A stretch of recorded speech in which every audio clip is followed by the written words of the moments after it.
Information for players, you're playing on a 40-minute clock, you have a 30,000 side set. Late entries and re-entries are available for about its 9 levels. We will be playing to 15 to top of the field. Once registration has closed, we will confirm the number of players you are playing to. Opening blinds start 100, 100 with a big blind entry of 100. That's for all players and dealers to begin. And your dealer button will begin in seat number 3.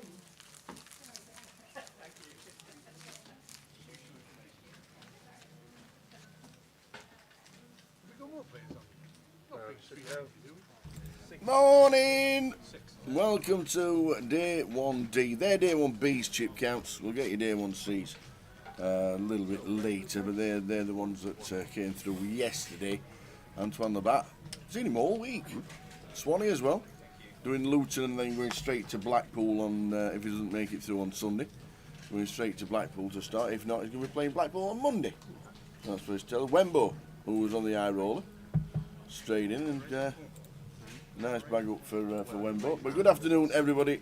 It's early stages of the 888, which unfortunately means a short-handed table to start with. But we've got Easty to entertain us. There he is. Oh, covered up by us. He's already tweeting. So watch all the action live. It's going to be a steady start, so we'll get Jay on the tee room very shortly. Let him stretch his legs for 2 minutes. And we've got plenty to run through today. All the 25-50s are happening around the estate. There's plenty going on. But early start for the UKPL Day 1D, the last flight of the main event. We'll get Day 1. Is Craig in Day 1C chip stacks? Do you reckon? After this is always asking for it. Probably. I love it.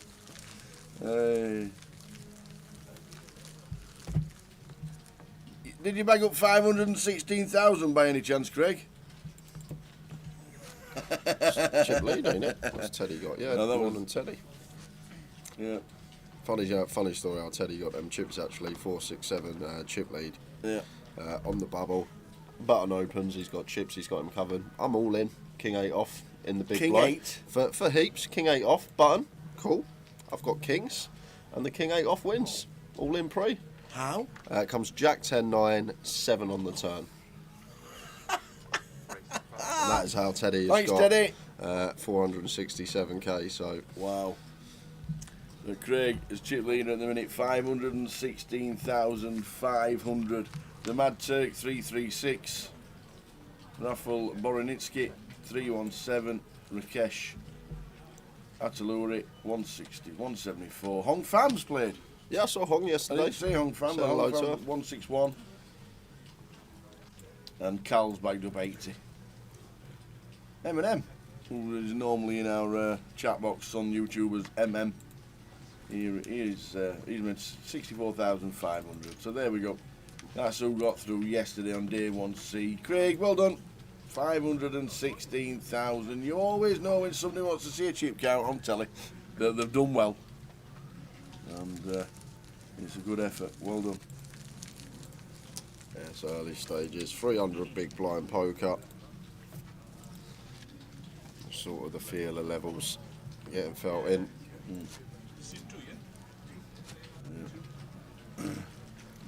Mikey's texted us to say that. Oh, Frank is here. Hey, Frankie. Hey, Frankie. The Royal Oak will already be tuned in. And Bracknell, right? Is Yep, it Bracknell? It is. The Royal Oak in Brackers.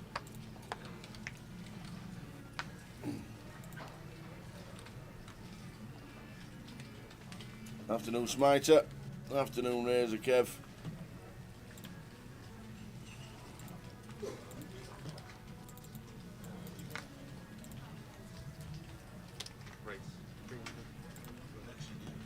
Ace King for Chris. Oh, Oh, straight in. Yeah, the old Ace King.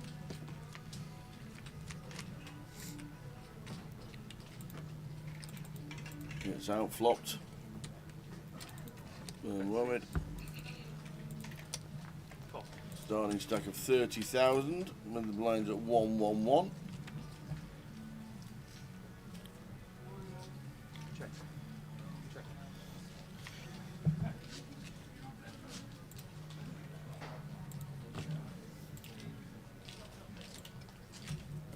That's 11. This is some value from Mohammed.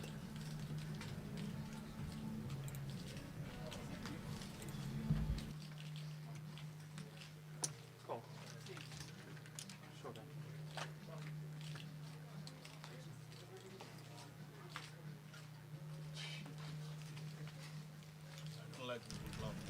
Oh yeah, I'm really bluffing here with ace king.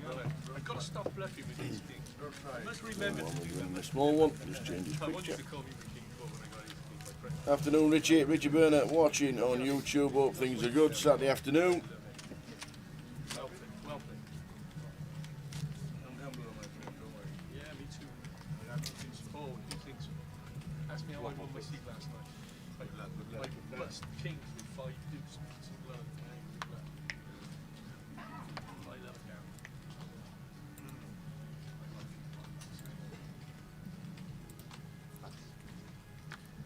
Frankie Green. Raise 300. Was it the ladies in Coventry last year? Yes, I think it was Coventry. Yeah. I think it was UK Open one she won. Nick opens ace 2 suited. Mohammed's in the small with the ace 3 off. Check. King 6-7. I think 300 deep. Check or go potentially fairly big as Nick, but checks back. 5 of hearts on the turn. Check, check. Queen on the river. They're going to chop this up.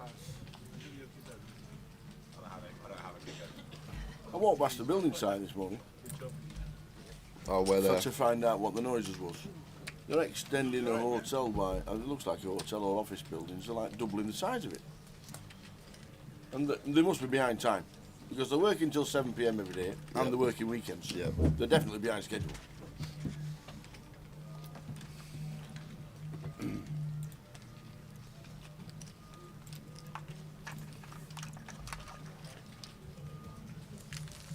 So if you're not in Coventry this week, Luton this weekend, the 2550s that you can play this weekend, Manchester, Leicester, Edinburgh and Newcastle.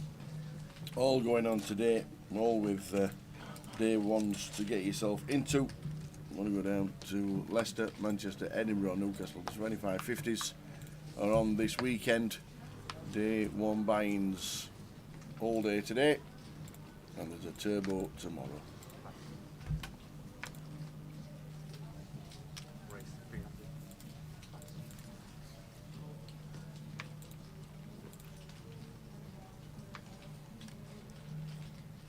Call.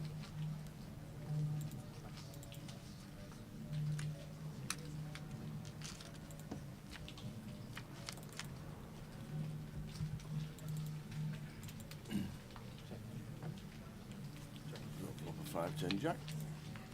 Nick Eastwood with twos. Quick check out position from Nick. Mohammed Check. checking back, and Nick going to take this one, and we get to showdown. And Mohammed says, I'm going to have a little bluff at it for 600. Looks down at twos. Another deuce. Difficult to call here for Nick. I don't know if this family is Like some Queen 10, some 10-8, some King 10, hands that like to check twice, go for value on river. Maybe stuff like Queen Jack as well. Could be one that goes for the double check, but 300 bigs deep, we should just be betting the top pair.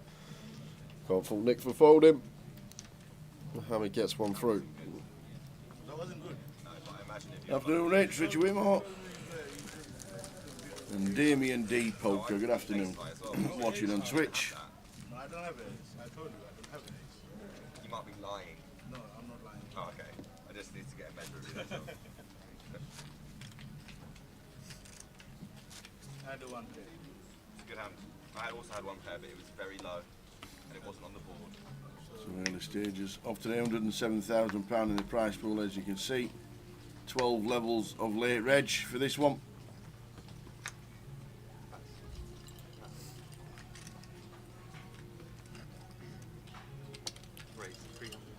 Living the stream dream. Good afternoon. What time are you nipping for the teas? Well, is that when the Tower treble's due. Oh, okay. A little bit later. About 1 o'clock, I reckon. Yeah, plenty of time.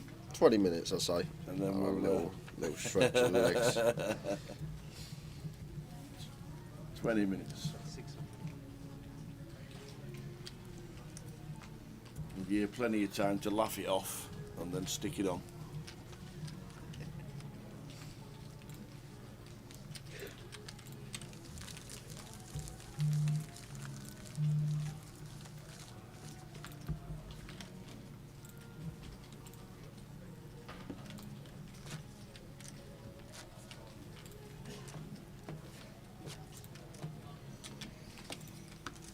Aye, big dog.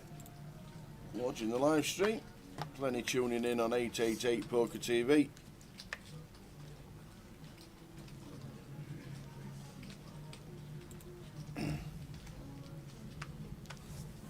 Right with the tip. Afternoon, 4:10, Castle Robin, Winky Face.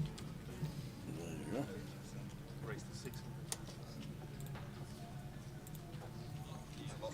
How we doing, Whopper Supper? Damien's got 7-fold on today. Wish him luck, he says. Absolutely. Good luck, Damien. What's the highest you've ever had up tower, fold-wise? The highest. Yeah. I got a League One over 1.5 10-timer. What, league, all the games? It was about 9 to 1. What, over 1.5 all the games in? Yeah. 9 to 1? Yeah. Yeah. For some reason, I just thought all the games were That weren't January 2018, was it? Well, I don't know you were on it as well. I have a mate that does all the League One and League Two games, both teams to score every week, and I think it was January 2018 when it come in. Wow, really? Yeah, I think it was January 2018, if memory serves me correct. Both teams to score is obviously better odds than over 1.5. Yeah. How are we doing, Gary? Gary with Gaffney. Don't know which part of the world he's in. Absolutely no idea.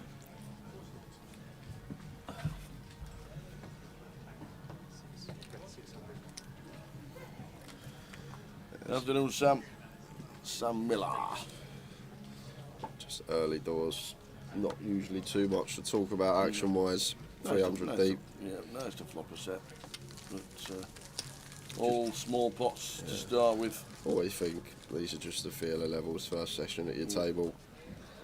Trying to understand how people are playing. Getting a feel for how they play and should help you out later in the day. Shouldn't really ever be getting all the chips in early doors. Unless it's a cooler.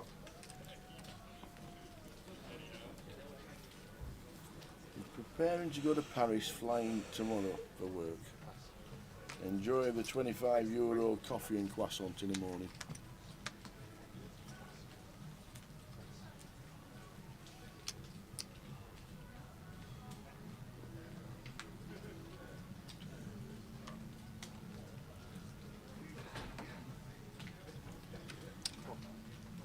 Open from Frankie, Jack 10. Mohammed with the fem from the big.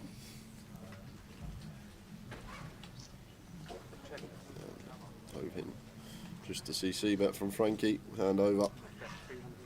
Third pot, gets it done.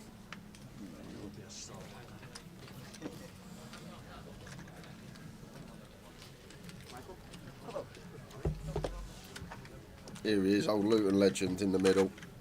See him all the time, whenever you're here. Do you really? I don't know his name, Tab, but he's always here. This man, whenever you're in Luton, he's like matey in Edinburgh. Do you know the one that was standing by the feature table? Oh yes. It's like Luton's version of him. Morning. Afternoon, Mick the Mod. Started a big line,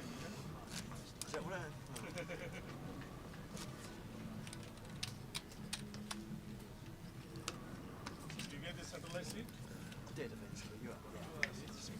Sorry. Sure, I can give you the next one's got 5 showdown here. Say that again. Pass. Pass. Better. Pass. Pass. Pass. Go. Music working out here in the Luton. That man in the small raises the free. Michael calls with the same hand but suited. Good old Michael. He looks like 300. he's been locked in a room for 5 days solving a quantum theorem. Exactly. And he's just walked Yeah. out of it and just jumped in a poker tournament tower. He's had his chalkboard, putting all the equations up. Who was the? Professor Pat Pending, Who? the Wacky Racers. That's on.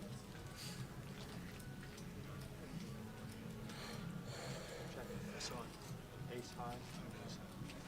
I don't know what his name is, but I always call him Max, and he always responds. His name's Michael. Oh, brilliant! Must be must be windy outside. It is actually.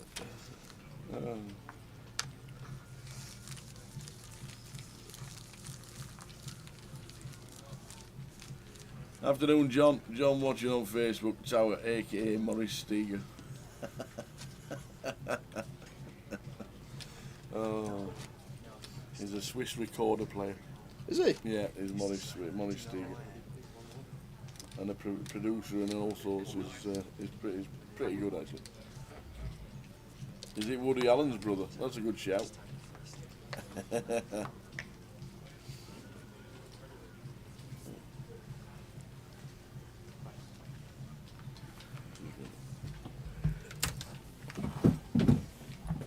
Raise. 300. Pass. Pass.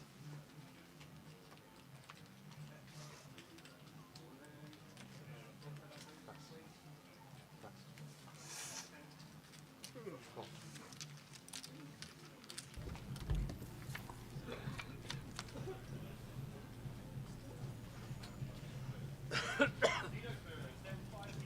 Check. Abdul with the fives, flops dummy and up and down is going to make the call, the better 300 over to Antonius. He'll make the call. Jack of diamonds on the turn, likely to see check. Although Abdul was 5 after check call flop, doesn't really beat anything now. Maybe some ace 6.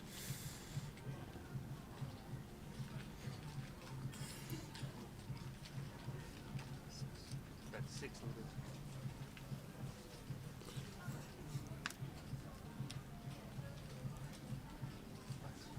And Antonius goes for some value with the 7. Difficult to get called by worse, but does take the pot. How we doing, Louis? Afternoon. Another day in the office.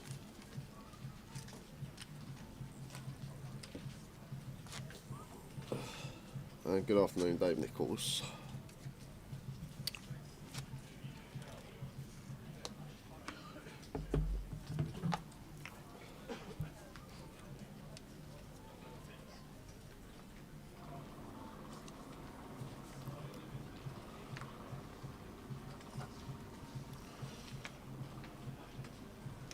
Raise. 300.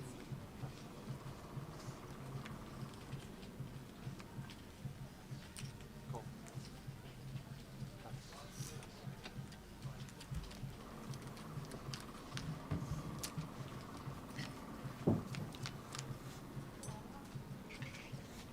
Ace 10 for Nick, King Deuce for Michael.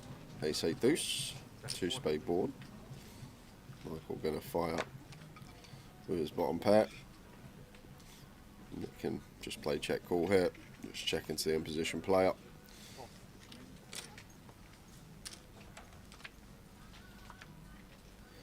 And 9 of spades on turn, and probably going to see check fairly often here, as we do, and an ace on the river.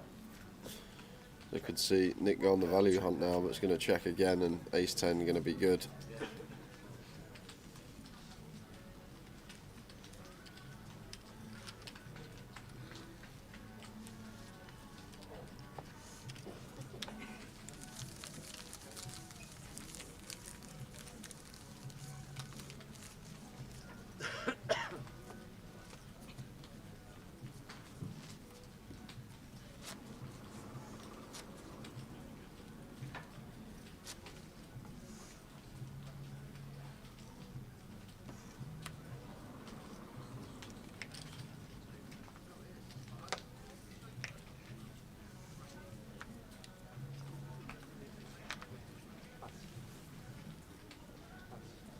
Another day in the office in my living room watching your coverage. Cheers, Louis.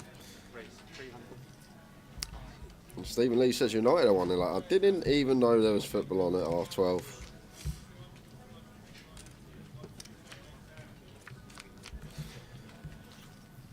And Michael opens cut off. Abdul defends in the big and gets a beautiful looking flop. And gut shot from Michael. Could potentially get a bet out of him, but check to the 4-10. Free on the river.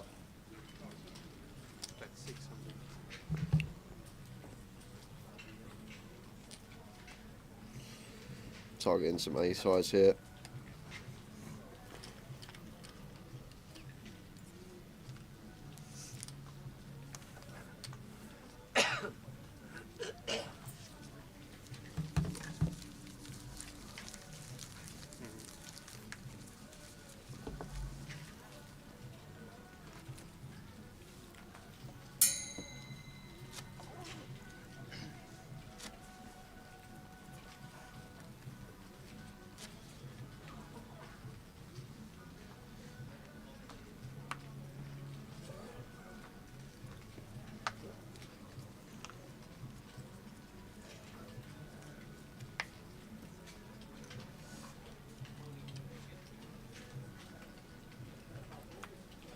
Ace 10 for Chris. They get that picture sorted. We'll get it changed. Raises to 300.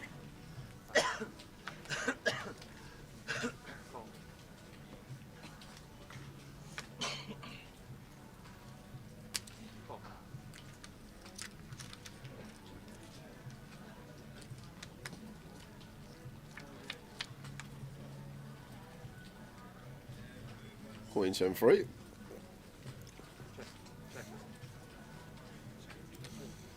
All this talk of Eastie, watch some of his clips, I run so bad. People getting there versus him, he just hits every flop. Top pair, top pair.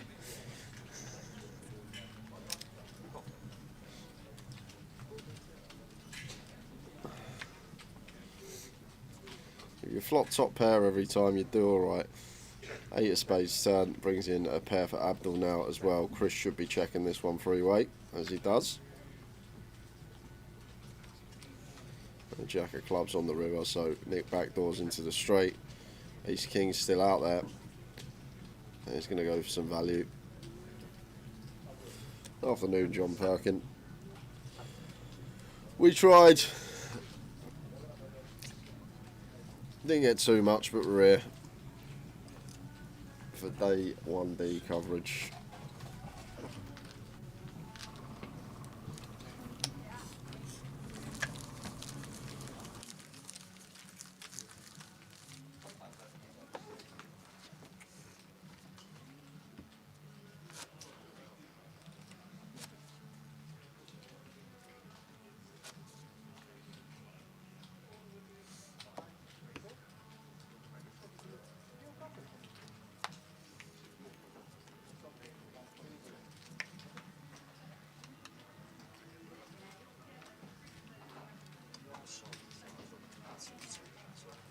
Raise to 300.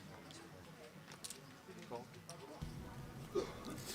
What are the numbers like, ask Gary? I think going to be similar to Edinburgh last UKPL. Over 300. I think between 300 and 350, probably what we're going to get total for this one. It's very similar to Scotland leg. Now Eastie with the Kings. 3 bets to 1800. Chris goes for cold call with the ace queen.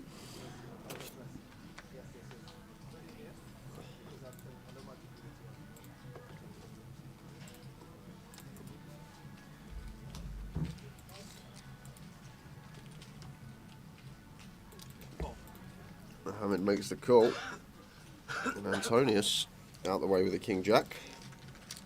So going 3-way and a 3-bet coup here for Eastie. Out of position to 2. Important flop for Eastie. Oh, straight in the window. There's 3-5. If he watches the stream, you know it was coming. Trouble ahead for Chris with the ace queen.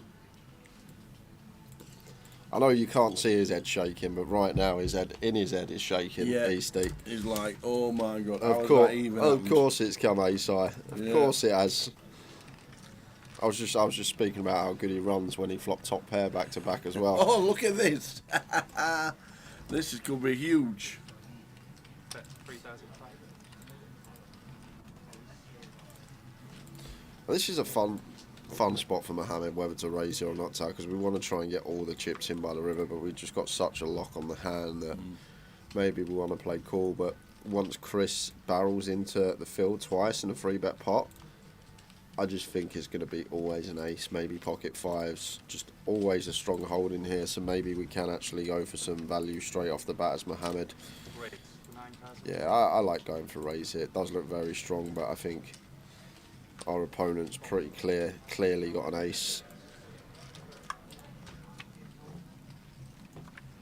Oh! Lady on the river, and Chris rivers the nut boat. He says I'm all in, and it's a call, and it's a sick game sometimes, Tower. Early stages, and we've got a 60k pot. Wow. And Easty sat there thinking, And they both got an ace, and both the aces come out. How's that possible? Where's my king? I finished third, he says.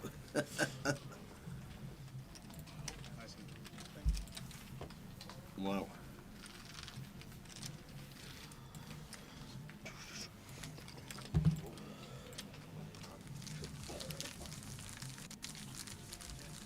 Wow.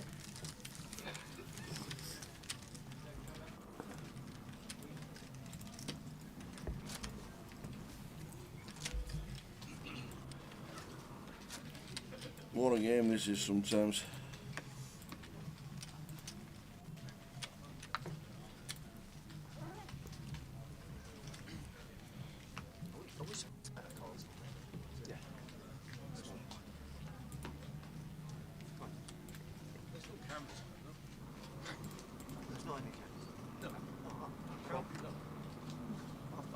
You see it, man. He played on the table. I've seen it on the telly. Yeah. Where Yeah, so I'm played on presuming that.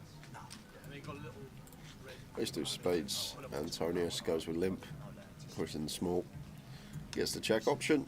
Presumably that they made No, like this. goes with fold. That's a new one when you get to check in the 100 level tower, but okay.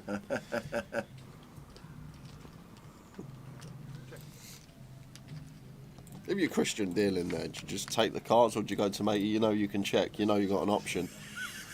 Or do you just take them as quick as Christian did? Chris didn't even batter an eyelid, He just does not. dished them straight into the muck. Yeah. He does not care. You can check if you want to. No. What should I do with this? They're my cards, he says. Yeah, we know, Gary. Yeah, they're swapped round. They're already right now. If you looked at the last hand, they're correct now.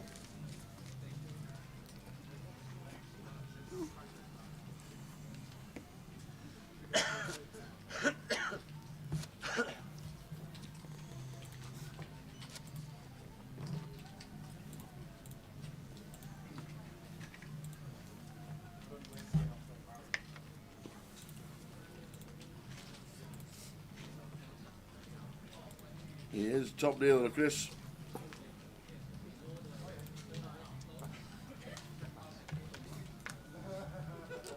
Race the 2.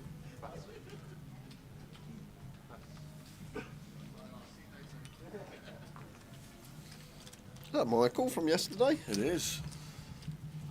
No hat this morning.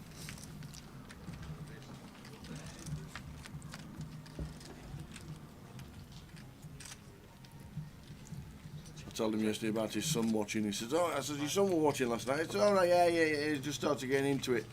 I says, "Yeah." I says, "You've got to tell him the 20-minute rule." He said, "What's that?" He said, "Well, obviously you rang him to tell him you bust out, and then he couldn't wait to tell the chat box while you were still sat there that you'd been eliminated." I said, "Just give him the 20-minute rule." And he's like, "All right, yeah, sorry." He's new to watching it.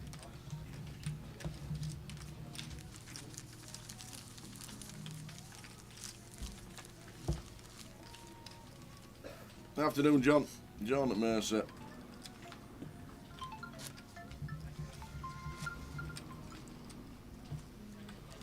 Sacabello. Morning guys, couldn't decide whether between Berry New Road 2550 or Blackpool's package satellite last night, so I spanned the wheel. Blackpool it was and bagged himself a £1,500 package for the week. Nice. Very nice indeed, well done. We're going to see the Dingadonga, The Dingadonga. but he's not Dingadonga anymore. Or is he the There's some unknown reason that nobody knows, he changed it. I know. Why would you change the best name? I am the Dingadonga. No, we'll change that.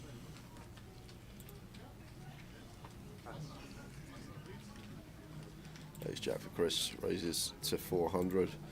Looking like a raise and take, and it's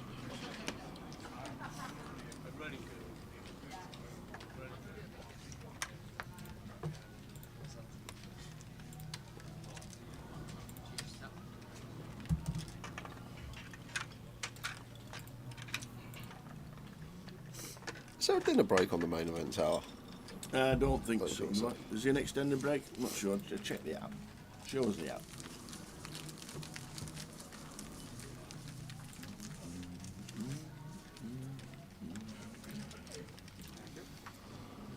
The Turbo Dash is the new one at 7 o'clock. 57 in the main event already. 214 total. Should creep up to 300 during the day.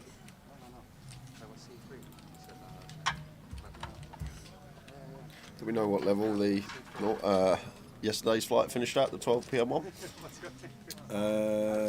Yes. Yes? 2.5, 5. Finished at 2.5, 5. But that doesn't matter Why? because we're coming back tomorrow at 15.3. What, no matter what? No matter what. Oh, okay, no rollback. Yeah, 1,500, 3,000. I thought you said they finished at 2.5, 5. They did. But the one before it Oh, finished with at the first. 15.3. Okay. I'm taking that was a shorter clock as well, 30 minutes. I'm not sure which flight it was. 15.3. They got down to the 15% of the field.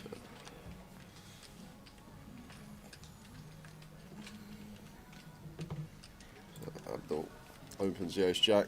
Aaron with jacks. Gonna go for free bet on the cut off. Makes it 11.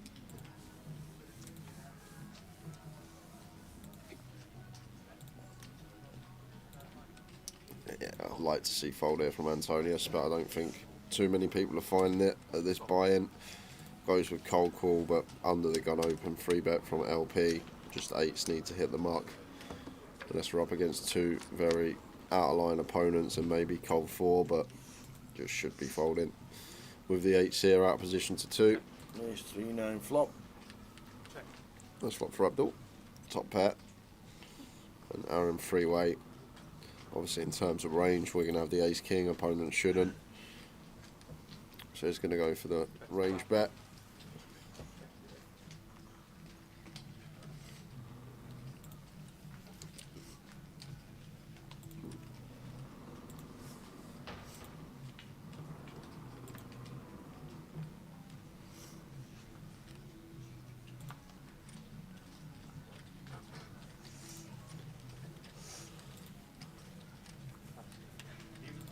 And Abdul clear check call with ace jack.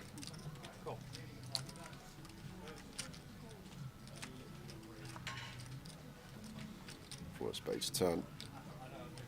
Now should always see check check.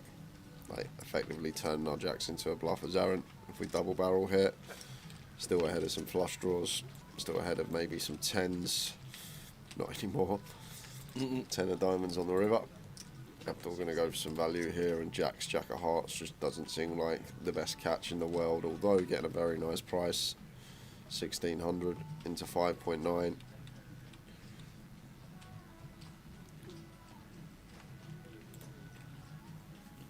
It's just really hard to come up with bluffs for Abdul here that we beat.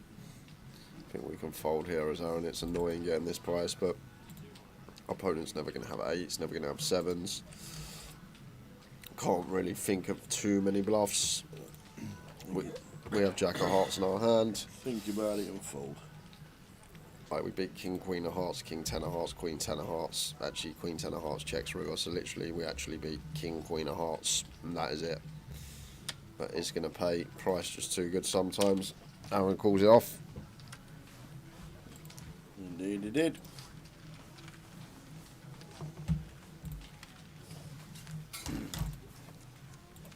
So the big hand was boat over boat. Give Chris up to 60k.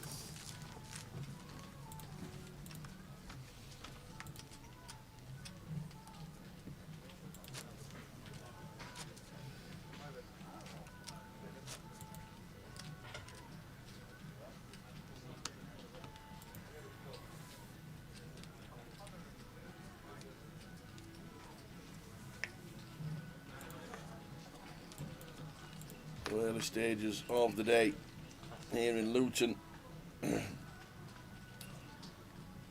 Leicester, Newcastle, Edinburgh and Manchester 25.50s running. If you fancy a game on the estate.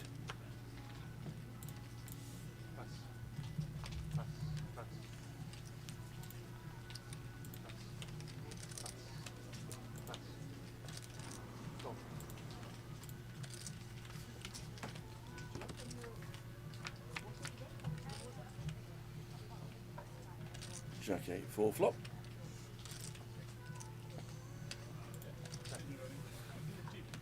Check. Look at C as well.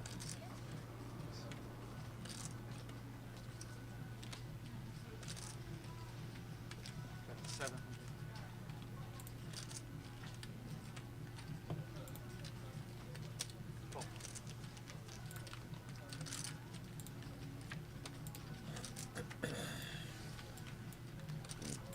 On the turn of 700 from Abdul. Chris Coles with the overs.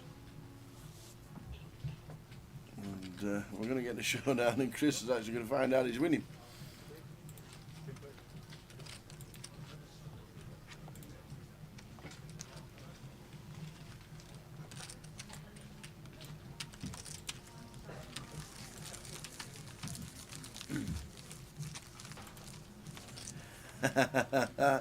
Neil Wolfrey off to the footy. Exeter versus Bolton. Should be winning Bolton Wanderers, shouldn't they? Top 3 in League 1. Should be winning. Are we streaming till 12? Well, we're streaming down to 15% of the field, but it has been a 12-hour day most of the week, so we're guessing so. We are guessing so.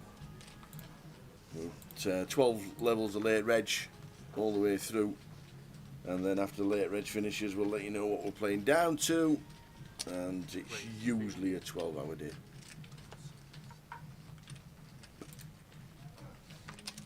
Hey Louis Ward watching on Facebook. Good start for Man United. And then Race World Karting says, come on Exeter City.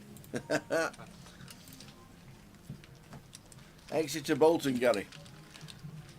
Neil lives in Exeter and he supports Bolton.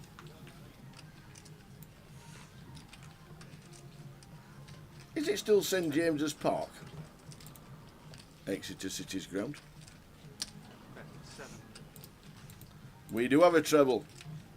Right, we do have a treble. In fact, we'll give it you just before you're off to the bookies. That's what we'll do. We'll give it you so you can get yourself on. We've been in the lab. And I don't see how we can fail. Really don't.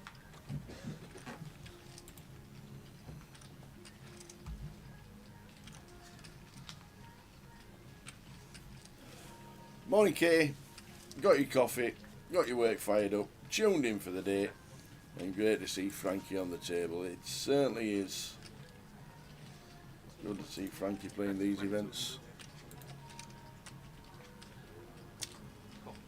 Guessing this will probably be Frankie's local, being from Bracknell, or she plays poker in the Royal Oak at Bracknell.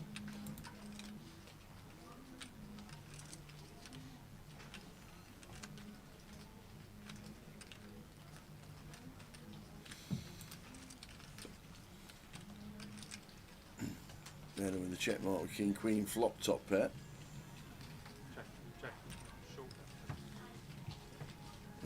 check, check. Mike flops top pair as well, but the king will play. So come on then, let's get it out of the way. While Jay's on the tee run. Let's get it out of the way. Towers treble for today. If you were on the early payout section last week, you'll have got yourself a victory. You didn't officially win because crew became rubbish. But anybody who was on it last week for the early payouts, if your team goes up 2-0, then some of the operators offer that as a bonus. It came up in Edinburgh, so we're on form. No matter what he says, we're on form. So we've gone for, while you're all on the way this Saturday afternoon and getting yourself out, Towers treble, we have gone for Millwall to beat Birmingham. It's true, both struggling, but Millwall are at home and they'll beat Birmingham. We've gone for Preston to beat Stoke. Sorry, Kev. Preston, great home form. Stoke in the bottom three. They're only worse than Rotherham United. They're only better than Rotherham United and Sheffield Wednesday at the minute, so that's not very good. And thirdly, we've gone for Barrow, because Barrow are great at home, Colchester can't win away, and that is the treble. We've gone for a cracking treble, and it's good value.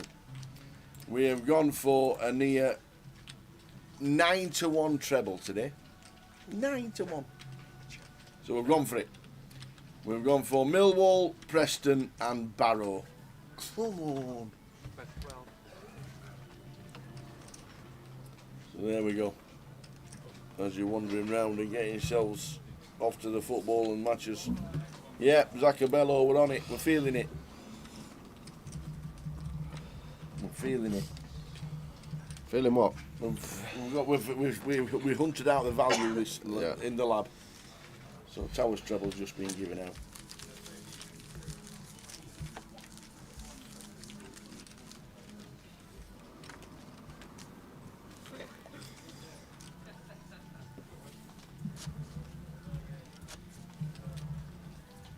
Afternoon, Manistro. Afternoon, Stuart. Are you playing 25-50, Stuart? Where have you bagged up this weekend? Berry New Road?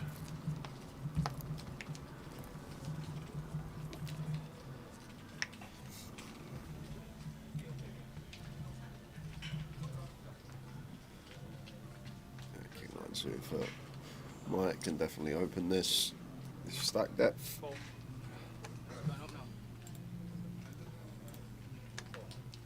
Ace Queen suited this deep, facing gun. I think we can definitely 3-bet as Aaron. Flat would be fine as well. Gonna have a mixture here. Raise the 9.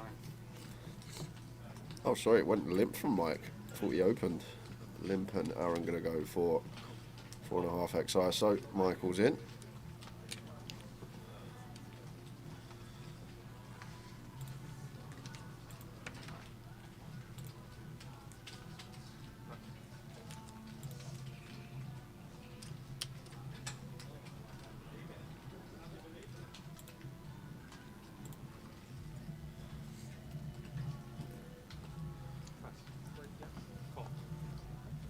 Mohammed gets out of the way from the big Mike, defending the under the gun spot after his limp. And Aaron gets a delicious flop.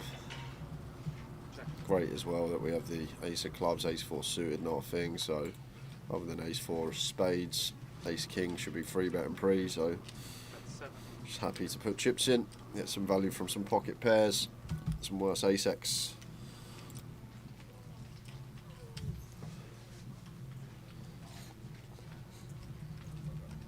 Saying that with your tips, Kev's just as bad. He told me at the Goliath this year, QPR to go down. That is the bet. 100 free money. Yeah, well, a tough game today. He also texts me all his bets today, Kev. He says, "What's the trouble? Because I'm off to the football or going out all afternoon." Yeah. Big game for Kev. So he says the Everton game is the early game. He says nailed on is Ashley Young to get booked. It's nailed on.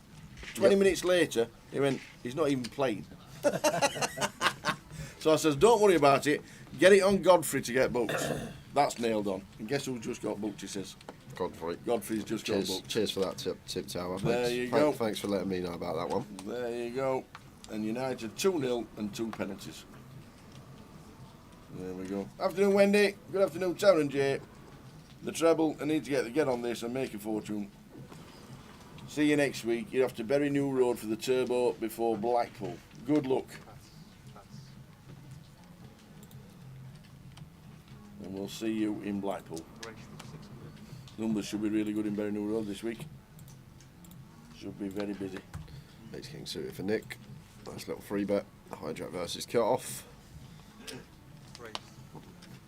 Abdul punished for the loose open.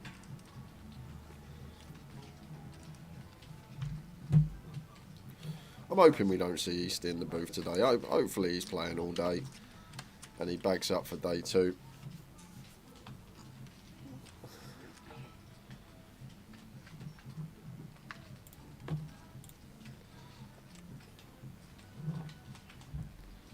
$10-9 off. Gonna call the free bet as Abdul. Nick's gonna love this one if he gets the showdown and loses. Oh no! Look at the flop as well. No. 6, 7, 8. Just the absolute stones for Abdul.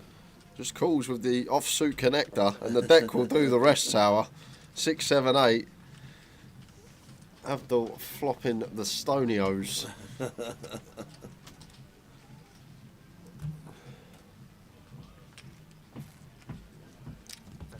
Look at that.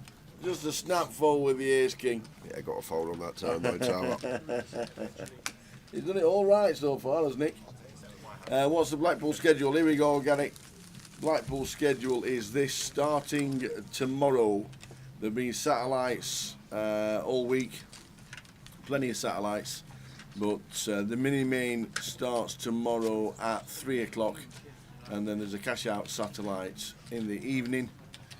Mini main day 1B on Monday, and the high roller cash out satellite. The high roller on Wednesday. We're streaming the mini main day 3 from Wednesday, so it's literally a GUKPT but without the mystery bounty to start the week. So it's just a 7-day fest, Sunday to Sunday, and then we've got the high roller day 2 on Thursday, and then we concentrate on the main event Friday, Saturday and Sunday. That is what we've got. Seniors on, bounties on for the PLO, the closer, and the online closer for Monday as well. So that's the full schedule for Blackpool. Like a normal GKPT, but just missing the mystery bounty. And we'll be there from Wednesday.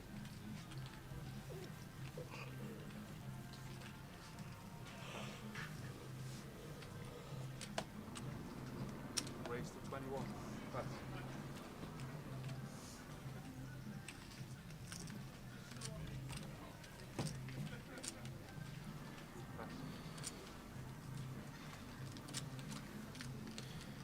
Mike goes for the free bet with the 10-8 off, and Chris calls and flops a royal draw.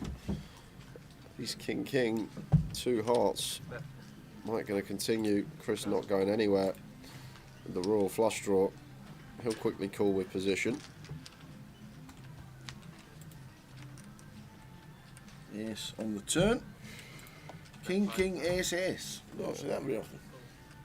A bet would work here from Mike, but I think we just have to, well, he goes for bet. Guess we just target the flush draws. Chris not going to get to see a river.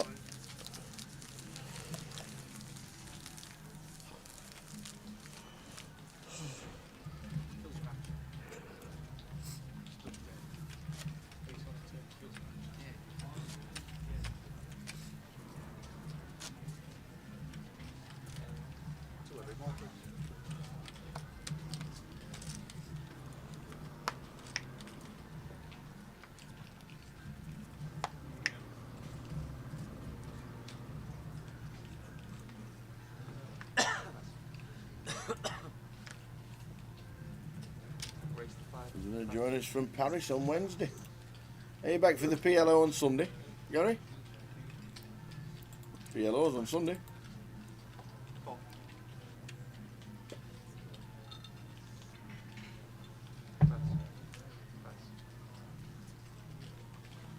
So open from Abdul to 500. Mohammed calls. Heads up.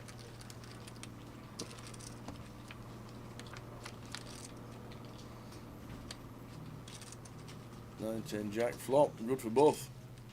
What are you thinking? Bottom end for Abdul. Open ender for both. There's the 10 on the turn after it's checked. Delay c-bet coming in from Abdul here, and Mohammed is up and down, but stack dwindling. Just 2.5k left in stack. It does get there on the King River.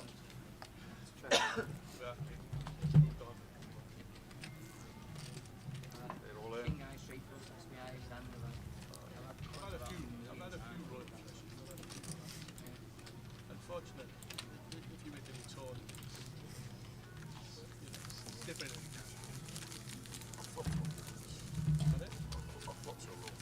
Yeah. They're not. It wasn't a big tour. Yeah. On the flop. Could have been like if you go high in oil, big tournament, like $1 million guarantee. Congratulations. Not even congratulations. Not a word. Not a word. Just would give me the chips and move on. Like that. Ace 8 for Mohammed.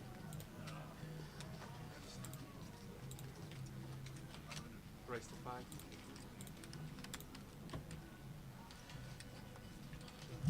Raises the 500. Likes in with 10-8 suited.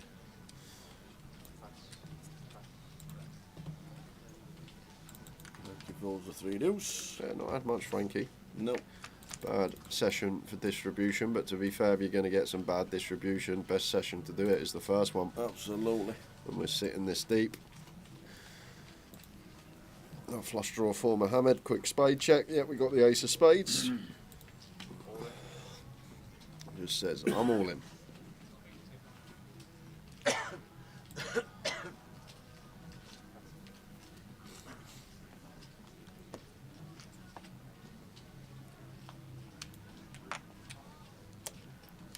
Early stages up to £114,000 in the prize pool.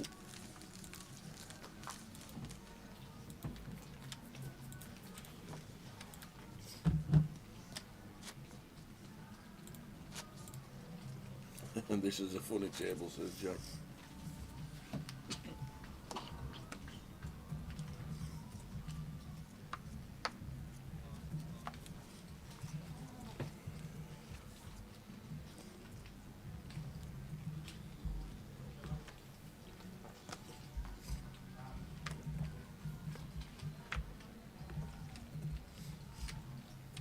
Raise the 8.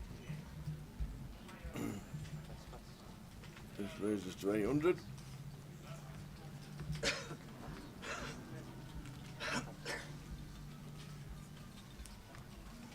Tell him, dealer. Off your phone while you're in a hand. Tell him, dealer.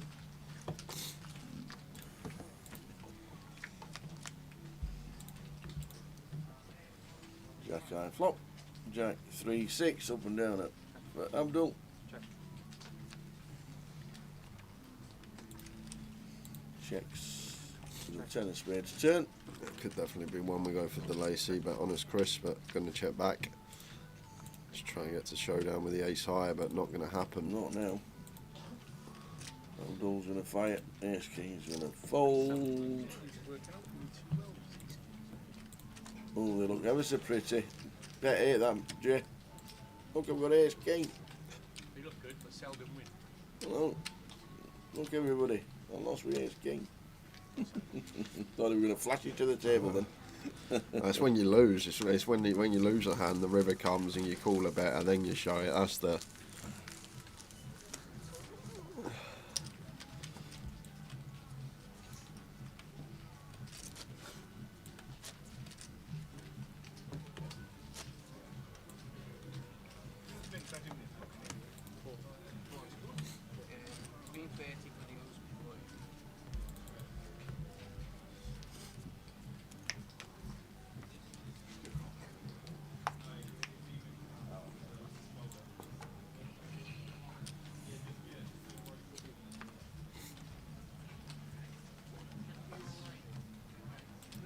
Ace-8 suited for Mohammed.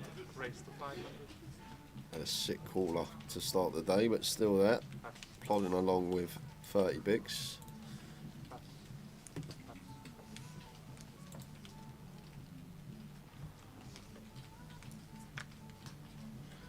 Seven of clubs from Nick should be defending from the big blind. Off to the streets.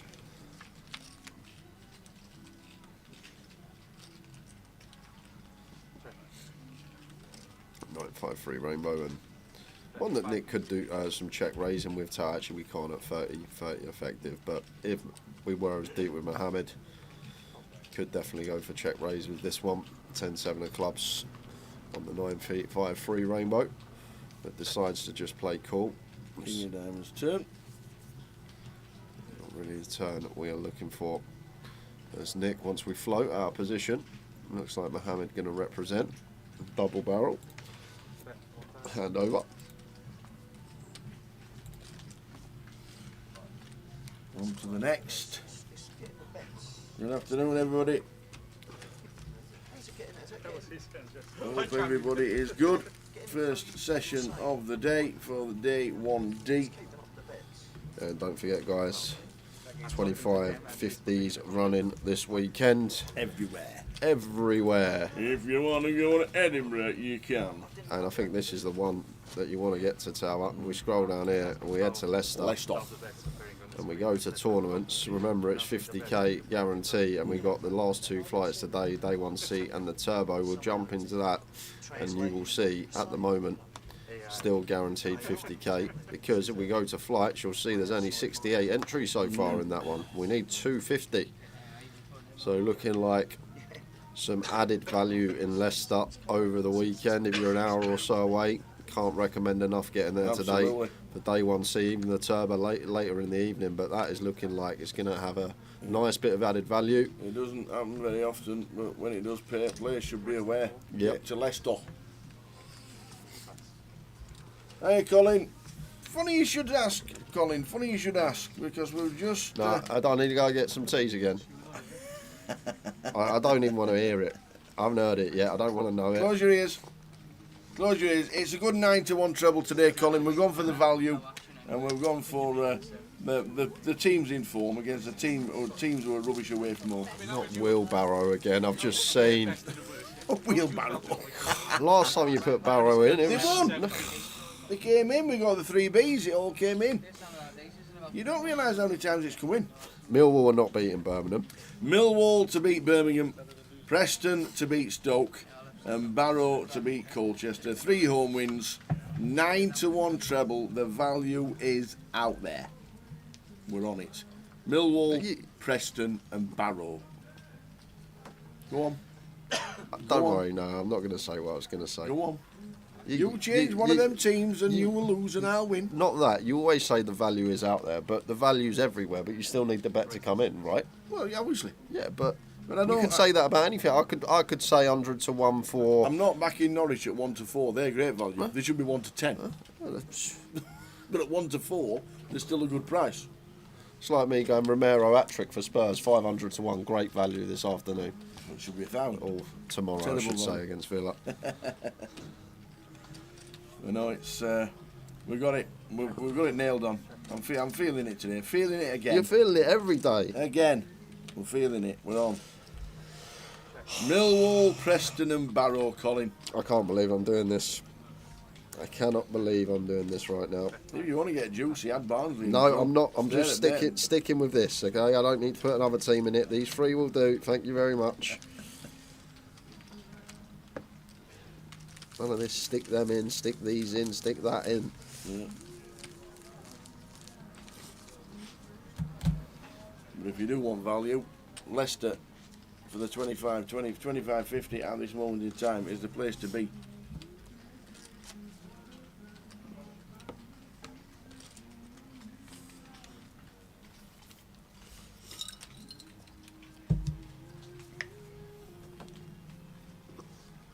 Barrow got Colchester. That's a toughie. They're all tough.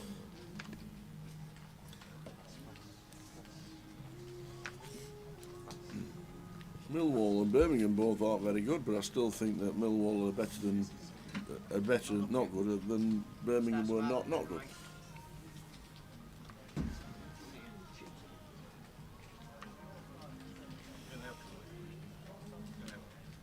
It don't work like that, you see, Stu, because it's not very often we get 0 out of 3 and 3 defeats.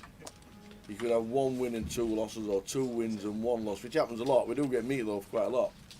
2 out of 3 ain't bad. But the opposites. But a bit of fun while we are watching the live stream. Towers treble.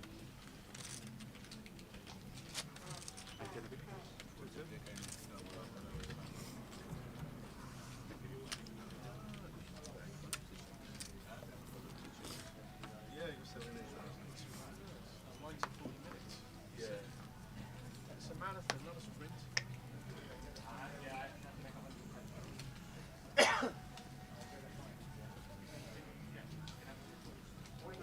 Race to 5. Ace King suited for Frankie. There's not much this session. Can get involved now.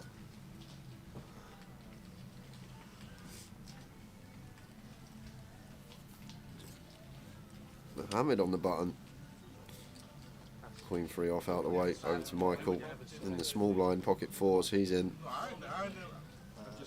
Trust me, Michael going to defend the 7-5. Suited. these are one from 2 big blind. Too much going on here for Frankie as the opener. Freeway. May just want to be checking this one. Does play check to Jack of Hearts turn.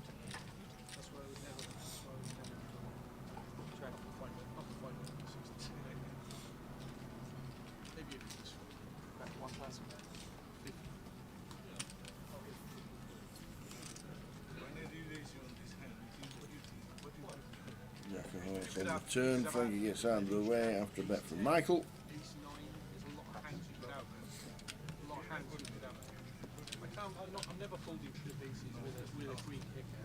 Obviously I got lucky on the river, but I don't know what you've got. I can put you on a range of hands here, which is quite possible that you're losing. So if you've got me beats, you've got me beats. That's the way it is, you know. I never do a lap of 10 when I win. I never cry like a baby or something. Just another act.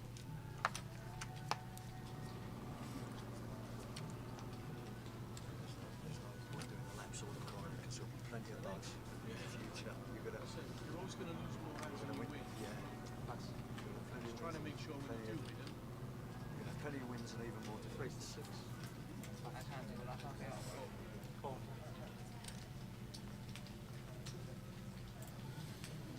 Abdul going to get loose with the Jack 9. Decides to open. and when you first hand in first hand with aces.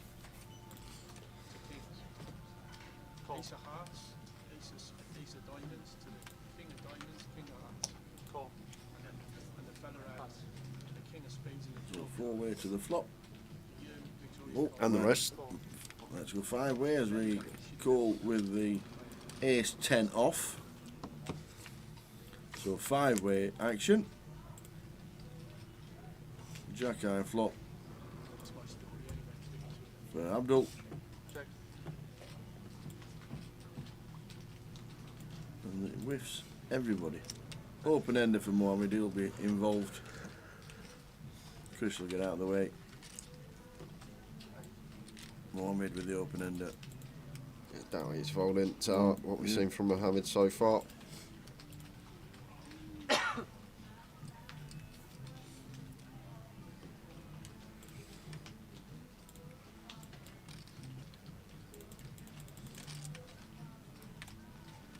Call.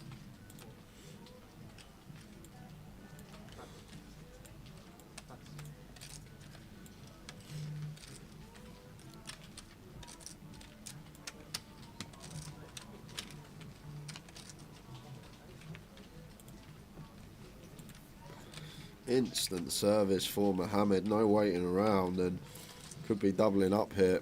Abdul sitting with top pair. What do you have? I'm on it. Clear away.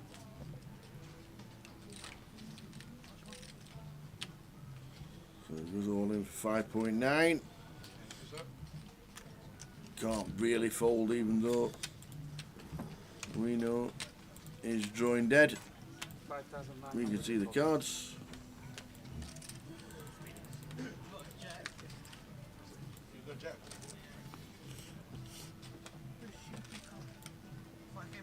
5,900. 3,000 to call.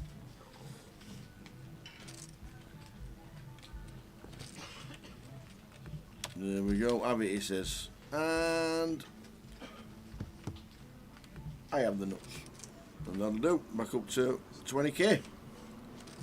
8.9 we got, Brendan. You got 7s. And see, we're all on it. That's the thing. I've changed the market. You always change the market. Usually goes the other way though, I'll be honest. Change the market. I'm waiting, I was waiting. Did he hear that? He hasn't reacted. Dear. If the jack ends on the river, he goes. I saw the gas man yesterday, so I'm going to have Bristol Rovers today Bristol in mind. Rovers against Derby County. Really?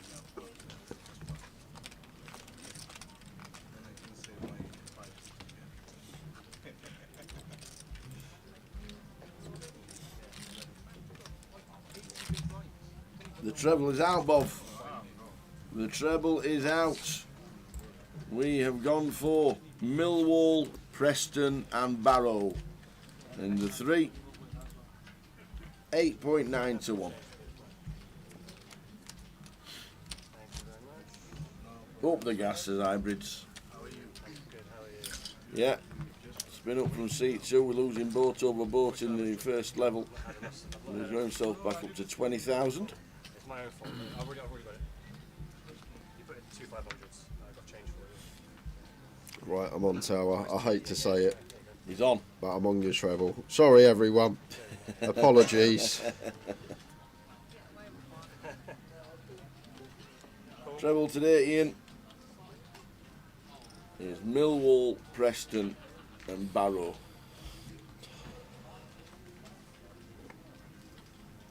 I think Preston are the banker out of those 3. And they're over Oh, well, that's Preston 2-0 down in 15 minutes after you said that. 23 to 20 as well, you know. Ian Edelman. I've done a few bets, but I'll tell you my main one. If you wanna follow it, you can jump on as well. So my main one, I've done a 4-fold. It's Doncaster, Wrexham, Harrogate, and Charlton. Very good. That is the 4-fold. But I wouldn't get on it because I'm pretty useless. And I know I'm useless. I'm not like Tao. I don't go around pretending I'm some football tipster. I actually tell people that it's probably not going to win, but if you want to follow me bet, you can follow me bet. Doncaster, Wrexham, Harrogate, Charlton pays about 15 to 1. There you go. While we're watching the live stream on a Saturday afternoon, Always the same Saturday afternoon for the first couple of hours. A lot of football talk. lines are small. It's basically Gillette Soccer Saturday hybrid with poker. Tim Buckley, you can't have put Rotherham in any treble. They're 20 to 1 in a 2-horse race. Are they? 20s? Well, I think they are.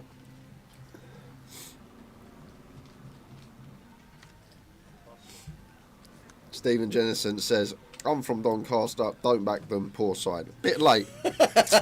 Little bit late for that, Stephen Jennison. You couldn't have come in the chat and said that 10 minutes earlier, could you?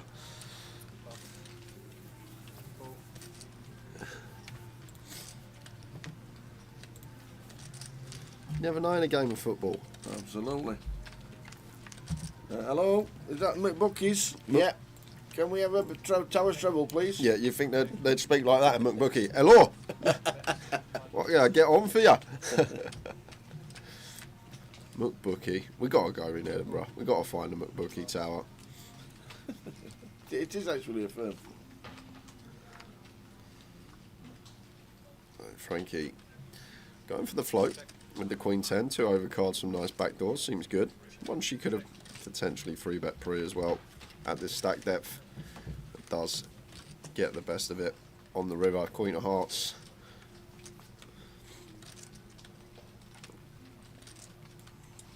I'm gonna go for some value. Nice little value bet this. Just make an assumption. King X bets turn a lot of the time. Trying to get some heroes from 8X, some 9s, 10s.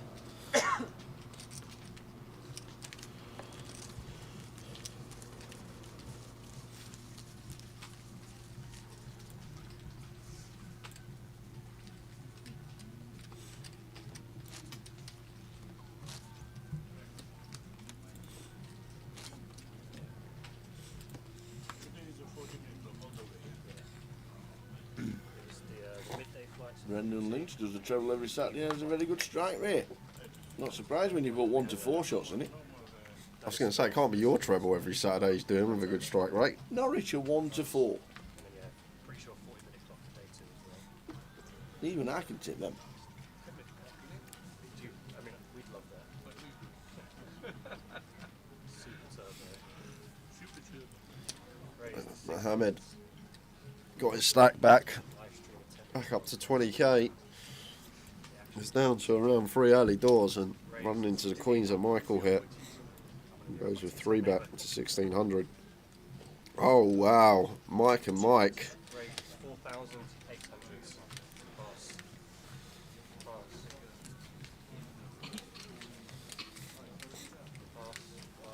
It's going to be a huge one. To be honest, I'm going to be so wary here as Mike Alexander Tower. Yeah. You're nearly a starting stack less than. Just below starting. Like, you get an open early position, we 3-bet early position, then Michael wants to cold 4 from MP. Like, Queens are going to shrivel up. And to be honest with you, if I was there as Michael Alexander, I look to my left and the guy that looks like he's just solved Dijkstra's 5th theorem is 4-betting me Tower. It's just think we have to play cool. We can't get aggressive here and we have to be aware that aces and kings are out there. But just looking at Michael, doesn't look like the man that would just 4-bet an ace-5 suited, hit a king-queen off.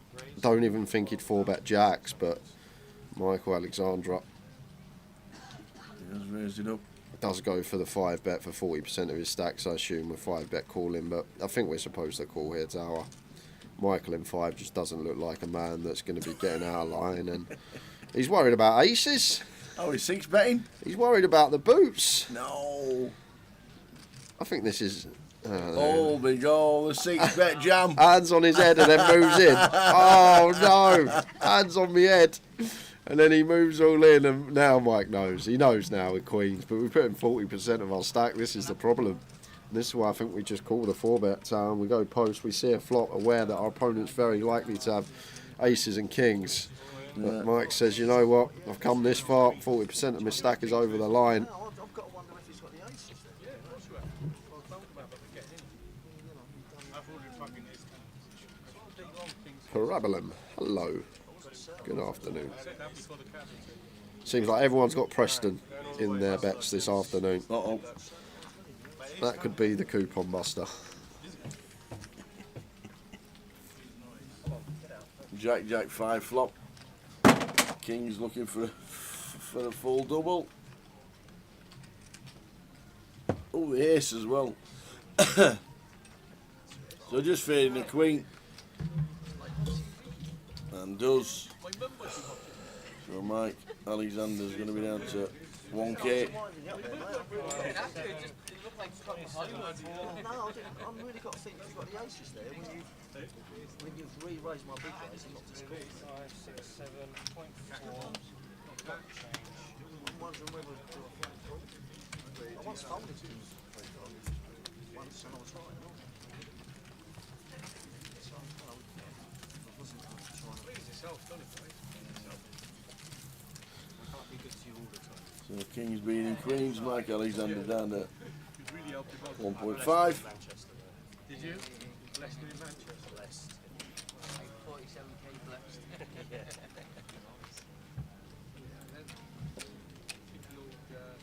How are we doing, guys? Watching on YouTube. We are good, thank you. Hope you're well too. Going to join us during level number 2 of the day. 5 minutes left of level 2. Twisted it over in The the only thing I've got aces where you just don't shove all in. Well, Yeah, I ain't got a problem. I'll see if this is The best you can hope for is this king. if this is an instant shot here, Raise 400s. when you started thinking about it. Pocket freeze for Mohammed. Opens to 400. Mike's just in with the 10-9.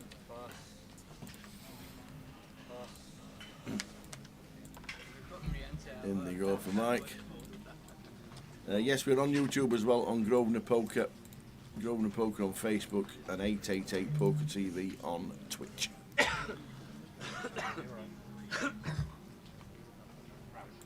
Cool. One more, please.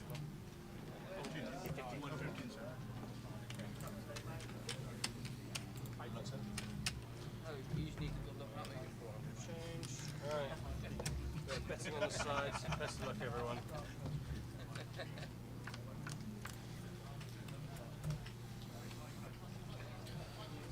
And it does hit a 9, so could be Chopping. chopping.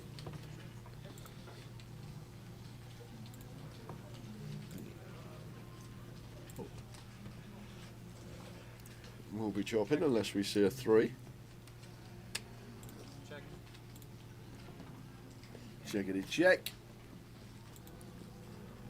So we are going to chop it. Check, check. Everyone, cards face up, please. Beat my team. This has to be tabled. Do we think there'll be many runners for the seniors as it's Mother's Day tomorrow? I think we'll get 70. 9, 10, chop. The seniors will turn out.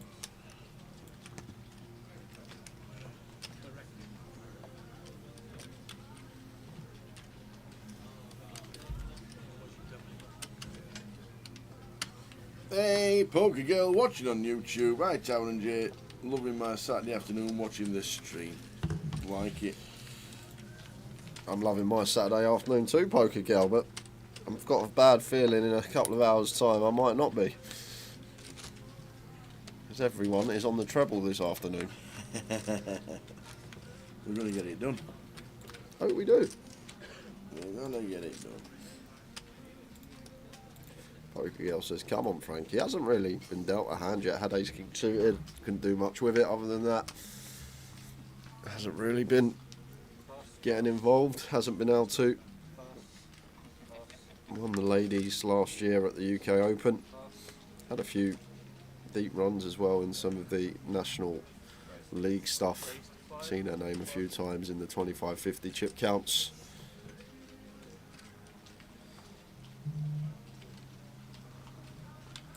I don't even know what the treble is, lol, says Poker Girl.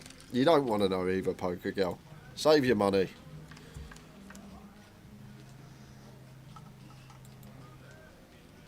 Check.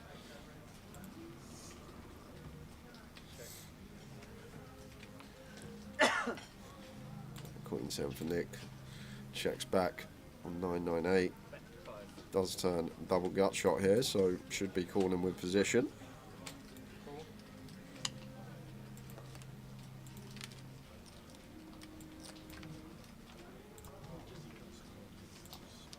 9 on the river. And gonna value bet as Mohammed. Hand over. How we doing, Mal? Good afternoon. How we doing, Mo? Watching on Face It.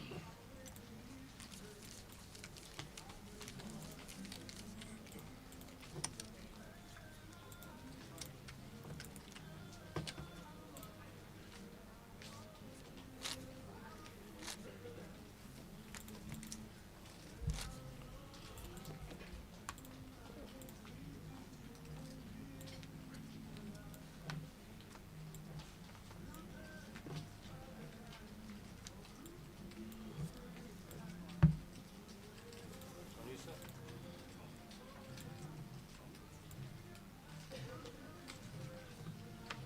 Pass. Ace 3 suited for Abdul. Raise And to then 600. we'll open in the hijack. I'll be there from all of it. Pass. How much is it? 6.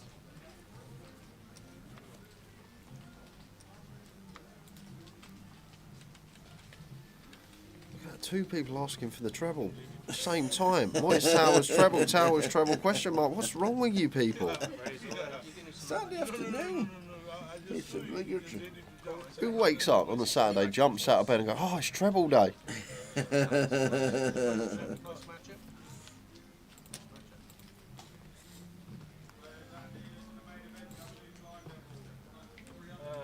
the way. Best of luck, guys.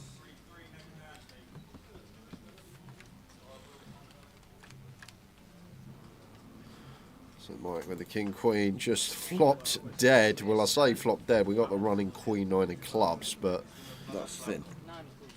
3 of spades will seal deal. So we are going to lose Mike. I'm sure he'll jump back in. Overkill for Abdul on that flop. Highlight of the day, Jay says Mal. No, it's not. I don't know how you can wake up and look forward to it. You're just basically waking up, know you're going to do some money. It's basically the same as that day when all your bills come out, when your rent comes out. That's basically that day when you wake up and all that money comes from your account. That's basically Towers treble day. You wake up, you know you're losing a lot of money. You just got to deal with it and get on with your day. 18 or 18? I wasn't on it last week. But it didn't come in. Tower said it come in because they went too clear, but it didn't come in. It unofficially came in for people that were on the added bonus of 2 gold. You get a tick. That one. But yes, it didn't officially come in. Good luck, everybody. The treble is Millwall, Preston, and Barrow. That's the treble.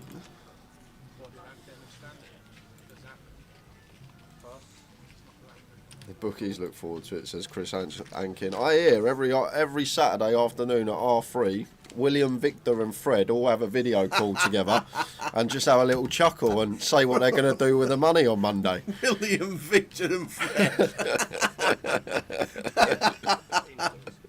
Oh dear. Brilliant. Top pair for Michael. Fires for 1.5. Abdul got some nice backdoor chances. So we're going to call with the A7 of hearts. See what the turn brings.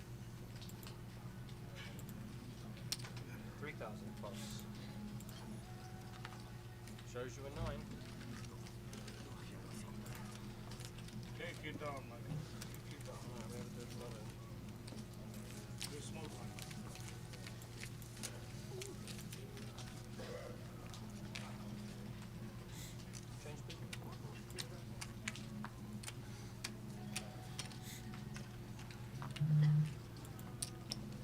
It's 133 now. Rennie. Welcome, Renee. Can I just see your ticket, please? 6-4. This one just there. You get to come in on the dead button, lucky you. You get to play. It's dead button, you get to play. You're lucky. She's always I don't know.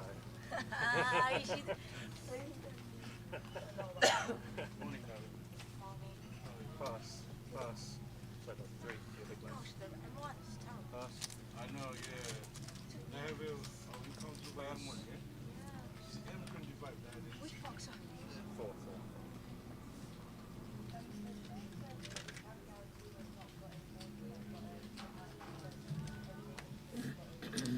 4. Raise to 700s. 7 for Mohammed. Opens to 7. Michael calls in the small with the ace-9 suited, and Antonius 7-8 of clubs goes with call as well.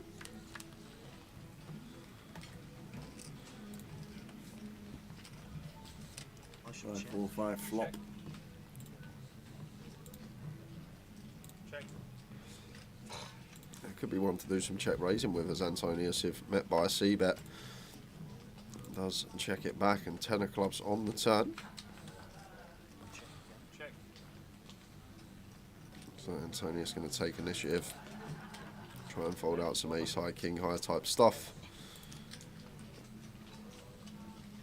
It should be working.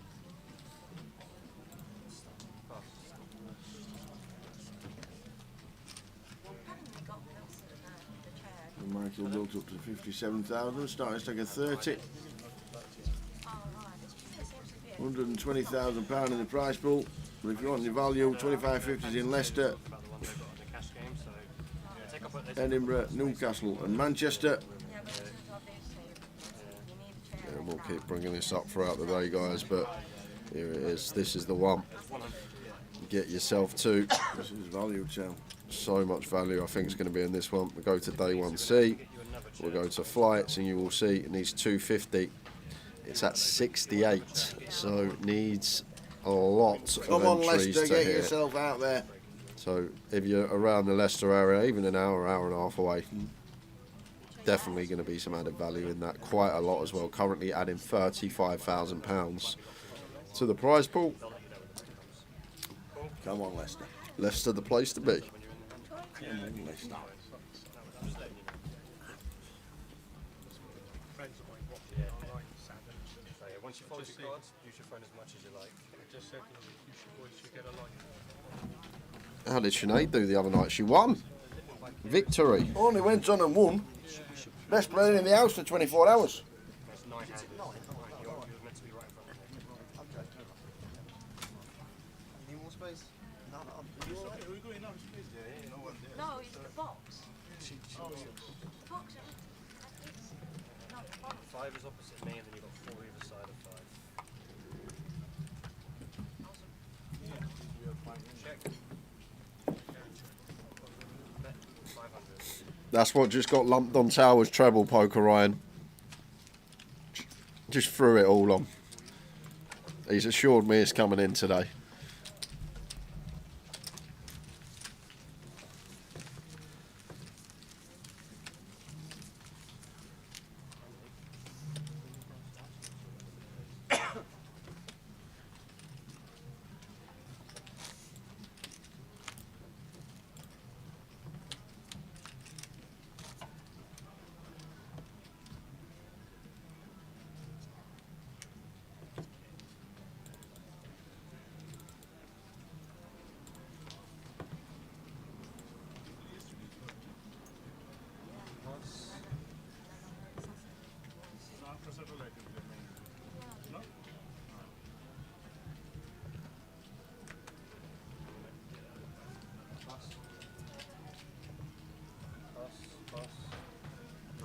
Raised to 900.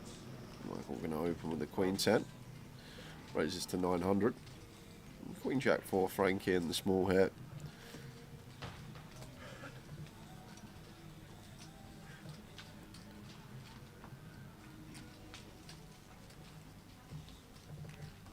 Raised 3,500. Makes it 3.5k. Nice size in. Nice hand selection. Seems pretty good. Should be working versus Michael's holding. A nice little 3-bet bluff going to be getting through for Frankie here. Thank you, Emily. Another bottle. There's none left. No bottles. Plus. Yeah, all it is.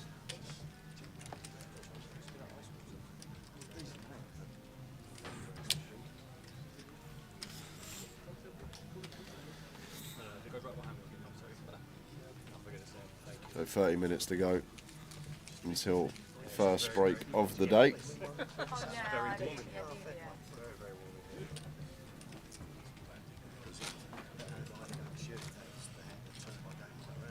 Oh, yeah. I had a few chips on the table. Yeah, I shouldn't have called it bar. I'm happy to let you have a seat. I've been losing hands like that regularly recently, so I was so happy to get through that. And of course, then I was just tight. Two decents right. Ace Jack for Chris. Should be opening Raise 800. as he does. Pass, call, pass.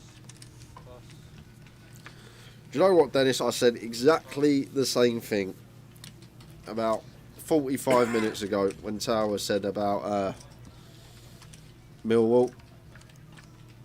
Said that was a bit of a brave one versus the old Brummies, although at home. And guess what, Dennis? I still put the treble on even after saying that. Shows the ace of clubs. Off to Berry New Road is Ryan. Have a good stream. Have a good day at BNR. Hopefully you bag up. But we'll keep coming back to this, guys, because the place to be today, if you can get there around the area, is this one. 4 o'clock start. 25.50 in Leicester. Oh, says you can buy him for day 2.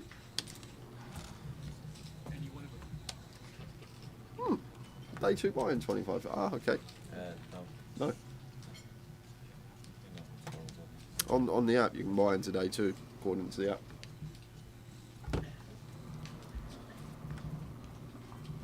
So that's where we're trying to get filled today, guys. Going to be so much added value. 35k added into the prize pool for Leicester at the moment. I can't see a world in which it would hit the 50k guarantee. So just going to keep bringing that up throughout the day.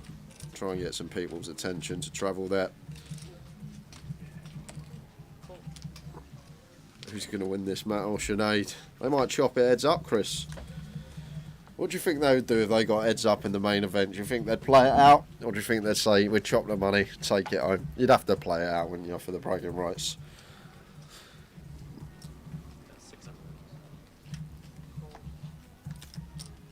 It's Frankie opening deuces. Just c-betting here. The ace high board. 5 on the turn. Does bring in that flush draw for Chris. Does have a lot of interaction with calling range from the big blind, so quick check behind from Frankie. King of Spades river. And Chris going with check. Frankie checks back, and ace queen going to be good for Chris.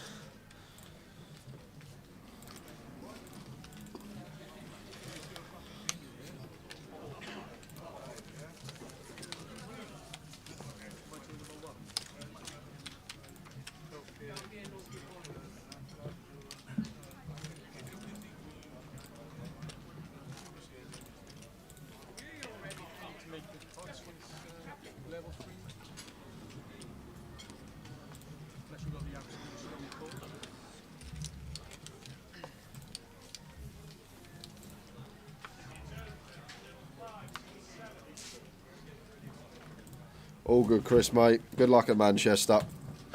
Probably see you in Blackpool next week, fella.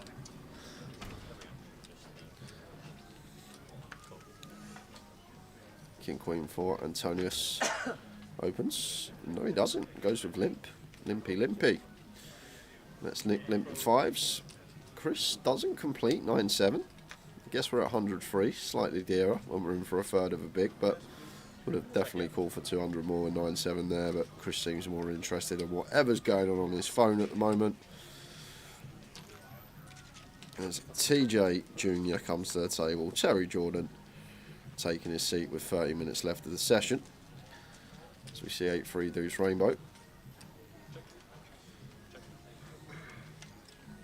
Checked over to Eastley, just going to fire. Goes for third pot. Versus third, Antonius with the 2 overcards. Looks like does want to take one off on the hunt for a king or a queen. Deuce on turn. Nice one to see for Nick here as well. And I think we get to bet again as Nick with the 5s. Once Antonius checks flop, I think pretty clear that he's not got an 8. Going to have a lot of this ace higher type stuff. Hand like he has. Nick firing for half. Probably going to be working.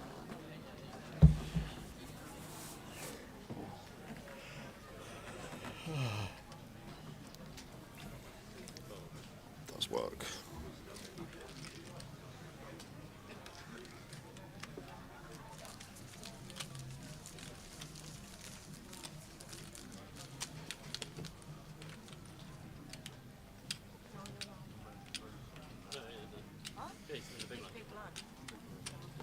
Unless you want to play the big blind early. No, I didn't realise he was. I can't oh, yeah, coming on. Afternoon, Chris. Good to see you in Cov. Enjoy Berry New Road and good luck.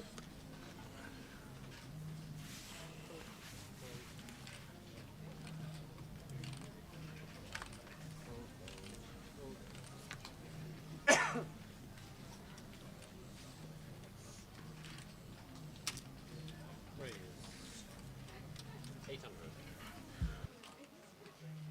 So,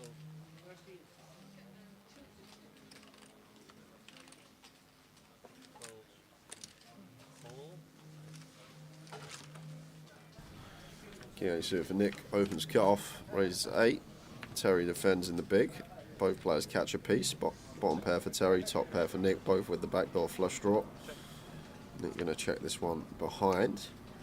So it's 6 of hearts turn. Now has to start betting. Does mix one in with a top pair. Needs some in the check back range. This one seems fairly tidy. Now we're going to have to go on the hunt for some value. Goes for 1.4. Little 2/3 on the turn. And Terry will just bottom pair here. Difficult versus this size does make the laydown. We must have turned up together. Because I've just seen you as well.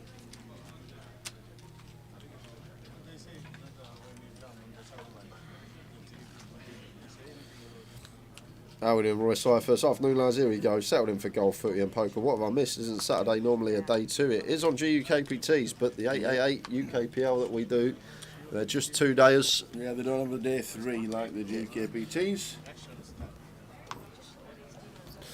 And that's why they can be a lengthy one. Finished up at 3:30 in the morning in Coventry for the leg 1 of UKPL, because we basically play out all of day 2 down to a winner on Sunday. Frankie with ace queen. Going to ISO here, try and get heads up with Antonius. Makes it 15.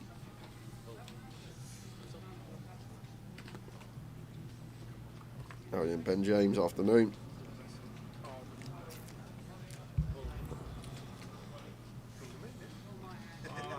He's 5 suited for Renee in the big. It's 5x from Frankie over the limp here, and we don't really know, just getting to the table as Renee, what the limp is about. Will he have any limp raises? Is this ever a trap? Or is he just always limping hands like he has the mediocre holdings? And Renee, with no information as of yet, does just go with fold. Back on Antonius here. I doubt we're limp folding the ace-9 suited, so expect to see limp call. So Frankie in a good spot to be in, dominating the opponent with position and the betting lead. All 3 things going our way at the moment. Not on that flop. 9, 2, 3. So, roll reversals, but Frankie has got the execute with the hearts. Yeah, nut flush draw still, and mono board tower. Want to have a small size here as Frankie. Did she just find 20%? Goes for 700. Very nice. There's a little 20% up. And snap raise from Antonius here, and Frankie obviously with the ace of hearts not going to be going anywhere. Expect to just see call with position.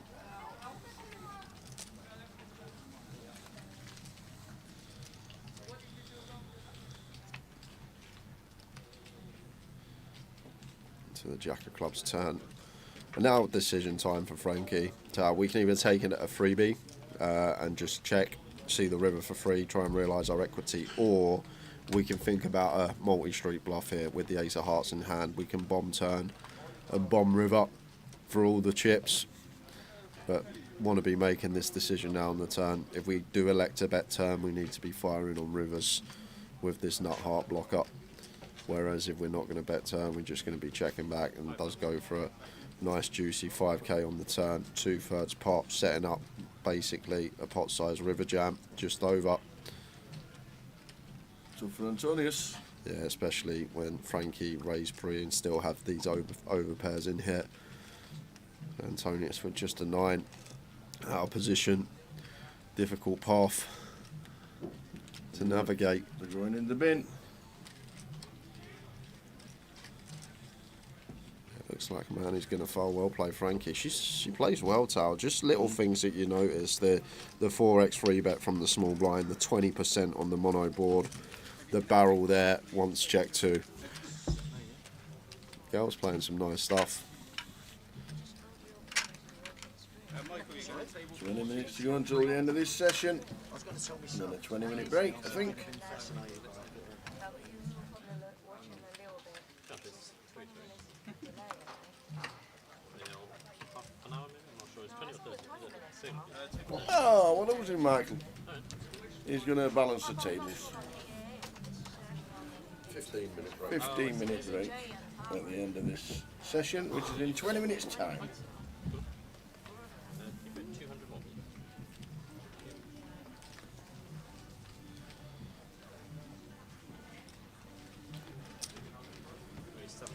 That's better for the players. Frankie opens Queen Jack, raises to 7.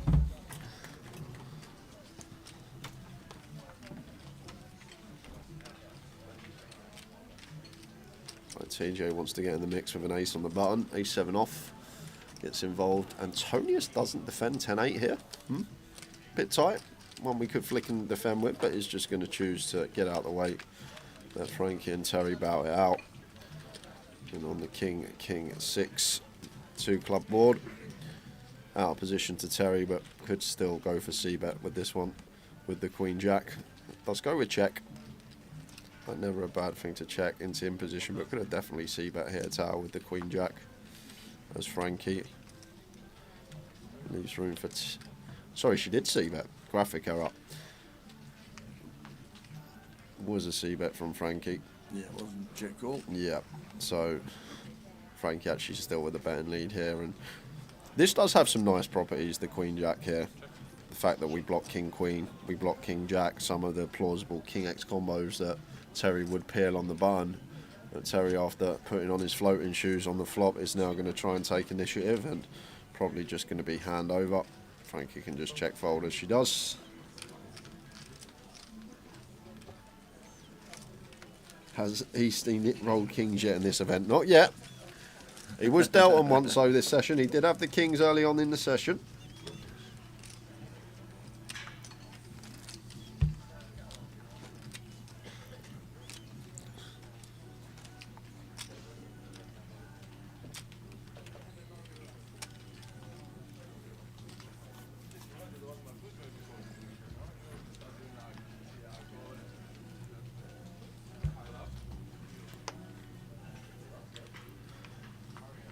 Suited for Abdul.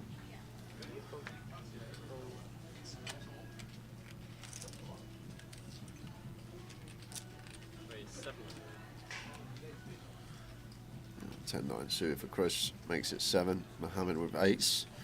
Going to be calling, I expect.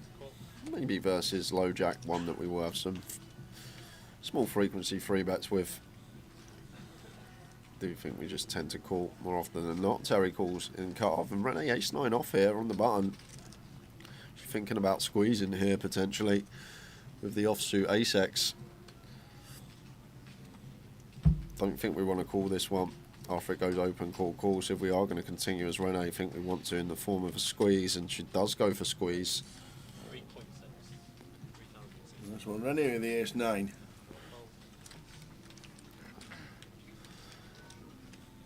Just so much dead money in the pot, and don't ever expect any traps at this stage. So Mohammed and Terry are never near top of the range, so we just got to get through Chris a lot of the time as Renee to pick this up, and got the ace in there for some slight removal.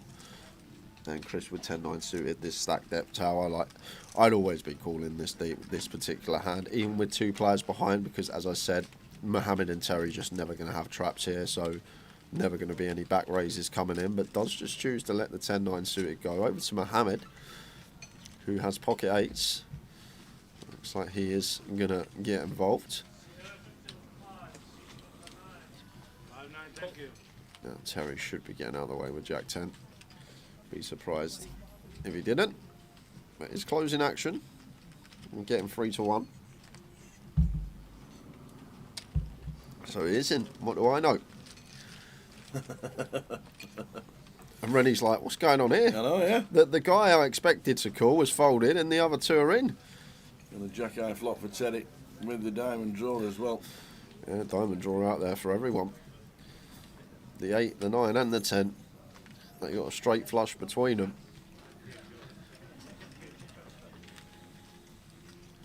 But this one should just play and float.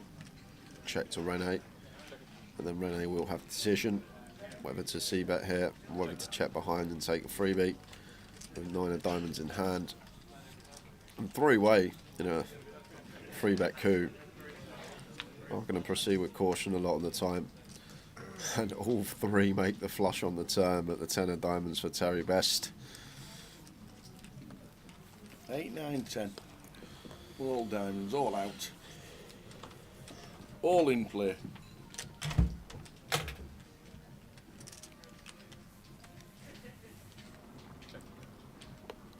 Could see this just checking through again here, Tower. And then potentially check Terry bet on the river, Rene call. Probably what we're likely to see with these holdings. So 8 on the river, check from Mohammed, bet from Terry.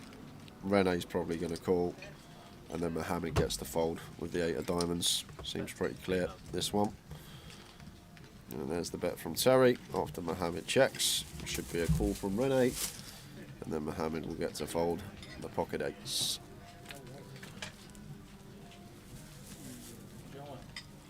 Not really asked though.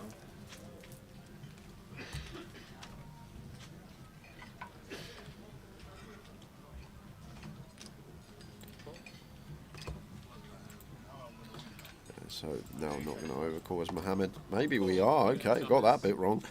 Expected the Terry bet, expected the Rene call, and expecting the overcall here, Tower. Once it goes bet call, how is the 8 of diamonds going to be good? Very difficult. I guess maybe he expects the ace or king of diamonds to hear about that on an earlier street, so maybe thinks potential bluff.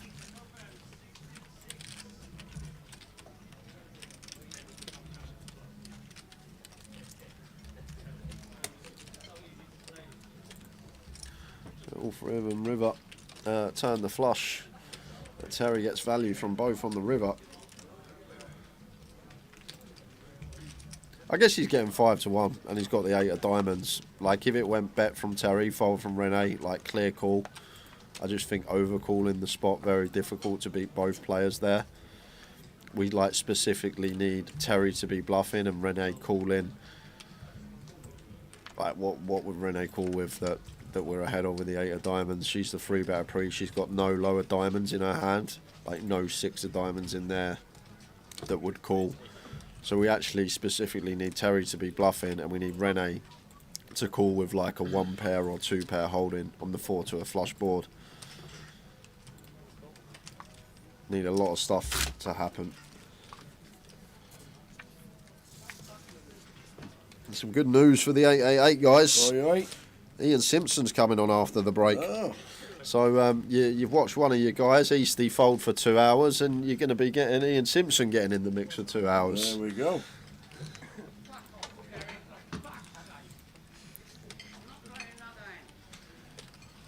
To be fair, hands that Nick has played, everything seems pretty on point. Sizing seems good. When to check, out of position. Seems to be doing some nice stuff, and someone else doing some nice stuff is this one. Frankie Green's playing some nice poker. Just from little things. You can tell a lot from the size people choose on certain boards. There's times when they check out of position as the aggressor on certain textures. Frankie going to get a customer in Terry here off the flopping middle set. Oh, but it's 9 of hearts rolls off for Terry. It's a real dirty river from Frankie, but I'd still like to see bet here, Tower, because Terry as the opener, not going to have too much 7x. We make that assumption, but is going to go for check call instead, which can get behind as long as we don't raise. They're going to have to pay this off as Frankie, Tower. Unfortunately for us, we're going to have to just one chip Terry. Yep. Can't fold. We got a set. Terry might value bet worse, stuff like Jack 9. Just going to have to one chip him as Frankie Green here. There you go. And she's going to see the bad news up against the rivered straight, but Oh. what can you do, Tower? That's how the game goes sometimes. Unlucky. Unlucky Mick. The more treble anybody? Yes, Mick. The treble is Millwall, Preston and Barrow. Thanks to Gaz for posting in Twitch. Millwall, Preston and Barrow, 8.9 to 1 it was when I was in the lab overnight. It has 3 letters in it, yes, and it does have a B at the end of it, yes. But I get it weren't a lab you was in Tower. I can tell you that.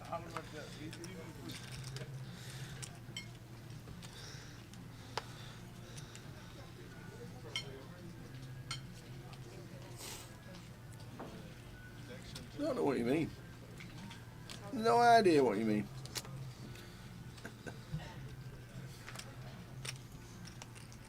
The treble is on.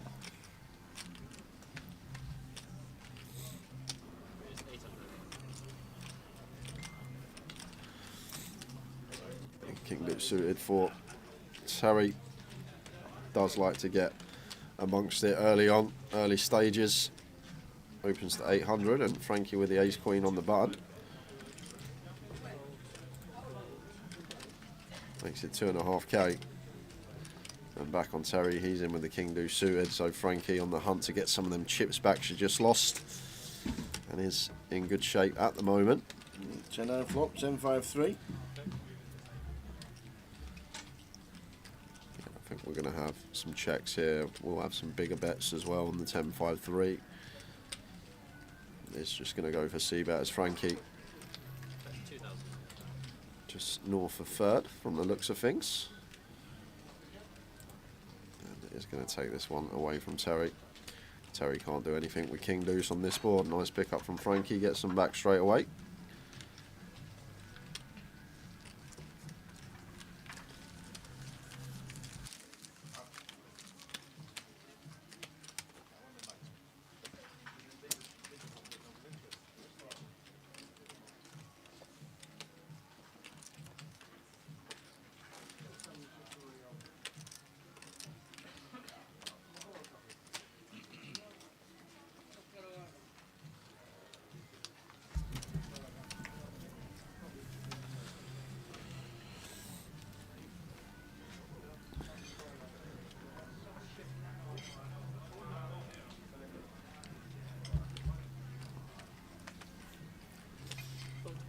If you put £10 on the treble each week, it's £520 for the year loss. But if you put £10 in a pot each week, it will say £520, so you know which one makes sense.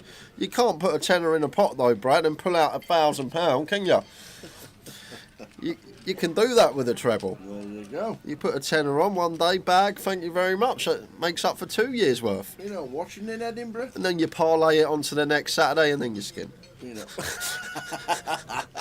We're not watching in Edinburgh. We're not watching last week. God, man, brothers. You're wrong.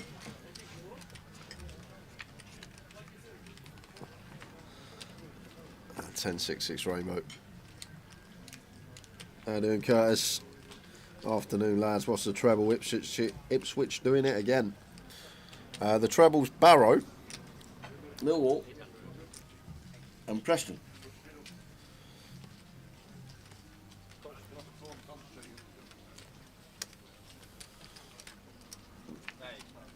You've seen it.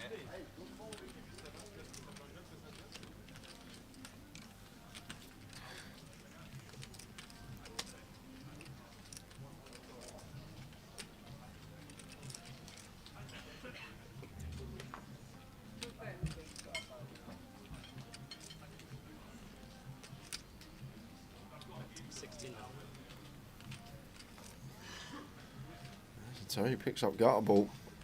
Double barrel in here. Antonius with just ace queen high. Non-believer incorrectly calling with just the ace high. Jack of hearts on the river as TJ got the triple in the lockup. Surely not going to be checking 7 high, or is he just going to give up on this one? Knuckle it over to Antonius, or has he got the third barrel in there? Probably would be working.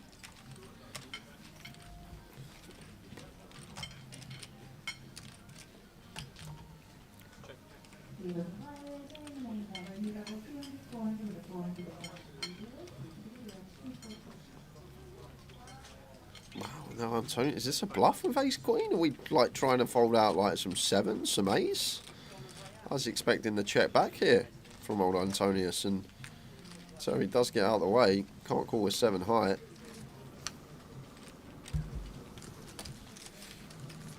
So 4 minutes to go until the end of the session. Back, just a 15-minute break. So we'll be back at 2:35. 15 minutes, getting them back in. New table that includes Ian Simpson.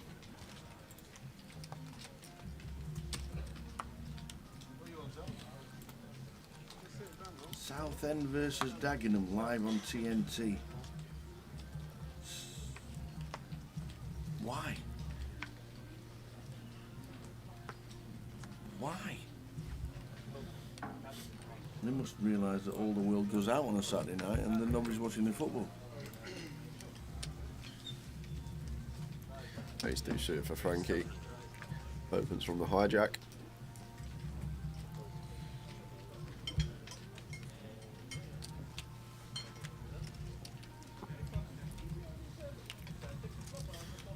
Chris defends in the... Sorry, Mohammed defends in the big blind. Chris out the way in the small blind.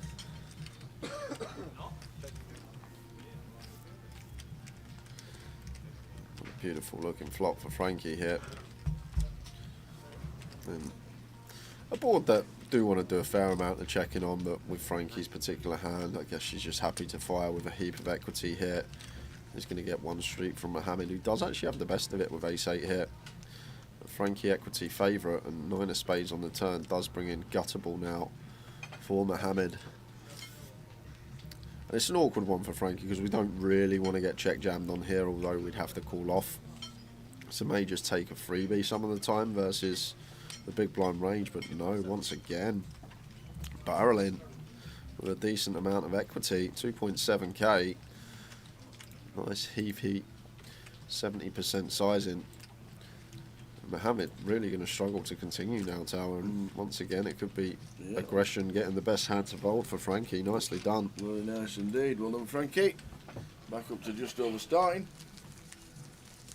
Couple of minutes to go until the end of the session. 15-minute break and back with it. With a new table that includes Ian Simpson.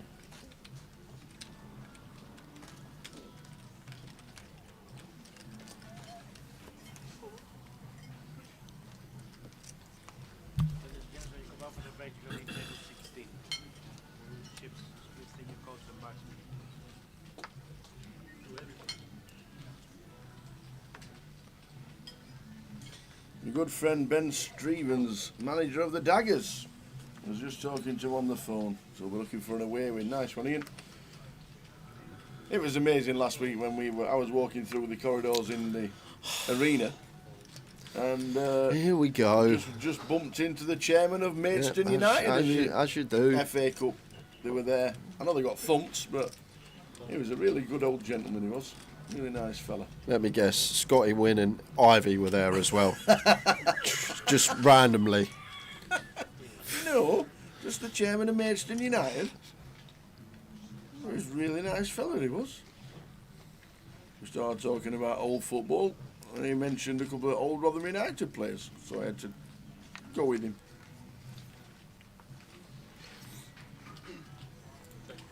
We've got flush draw here for Mohammed. Terry is the aggressor.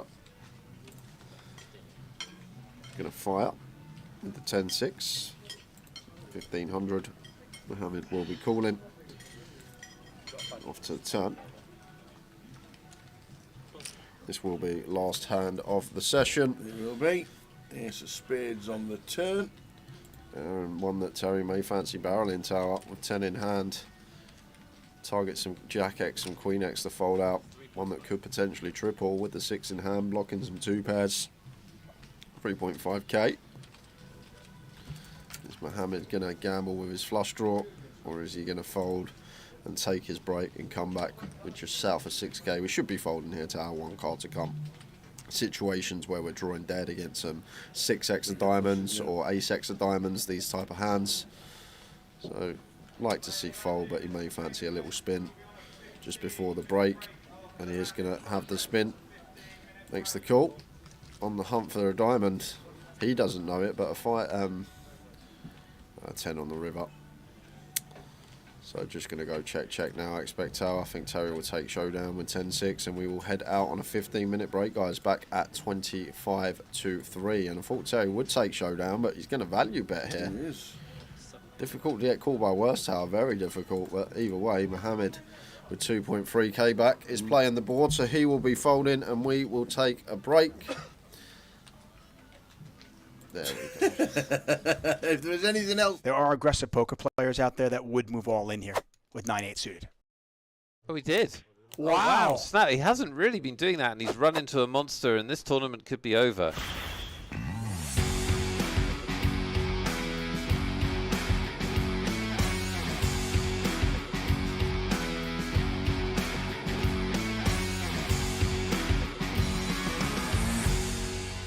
Our short stack has picked up ace-king.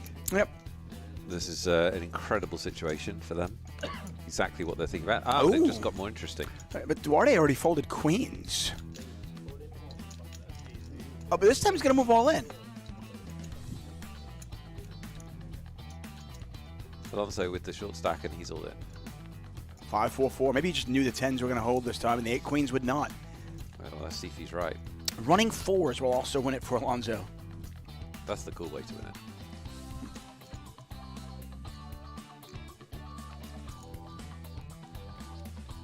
Bang. Yeah.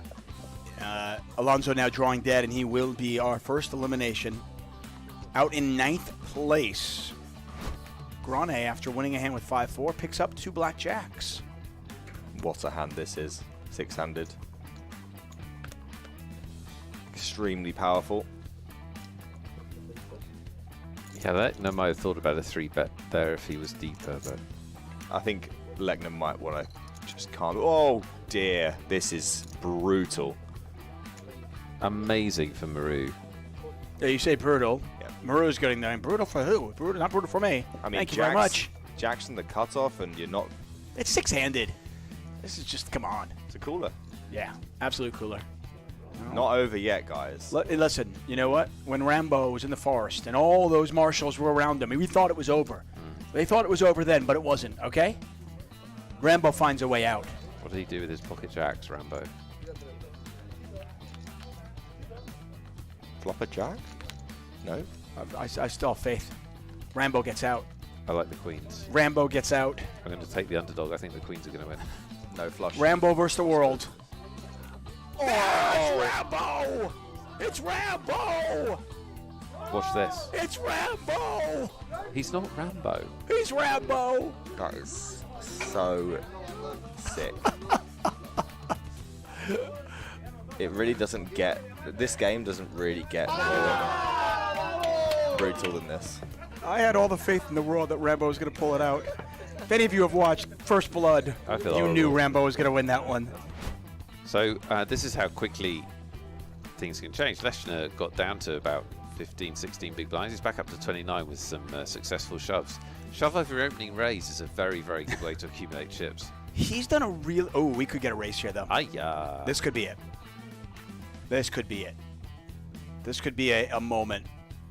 I mean, it actually should be. I think you have to call this with sevens, simply because Bertoldi can shove the small pairs. He can shove small pairs. You're actually dominating him. You know, you don't love flipping, but I think to your point from earlier, you can't control every situation. You have to be willing to gamble a little bit, and that's the case here. He has to call. He does call. We're going to makes the race. call. We're going to race for Bertoldi's tournament life. Yep. Big pot for both players. Over 2 million in it. We've got the qualifier versus the olive oil tycoon. Bertoldi, if he gets chips, he's dangerous. Won a big tournament recently in Uruguay, but he could be out if he can't improve here. The dealer's about to give the flop. It's exciting. And here it is. 10, 6, 4, 2 clubs out there. Nothing so far. Yeah, nothing going for on. Bertoldi's ace or queen.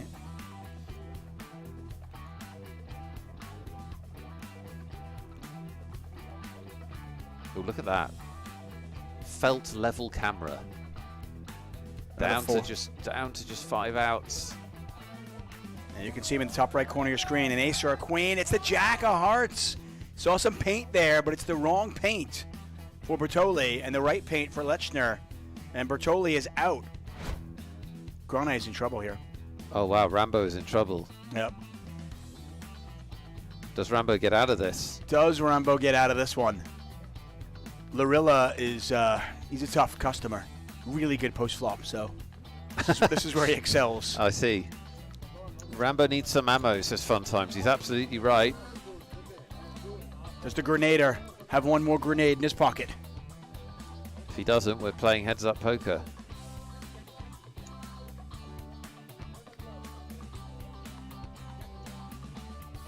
Oh, wow. Almost over. Running cards required.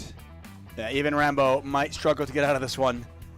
Help on the turn. Oh, wait a second. There's always a sweat. Wait a second. There's always a sweat. Rambo, in his last dying effort, can he find the jack?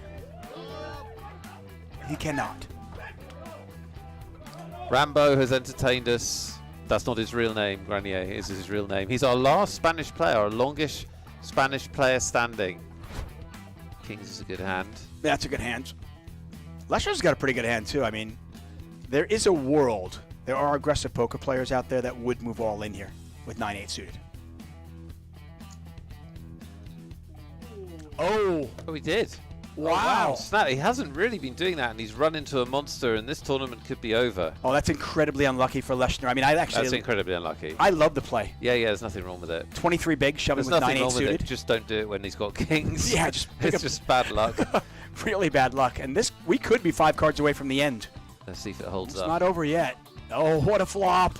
There's always a sweat. How is this possible? Always a sweat. By the way, if you see the flop, the funny thing is if he just calls. It goes in. Yeah. Well, no, I think he might even win it. With the ace out there. Maybe. Oh, 33% of the time, he will hit a spade. Oh, now. It can't be the 5 of spades. Now it can't be the 5 of spades. Larilla with a set of kings. Is this it? Lechner Army praying for one of the 7 outs. The river. It's the 10 of clubs and a full house ends it. A battle to the end. Today is the first day of the main event of the World Series of Poker. I feel focused, I feel great. I'm not nervous. I'll do the cold plunge before my workout. Which way to my table? I feel good, I had a great meal. I'm just trying to soak it all in, you know, and enjoy it. Maybe over there? Hey guys, we are already in the room. So there's nobody here at the moment, but this is gonna be full in like 20 minutes.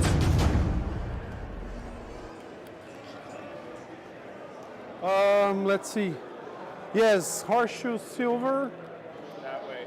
That way. Table 625.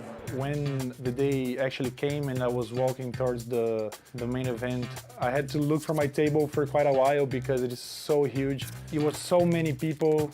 When I sat down, I was pretty nervous, but also really excited at the same time. Let's go, this is for all the marbles. I think it's just the allure of the main event. It's the hype around it. It's how publicized it is. Anxious is a good way to describe it. I mean, I've done this for 15 years, but this is a different animal. My initial table wasn't that friendly. Hoodies, sunglasses, professionals. No talking, no smiling. I was hopeful that that wasn't going to be the vibe the whole time. I've been playing the main event for, I think this is my 4th or 5th time. At the beginning I would be very nervous, and also when I would bust I would be very upset. Now with a better mindset and more experience, it's just my job.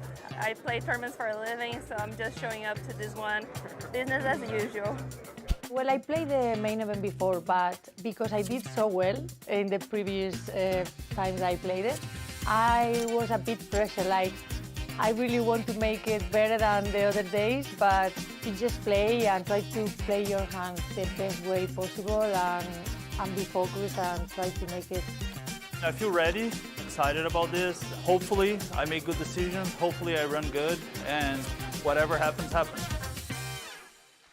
Poker players, poker fans, welcome to the main event. How's everyone doing? I wish you all the good fortune that I've had, all the run good that I've had, all the luck that I've had. So everyone, shuffle up and deal.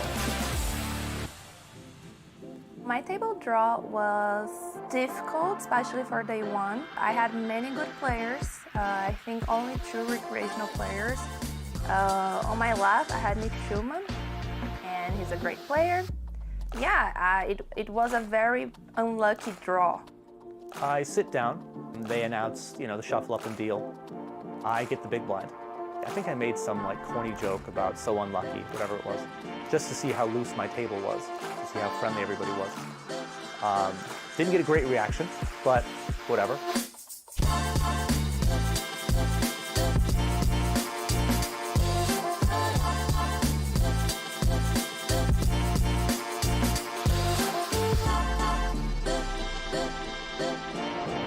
Dinner break, there is a lot of people, this is crazy. I'm currently with 102,000 chips, so doing pretty good. First 4 hours of playing, I didn't win any pots. That got me pretty nervous. I was thinking to myself, no, this is not happening, man. Then I actually had a set of 8s, which is iconic because I had 888. That's when I won my first pot. It wasn't a big pot, but I felt like, okay, so now let's get this going. First level was very bad. I lost half of my stack already, but I'm going back to second level and just play my game, make good decisions. I just want to keep fighting, so let's go. I managed to get back to starting stack again from 70 to 100. And I was feeling like the chip leader because my start was so brutal. And then things started going south again.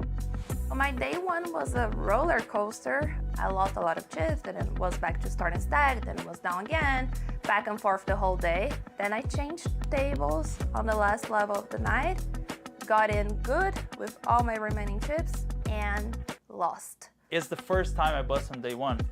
Of course, I made mistakes, but in the most important parts was just like, yeah, things didn't go that well. I had expectations, and when we have expectations and we don't meet them, we kind of feel frustrated.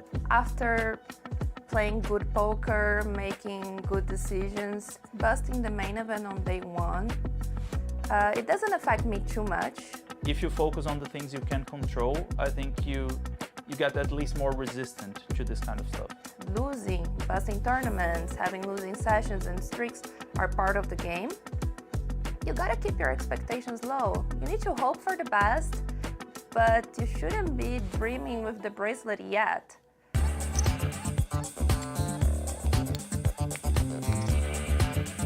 I ended up bagging with 86,500.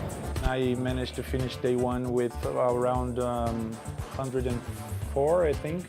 So yeah, 888 got me going. And I bagged 79.8K in the main event going on to day two. But did you know I'm actually a 2-bag boy? Because I have Earls of Sandwich. Gonna eat this sandwich? Because that's what winners do. 100K in a dream. We'll see how Saturday goes. So tomorrow,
Let's do it again.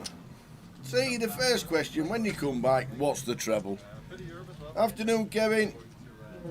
Watching on Twitch. on Facebook, sorry. Everybody else is on 888 Poker TV on Twitch. The treble with 20 minutes to go is Millwall, Preston and Barrow. Millwall in the Championship, Preston in the Championship and Barrow in League 2. Yeah, that's what we say. How are we doing, Kev? Just before the break, I actually missed that. Adam in the chat goes, funny enough, I just had lunch with Ivy and Dwan today. That's a name drop, ain't it? Out for lunch with Phil Ivy and Tom Dwan. I never knew Adam. Where was he? In Taiwan? Must be. Yeah, the Taipei one that Tom Hall's not Taiwan, Taipei, yeah. Taipei is the capital. Or one of the big city. I don't know if it's the capital of Taiwan, but it's a big city in Taiwan.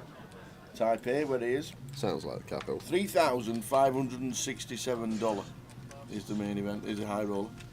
Don't know what that equates to at all. But I'm guessing it's. Yeah, fun table coming up. Run you through the lineup. 1 is Sophie Stubbs. 2, Mike Alexander is back. 3, Ian Simpson. 4, Andrew Rowley. 5 is Aaron Kara. 6, Francis Obadon. 7, Fadjan Gendaran. 8 is Gareth Wright. And in 9 is Georgiou David. And our action tracker Mikey has said that Seat 9's chip stack was put down as 30k when he came down, but he's got chunks. 71k he's got, so that's what it'll be. That'll get sorted out by the action tracker.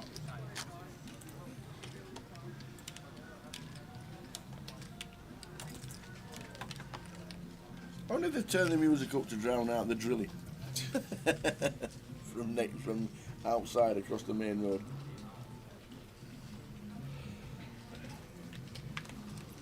Raised to 1,000 pounds. Because funnily enough, when you go into the club, you can hardly hear the music. We sitting in here, we can hear every word. Yep. It's weird. Let's go, Ian, says Big Ben. Good afternoon, Big Ben. I wonder if on the hour he goes bong.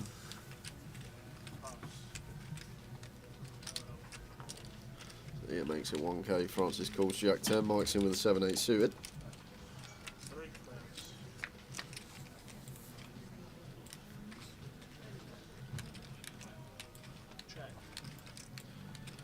Francis flops best. Queen Jack 4 rainbow. We'll have bets on this board as the open up. It does have Francis in position to worry about. It's still undeterred from the looks of things as Ian. Just going to see bet range. Goes for 2k. Just north of half. Easy call for Francis. Mike will get out of that.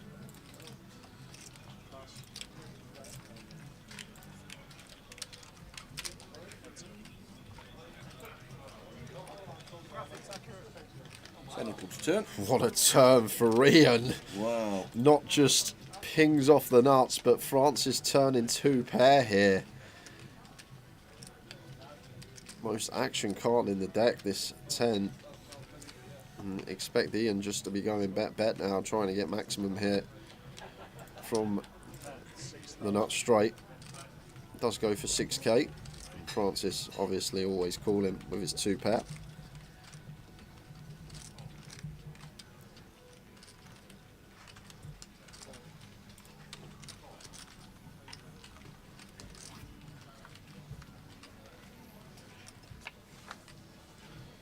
Three of clubs river and king of clubs for some insurance is Ian.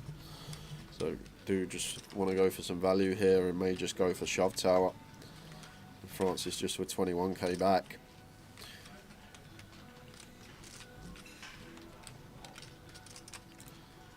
Like flush does complete, but with king of clubs in our hand, we still just want to be jamming, and Ian gets snapped off by Francis. Francis with the jack 10 says GG. Gonna lose Francis Obadon. Yep, tops the table. Any good starts for Ian Simpson? There we go. Right, up to 80k. He loves the old featured table, if I recall, whenever he's been on here before.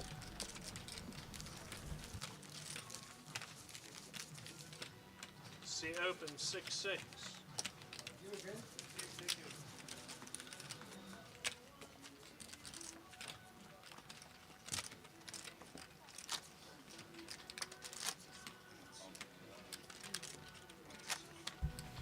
So 81k for Ian Simpson. We're just texting Easty. How many have you got?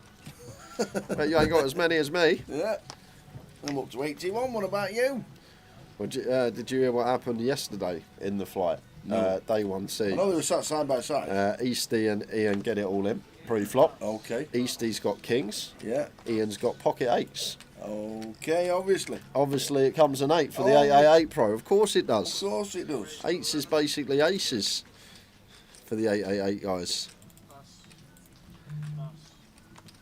Flop a set every 1 and 8.5 times, Tower. If you're an 888 Pro and you got pocket eights, you actually flop a set 40% of the time. The entry on this is £560, 126,830 in the middle. At this moment in time.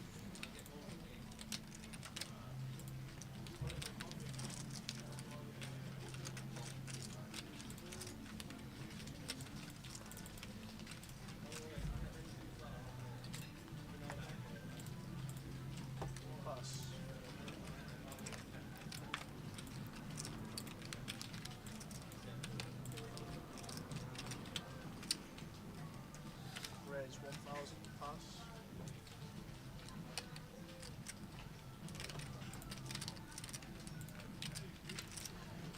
Third John. Raise 10, raises to 1k. Sophie pocket fours makes the call and the cut off. Georgiou's in as well. With the Jack 5 suited and Mike on the button. Ace 3 of diamonds here. Raise 6,000. Gonna squeeze it up. Let's go, Mike. Nice little tidy one to choose here. The Ace 3 suited. Do expect it to work. Fajan after opening EP. Not going to be able to continue Ace 10 off. Gets out of the way. So does Georgie. Now Sophie has to fold the fours. And nice little pick up there from Mike. Fruity little free bet.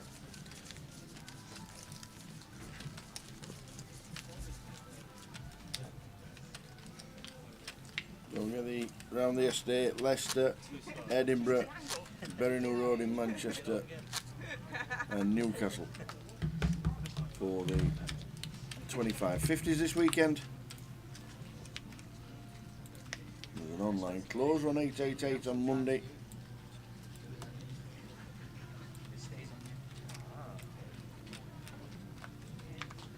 Pass, pass.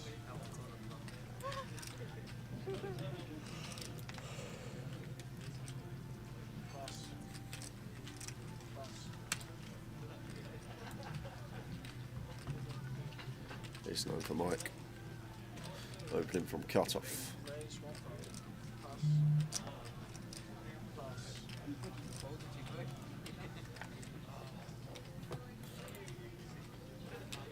Probably going to be raise and take. 8-4 off seems like one that does just want to fold. Maybe we start defending it like 8-5, 8-6 offsuit.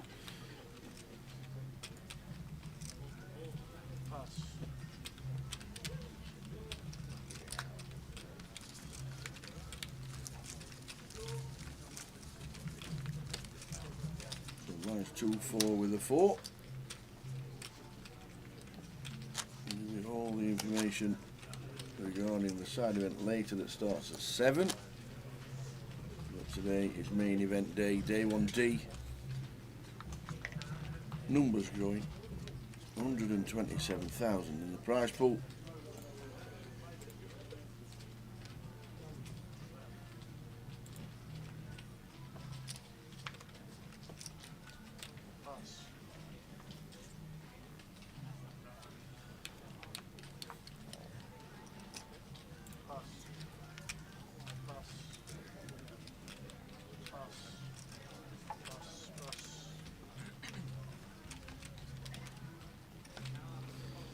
Ace 5 suited for Aaron. Can go either way. I think we opt more for complete here in the small. It's just going to go for raise from the looks of things. Goes for 1,500. Size is good. Position 3.5x up. Gets it through. Afternoon, Johnny Brown.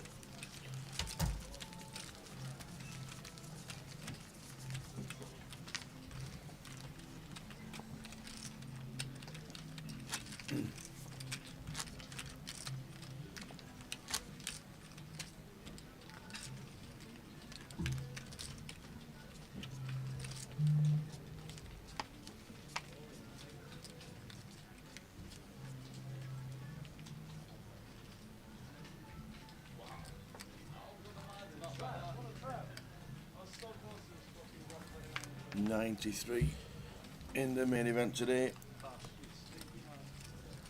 Total 276. Should get over the 300 mark with ease. Yep, layer edge till 12 for 12 levels. Sophie opens to 1k. Did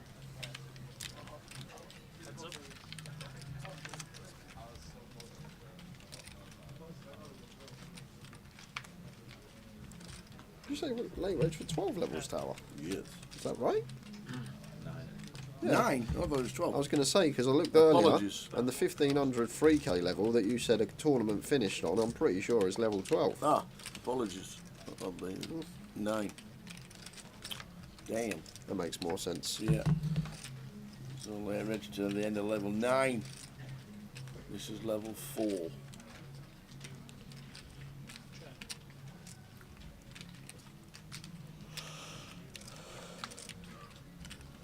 It's not flush for Sophie. And Gareth just shoves. Cool. Thank you very much. Absolutely.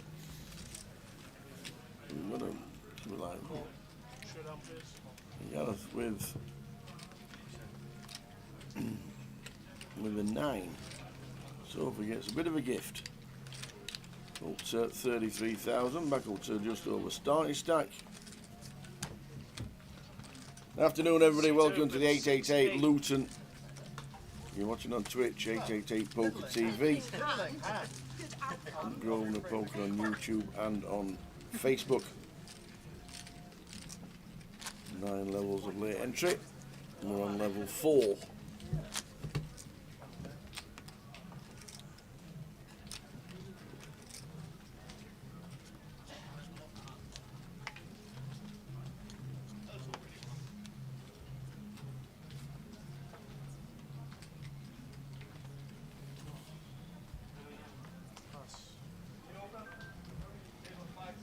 Couple of ladies for Mike. Must have gone on a tear, Tower, old Mike, because he busted the feature table last session with 20 minutes before the break. So he must have jumped back in with 20 minutes left of the session, span up 75k. Now back on the feature. So should be fold from Aaron. Oh, goes for free bet. Ace-3 off one we can use, Tower, but tends to be used from big blind. This particular one, even or small versus button. I don't think we actually get to do any free betting with this hand. In theory, facing EP and a call from cut-off specifically. Now we're going to get the bad news back on Mike, who sticks it back in Aaron's eye, and he'll just have to get out of there with the ace-3. Tried it, didn't work.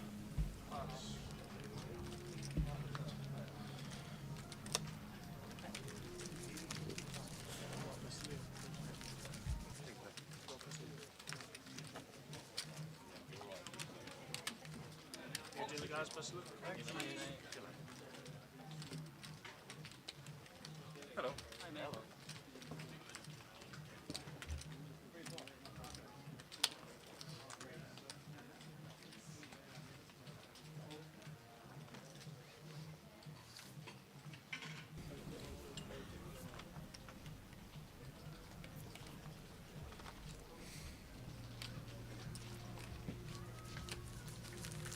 So good luck, everybody. Who's on the treble?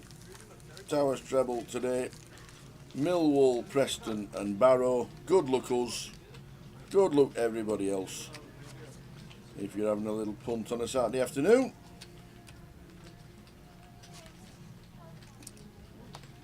Hello. I'm good, how are you? Sorry, I just smashed the bottle.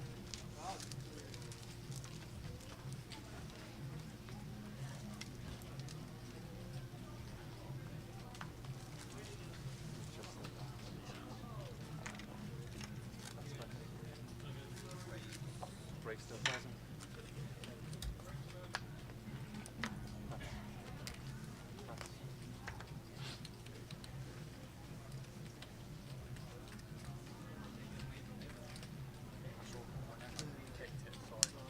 And with the fours, raises to 1,000. Ty John.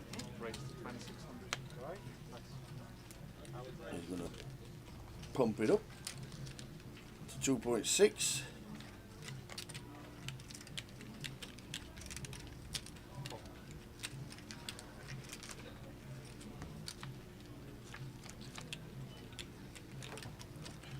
King 8-7.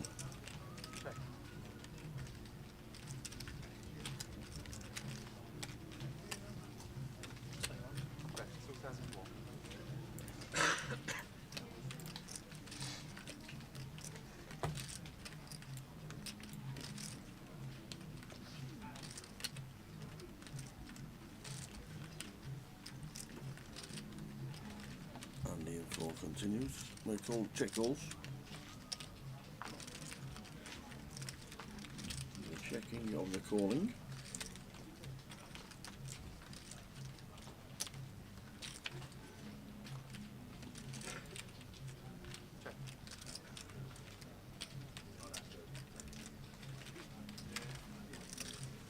Nine rolls off on the turn.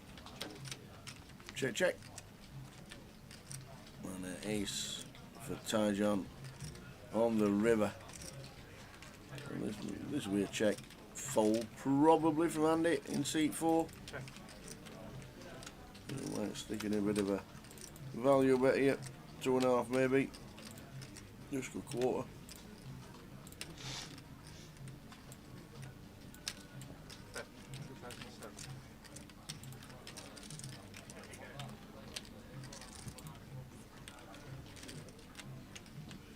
And this should be a fold.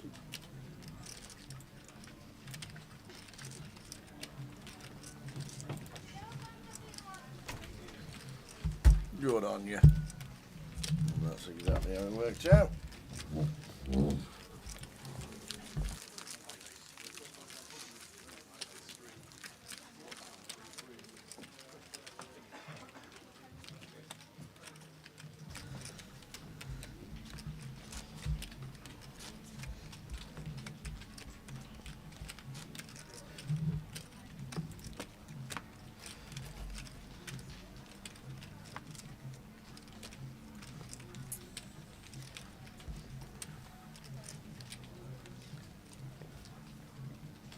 Mr. Simpson, chip leader on the table, gets out of the way.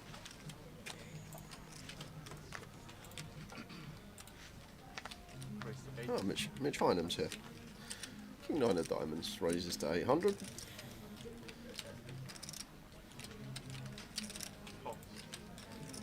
Georgie on the button is in.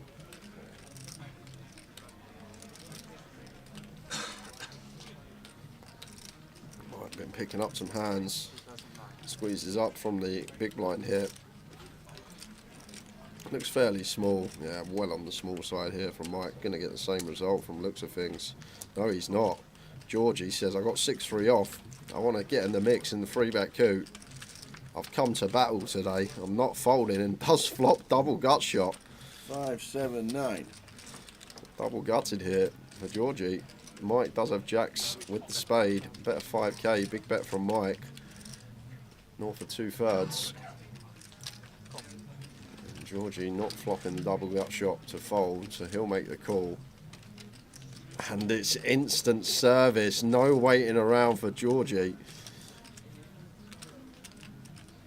And Mike, not fussed that this 4-liner's out there. He just continues to fire. 13? He does indeed, 13. Just call, Georgie.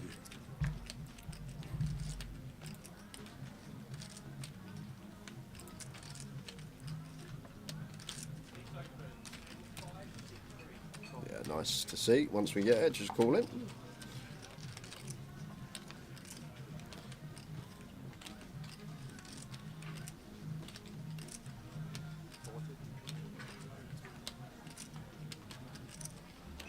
King of spades on the river. Yes, it does bring in flush here. So going to go check Mike, and Georgie going to be value betting, and Mike's going to have a decision, but don't really beat too much now. The flush completes as well. Do well to find some bluffs on this board tower. Like, what on earth would we even choose to bluff here? Once we get here, I guess something like 10-8 suited perhaps could be one. I think 10-8 suited might be the one we have as Georgie.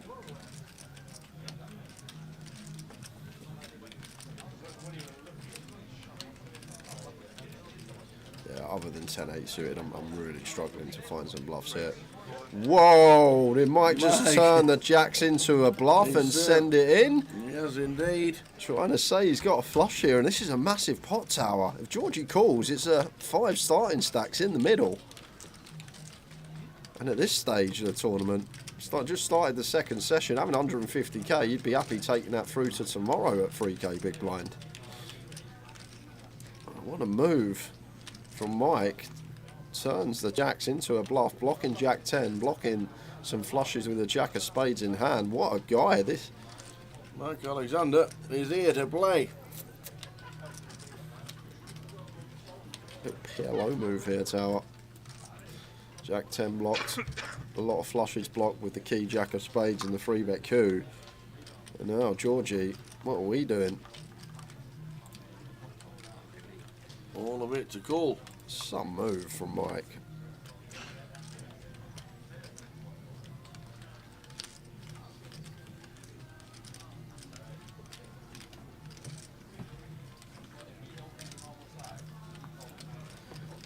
One thing I will say, Tower. Oh, well, there we go. Whoa. There we go. Does get it through. What a move from Mike. Hats off to that man. That's some river bluff. He's here to play, ladies and gentlemen. Here to play. Boom.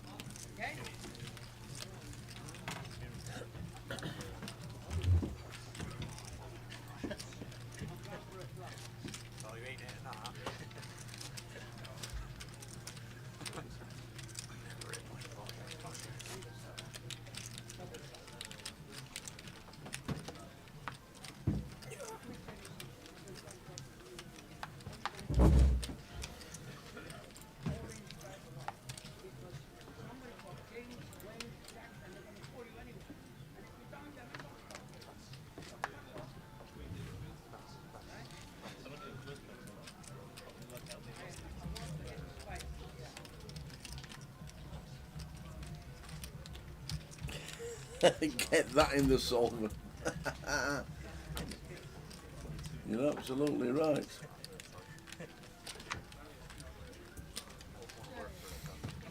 Mike Alexander, entertaining.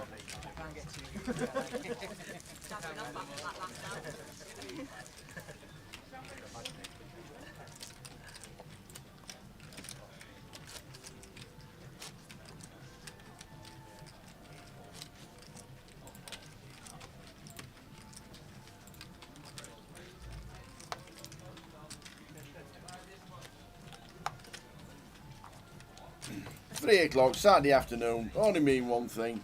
Good luck, everybody. Well, you're watching the stream on 888 Poker TV. We've got Towers Treble running, and everybody else who likes a little bit of a flutter on a Saturday afternoon goes hand in hand with the poker. Good luck, all your favourite football teams.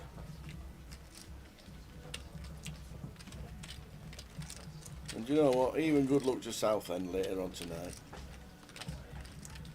And Dagenham. It could be a 2-2 draw. Well, when was the last time Southend scored twice? Better check the form.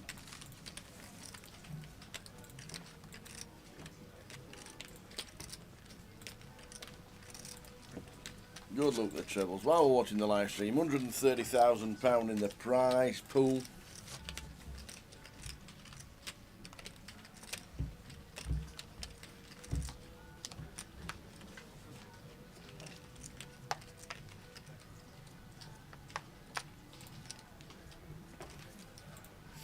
Good to see Ian Simpson playing poker down in Luton with E-Stick from the 888 streaming team.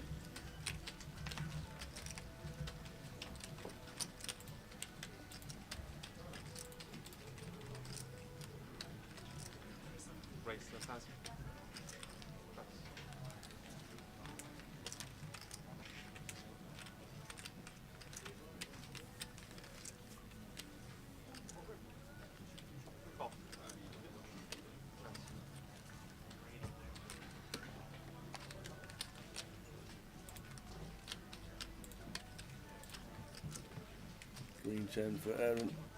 600 to call, so he does out the big. Initial race from Sophie with the ace queen. 9-9 flop, 9-5-6.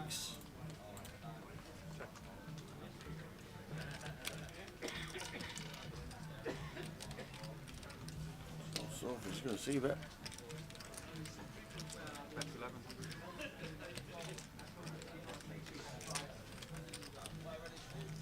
Gets Ian out of the way.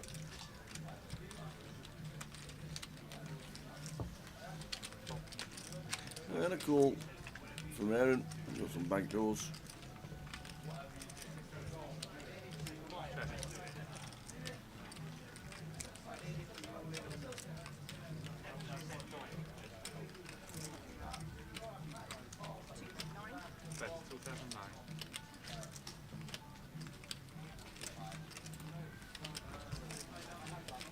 So it continues. He battles the turn when the King of Hearts hits. Football for Aaron, but he gets out of the way. Well played, Sophie.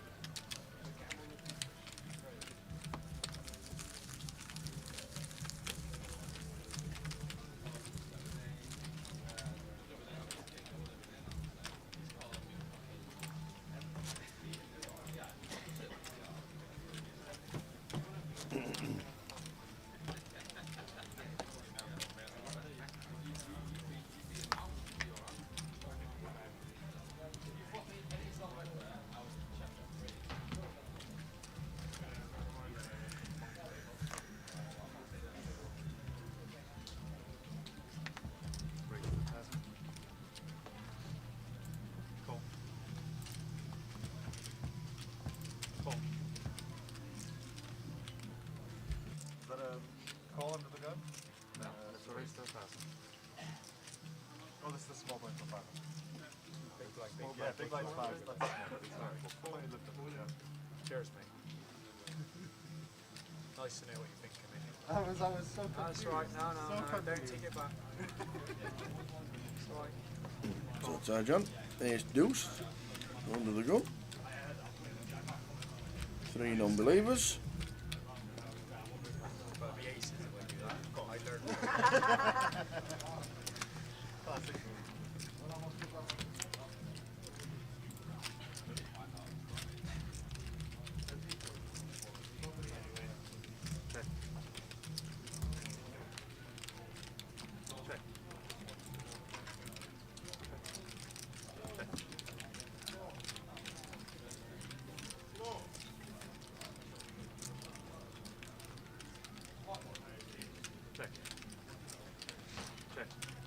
So Mike gets the check mark with a flop of Queen, Queen 5.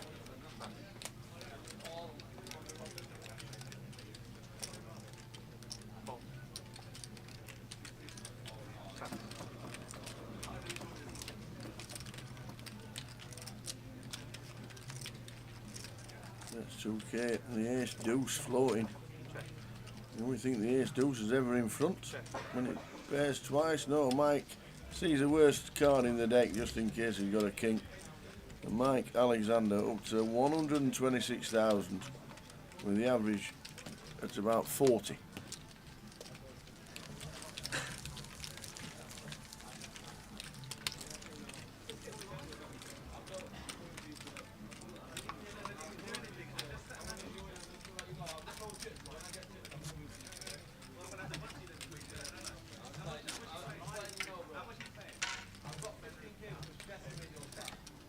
Wrexham losing. Who's got Wrexham? Not in mine.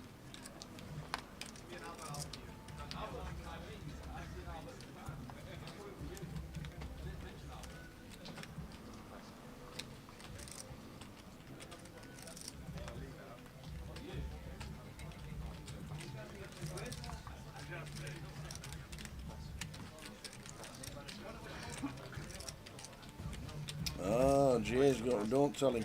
He's just gone for his chicken salad. Right, 3,000.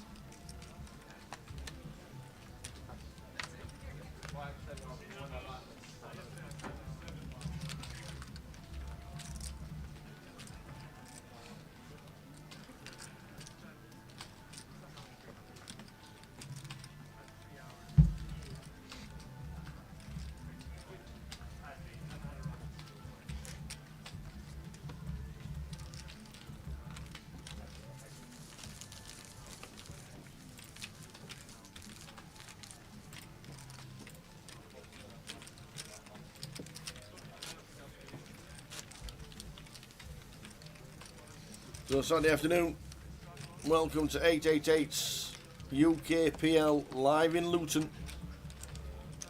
Plenty going on around the estate, show you what is happening this weekend. And big alert for Leicester and the 25-50.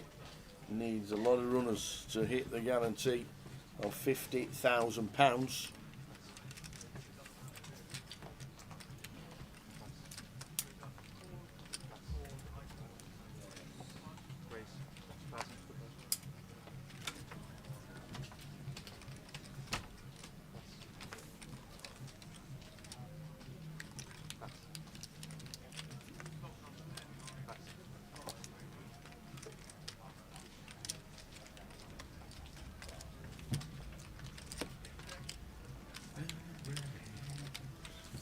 So the estate and what is happening. That's what's happening this weekend. UKPL this weekend in Luton with the same weekend. Manchester, Leicester, Edinburgh, Newcastle. Leicester struggling for the guarantee of 50,000. You want a bit of value, ladies and gentlemen?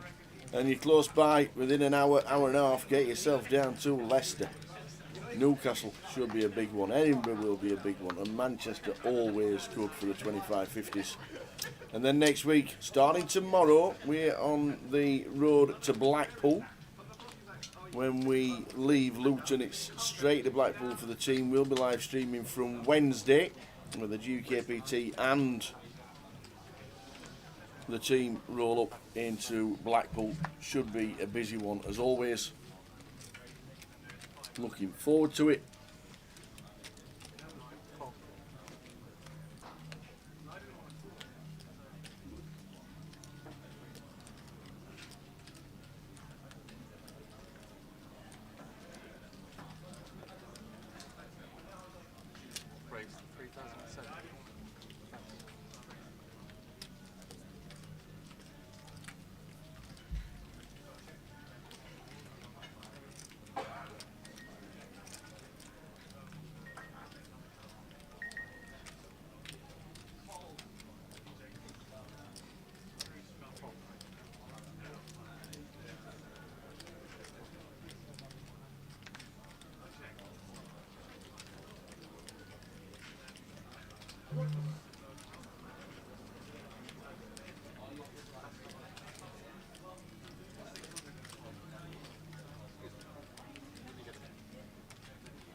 Tens for Mitch, he's all in. Tens for Tyjan. And ace queen for Georgie. All in, all in. Now then, Georgie. Can't find it. Would have been favourite with the ace queen. Mitch Hynam, tens against tens. Let's chop it up. Come on, let's chop it up. We're gonna chop it up. Don't you know we'll chop it up?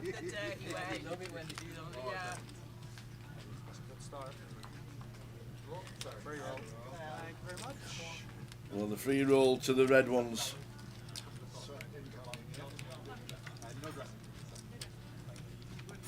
And that'll do.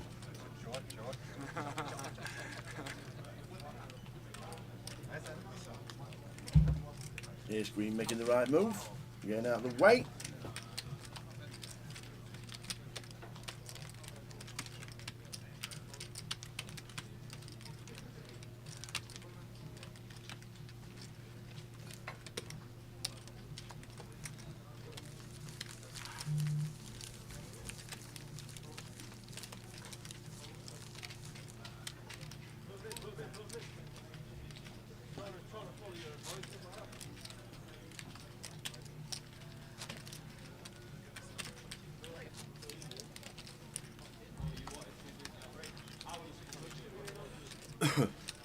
So much ado about nothing.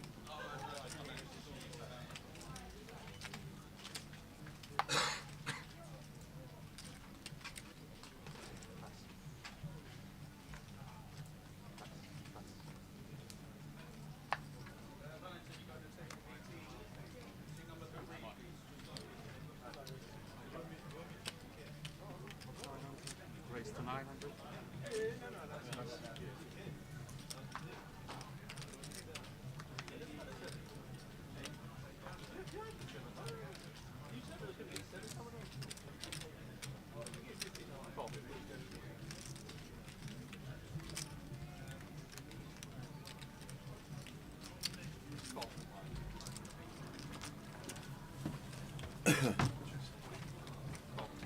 So George, you're calling the 700. Initial raise by Aaron, +3. That's what I want to see when I come back first thing here, Needleman. Wrexham losing 1-0 to Morecambe. Great. If you know me, if you want a losing bet, you just got to follow me. When are we streaming Edinburgh next? Yep, the GKPT 4th till the 14th. 4th till the 14th of April, and we'll be doing the 10th till the 14th.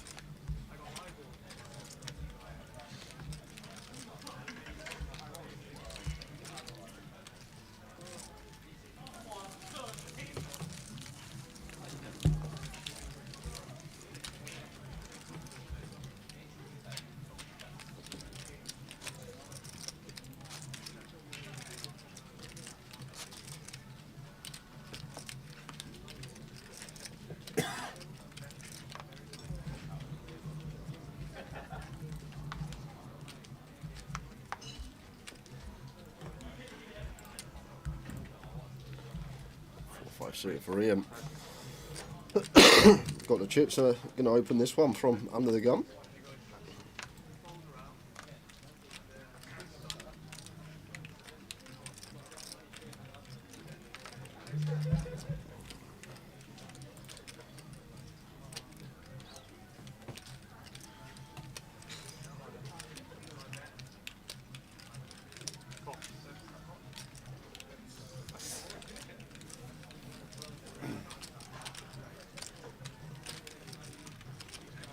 Cool. In 2 spots.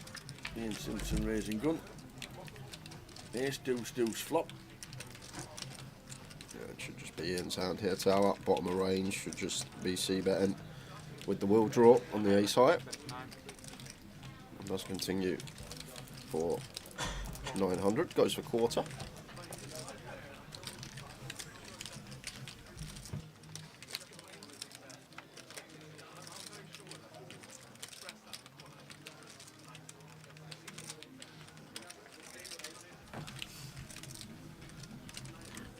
Well, I said I thought it would be hand over, but Georgie's got other ideas. Other ideas, these lads. Floats with the king 8. It looks like Ian going to amp up the aggression. Now does get the bet hand to fold. Nice move with 5 high with the will draw.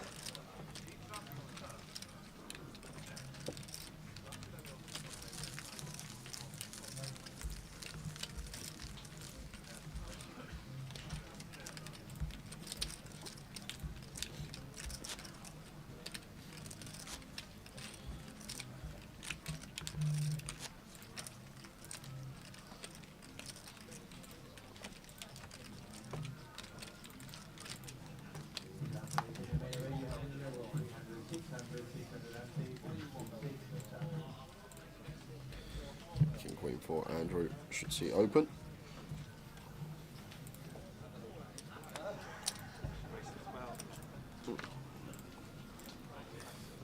Throwing it back to 2002 with a 3x, opens to 1200. Thajan is in with ace 10 suited.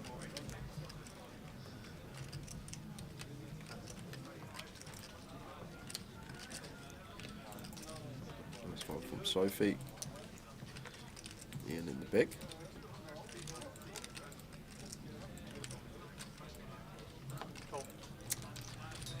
Defends with the 9s.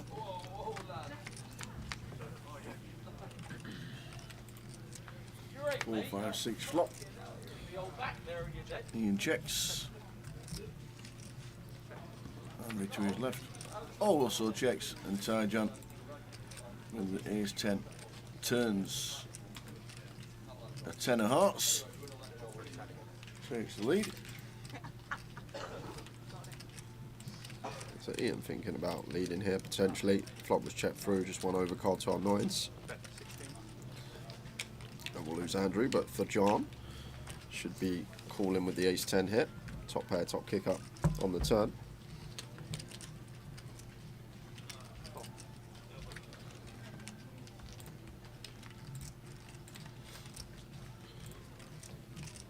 Queen of Diamonds river, and probably going to see some checking going on now.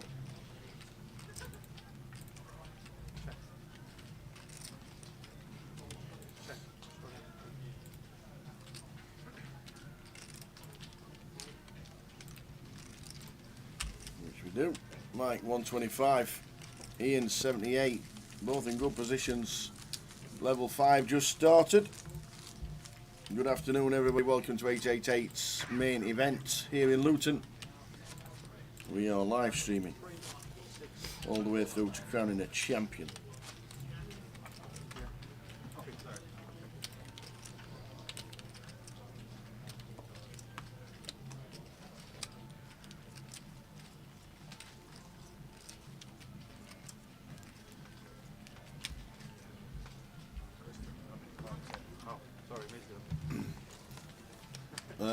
Taros treble is not Stoke. Preston, Millwall and Barrow. Doncaster are one up. Oi, oi. Who said that they were rubbish? Need a Morecambe goal then. Need Morecambe to get one. Somebody in our chat says don't back Doncaster Rovers, they're not very good. That's because he said I'm from Doncaster and they're not very good. That's what he said. Yeah, sorry. I did say sorry, Kev, when I read it out. I do think Preston are a great price. For John with the King Queen.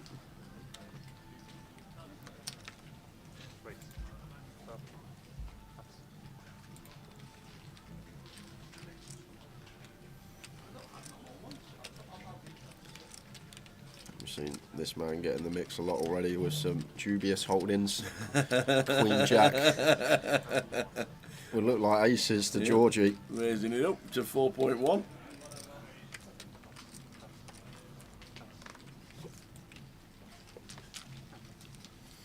Yeah, I think we have to fold this for John. Agree. Let's get out there. We play down to 15% today, Brad, so we could play a number of levels. There's 9 levels of late reg and re-entries, and then once we start at level 10, we will then know how many we're playing down to.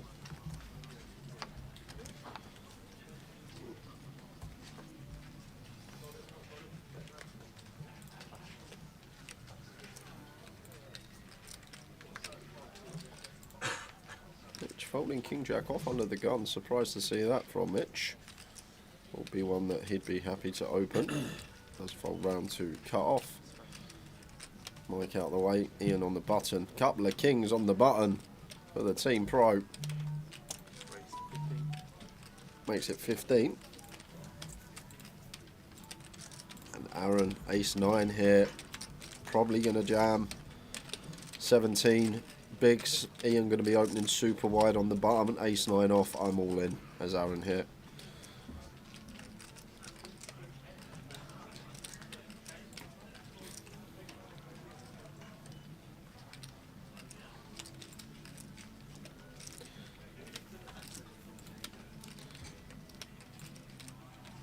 I'm going to go for the well-timed defend.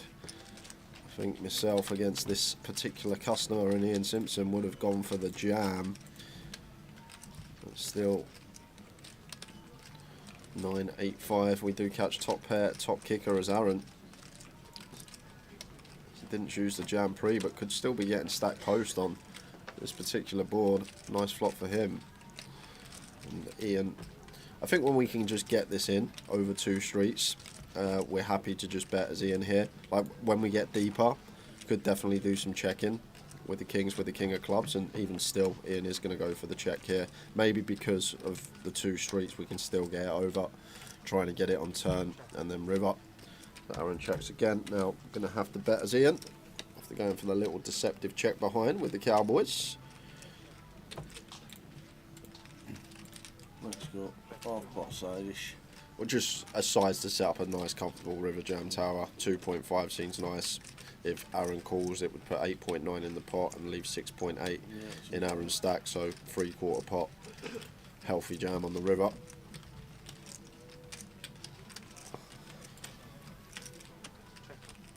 Check from Aaron. And just going to be all in from Ian. And then Aaron's going to have a real tough decision with the ace-9.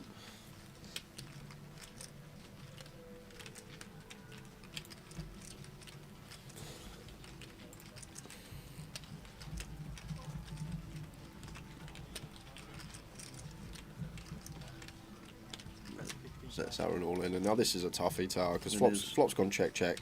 Like Ian can definitely have some Jack X here. All the obvious ones, the Jack 10 up to Ace Jack, that would be some value in form of trips. But then he also can go for value with hands like 10s, Queens, Kings, and Aces, and still as the button opening range, still will have all this 6/7, Queen 10, 10/7, pocket 5s, pocket 8s, pocket 9s. A lot of value hands he can have.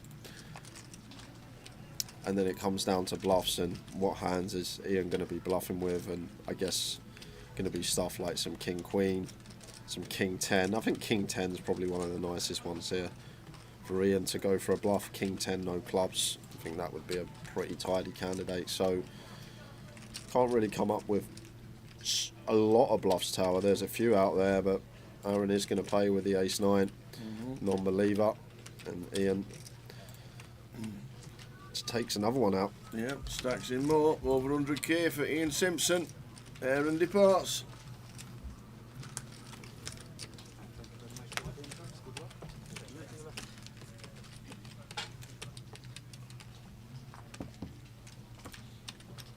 See open table 6, seat 5.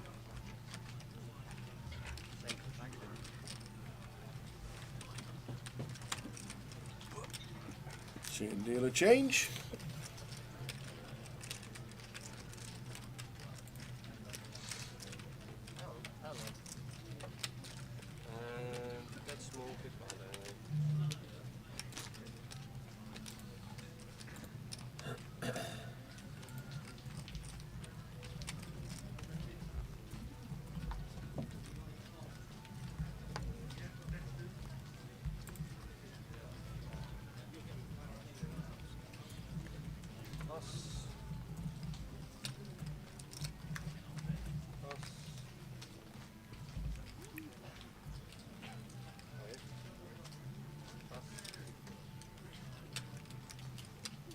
Threes for Sophie.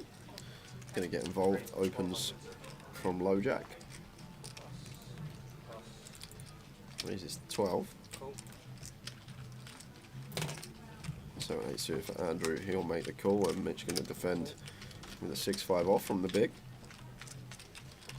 3 players.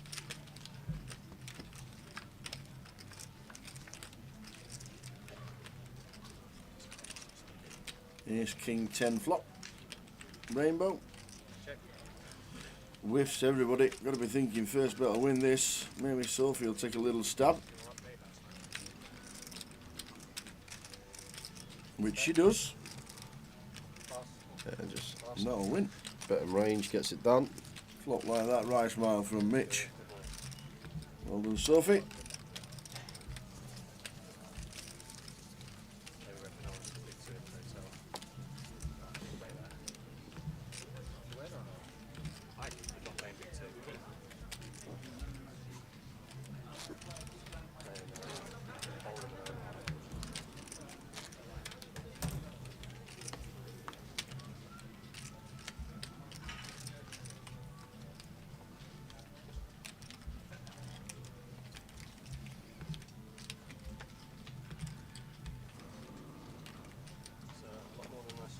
Level 5 of the day, blinds 3, 6. Steady start to the day, and a couple of big pots, house over house in the first level, which was mad.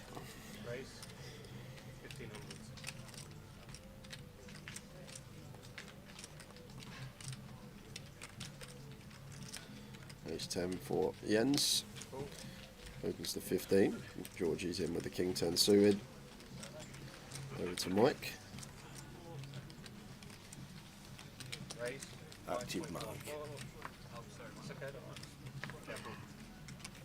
There's a free bet to 5.1. Unknown holding. It should be getting Jens out of there. Ace 10 off. Not one that's good to pill once we open under the gun to a free bet out of position. Suited variety, we could have some ideas, but that's a good fold from Jens. Giorgio suited King 10, one that does get involved from time to time. Yeah, definitely calls. So going to be sweating this one from Georgie's perspective. 7-5 deuce rainbow. Bet 15,000.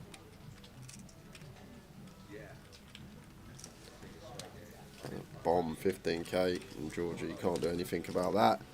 Ian Needleman, Jay Harrogate one up, but Charlton 1-0 down. How are they 1 down versus Carlisle? Do you know what? Ian Needleman, I don't know if you remember it was about 3 weeks ago.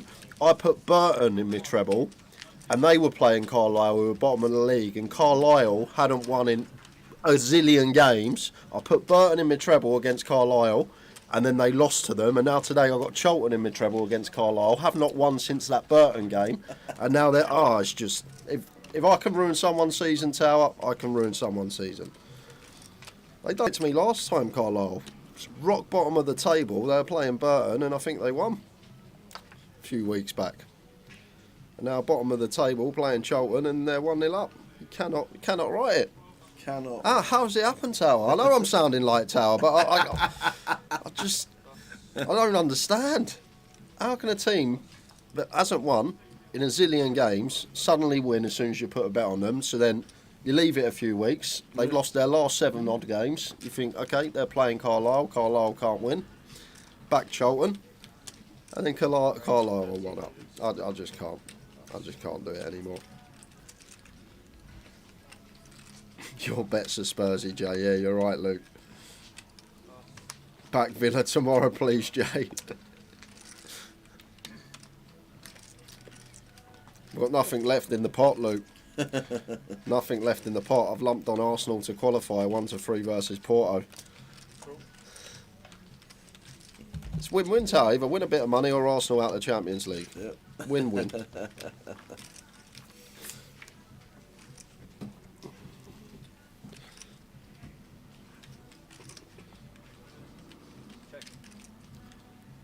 Flush draw for Mike, nothing for Jens, so probably just check bet fold.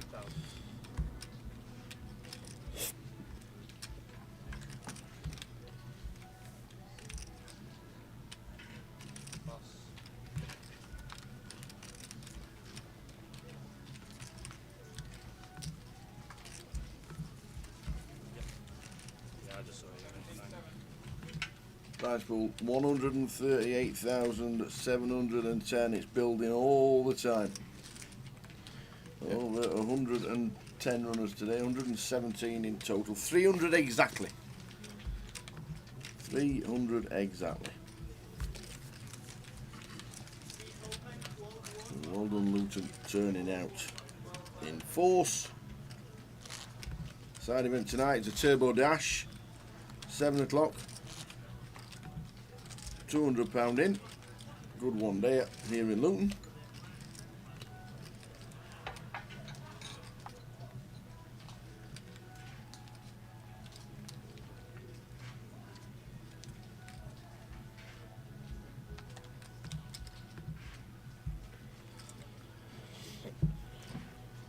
King Queen for Sophie. Opening from under the gun. Very hard thing to bet on is football, right? One of the hardest. Yep. Especially if you're me or Tower. And that's why we said don't go mad. I might have gone mad. But I always do that banker treble to break me even for the day. Yep. So we've always got that. The old even money treble. Yep. Only problem is Bournemouth are losing. I told everybody I told everybody yesterday the best bet of the day was Norwich half-time, full-time, and Norwich -1 at half-time was the bet to have. There you go. And Norwich are winning 3-0. And an equaliser for Wrexham. We like to hear that, especially when Charlton are playing Carlisle and can definitely get 2 back. So we got what we got. We got 2 winning, 1 drawing, 1 losing. It's not all bad on the fourfold. There you go. How are Bournemouth losing to Sheffield United? What is going on? Come on, Charlton, he does. So around the estate today, don't forget, Manchester, Leicester, Edinburgh, Newcastle, 25-50s. They're the ones to play this week. Leicester looking like an overlay, so 50,000 guarantee is going to be there. That's the value. Get yourself to Leicester for the value at the moment, 25.50. Manchester, Edinburgh and Newcastle all going along as well. And Blackpool starts tomorrow for the UKPL. Please don't tell me that, Richie Burner. They missed the pen to Bournemouth, Bournemouth apparently.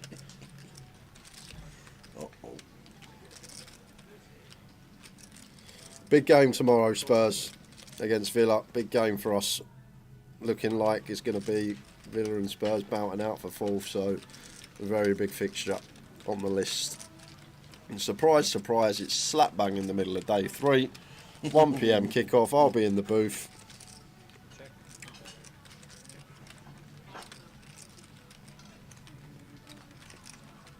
We got middle pair for Georgie and Jack 9 of clubs for Jens after opening button. Seems like clear continue with the equity we have, and it being an ace high board as the opener.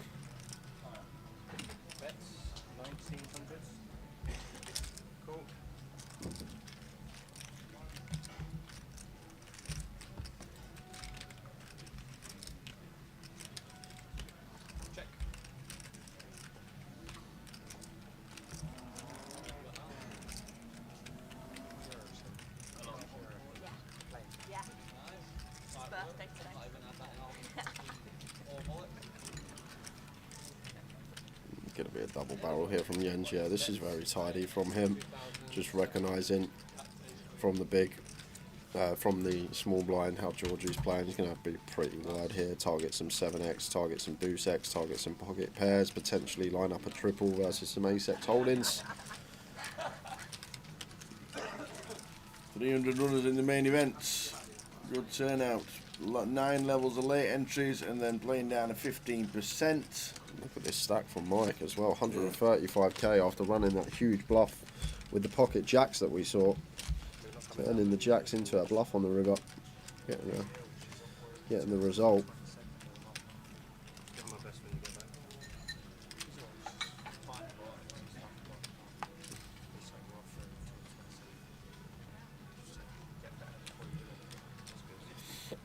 King 5 suited for Ian. Not going to open that one. Raised 1200. Which opens Jack 10 from +2.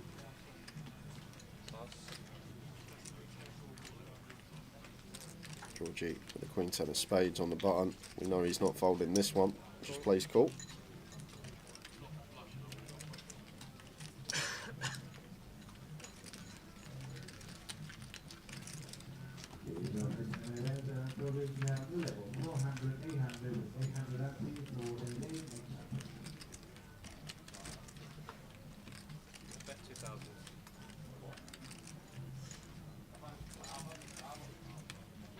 Yes, 3-7 bet, 2k from Mitch, and that is hand over. 20 minutes to go until the end of this level. 220 bigs at this stage of the game. Mike has 133,000.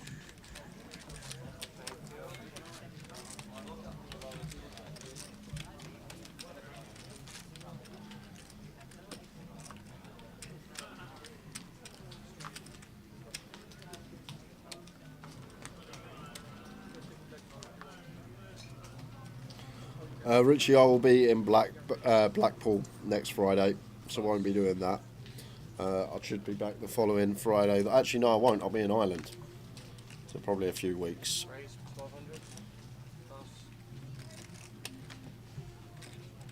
There's a Mitch. making You're it. going a week before.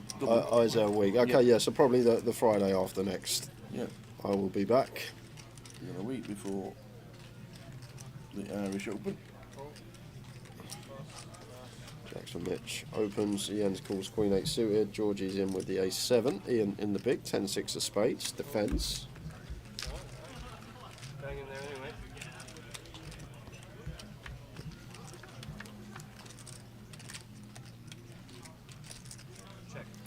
And Jens flopping best here. 2 overcards to contend with for Mitch, so should be checking to the 2 in position players. Let's check over to Jens, who's got one that probably wants to check as well. 4-weight. And Georgie going to take a freebie with the A7. The freebie gets that. Ace of hearts on the turn. Georgie with plenty of pots. Hits the turn. Well, if Mitch is betting here, Tower, this has to be a double barrel bluff. We have to make this decision here on the turn because there's going to be a lot of hands out there 4-way that will want to call once but will be folding river. So a lot of the call, the bet on the turn but fold river, stuff like the 1-pair ace-x, stuff like queen jack, stuff like king 10, king jack, and then stuff like heart draws as well. So if Mitch is deciding to barrel this turn, has to have the idea in his head on most rivers, maybe not a heart, that we want a double barrel here, Tower. So let's see what happens. I'm hoping to see a brick because we can't bet this hand on the turn as Mitch unless we have double barrel in mind. Queen on the river. Not really. It's a tough one now if he does barrel. Queen X of hearts is a thing. I think on a clean brick Mitch would have gone for it there, but it does slow down now. Checks it over. Queen X of hearts is real. Queen Jack, Queen 10 is real. Maybe thinking as well on this Queen river, ace-x isn't folding. So not really the river to bluff. Ace-x now chops with all other ace-x, so therefore thinking he's never folding out an ace now, just shutting it down. Charlton have equalised. Ian Needleman with the good news. Come on. 2 winning, 2 drawing, 15 to 1 4-fold.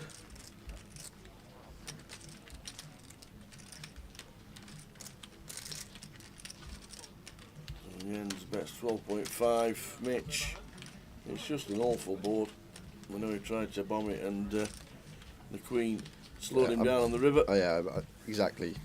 So I think if we see a clean break, Mitch barrels here, but this Queen just not good for us because now all the ace-x get to call because they chop with all other ace-x, so therefore not the river we want to be barreling on, but any sort of 9 through deuce, non-heart, I think Mitch probably would have gone after it there with the Jack's Tower.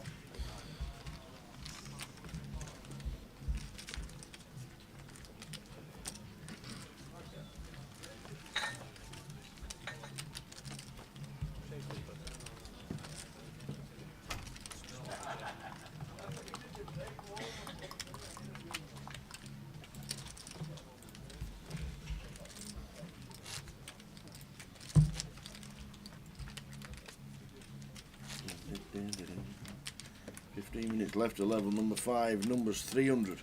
Very nice indeed.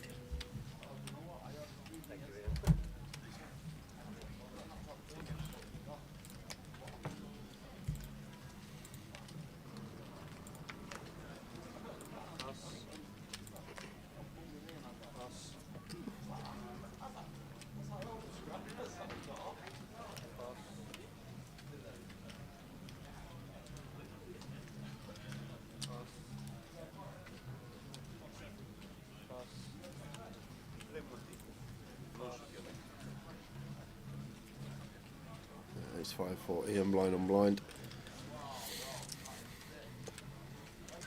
One we could get aggressive with for sure. Offsuit ace-x. Let's go for the aggressive route.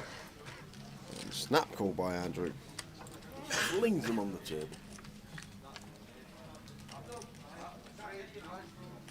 No, flop 9-6-4. Nice one to stab here with as Andrew fold out some king highs, target some double barrels versus ace highs. Just got nice clean 2 overs and some very nice backdoors here, so seems like a nice one to fire as Andrew does for 2k. Ian calling once with ace high, blind on blind. 4 of spades turn, not the turn we're really looking for as Andrew here.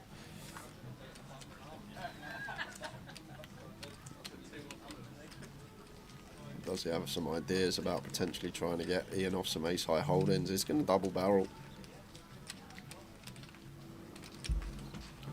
Still with those 2 overcuts.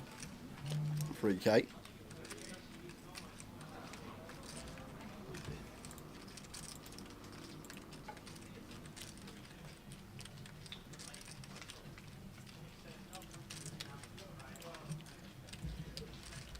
Makes a call. Actually with the best of it as well, Ian. Yeah, good senses from Ian. Ian knows all this 10-7, 7-8, Jack-10. All this stuff just going to be in there for Andrew.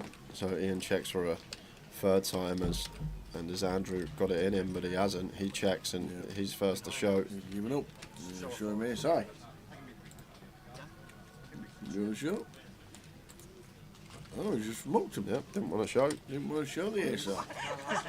I'm not showing if you don't show. Well, you win. Okay. I'll be turning my cards over to see yours.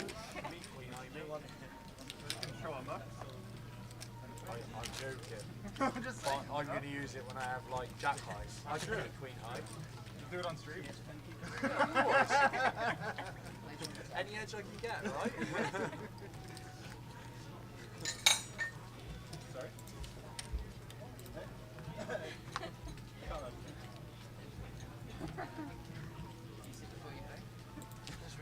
Full of angles. Living up to the name. I know, right? Got our review going on, yeah?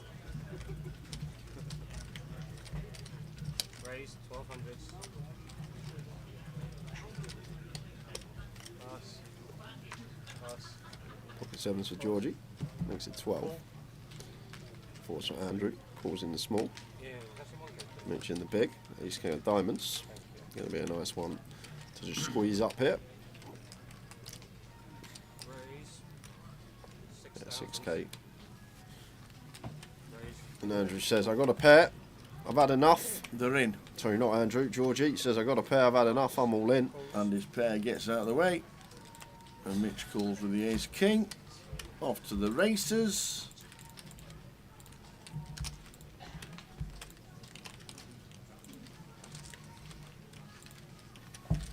Yeah, last aggressor always shows the hand first. Always the last aggressor, and it goes back through the streets, even back to pre-flop if it's checked all the way down.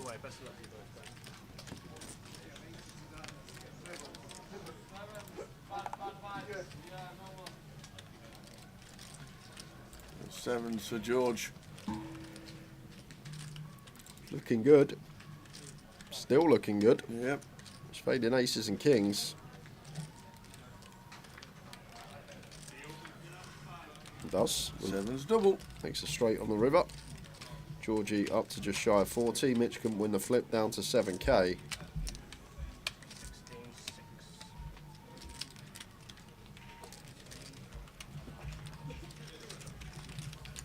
Tell you one thing that's not good about. Obviously, we got the 4-timer on. I've done a 5-fold. Yep. Both teams to score. Yep. They're all 0-0 at the moment. So that one's not looking too good. The Bristol Rovers game, the Preston game, the QPR game, the Millwall game, and the Stevenage game. All both teams to score. All 5 of them bloody 0-0.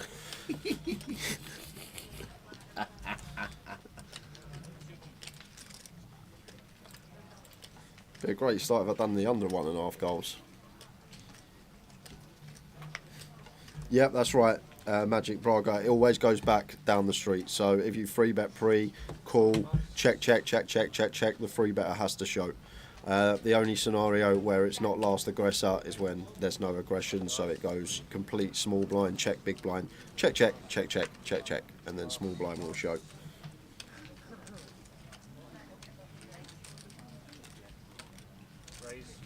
Sixes for Mitch.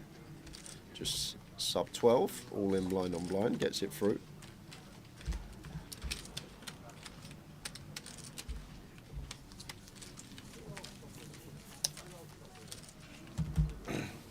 Told you, Kev. Told you Norwich could be -1, 2 or 3 at half time.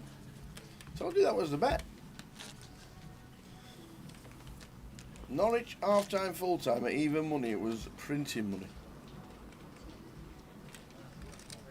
As in, it should have been the nap of the century.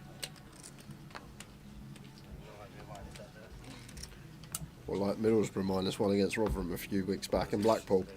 How did that happen? How did that get on? Well, this one came in. It's not in yet. It's 4-0. Well, they might get a few goals in stoppage time. Don't write old poor Rotherham up yet. Always slating Rotherham. Here we go. It's what we've been waiting for. Early stages, day one. Not much action happening. TJ comes to the table. Yes. Watch this. We didn't want to lose him. There you go, Products. As fair play to you, you said that yesterday. I did indeed. I did. I saw you on this table. Fuck me on camera with some easy chips. All in? I just see what they feel like. Oh, oh, I played it earlier. You did? That sounds wrong, by the way. It did when you mentioned Yeah. Andrew just open rips the cut off for 22 big blinds. That's too many. So, gonna probably just get it through and pick up blinds and ante, but we want action from this hand. We want someone to potentially get involved with a hand that we dominate. Shoving for 22, just never going to get called by worse. Do pick up blinds and ante though. Product says, what was Towers treble? Millwall, Preston and Barrow. And Barrow are 1-up, says Ian Needleman. Ian Needleman with the news that Barrow are winning. Oh, ho, ho. Come on. When there's a will, there's a Barrow. Where there's a wheel, there's a barrow. So Barrow are winning 1-0.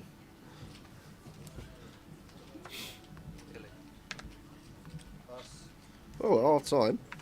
For your treble and my fourfold. Yeah. Not bad. 3 winning between us and the rest drawing. 3 winning, 4 drawing. Everything's still on. It's not down at half time, that's the main thing. That is true. And it's perfect that it's half time now, Tower, because Terry's just joined the table, so for 15 minutes. Gonna have the Terry show. You're 10, you're 11 too. Stoke should be 2-up, says Blue. But they're not. But they're not, that's the main thing. But they're not. So we're going to lose 3-0. Yeah, so Terry going to be in with the 10-9 here. Mitch actually going for the 4-bet rather than the all-in.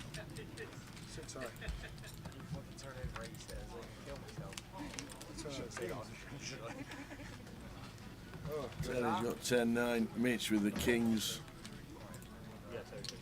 If you've never seen Terry Jordan before, ladies and gentlemen, Terry Jordan's VPIP will be between 90 and 100%. Look, he's going to float with 10 high on Jack 6-5 Rainbow.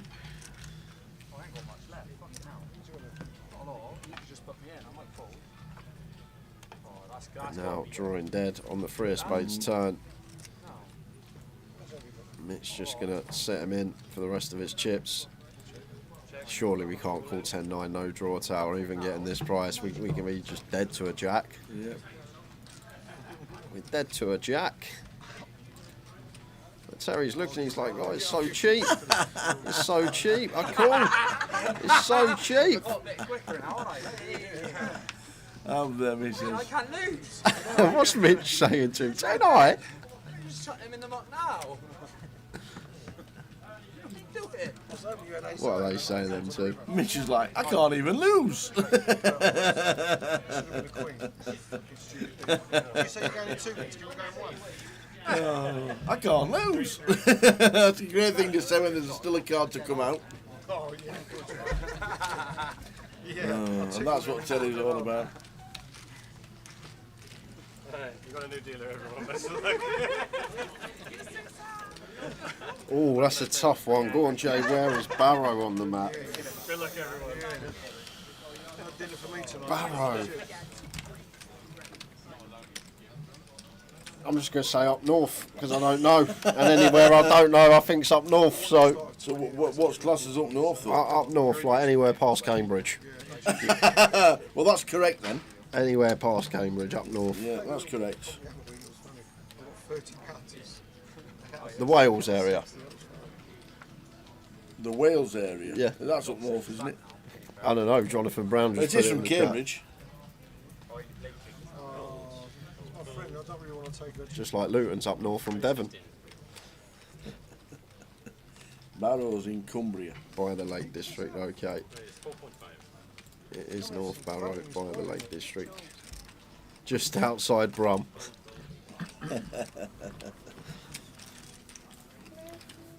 So it's going for the free bet here versus Terry.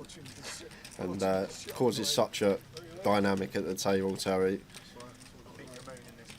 And I'm probably just always cold 4-betting this as Georgie, but you've just seen the hand that's occurred before. You know that Mitch is going to be ISOing Terry very wide when he's opening any two.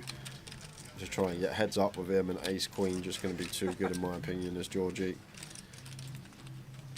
Could we even just cold 4-bet send for the effective stack of Mitch for like 35? I guess it would be an option. It's just going to play cold call. Sophie will get out the way and over to TJ, not folding the nut low in the mix with the 3 deuce. It's a re-entry, you can have some fun. Oh, don't you make it... Ace 9, 10. Here's the flop. Georgie. In a decent position. I should tell he's going to fold him one. There we go. Now on to Mitch with the ace. And Georgie going for the donk lead here with the ace queen. I'm assuming just going to set Mitch in on the turn. There we go. And does. Mitch does have the top pair, but not really loving this. Do beat some stuff like Queen Jack of clubs, King Jack of clubs, all this type of stuff, and Mitch does make the call. And you're going to see the bad news that's drawing to 3 outs here.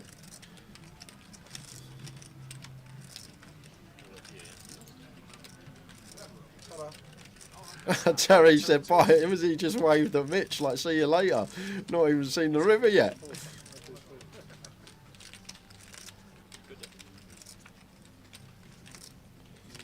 It's the deuce of spades, so we are going to lose Mitch Hynham. Georgie takes that one. Terry Jones just said, you can't even tell him Terry sent you. Oh, brilliant. There's a nice little 9-hole in here, Barrow, called in Grange over Sands. It's a bit hilly. There's a par 4 that is literally a 1 in 3 hill. You tee off and it's just straight down and it rolls forever. Yeah. It's a great hole. Pangzanger is the hilliest golf course I've ever played. Who? Pangzanger. Pangzanger? Yeah, in Hartford. Pangzanger? That's a great name.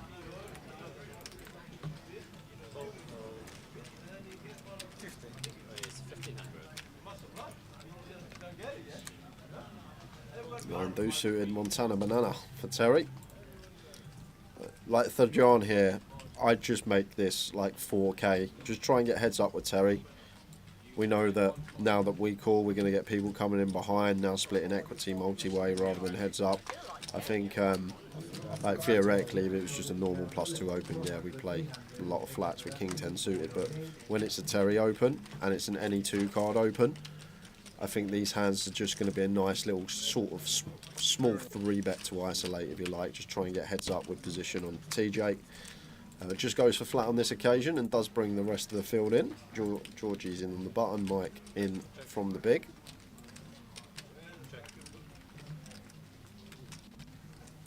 Got a shot for Georgie, just going to take a freebie. Freebie's good for Thajan. Terry turns the flush draw with a 9 deuce. Just comes out firing.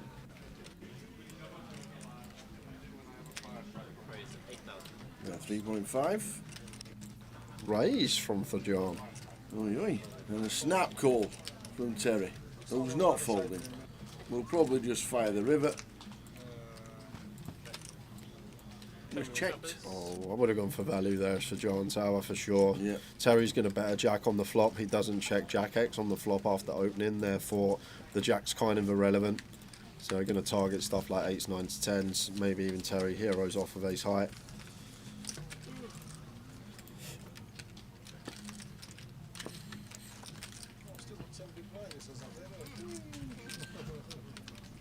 What does that mean? 1 in 5 hill. You said 1 in 3 hill. What's that even mean?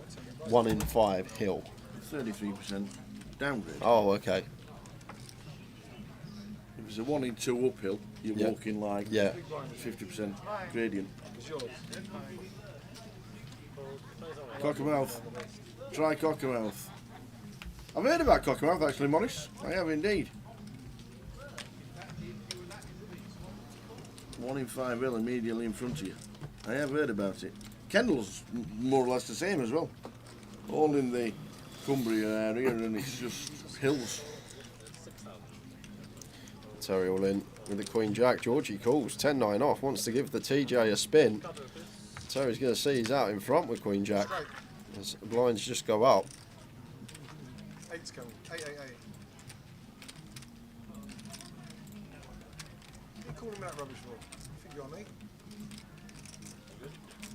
Probably get that.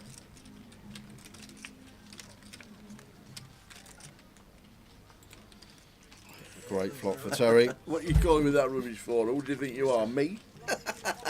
Lovely turn as well. Do have some chop outs. Jack. Terry back in it. Gonna lock it up.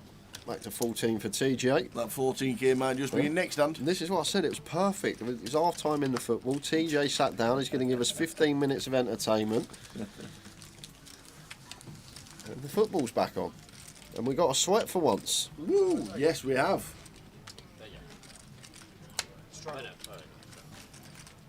Yes, we have. Any double struggles on that?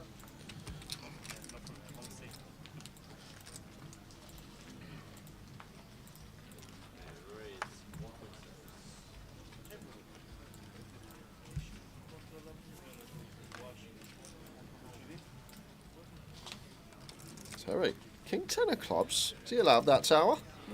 A real hand, well, genuine holdings. Aye, now and again.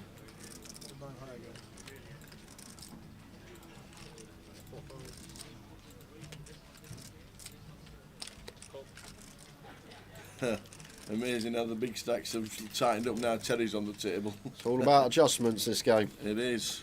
You're now to adjust. Something like a chameleon. Blind man and someone that calls anyway. Saying, I think that's what Ian Simpson's come as today. He's got with his he has orange and blue and red and all all sorts. the emulsion going on his top. Does love a jazzy outfit, doesn't he, Mr. Simpson? He certainly does. He keeps replacing the trousers that Emma throws away. She doesn't realise he's replacing them. He just keeps buying a black pair and a white pair tower, sewing them together, and then when she chucks them away, he's got another one ready to go.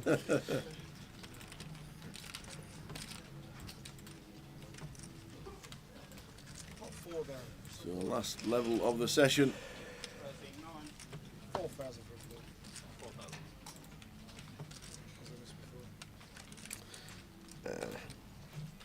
Just a 5 for Mike, but sometimes against Terry, when you got a pair, you just got to shut your eyes and call. Yeah, and here we go. Good call, sir.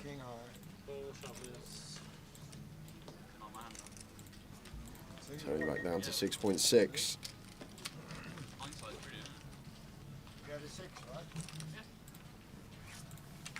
How'd you fold it, you worry? So, right, was it 8, 8? Yeah. Ironic thing is, you probably had about 61 before that. That's why I thought you laughed. Too much not to do.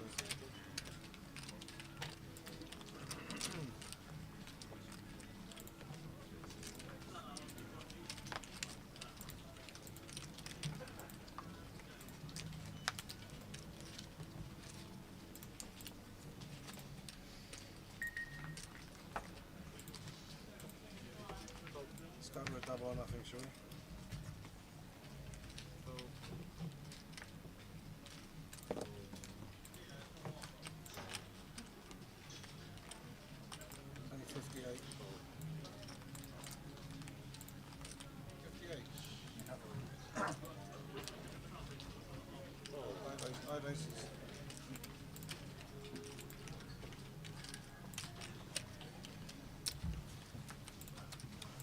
So Terry down to 7k. We'll be jumping straight back in. 9 levels of late entries and re-entries. And then the prize pool will be over, and then we're playing down to 15% of today's field.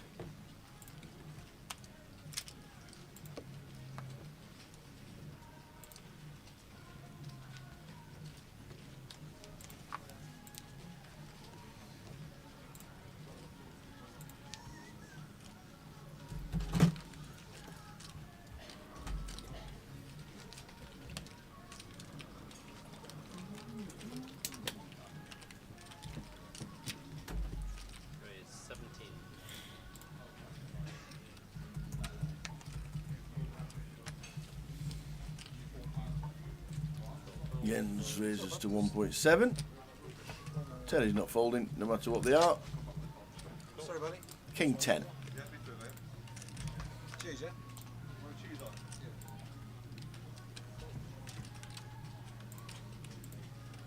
And John comes in with the 9-6. The suited 3 gappers. Terry flops best.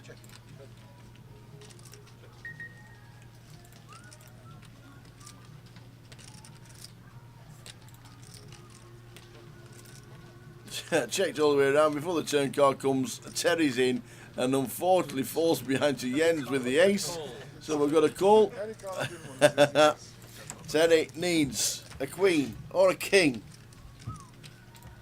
Queen's about. I'll take a shot. Good luck, all. It's been emotional. All good? Any queens about, any kings about. Yes, there's a queen on the river. Chop it up. Oh, they'll be going all in very next hand, but Terry survives with a chop. Hey, what can you do? What can you do?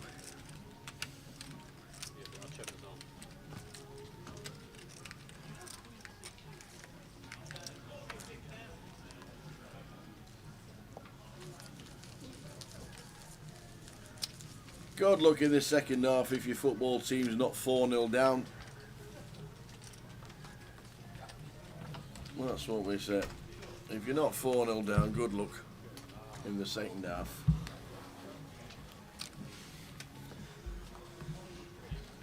Come on! Terry's just chopping.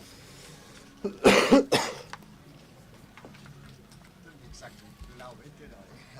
No, I did. Nice hand, sir. I said I'd take the shot, I just didn't want another kick. The net's in. Raise 17. Go on, as is you. I might give you some chips. Jacks for Sophie, making it 17. Terry in on the bottom with the old whip. Jens defends Queen 5 suited.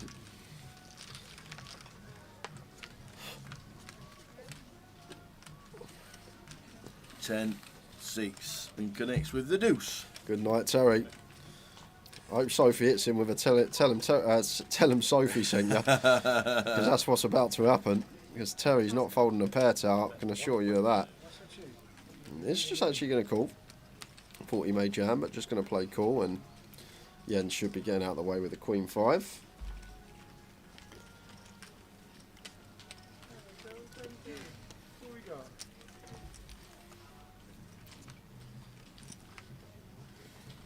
Brings in the diamond draw for Terry. We put it all in. Yeah, Terry snaps it off, and, and a call. Sophie in front with the jacks, but Terry does have a deuce or a diamond to hit. It does indeed. Stands up again. Not like this. Deuce is coming.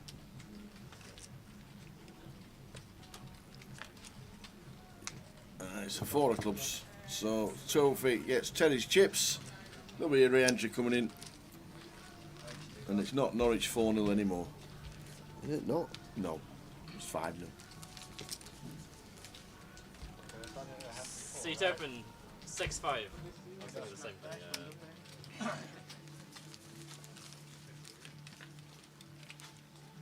What's coming? Either way.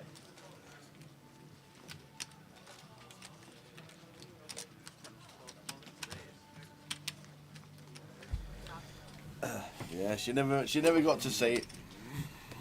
Tell them Sophie sent you. Which would have been a class line. Surely there's better things to do. 2K.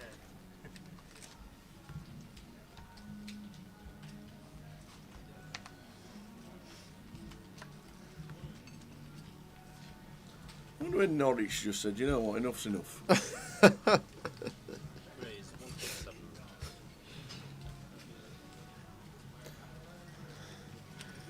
You're like, well, you actually probably won't, but like when you're playing on FIFA and you're like 8-0 up and your mum called you for dinner and it was the 60th minute and you could just leave the game running. Could Norwich do that? Just go home and let them carry on?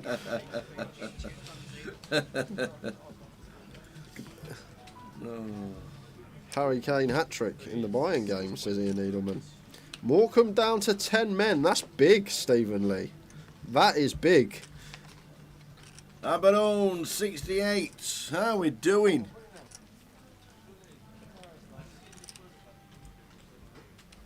How are we doing, Aberdeen? Hey, Baroni. How are we doing, hey, Baroni? Got the old Ian Simpson emoji in the chat. Yeah. He is on our feature for the next 27 minutes. Hey, Baroni.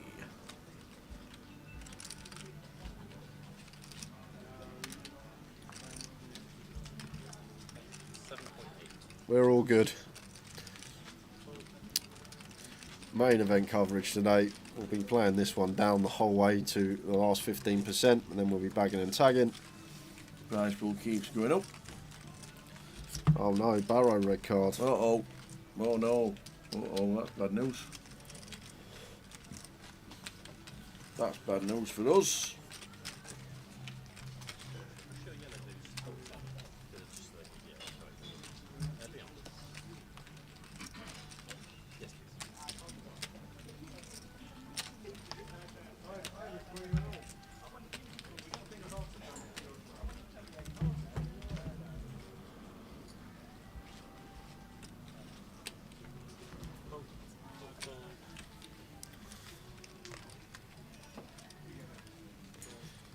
Suited for Jens, slightly too loose, is suited, but still wants to open.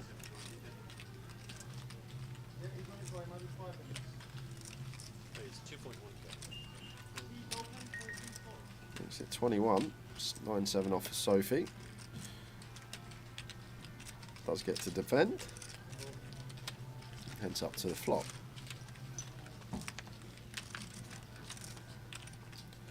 Ace 7-6, Sophie connects, and the redraw with a spade as well. Yeah, probably going to be one and done for Jens. Mono board, we can go really small, could even go for like a little 20%, 1100 if we wanted to. But I'd just in my head say I'm going to have one little stab, give myself a good price on taking it down. If we get called, I'm just going to shut down. So it does go for third, slightly larger than expected, but Sophie seems like clear check call. Oh, no red card for Barrow now. It's been rescinded. Well, come on, come back, mate. You're all right. Cammy, I was only kidding. Are you sure, or is Chris Kamara back working on Gillette Soccer Saturday? Oh, that was so funny.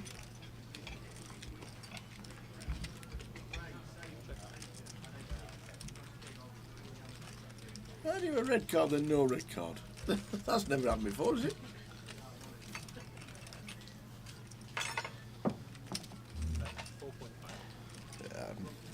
May work, but really not a big fan of this tower. Like, we need a hand that's at least going to have equity. Like against an ace, we're drawing dead here as Jens. We need some sort of hand that has equity versus our opponent's calling range when we do get called, and this one I don't think wants to be barreling. It still takes it down. Aggression does work. Just not sure in the long run that little double barrel is going to be good. Hey, John Perkins watching on YouTube. Great win for Italy in Rome, first at home for 11 years. What's that in? Cycling?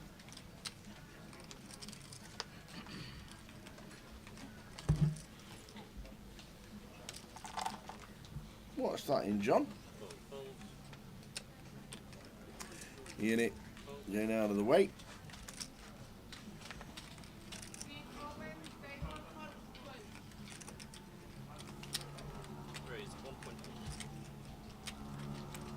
Wrexham penalty, come on. Oh, jeez, gonna be up and down and all sorts. It's only gone in. Ian Needleman with the score in the chat, so we just need a Charlton goal. Charlton goal, and me and Tower off to the Red Lion later. Beers are on us, anyone can join. I love it. Where's the Charlton goal at?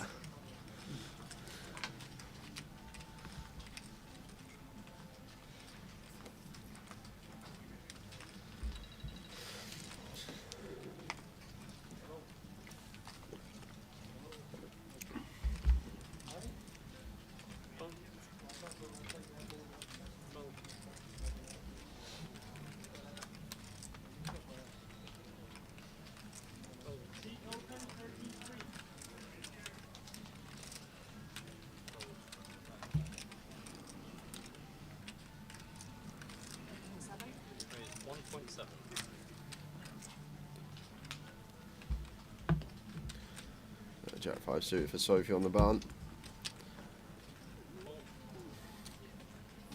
Mike making the call from the small. Ian with 4-5 off is going to choose to defend.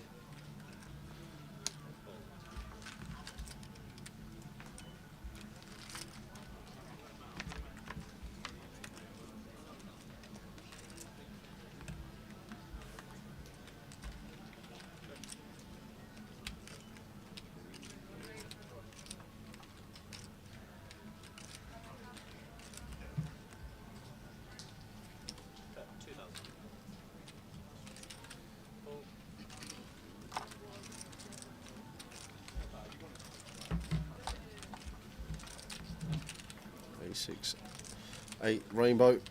Sophie continues for 2k, and Ian going to go for the little check raise here with a dummy and gut shot with the 4-5.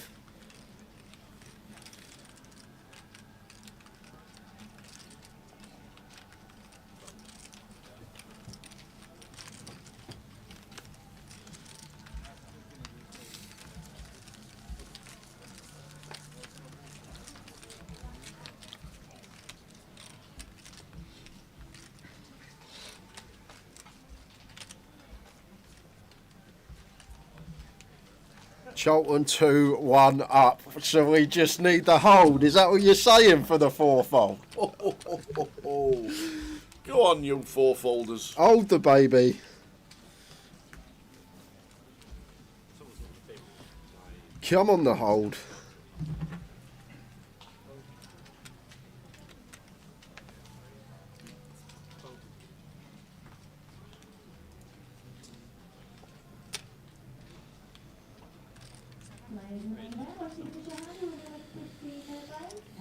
Ace 3 suited for Sophie, raises to 1700. And no defend from Andrew, 7-5 of spades. One you think, or at least expect, to come in with defend.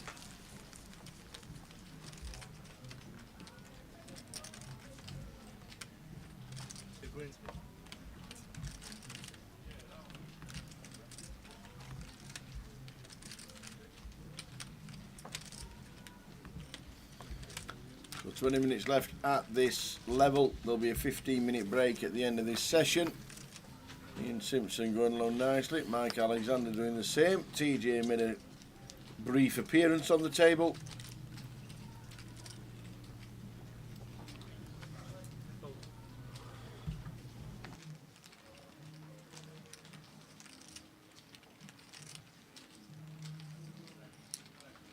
Sophie with the ace jack.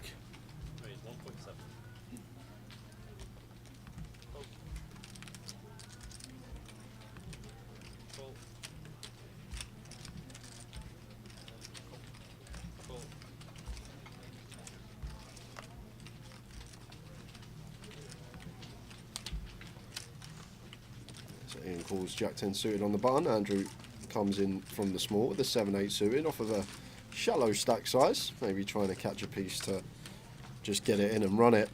And that may be the piece he was looking for. 6, 6, 7 rainbow. So maybe you're going to see the check jam come in. Looks like Ian is going to go for the stab here with the Jack 10 suited. Nice little one to use. Overcards, backdoors. Unfortunately going to get punished here because I guess Andrew's just all in. And Ian hates to see that. And maybe we check here actually as Ian Tower because of the stack size of Andrew. Like our hand's got delicious backdoor equity, and when we bet we just have to fold it and don't get to realise that. So maybe with that stack size in the pot we play some checks. It does just get instantly out of the way. Richard Whitmore's up the posh can only mean one thing.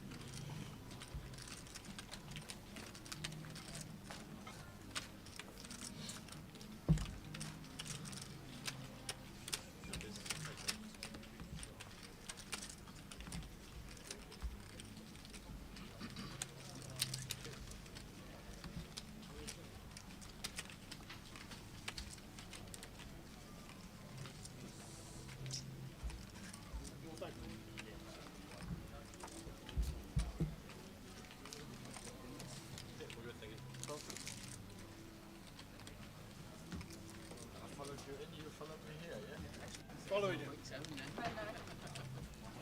Fold it round, blind on blind. Over to for John. Completes in the small. He ends out the way. In the big wasn't a complete, was a raise from Thurjan with the 6-5.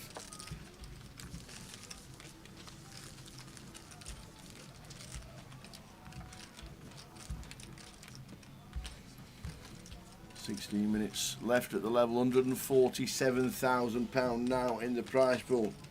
But all eyes turn to Leicester and their 25.50 that has a big overlay alert at this moment in time. If you want value, Leicester is the place to drive to.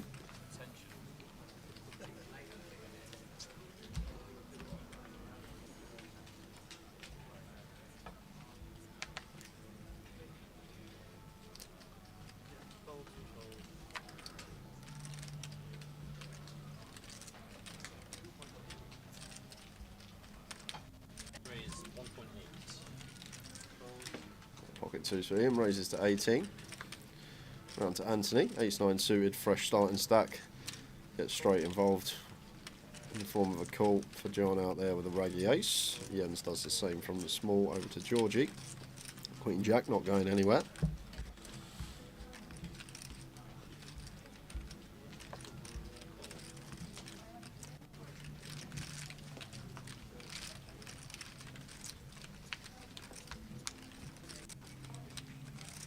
King high flop, king 4-3, 2 hearts. Anthony with the nut flush draw. And Ian just going to check over to the in position player, and Anthony could definitely fire here with the ace-9 of hearts. Oh no, Ian Needleman, why'd you give me that news? What's happened? Harrogate drawing with Crawley, so the 4-timer's off again. Need a Harrogate goal now. Oh, no, that was the worry. Again. That was the worry, that game, to be fair. Out of the 4, equaliser for Crawley. Not good.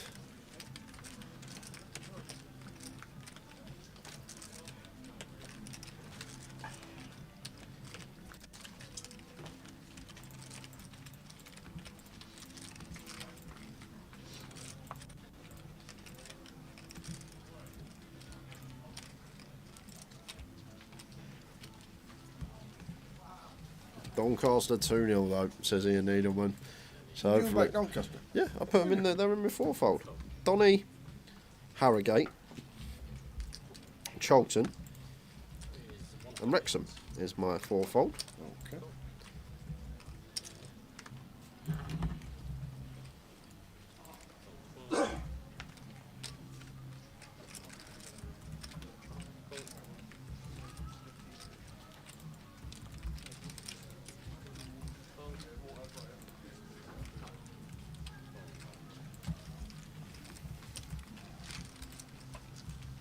Ian with the kings, raising to 1.8.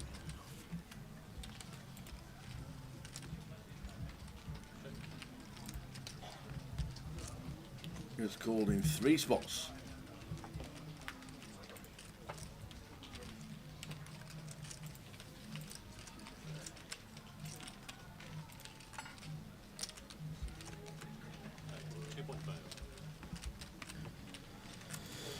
Oh no. Stephen Lee, Stoke 1-0. I thought Preston was the banker tower. Oh no, what's happened? Uh-oh. There's a chance. There's a chance for Jens to be taking some chips. It's a 6, got a redraw. Calls Ian's 2.5 bet on the flop, who's got kings, Sophie's out of the way. Kings twice in a session. 8 pro should be illegal. Shouldn't be allowed. 10 on the turn.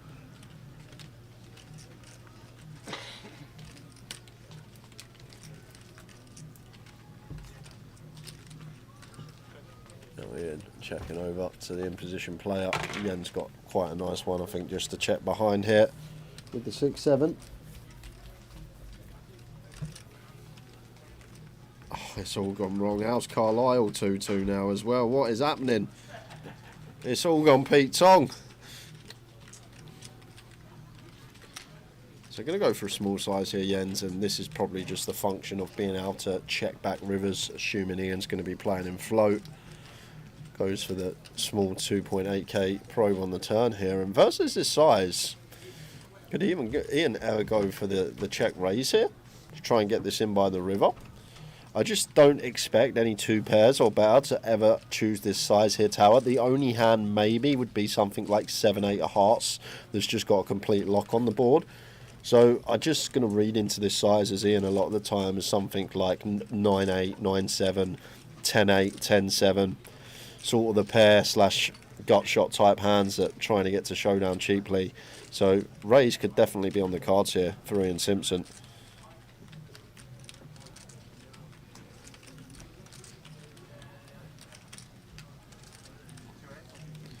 But after a long deliberation is actually just going to play cool.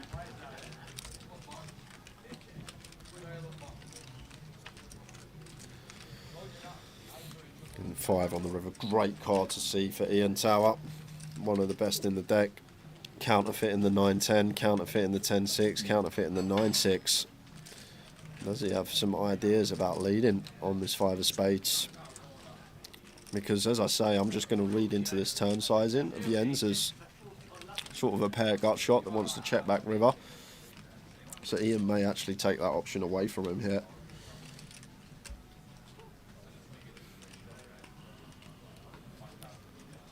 And it is going to take that option away from him. Right, chunky, is that 12k? Jam Jens. Send it in his eye. Got the best hand to do it with. Well, not the best, but one of the very good ones. 6-7 of clubs. Just send it in his eye. Say I'm all in. Say them 2 words.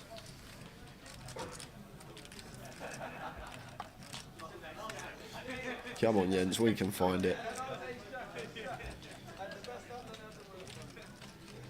Love for the all in here tower. It would be so sexy if Jens can find it, but once he does that and postures like he's thinking about a call or a fold, don't think it's ever happening.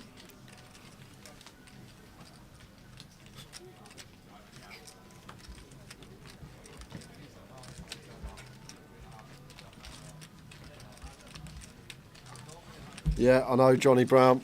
That was my bank up to get me out of it if the rest of them come down. No. Bournemouth were in me even money treble.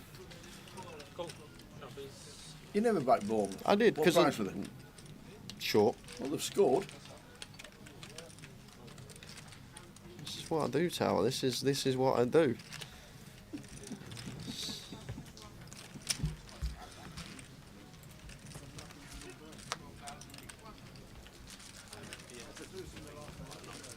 And Crawley are winning 2-1 now. GG for me this afternoon. 8 minutes left at this level, and the break will be at the end of it. All the football scores coming in the chat.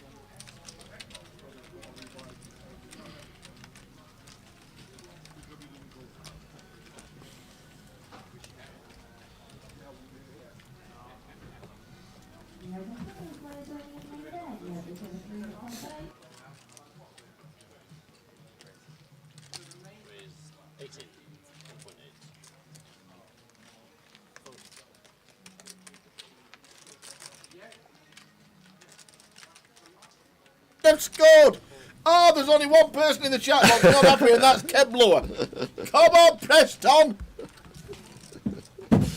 Oh, God. Need Towers treble to save me.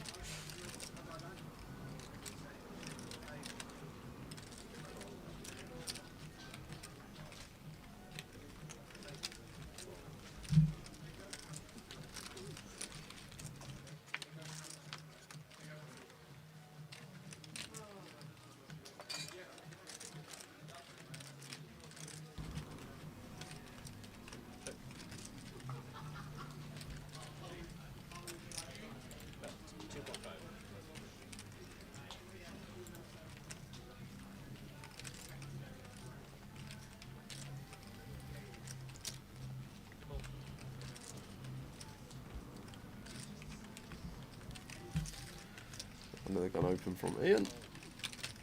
Got called in 3 spots, king 7-8 the board. And just continuing, very small here.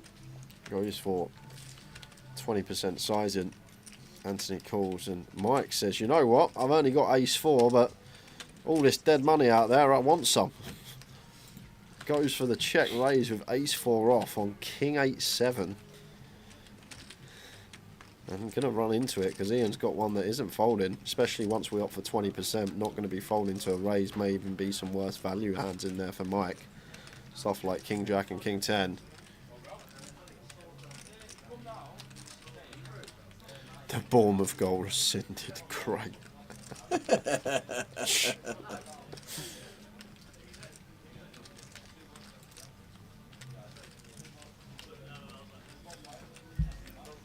Wow, Ian just folds. Obviously don't know Mike Alexander like we do, Tower. I think if Ian was aware of the man sat on his right is a bit of a wild card, wouldn't have been folding king queen there. Mike is one that is prone to get out of line from time to time, as we can see here, and Ian folding very high up his range. Did still have 2 players behind, but pretty surprised to see it. But we know this man don't like folding, old Georgie on the button.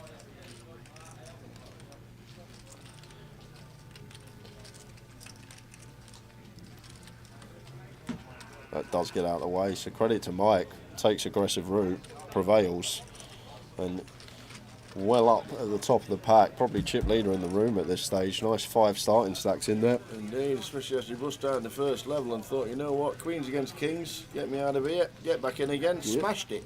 We're doing Jack Mate on Twitch, and now we're doing 11 Tuka P on Twitch. Good evening. Oh, Tonka. Tonka P. All watching on 888 Poker TV. This is main event, day 1D. Final flight to get yourself back for day 2 tomorrow. Still massive value at Leicester. If you want to play a 25.50, a lot of value. At Leicester. Get yourself there.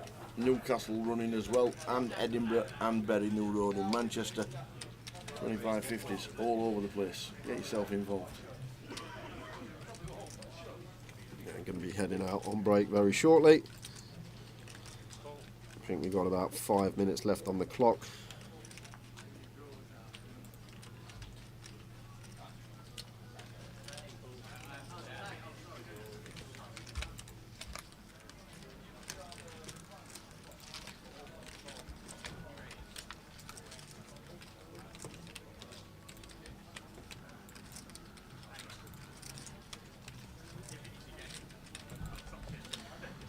John, nice flop after opening. Georgie's in with the 8-9 offsuit.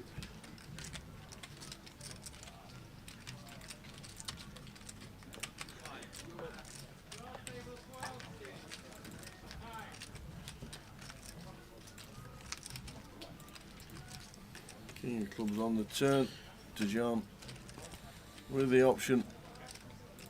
I still want to fire once. Yeah, not really much King X out there. Tower once Georgie calls flop. Only real King X holding is going to be the King Jack specifically, maybe some King Queen suited with float potential. Let's just get out of there. And no dinner break. No. For this one, Katie. Just a 15-minute break in 3 minutes' time, which will bring us to 10 to 5 And Taos Treble's going to win. We don't have any losing yet. Come on, the treble.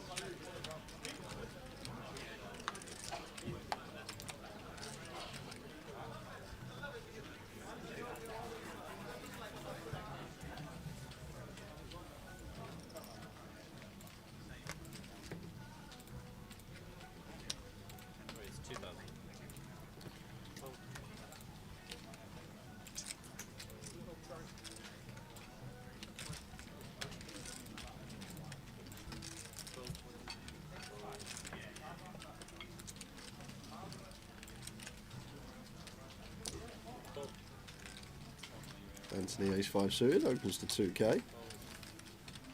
Frankie just coming to let them all know that they're not going to be on the feature no more when we return after break. Afternoon, Paul. That's the surprise of the day. Barnsley losing, not just losing, they're getting thumped 4-0. Just 4-0. Just 4-0.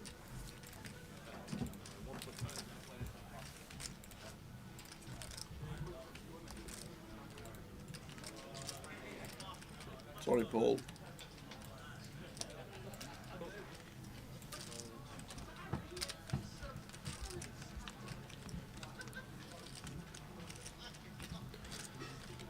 Check.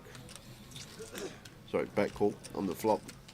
Checked over to Mike on the turn. Not much going on for us, but we know this man does get after it. And after it he gets. Fires again, maybe with ideas of bluffing Heart Rivers with the Ace of Hearts block up. Now Anthony not loving life with just a 5 here. He's going to call once more. Nut flush draw to go along with it, so can't go anywhere just yet.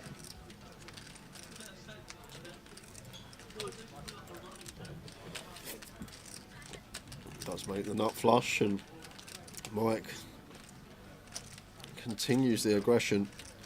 Just trying to pounce on everyone today. But unfortunately, ill time now because we've run into the nut flush of Anthony, who says I'm all in, and for 8k more, not going to be able to call.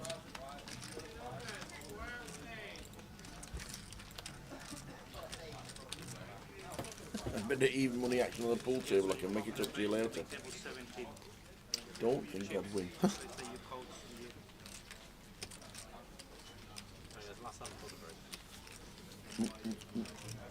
So last hand of the session.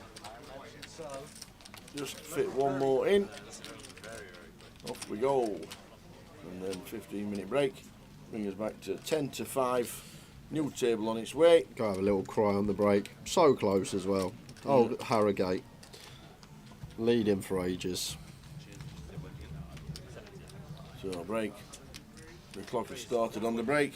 So we'll be back after this hand if any action. John opens the Queen 9 suited. We know Georgie likes a little suited card. Yep. Does get in the mix with the suited cards. Sophie's off for a break. So all the way around to Anthony in the big pocket 5s. We should see a defend from him. Yep. So 3-way to the flop, the last hand of the sesh.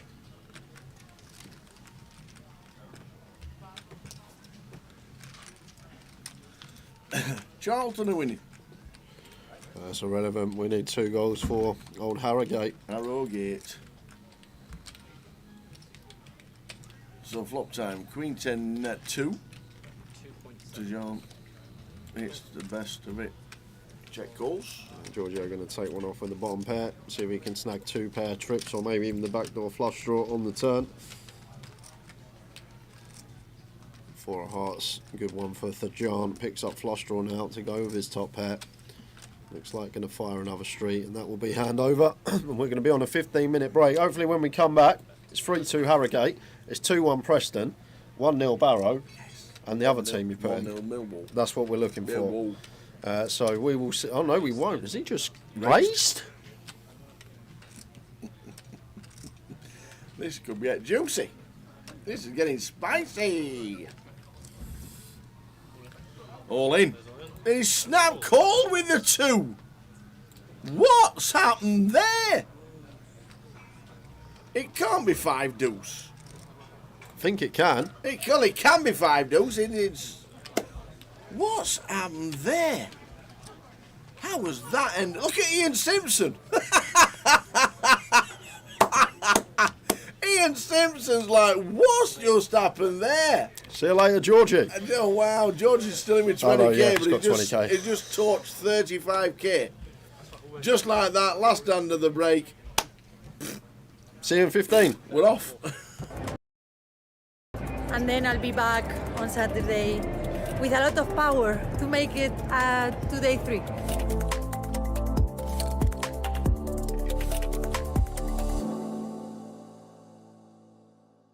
Mystery bounty tournaments are a new sensation that combine the best of bounty tournaments with the surprise factor of not knowing the bounties ahead of time. This exciting new format is a lot of fun to play, but there are a few things you need to know if you want to maximize your chances of a big payday. I am Vivian Saliba, Poker Pro and 888 Poker Ambassador. Here are 5 tips to help you adjust to mystery bounty tournaments. Preserve your stack.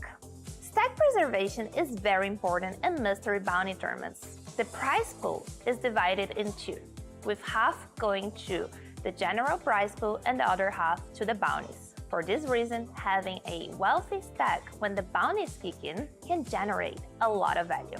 You might want to approach some spots in a more conservative way, when close to the bounty stage, in order to preserve your stack.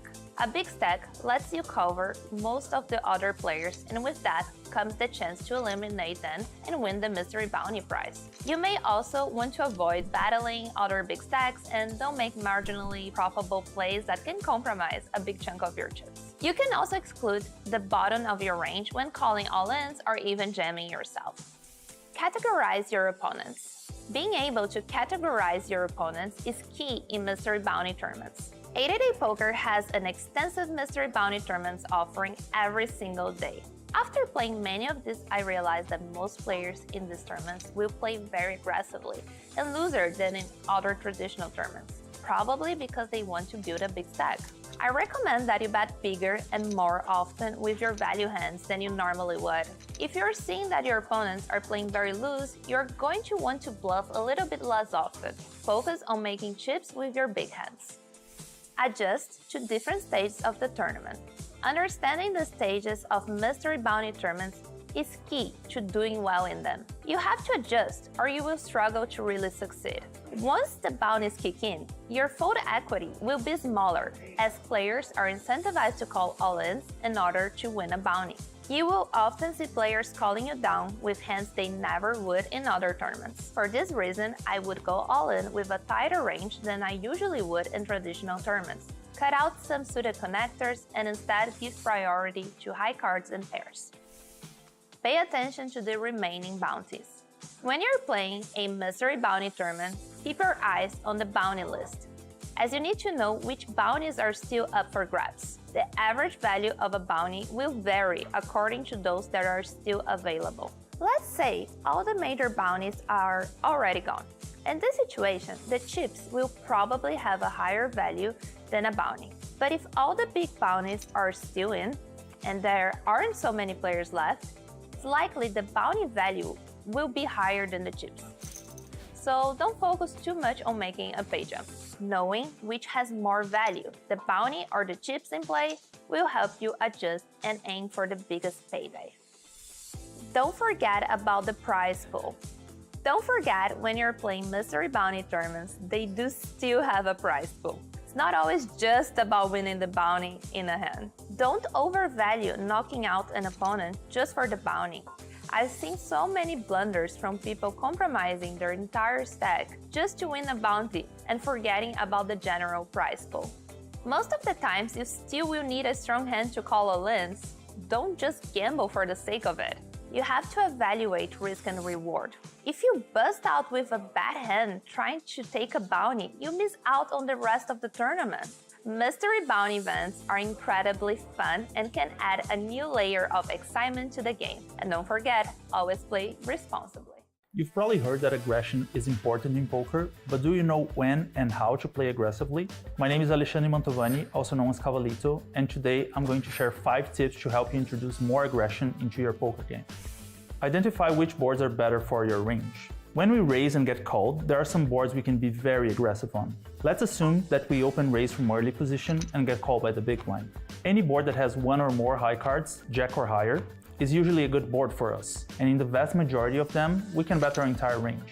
Picture a king, queen, deuce rainbow flop, for example. We have a lot of very strong hands in our range that our opponent simply does not have. We can have kings, queens, aces, and ace-king, which probably all of them our opponent would 3-bet pre-flop. So even if we have a part of our range that doesn't connect with this board, like ace-8 suited for example, we can still bet, and our opponent will have a hard time with a lot of hands they have, even folding better hands than ours, like pocket nines for example. Explore capped ranges. Another opportunity to be more aggressive is when your opponents have capped ranges. This time we open from the hijack and our opponent defends the big blind. We see a jack 10-5 flush draw flop and our opponent just calls our continuation bet. It's very likely that with this more connected board texture, our opponent would raise their strong hands aggressively, because a lot of scary cards can come out on the turn. Basically, any card from the 7 to the ace and any heart would make it pretty unlikely for our opponent to just have called us with a hand like ace-jack. That means that if the turn is a blank, we can play very aggressively, since our opponent is going to have at most a weaker jack-x type of hand, but usually a 10x or worse, and they're going to have a hard time calling down. Identifying these scenarios will increase your aggression naturally and will turn you into a very hard opponent to play against. Size matters. Being smart about the size of our bets is another way to add aggression to your poker game, as your bet sizes will have a direct impact on your opponent's continuing range. If you're playing against the big blind on a 9-5-3 flop and you bet one big blind, your opponent is going to continue with any piece of the board. On the other hand, if you bet full pot with this texture, our opponent is definitely going to fold most of their 3x, 5x, and weak straight draws. Your bet sizing will also have a big impact on how the hand is going to be played on future streets. If you bet one big blind on the flop and the turn is a 3, you should be somewhat careful because your opponent is going to have this card in their range more often. However, if you bet full pot on the flop and the turn is a 3, you can keep betting your best hands for value and be less concerned that your opponent has hit that card. Think about which part of the range you're targeting. With all of the poker training software out there these days, sometimes people forget that poker is a game of people and logic, and sound logic sometimes gets very similar results as software does. Let's go back to Jack 10-5 flush draw. Turn 6, river king, and we have a hand like king queen suited.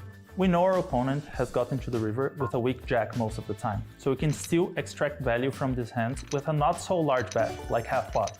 In the same context, we are going to have some bluffs like queen 8 suited, and some value hands like ace queen or queen 9, and these hands benefit from very large bets. Queen 8 to make the opponent fold their weak jack-x, and ace queen, queen 9 to make the opponent call with king queen or king 10 that they might have connected. Knowing which part of your opponent's range you are targeting will help you choose when to turn up the aggression. Know when to shut down. Even though the video is about aggression, it is important to remember that sometimes you have to just shut down. Aggression increases your profitability when now executed in the right spots, but sometimes we just have to shut down or we're going to lose a big chunk of this profitability. On the previous 9-5-3 board scenarios, we bet pot and get called. Turn 8, we bet again and get called again. Then the river pairs the 9. This is a scenario that we have to be very selective about both our value hands and our bluffs. By betting twice on this board, our opponent's range gets to the river as mostly 9x or better. So not value betting a hand like pocket 10s and shutting down sometimes with our bluffs like ace deuce is important. As you can see, there are plenty of opportunities for you to introduce more aggression to your game. Study these spots and see for yourself what impact being more aggressive can have on your profitability. Which spots do you struggle with being more aggressive? Let us know in the comments below. One of the most common situations you'll encounter in poker tournaments is defending your big blind. Both folding too much and playing back in the wrong situations can be a big leak of chips. There are a lot of factors that come into how you proceed. I'm Ian Simpson, Poker Pro and 888 Poker Ambassador, and these 5 tips will help you navigate when and how to defend your big blind. Defending your big blind and position. Like so much in poker, position is key when defending your big blind. If your opponent opens from early position, they've done so with up to 8 players left to act after them. Their range, therefore, is stronger than if someone raised your big blind from late position. Against an under-the-gun raiser, you defend your big blind less often than you do against a button raiser. You'll need a stronger hand to go up against your opponent's stronger range. A hand like 10-7 offsuit looks like a decent hand to defend your big blind with, but I would only do so against someone in late position and not against an under-the-gun raiser. it just doesn't have enough equity against an early position's more robust range. Defending your big blind by raising. Defending your big blind doesn't mean just calling, it means 3-betting too. The later the position your opponent raised from, the more you should be 3-betting, both as bluffs and for value. The earlier the position of your opponent, the tighter their range has to be because they've got so many players left to act after them. You'll be 3-betting less against an early position raiser since you're against a stronger set of hands. Similarly, when you face an opponent from later position, they can be playing more hands since there are fewer people left to beat. This allows you to 3-bet more often since you are against a weaker range. So, against a late position opponent, Ace-Jack suited is a value 3-bet. But against an opponent from early position, it is often better just to call from the big blind as they have fewer weaker hands that can call your value raise. Defending your big blind depending on raise size. You will face a number of different raise sizes while defending your big blind. The smaller your opponent raises, the more hands you get to play. The larger they raise, the more expensive they make it, the fewer hands you get to play. A hand like... Why? Kev Blower says to me, Stoke City cannot score ever. Not ever. The worse than Rotherham United. That's exactly what he said to me. He says, never ever, don't do a treble if he's got Stoke in it. So we have Preston North End against Stoke. Preston up in 9th. Stoke 3rd bottom. What happens? Stoke managed to score 2. Twice. In the same weekend. Millwall are winning. I've seen. Millwall are winning. We get Barrow against... What about the best one, Preston? That were the the banker. The cert in the treble. Kev Blower says to me, anybody playing Stoke, you have to back them because we can't score ever. We're the worst strike force in the all 4 divisions and they end up winning 2-1 at Preston. The game of football never ceases to amaze you. It don't. Ever. Harrogate's let my one down, the other 3 are in. Yeah. So annoying. 3 out of 4 is bad. 3 out of 4. Westlife Barry coming to the table. Nice little feature for the next session.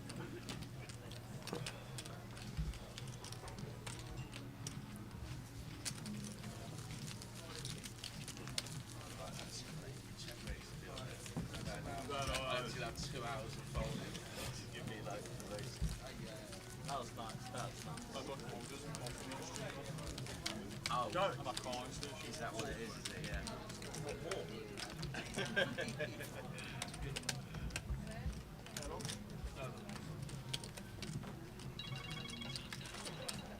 So final session before late reg closes.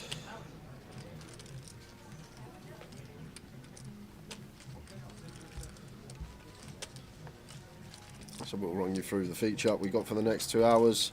In 1 going to be nobody. In 2 is Phil Baker. In 3 is Barry Greenan, the Westlife back in the building. Ravi Chef in 4. Mazin Karkatoplai in 5. Glenn Gaines in 6. Florin Hutapasi in 7. Abdul Kadir in 8. And Shang Jiang in the 9th seat.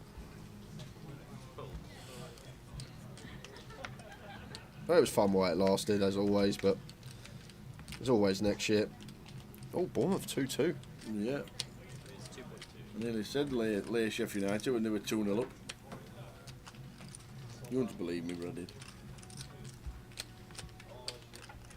Always conceding in injury time.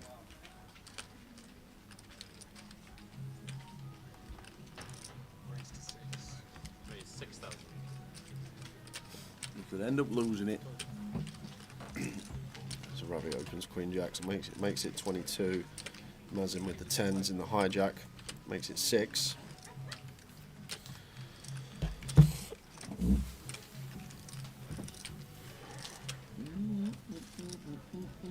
And Abdul Kadir with the aces goes for the cold 4-bet jam for 20 and going to be getting called when it's back on Mazin. Snap fold from Ravi.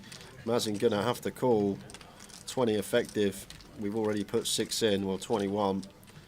Can't be folding 10s, unfortunately. Just a call up, run into it. And Abdul with the aces in great shape. First hand back after the session to double.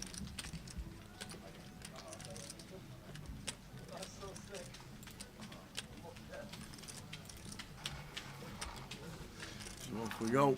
Aces against tens. That'll do. Yeah, it's just fading tens. King would kill it. It's a 5. So same scenario. That's fade. Up to 46.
So jacks for Ravi. There's a 2.29s for Florin. Yeah, and in the cut-off here, facing EP. Off a 24 tower, could just jam as Florin. Probably the approach I'd take. But looks like going to go for the free bet, not all in. Goes for 5.2.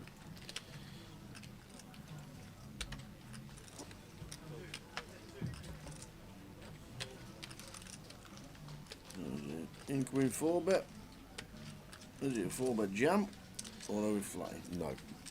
Always jam as Ravi. 24 effective for Florin. Easy shot for Ravi. And I'm assuming if Florin elected to 3-bet the 9s here, he's calling. Otherwise, we just play flat. Need to make this decision before, but doubt we're 3-bet folding 9s for 24 as Florin. Well, it hasn't snapped with a decision tower. It's so important at the table, and even some of the really good players you see do it as well. Just put a 3-bet in, not knowing what they're going to do if met with a 4-bet shove. Florin does make a good laydown there and does keep his tournament alive. I think some players may just shove the 9s there against an open just north of 20.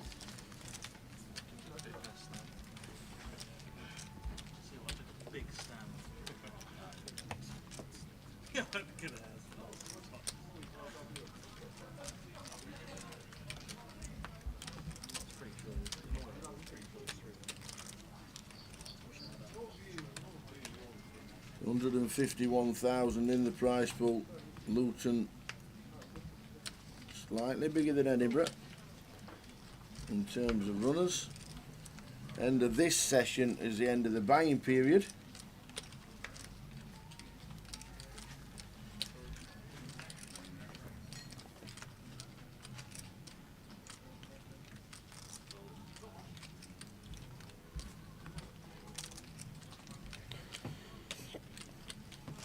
Thank you, Con Martinoni. Have a nice day, everyone. You have a nice day too.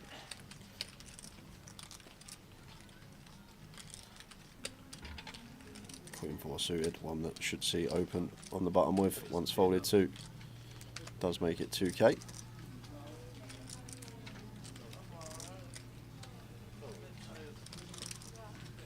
Just a raise and take. No action from blinds behind.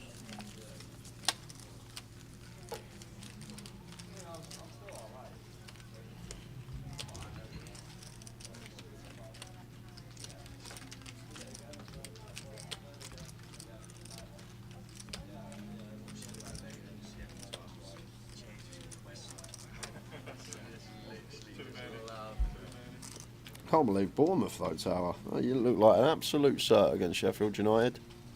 Oh.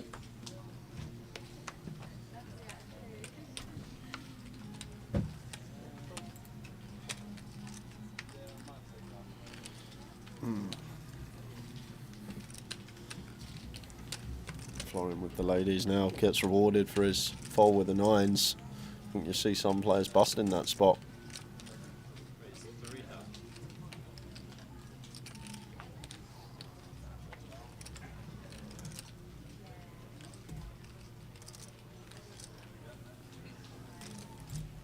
Hiya, Sandra. Up for the seniors and get away from the Mother's Day meal. Have it in the casino. Oh, no. Come and play here and have something to eat in the casino. Oh, I don't even need a Bournemouth goal anymore, Tower.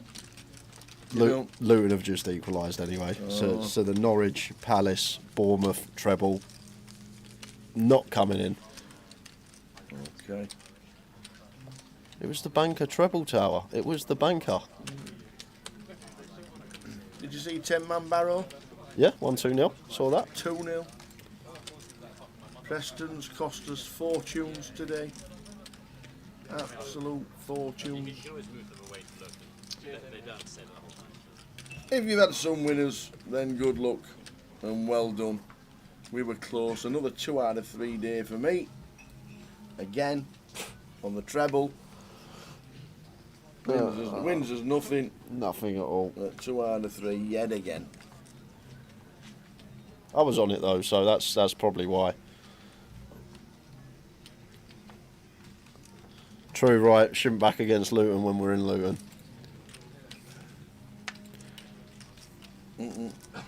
So, like, you look here on paper and you see them 3 teams: Norwich dead cert, Palace dead cert, Bournemouth dead cert, and then it looks like 1 out of the 3 going to be coming in from that. Yep.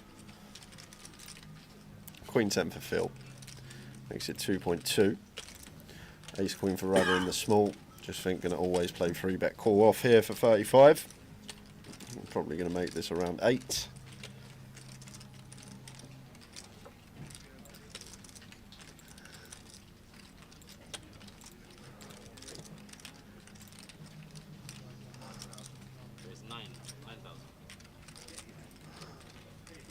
Goes slightly big up, goes for 9k.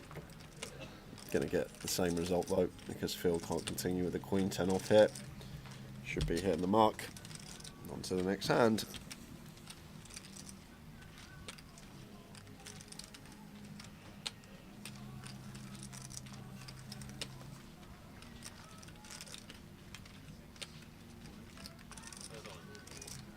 Cool. How's it?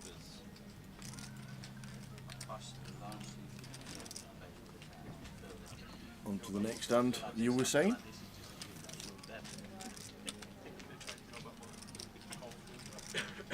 All in the call. Phil's got 10s. That makes sense. Not the Queen 10. Aaron just dead Showdown dealer. Basically dead set on the Flipping flop. heck, we could have got runners and all sorts there. There's no need for that. We're trying to commentate on a game of poker here, dealer. Jeez, wow. That was lightning. That was like lightning. I got the flash on the table. Oh, you can rap, I can't. It literally it panned to the flop cam and the river was already out. You were good at rapping, I can't. We didn't need Adam Neal here.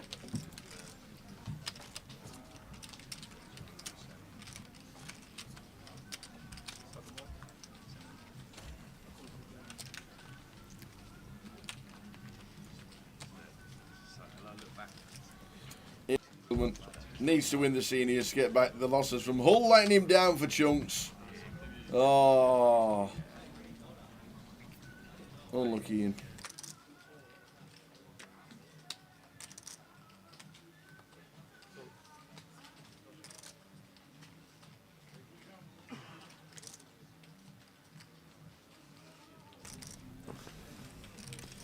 Ace 4 suited for Abdul. Going to be opening.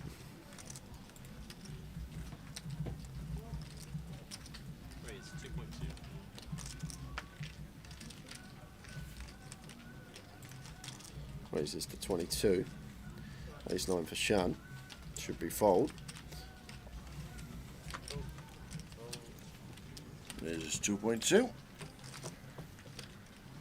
we should have, I'm not sure if the cards were just flicked into a different seat, which is why 10 shown and not the Queen 10 off. 6.4. Barry opens. No, Barry 3 bets, sorry. Abdul opens, Barry 3 bets the Jack 10 off. Making it 6.4 here. And Abdul Kadir, 45 effective to start the hand. Awkward one with the Ace 4 suited. Looks like he's coming to the party in the form of a call.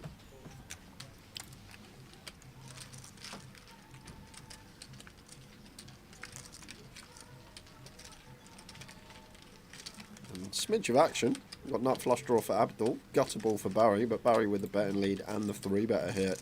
Do we expect to see a C-bet? 3.8, yeah, 38. 3.8. Goes for 38. And Abdul just having a quick look at stack sizes, I guess. Never folding, just weighing up options here. Can we ever raise this one, or do we just play call? And I think the latter is the better way to proceed. Just with a call with the ace-4 suited. Does play call.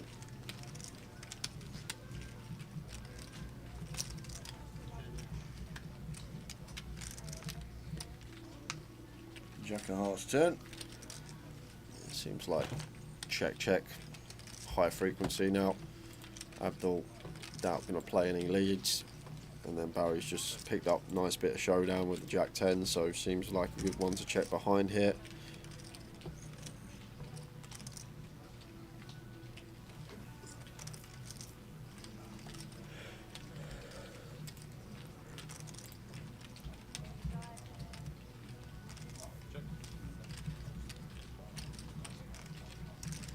King on the river, not the one that we're going to get to bluff as Abdul. Barry is going to have a lot of this ace-king stuff, some king X that will make top pair on the river, which is going to be very difficult to fold out. I think may just going to be a give up here from Abdul with the ace-4 suited, and Barry will knuckle it behind and get to take a nice one.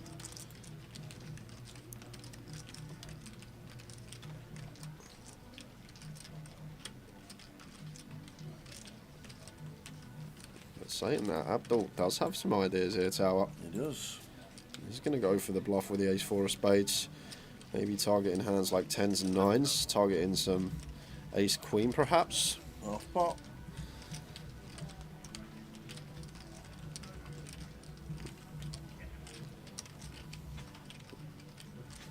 We do have this 10 in hand as Barry, and we do unblock both spades and hearts, so not the worst one to catch with. Obviously need to deduct where Abdul's going to start his value bets from. Would he value bet a hand like a rivered king 10 suited or something like that? And I don't think he would, Tower. That's something that's very interesting here. When this king comes on the river, I expect Abdul to play a lot of checks as Barry. So now once he leads, I don't think value is going to start at 1 pair. It's probably going to be 2 pair plus, and Barry does have this jack of clubs in hand, blocking some queen jack suited. With the king of clubs on the river, king jack of clubs not blocking that though. Does choose to get out there. Nice bluff from Abdul. I think you see a lot of players give up there, but winning pots that maybe others wouldn't. Well played, Mr. Abdul Kadir. Very nice indeed.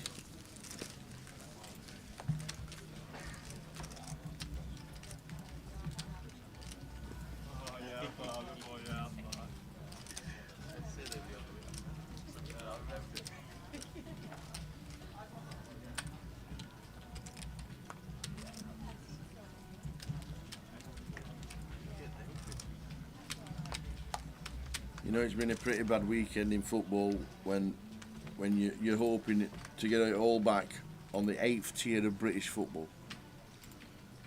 Dagenham versus Southend. Good luck, Ian.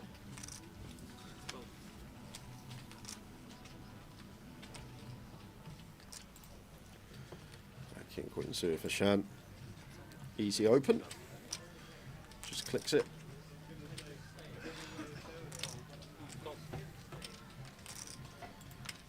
The Westlife is in with the 4-3 suited. As you do. What's Mazin up to here on the button? 9-7 off. Seems like a clear fold.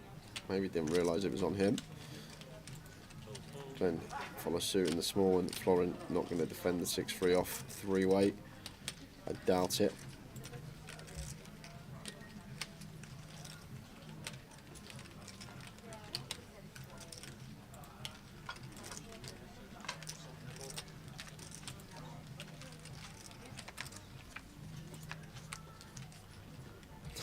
Scruffy looking chairs for the feature table. Where are the fancy ones? Well, unfortunately, we had to sell them to pay for Tower's treble. So we're using the bog. You'd have seen them before 3 o'clock. We're using the bog standard chairs now. We've had to recoup some money somehow, so we've chucked all the chairs on eBay. Yeah, the black ones here have got arms and they're a bit chunky. So they're very nice to sit on, by the way. Very nice.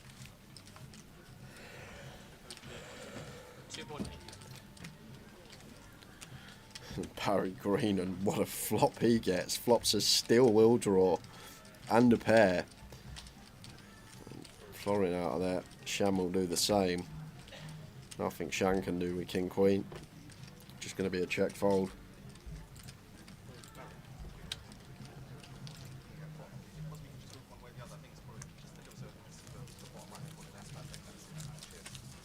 See yourself. No, I'm trying to see myself. I'm really checking to make sure you get a full view of yourself. No, I get myself in the mirror every morning, mate, after I have a shower.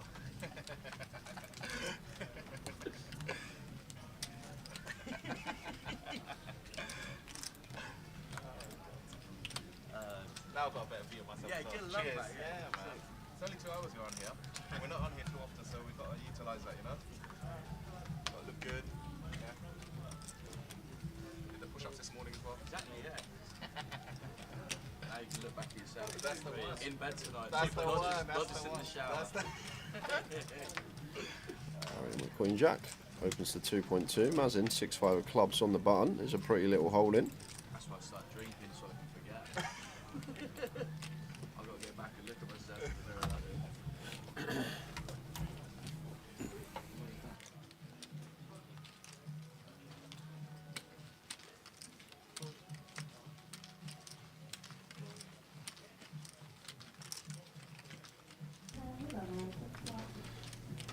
Deuces for Florin here.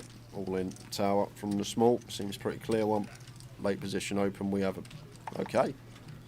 Maybe not so clear for Florin. Must have known Abdul was lurking in the bushes behind with Ace-King suited. Late position open. Any pair under 20 bigs. Just send it.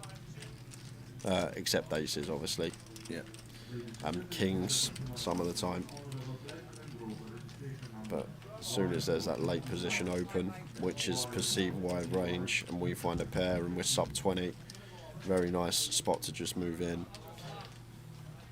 Florin missing the spot on this occasion, but would have been getting caught behind by Abdul and off to the races. But now we play the hand in a heads-up coup between Barry Green and Abdul Qadir. Goes for free bet to 8.5, and Westlife Barry Queen Jack off.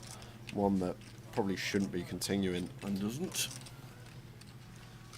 Over 150,000 in the prize pool now. Prize pool building very nicely.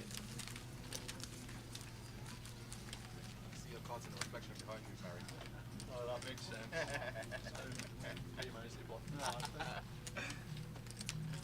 Is that what you 3-bet me with? Bloody hell.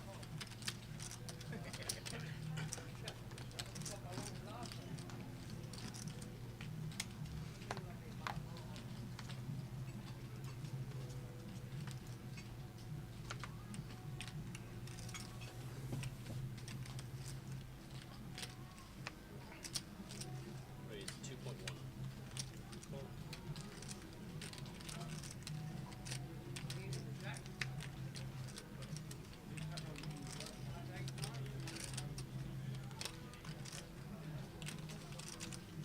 It's 8K. Raise 8,000.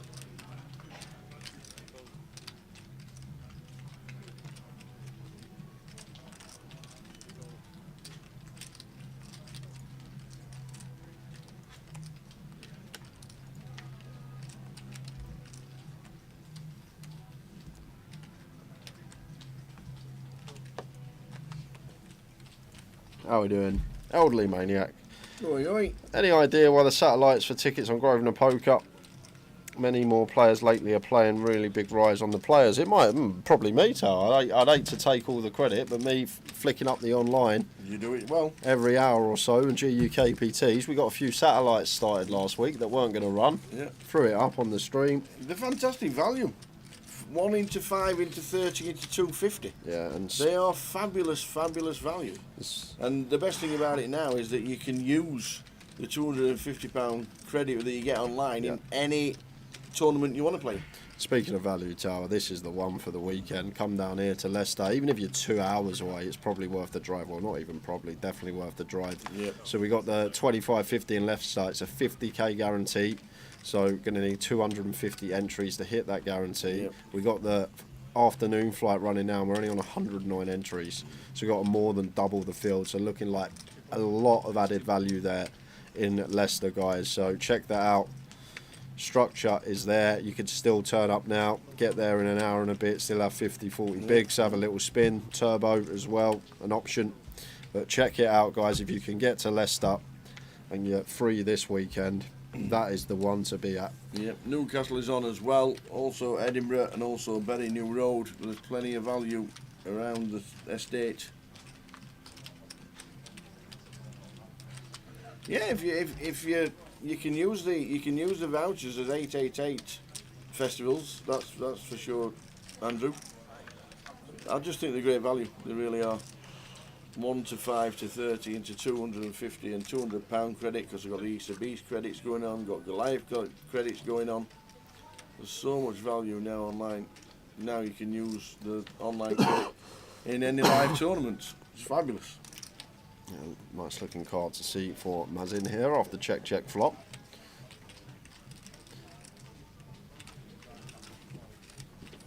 Phil thinking of leading here. Don't mind at all with 9 of diamonds in hand. Potential to bluff some diamond rivers. Start targeting some ace highs and better king highs. Well, the only king high. King queen that would fold. King 10 would have to take one off with a gutty. 3.5 into 5.7 from Phil. So 60%er. Mazin with the ace 10 suited. Expect just to see call with position. As he does. And on brick rivers, Phil should win this one tower. And there is one of those brick rivers. So with Phil, going to send in the double barrel now. With the king 9 in hand. Target some ace highs, target some stuff like king 10, target some stuff like 8-9 suited, 10-8 suited. Maybe 6s, 5s going to be in there as well. Yeah, this is nice. 9,000. Goes for 9k. 9 into 12, 3/4 potter. And Mazin going to really struggle to call here with the ace 10 suited tower. Phil still gets the value bet as Jack X after flop goes check check. Still can have the 7x. We'll have pure 10-9, all 16 combos. But then again, we'll also have stuff like this, stuff with interaction with the straight. Something like queen 10, some king 10, some king 9. Hand like 9-6 would be a nice one to use as well. And always find it difficult when you're playing against a good player in the big blind when they can plausibly have a lot of bluffs and a lot of value. It can be very tricky to play against, but Mazin here with ace 10 of diamonds feels it in his gut, but very difficult to call that hand. Nice little bluff getting through there for Phil, up to just shy of 100k. Good state to be in with the blinds at 1k. Just shy of 100 bigs. What's my name on Grosvenor, Poker Girl? To be honest, I've not played online for a long time. But my Grosvenor alias is the Hat 94, I believe. Maybe the Hat 1994.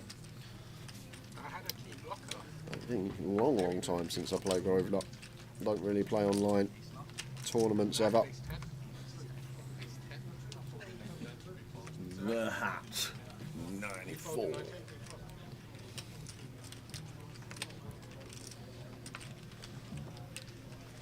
And Paul Fletcher, we're away in the lakes for the week. No Sky Sports, so no F1 for Mrs. Fletcher. Guess who's got dibs on the big telly? Nice one, Fletch. The big telly. Formula 1 started again, has it? No. I know it wasn't a 7, but it was a good 7. So Queen for Abdul in the cut-off. Probably right on the cusp of whether we open or not. Let's just choose to make it 2.2. Shan out there with 9-6. Phil with Queen 3 will do the same over to the old Westlife Barry in the big. And he's got a very nice hold in. Ace Queen of clubs here. And he's going to go for the aggressive route. Just 3 bets it up. It's 64. Could have definitely put some more juice on this deep tower. Wouldn't have minded seeing like a 9k sizing from old Westlife, but go small. Maybe trying to keep Abdul in.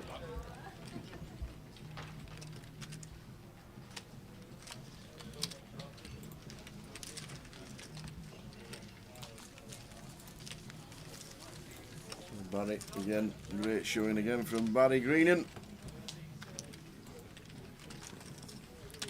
To be fair, when he left Edinburgh, he did say to me, "I'll see you again," and he weren't lying, Tower. Here he is, having another run at it. Could go back to back as our last UKPL champion in seat 3. Barry Greenan, but most of the chat will know him as Westlife Barry. If you saw the tattoo. Some tattoo, that was. Eventually Jay's having that.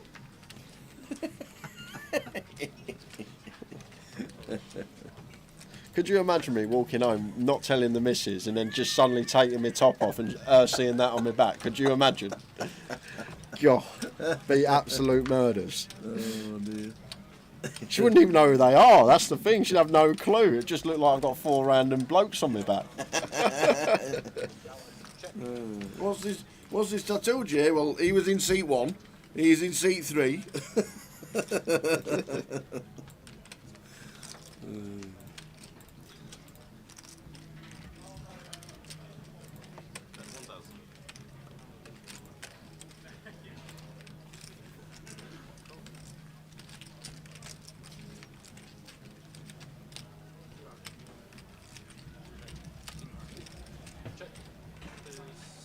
So Barry in the 5 on the river, it's checked all the way down.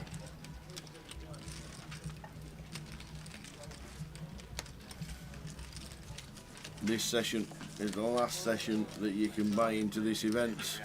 Price pool increasing on a regular basis. Some good numbers in Luton, over 300 again.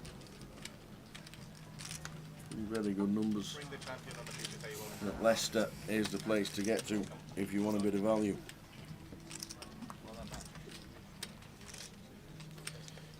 The champ comes to the table.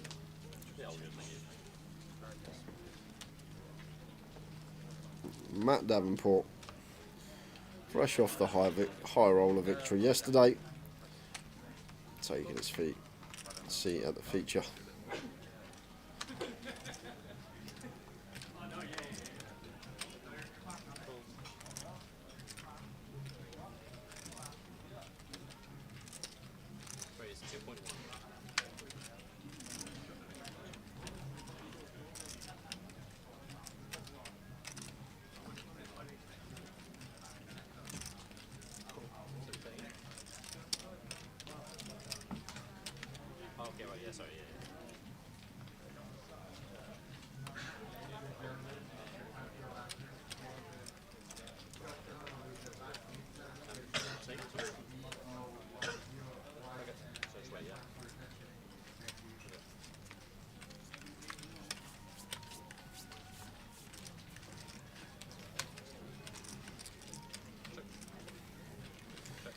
Opening the hijack, flops middle pair, king deuce of diamonds.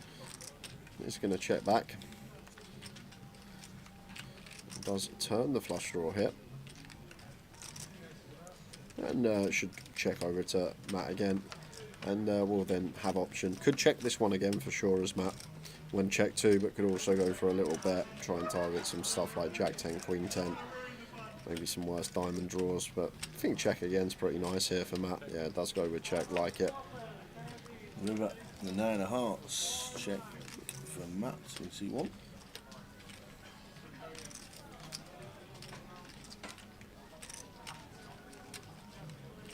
Yeah, and Mazin, is he thinking of value betting a 9 here? Surely we can't. I think this just should go check, check to Matt. And then Matt will get the option to value bet if he pleases. So I'm just... we're effectively turning a 9 into a bluff here as Mazin. Blocking some river 2 pairs. Think about turning a 9 into a bluff. Target 10x jacks, queens and some kings. Let's go for 5k. And Matt just lets the king go. So Mazin turns a 9 into a bluff, I think. And gets 2 better hands to fold. Well played, sir.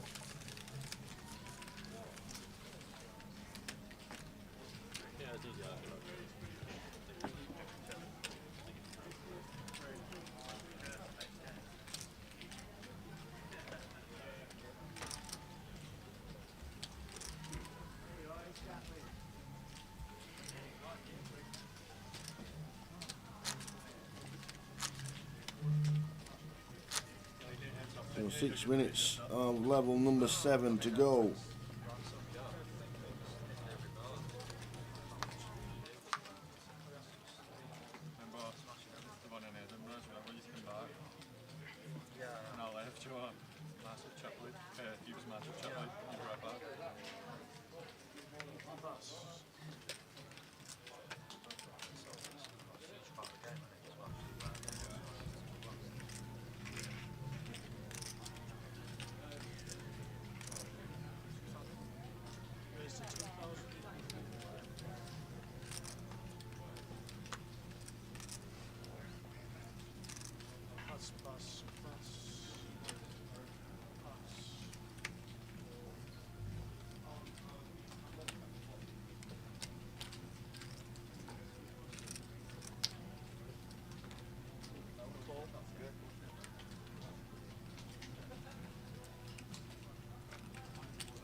Top perfect length.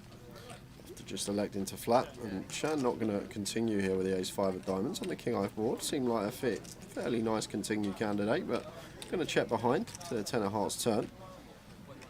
Glenn with his top pair after flop goes check. May fancy a little lead of his own. The king-queen, trying to get some value from some like check back 8 through queen, some check back 7x, even some turn 10x with hands like ace 10. Unfortunately for us, Shan can't do anything but fold.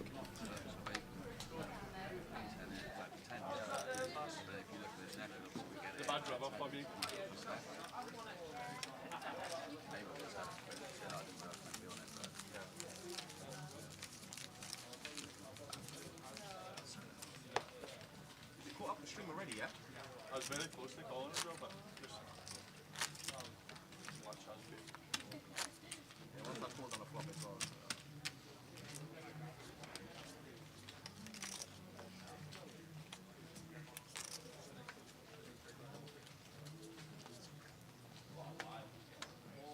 You're good enough to fold, Barry. Raise to 2,000.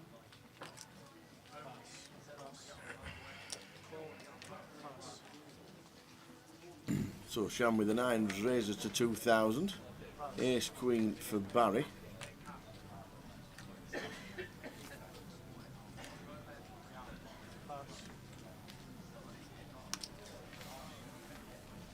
Just calls.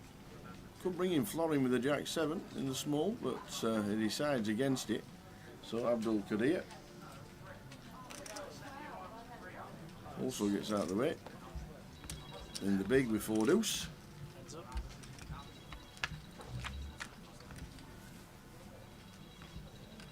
Ace, queen, 6. Good flop for Barry. Barry Greening.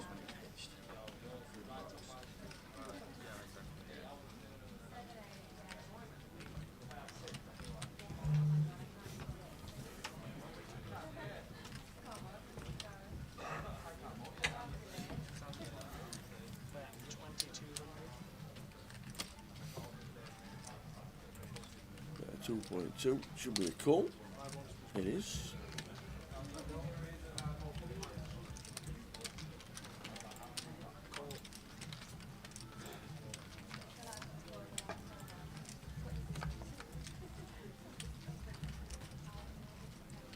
Ten of clubs on the turn.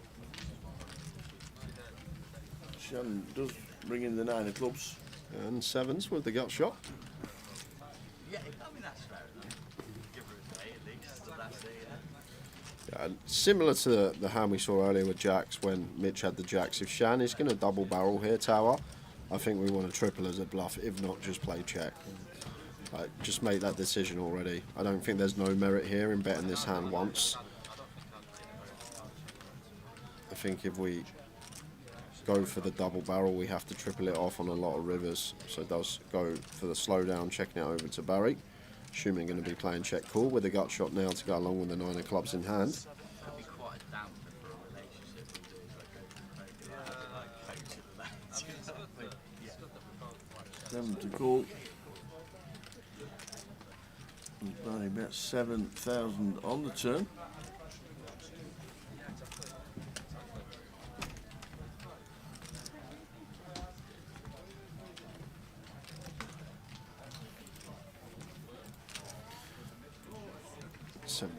Up, faced with a sham, but I think 9's with a club tower, too good to be folding, but does take the tight approach, discipline lay down, and just going to jump on line on Grosvenor Poker, guys. What we got? Just run you through what's going on, obviously.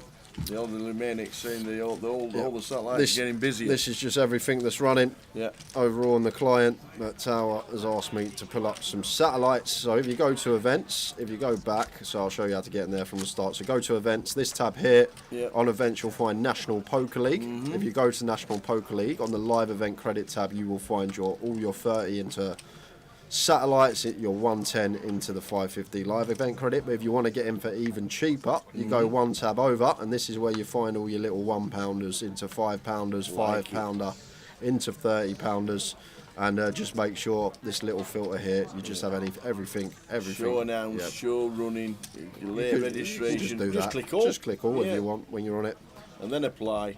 And it shows every game. When's the next one starting, Jay? I might flick it in. There's a £5 ticket one now, £1 into 5. There's a 5 into 30 running now. You can late reg both of these if you want to play one of the biggies for today. In 59 minutes, there's a £30 into a 250 live event credit. Like it. So go to events, go onto your feeders, your satellite feeders are your 1 to your 5s, into your 30s, into your big ones.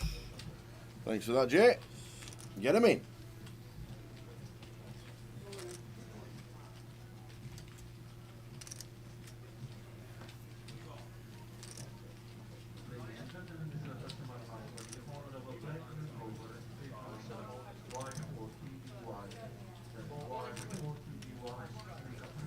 Definitely the best way. There we go, Limbo Monsters, thank you. Struggling to find the feeders. Good stuff.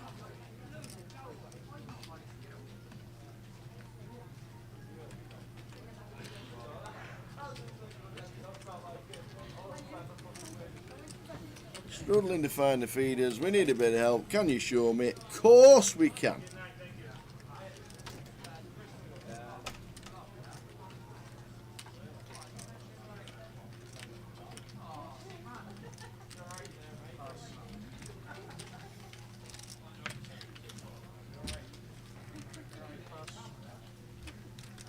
Always good if you don't know how to get the feeders up. I'll always point the finger. Jay and his new fandangled toys loves it. He's got all the knowledge. So there we go. How are we doing? Chadikuwich. I'll go with that. Hi guys on Twitch. Hiya Chad. Chad works. Why didn't I just say that? It's a good shout, Tower.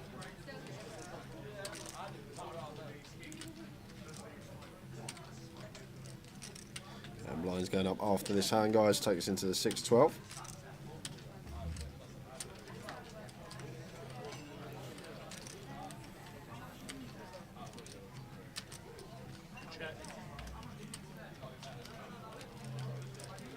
On the turn, I think Glenn now can definitely fire up once flop checks through.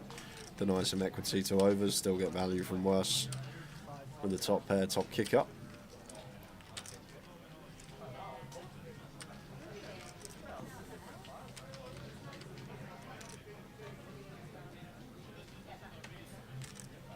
Ace 10 for Florin. Guessing he's going to fold. What I've seen from Florin in the first 40 minutes of this session seems more on the tighter side. Didn't take a couple of shove spots that seemed very good.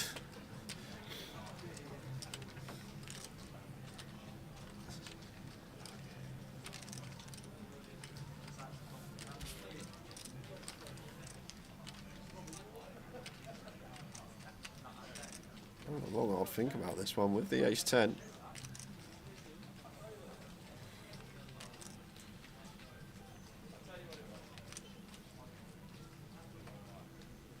Just choose to let it go. Westlife Barry does the same quickly behind. Glenn Gaines takes a small one.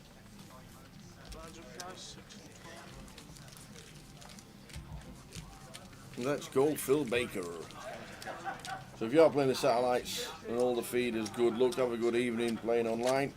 If you fancy a trip to Leicester, it looks like there's going to be an overlay in the 25.50.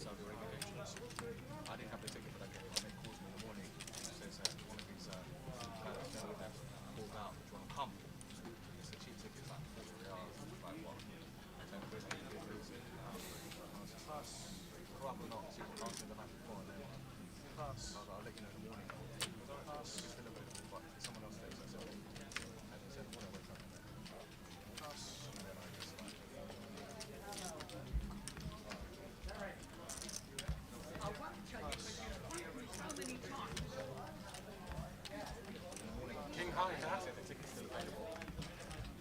King High, nice. I fucking nearly called you as well. I thought he's got a 9, I knew he had a 9. That's not true. Shan here in the small ace king suited. Not sure about match stack here, so difficult to say how to proceed as Shan, but such a strong holding. Raise calls lovely for 21. I think that's the best approach. Could also go for a complete shove over a raise. Just going to go for the raise call here. Goes pretty small though, 2.5x, I guess. Might only working with 20, so just sizing down. And Matt Davenport flops best. 2 pair on 4 deuce deuce rainbow.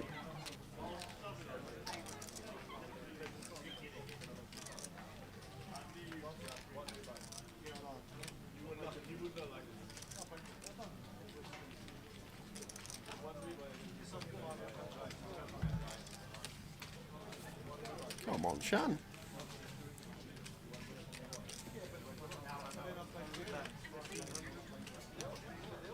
That's 1.5. Both options available here for Matt Tower. Can go for raise. Obviously, always likely to see overcards on the turn. Very unlikely that it's going to roll off a 4-3 or deuce. So maybe one that does need some protection. So could potentially go for raise here as Matt. Call going to be fine as well though. I think both viable avenues to take in this spot.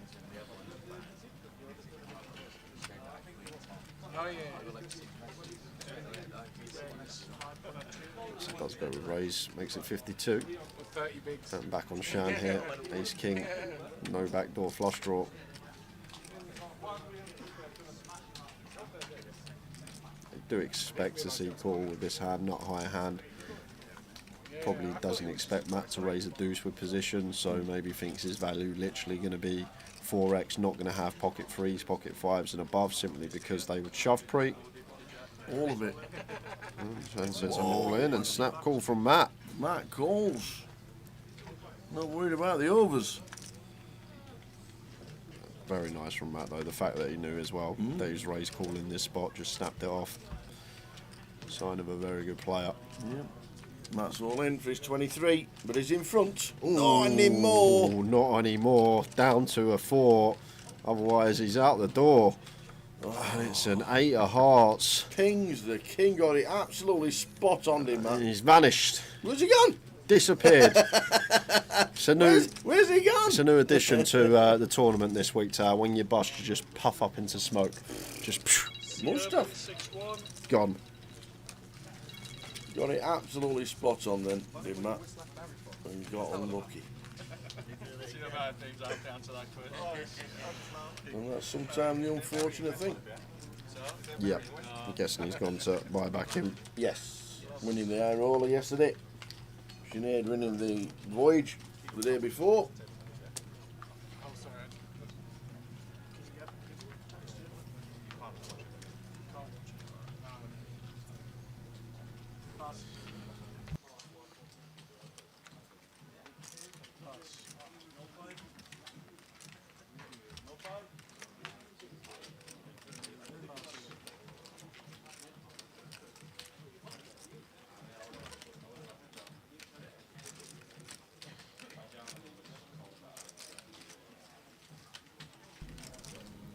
So floating with a 4s.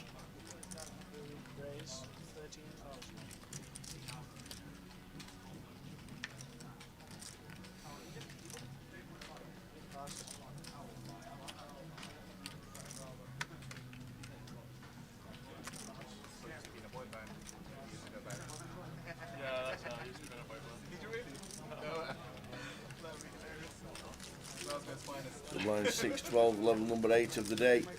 Level 9 is the last level to buy in and re-enter. Numbers well over 300 now, so all is good here in Luton.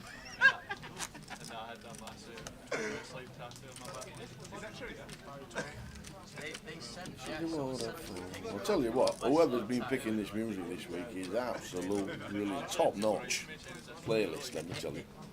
It's really weird because we're in the back and we can hear the music as loud, as clear as daylight, and it's perfect volume. When you go into the card room, you can hardly hear it. It's really weird.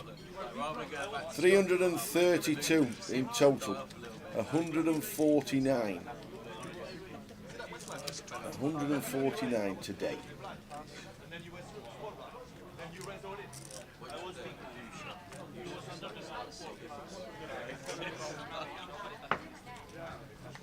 And this is the last session you can buy in. And at 7 o'clock there is a side event, a one-dayer, £200 in, called the Turbo Dash. 20-minute clock all the way through. A bit of a turbo dash.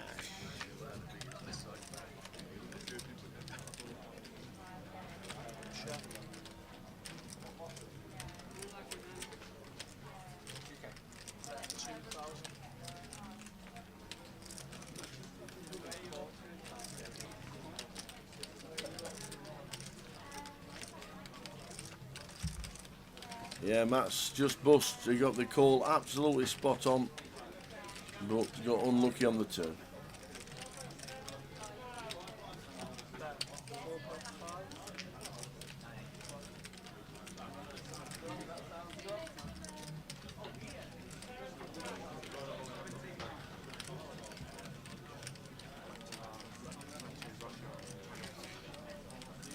Mazin with the ace king on a queen jack 6 board.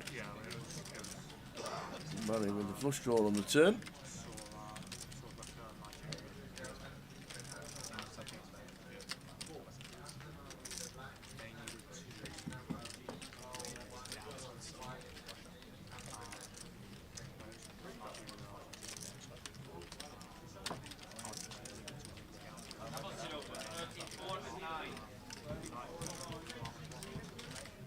In the tank, here's C5, amazing.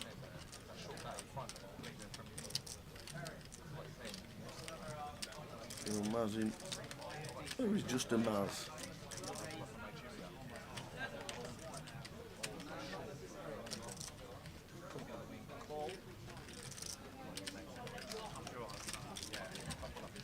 He does call with the ace king.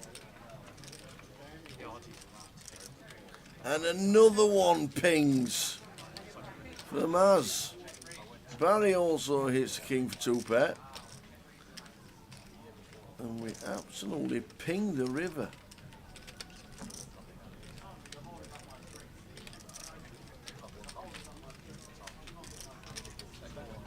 Ping, ping, ping it goes. But I think that's 3.4, very small. And just a call with the king, and he's going to see the bad news, Barry. Floating to get there on the river.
So Phil betting 4K on an ace queen 4K, no action from Westlife, but he slams the card down. Phil Baker.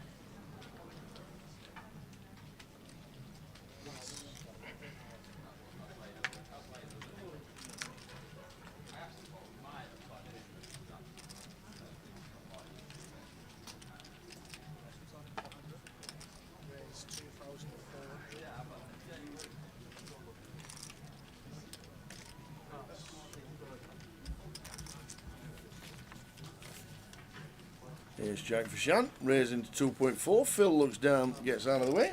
Phil Baker winning one in our big ticket last year and cashing.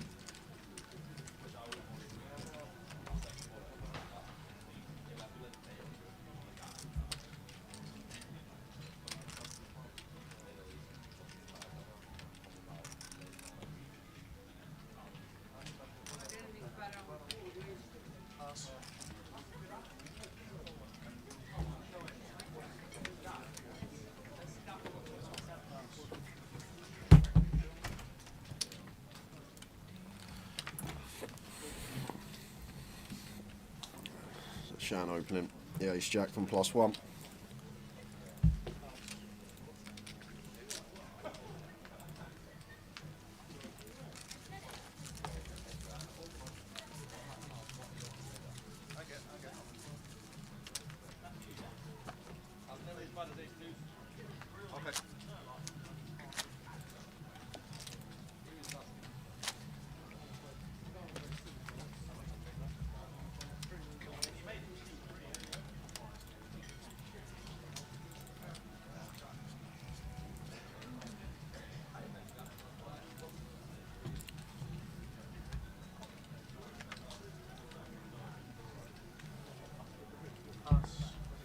Long mount, ace 10. Fresh starting stack from the looks of things. Let's see an open.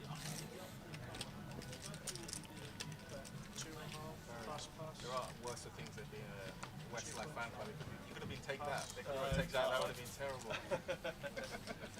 Oh, that would have done your street cred horrible. Take that. All round in turn. Florin with the 8 deuce.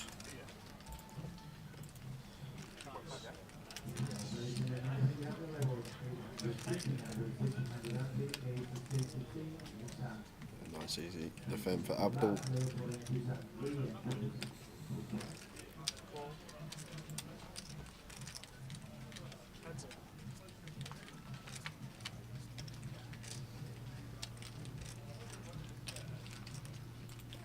King I've dropped. King Jack 2. Yeah, fun one because long out. Flush draw.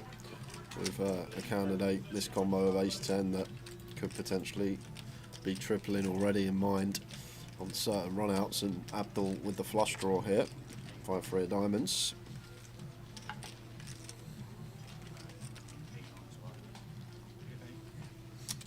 Let's play the check call. There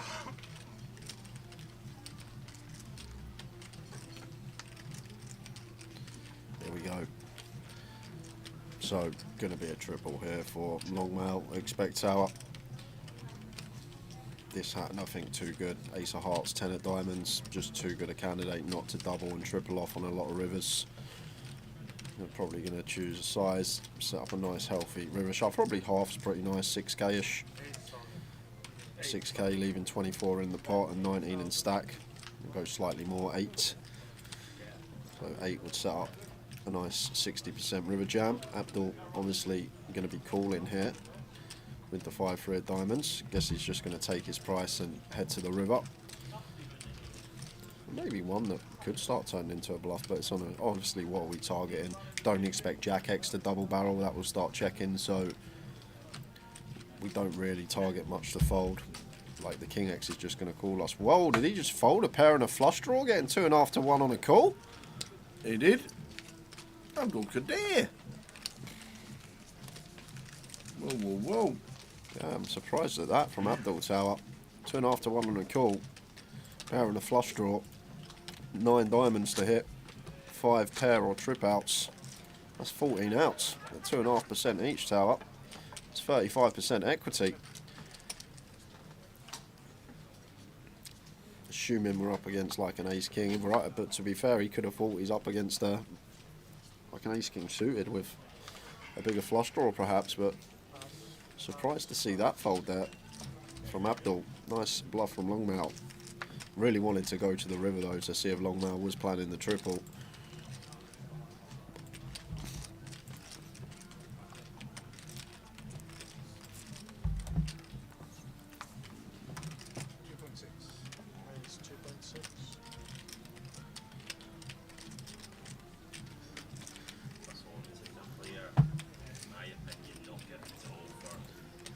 Mazin opens to 2.6. Glenn just going to be free betting here. Ace King.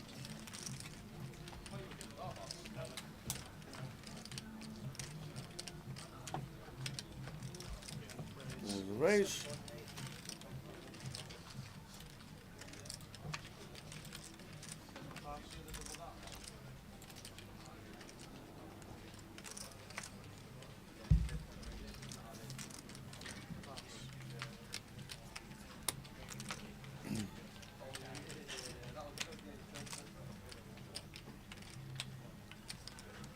Done with the A6 out now here. Back to Maz. Yeah, don't think he's calling tower.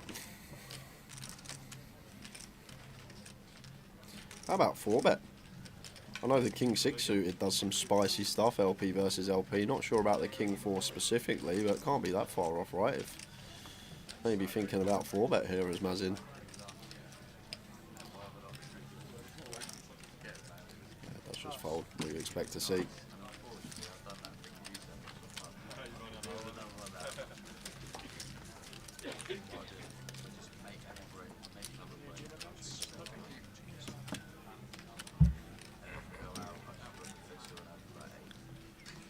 So the dealer swap 15 minutes to go until the end of the session. 157,700 in the middle. You see in 20 minutes? Juicy pot. 335 runners. And that would call. Good numbers for the 888. One more level. Plus 15 minutes to late reg or buy-in, and then we'll give you the 15% figure that we're playing down to tonight. Not only that, we'll also have confirmed entries total, so should be able to get an idea what we'll be playing for, what's going to be up top come tomorrow. Already exceeded the numbers we had in Edinburgh a couple of weeks back.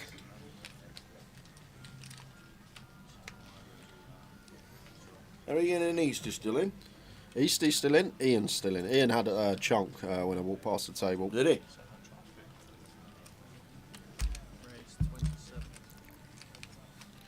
Ace 8 for Glenn in the hijack, raises to 2.7. Florian gets out of the way, over to Abdul on the button, he'll do the same.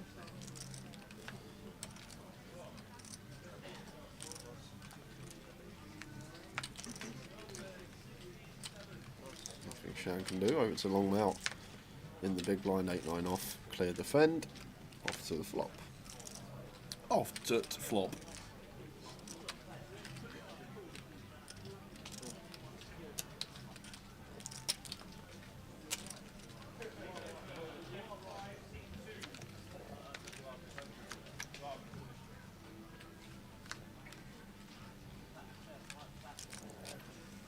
Queen 9 flop, Queen 8-9, 2 pair, long mount.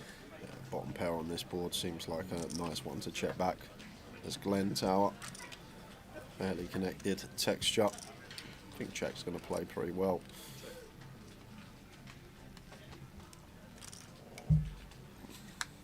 Oh no. Pings the 8. Case 8 on the Look turn. at that.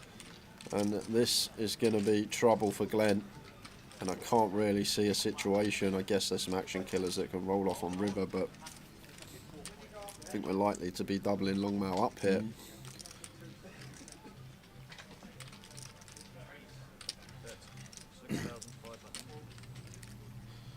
6.5 from Longmouth. Glenn with ace 8. Just expect call tower. Got to keep some buffs in, especially from big when range is going to be really wide. Like, might just start attacking with some like 10-4 suited, Jack deuce suited, this type of stuff, blocking the straight. So want to keep all these hands in there. The King of Diamonds river. I guess Longmouth going to just go for the lot here. Tower going to be getting snapped off by Glenn. Guess we can shove for 130% here as Longmouth.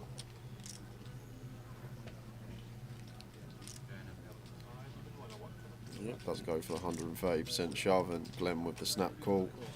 And bad news. You will see up against the 8-9. Unfortunate for Glenn. Sick turn card. Case 8 on the turn. Only card that can come that would double Longmouth up. I guess an ace as well. Pretty grim. You can't say that, Kev. Sorry, not sorry for Towers' treble, mate. Desperately needed the points. We desperately needed the money. Have you not seen the Towers' treble record over the years? Unbelievable. How did you manage it? That's what I want to know. How?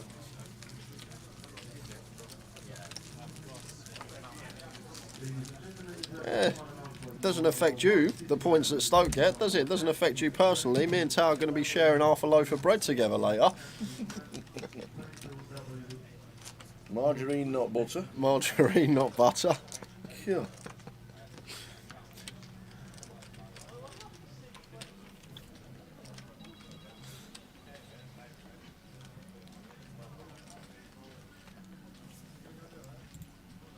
It's 3 suited for the Westlife. Opens.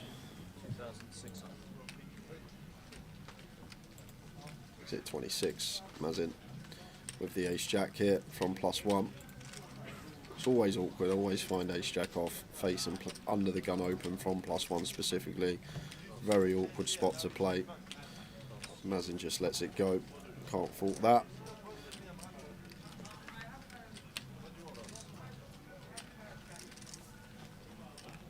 Six deuce for Abdul. He'll get out of there. Jack 10 off on the button for Shan.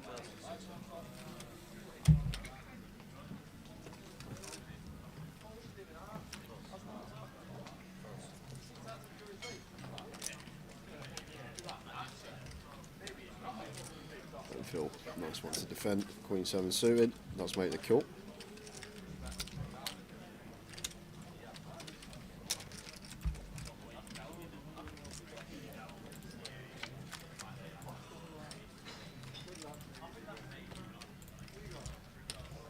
Phil out flopping Westlife. So Barry going to continue with his wheel draw. Goes for 3k, a little 40% up. Phil just for clear check call. Facing gun.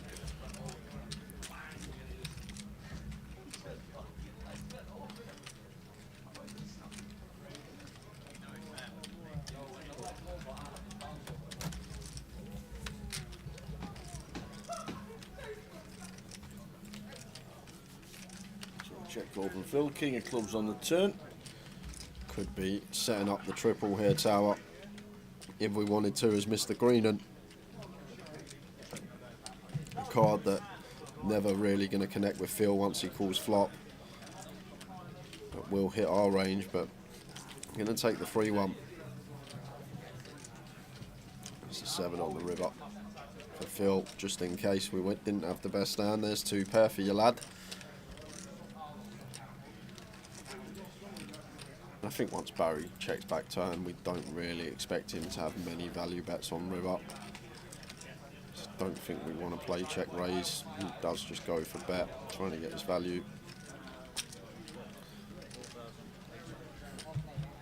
And should be in the hand. Barry doesn't beat anything now, Tower, other than maybe some missed diamond draws, 8-9 of diamonds, 10-9 of diamonds, Jack 10 of diamonds, this type of stuff.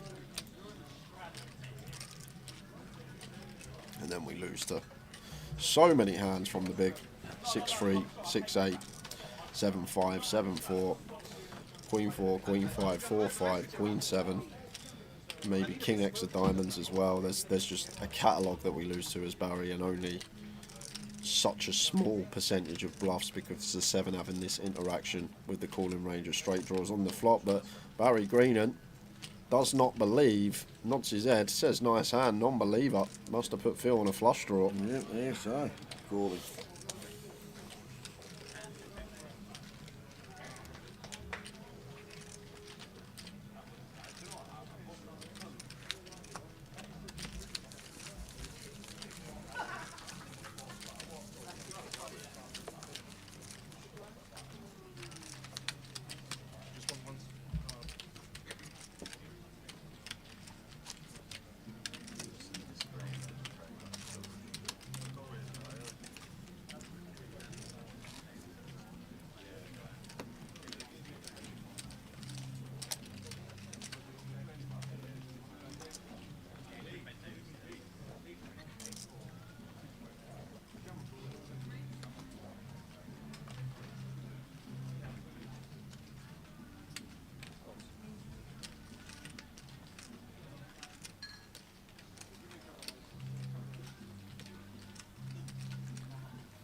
Ace 9 off, 11 from +1.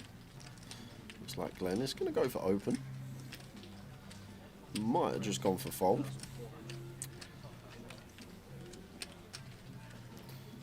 Starting the hand with 12 BBs. I'm just going to try and attempt to steal. Florian can't call Jack 10 off of 10. He should be hitting the muck.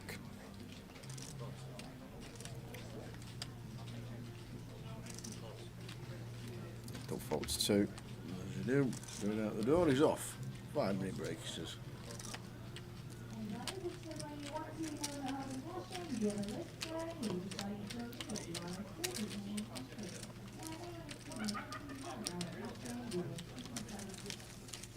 Cash game, don't we?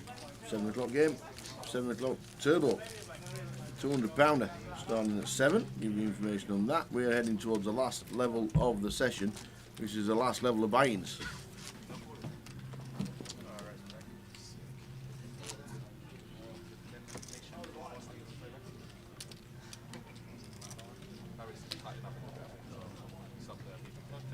Oh, is that what it is? Oh, is that what it is? You got called by ace high? Oh my god, terrible. What was that, trap 2? No, I was saying I'd pick it up. I said I'll just called them ace high. Oh.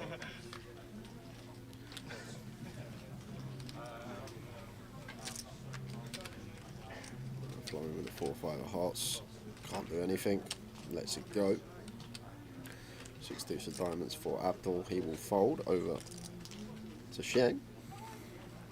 Shan with 6s. You should be seeing open.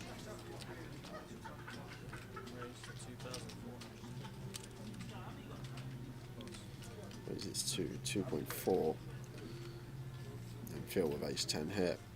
Always continuing, facing hijack, just what option to take, and both are viable here. We'll have some free bets, we'll have some flats. Whatever Phil chooses here, both options going to be good. Does go for the aggressive route. Free betting.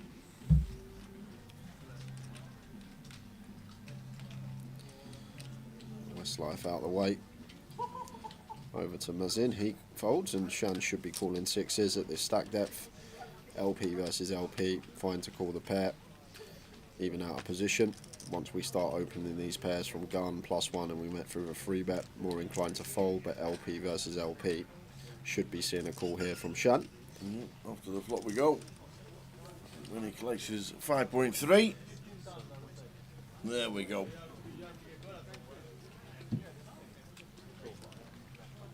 Roughly how much have you got, like 70k? Phil Baker, seat number 2.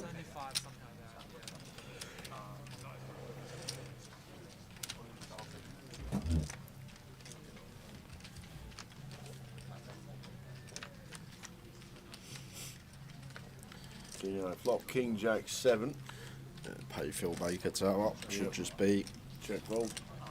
Check bet fold.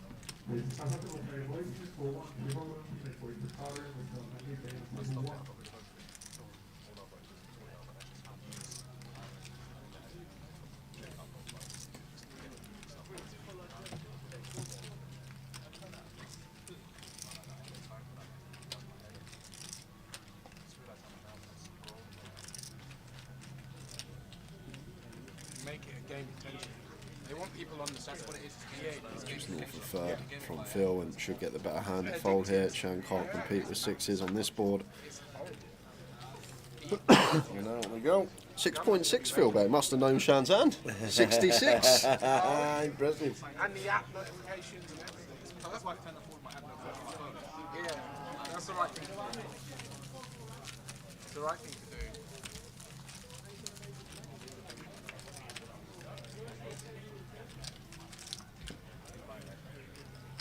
In years to come, they'll find out who's changing our brains and stuff like that. They will. They know it already. They don't have the data now. Yeah. But they know it's having an effect. Yeah. It's a negative effect, but they can't like quantify it. Exactly. Yeah. It's going to affect them hugely. You know what I think it's going to even do? It sounds bizarre, but it might just change like the brain chemistry. 2 minutes, 11 late to go. And then into the final buying level. Nearly 350 runners now. No, yeah. No, it's like a gradual thing. It's not like a.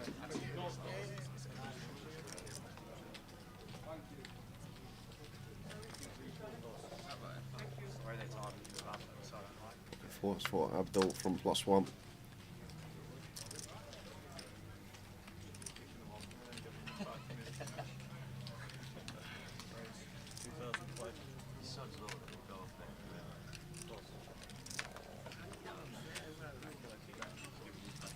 Three days for Longmouth in the hijack.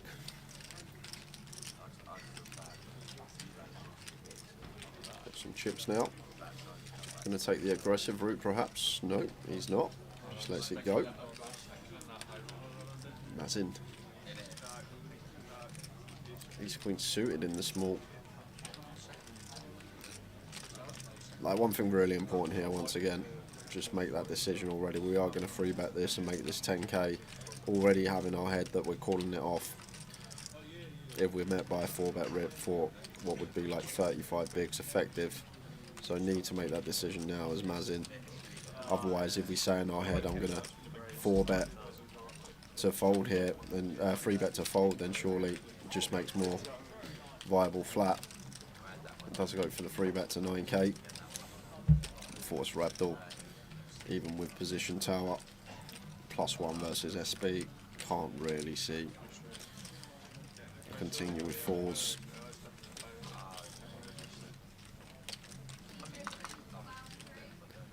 And lead spots are just down to the matter, not the fact that we may have the best hand, yes, versus Ace King, Ace Queen, but it comes down to the fact that we only flop a set 1.5 times, and with these small pairs we're always met by overcards and then just so difficult to navigate. So just folding them is the approach to take. The right one to do. Lines up, last buying level of the tournament. Go flicking quick tower. Well, 160,000 in the prize pool. Well worth playing. Yeah, I'll tell you what else is worth playing, and I'm going to keep bringing this up all day. I know a lot of you have probably seen it 100 times already, but I'm going to keep pulling this up because even if we get one person that's just tuned in. Oh, what's that? I don't even know what that is. What was that? What are you doing? What have you fetched up there? I don't know. What is that? Oh dear.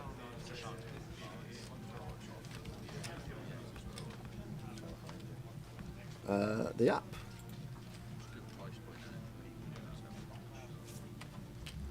Looking for the app on my little gadget.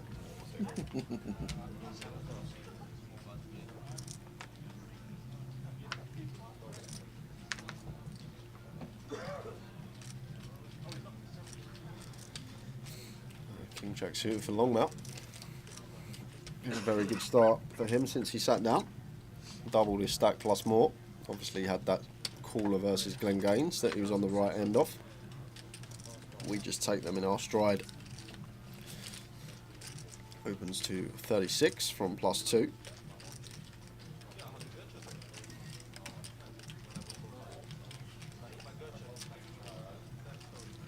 Florin with the jacks here, what he's been waiting for. Had the spot with the 9s earlier where could have potentially shoved, and had the spot with the deuces where I think he should have definitely shoved, but now surely this one is going in. And he's going to be getting called because Longmail has to call this off for 6. Snaps it off. Florin sees he's in good shape to potentially double here and get back in it, get back to just shy of starting. And 15 big blinds. Do the jacks hold to survive?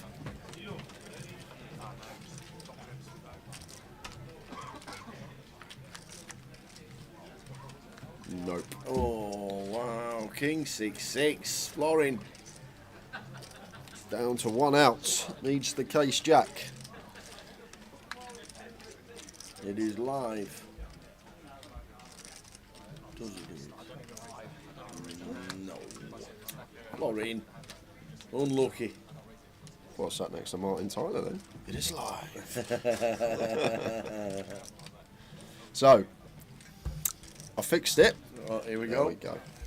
So, if you head to the app and you find this little button here with the locations, you scroll all the way down to Leicester, 120 miles away, via Blackpool.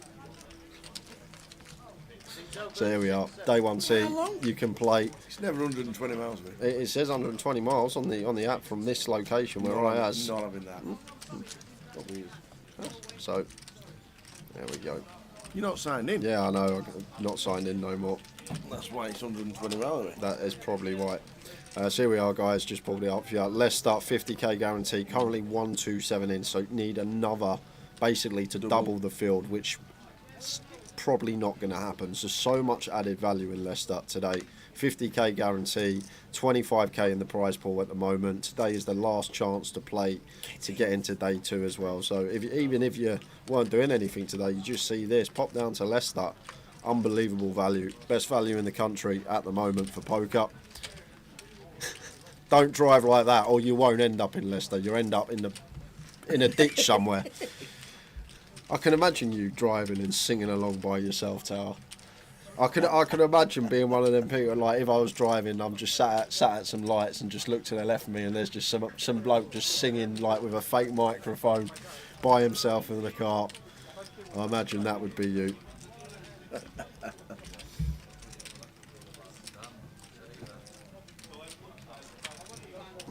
It's a Queens for Abdul in the big blind, under the gun open from Shan here. Starting the hand with 30 effective, and this one probably going to be a 3-bet call. Can actually have some jams versus gun for just south of 30.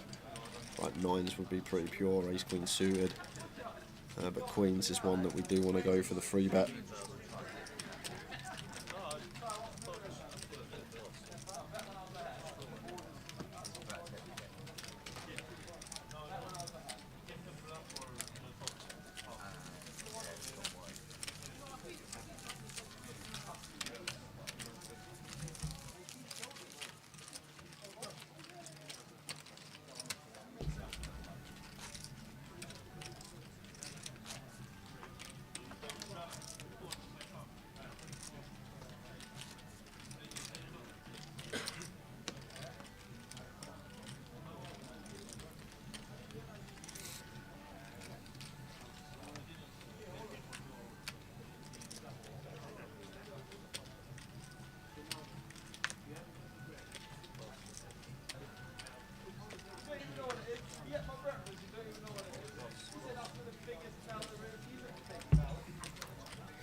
Jack 10, high jack. Fairly close. Wouldn't fault an open. Wouldn't fault a fold.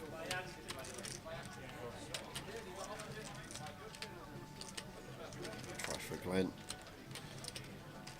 Waiting for a spot for his short stack to get in after losing that cold deck versus Longmail. Abdul, 4 deuce of hearts in the small, should be a complete.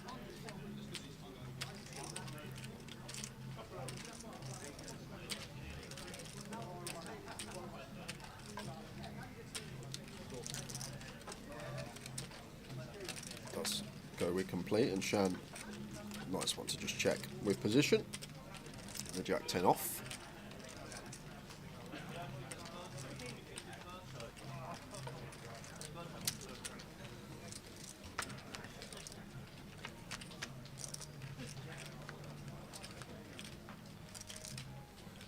And we got a fun one. Up and down versus flush draw. Blind on blind when ranges are as wide as they're supposed to be.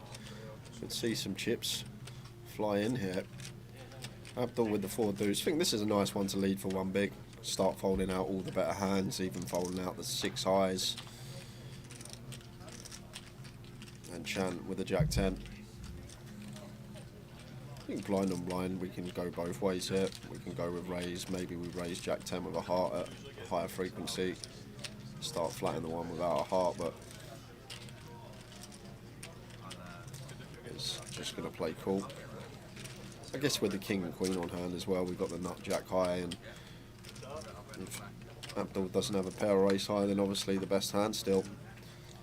There's the queen on the turn.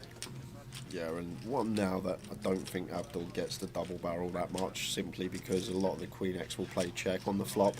Only needed protection from the ace rolling off on the turn, so queen's a lot better card here for Shan. He will have more queen X after the flop action, so could potentially start thinking about bluffing here with the Jack 10. It's going to take a freebie. 9 of hearts, anyone? Oh, no, the 4 of diamonds for Abdul. Abdul makes a pair. He gets the check mark. Doubt going to be going for value though. Guess we target ace high, but only ace high. So I think probably better to play check and bluff catch versus some miss hearts, some Jack 9, some Jack 10.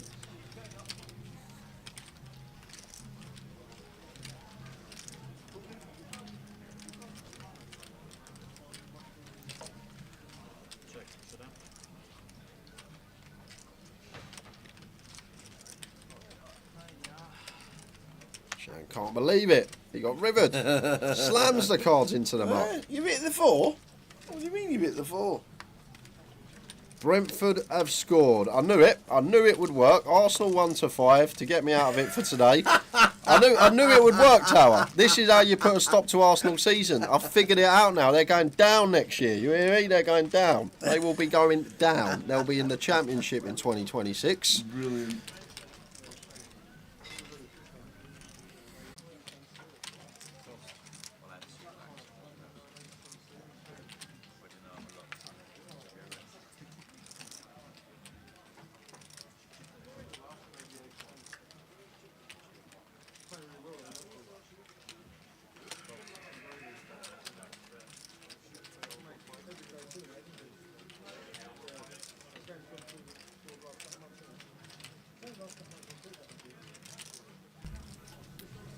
Arsenal 1, Brentford 1.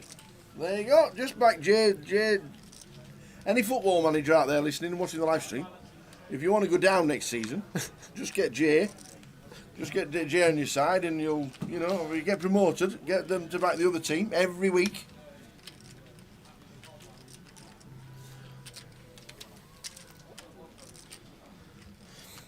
Blind on blind action again, this time between Shan and Longmouth.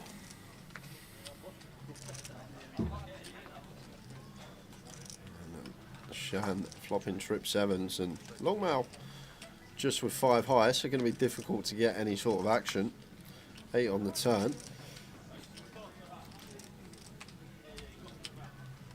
I wouldn't mind a stab now from Longmouth if Shan found another check here with the 7. Longmouth just with 5 high, bottom of range, never a bad thing to have one stab, start folding out some 9 highs, 10 highs, Jack highs, even Queen highs might fold as well. Obviously going to get the calls from ace high, king high as always. And Shan just weighing up his options, whether to go for the bet here or check and play it deceptively. Try and induce something from an aggressive opponent behind. He's going to go for the bet, snap fold from Longmouth. Like how quickly Longmouth folded as well.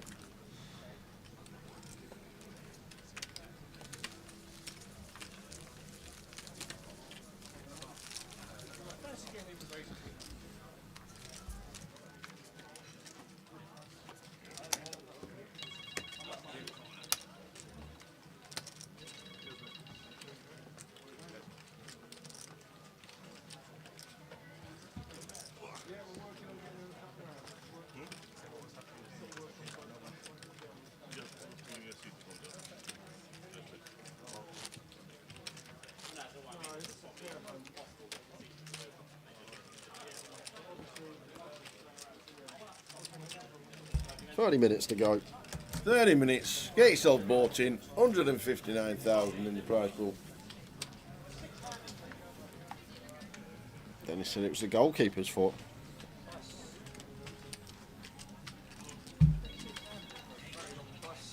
I actually think Ray is a very good goalkeeper, from what I've seen of him. I'm not an Arsenal fan, so I don't watch all their games, but what I've seen of Ray, I actually think he's a very good keeper, especially when he was at Brentford. Was it Brentford? I think it was Brentford. I don't know.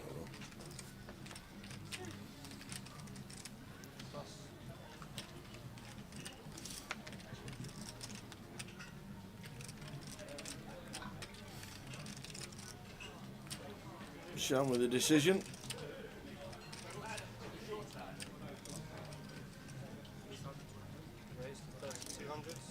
I'm going to raise it up. 7 off suit into Phil's big. Queen deuce of spades for Phil. Definite defend.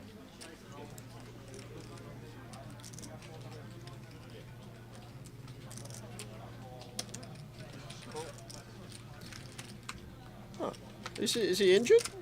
Or are they just doing the old switcheroo again? I have no idea what they do at Arsenal with the keepers. It was Ramsdale. I thought he was second choice now, Ramsdale. Or did he still switch him in and out every week? I just thought he was in that.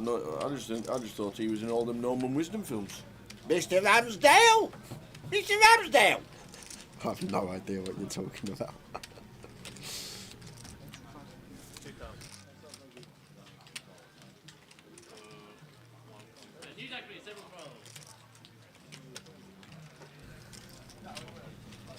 Bet here from Shannon. Phil with combo draw. Versus button tower. Could go for some raises here. Maybe we actually want to start raising some of the lower down flush draws. Could still actually have the best of it with Queen high pace in the button opening range. 4 of hearts on the turn.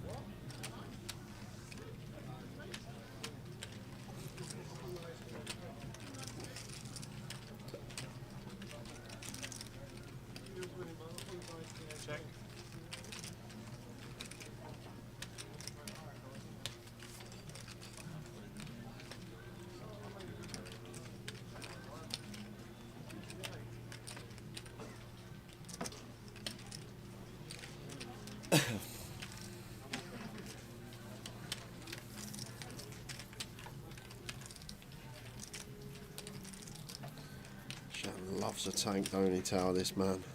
He does indeed.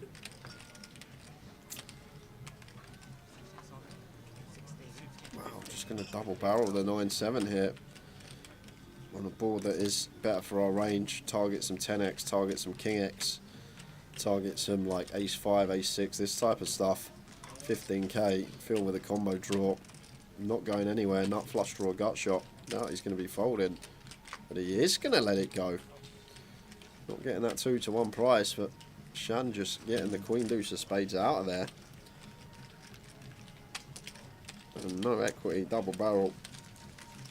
Ah, thank you, Dave Osmond. I thought Arsenal signed him. He's on loan from Brentford, so can't play against them. That makes sense.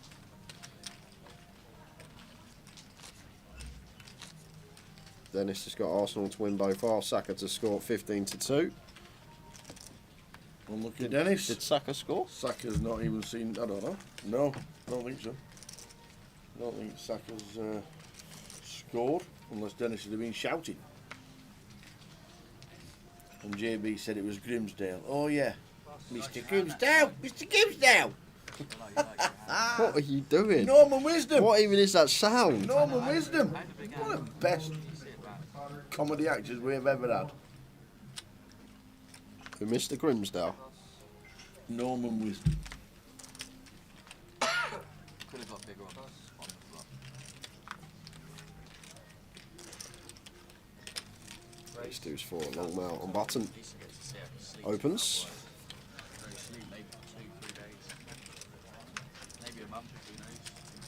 Phil with 7s here, facing button open, one that we can play 3-bet with for sure, especially at this stack depth of 50 effective to start the hand. A long mount could just make this like 14, 15k as Phil. Flat going to be fine as well, but one that definitely will find its way into the 3-bet realm. And oh wow, Barry Greenan got one that could go for it here, Tower. Perfect stack depth as well, 30 bigs these offsuit ace-X, the high-low, are ones that are in there as the squeezes. Yeah, nice. Very nice from Barry. Just looks very small tower. That's the only problem I will say. 10.1. Need to go bigger. As Barry, like, we want to make this at least 13, 14 with our stack. Could even go towards 15, but then obviously it's getting dicey. We get jammed on getting a nice price, but yeah, I love this from Barry. Just sizing not there tower. That's the only problem we got. As Barry Greenan not sized this up correctly.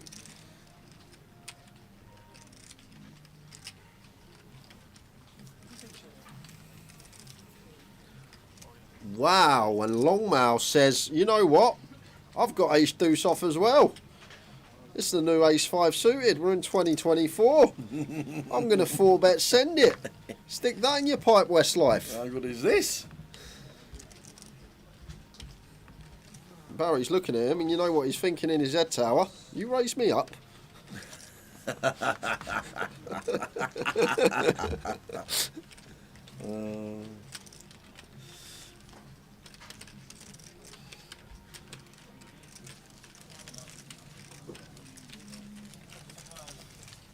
Button open 3.6. Cool, Ben. 3-bet to 10 point. Are you sure? Are you been drinking Guinness, Ben Teague? Yep. He's on the Guinness tower. Absolutely. He says Barry's size looks fine. Wait, never mind. I'm wrong. Okay. I thought you were on the Guinness then, Ben, when you said that.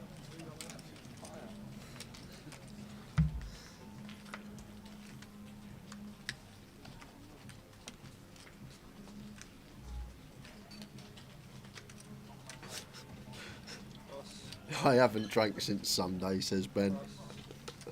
Yeah, whatever. I believe him. He's probably still drunk. Yeah, that's right. I was just about to say that. He is probably still drunk. If you took a breathalyzer to drive, Ben, you'd probably still be over the limit. Ace 8 for Phil. Open button.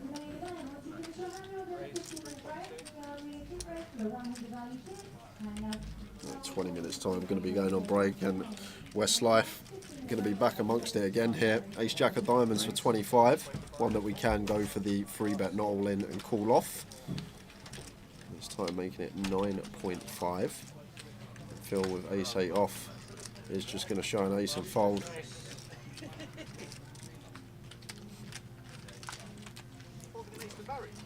Rice says, wife's out, wish I could get drunk. I don't know, I could get drunk or watch movies, but what I really want to do is watch the live stream on the big TV. Cheers, Rye. No better place to be than the live stream on a Saturday night. 20 minutes until end of session, then we will get confirmed numbers for the tournament. Hopefully we'll get a prize pool today as well. Can tell you so far, 338 in, 155 so far today.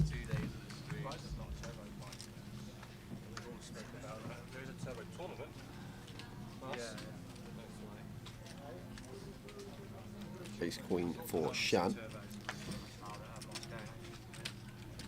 Going to be getting in the mix with an open.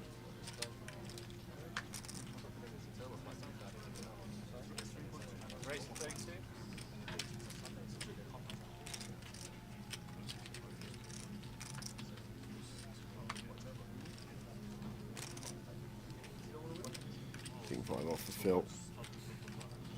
Gets out of there.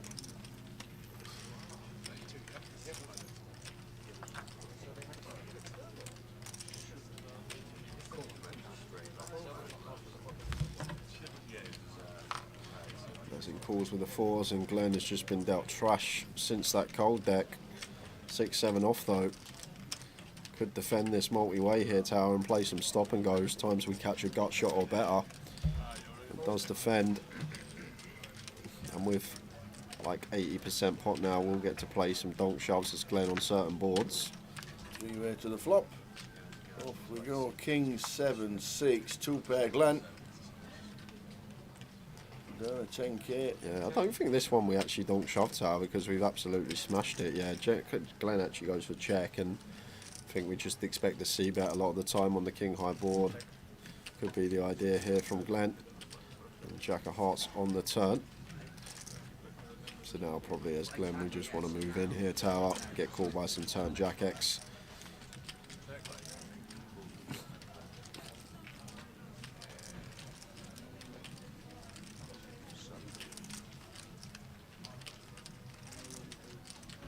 I'm going to choose a not all in sizing. No, I think we just shove for 80% here.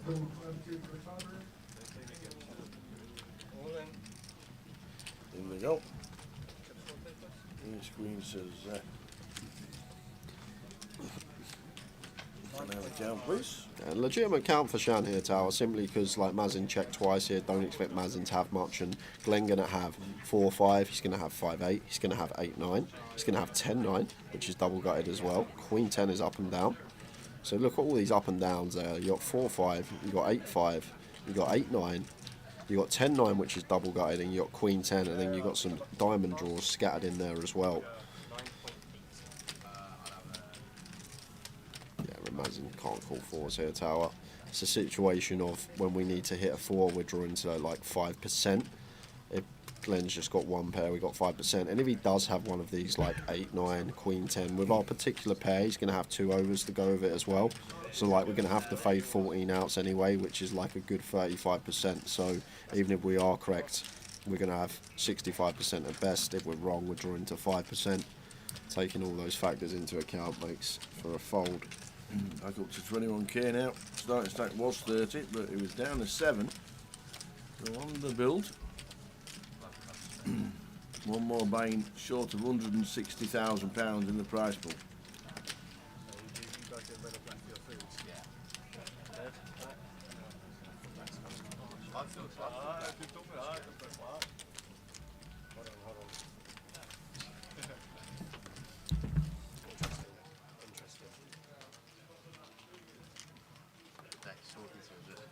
Something.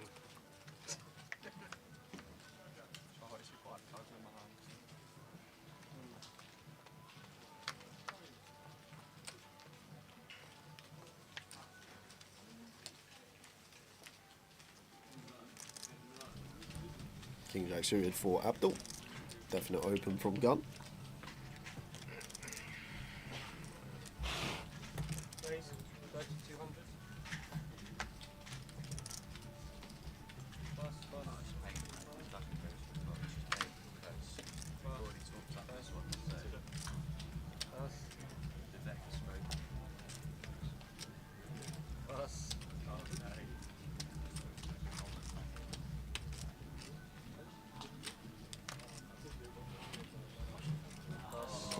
Comes to the table. Can't defend 8 deuce. Raise and take for Abdul.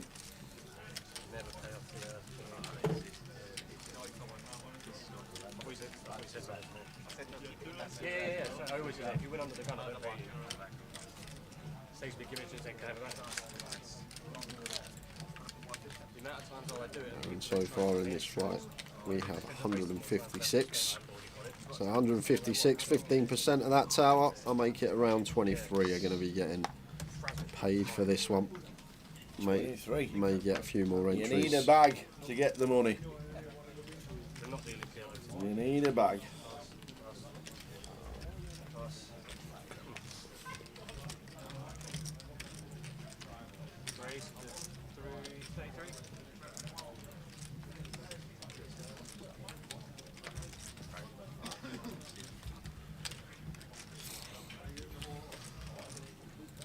This is probably a 7 for Glenn. If he's aware of Barry Green and how much Barry likes to open, I'd just take ace-9 here versus him. Yeah, nice from Glenn. Nice move. Good opponent selection to take it against as well. And going to be working when he's back on Westlife. Can't call the Jack 10.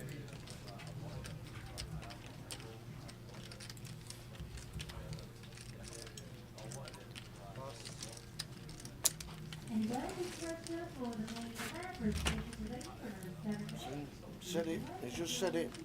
Glenn, you raise me up. Well, out we go. Evening through the window. How we doing? Just 12 minutes to go until the end of this session. 12 minutes to go until the end of the buying period. One more buying for 160,000 in the prize pool. Nice chunky prize pool.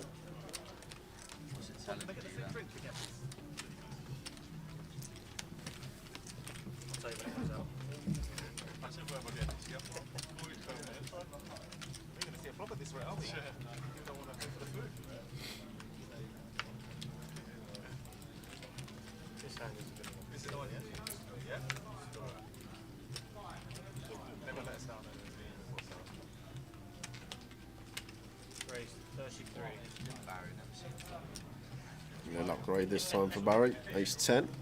Raising it up, same. 3.3.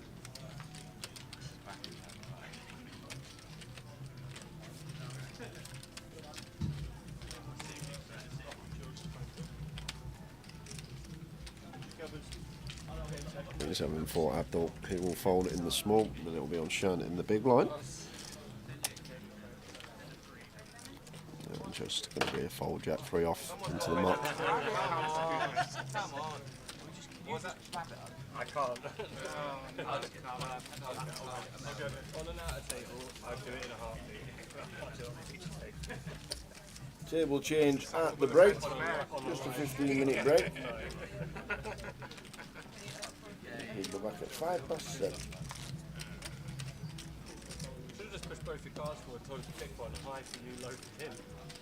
Unless they're the same. Feels weird doing a day one without a dinner break, doesn't it? It does. Yeah, I'm ready. Yeah, that's great.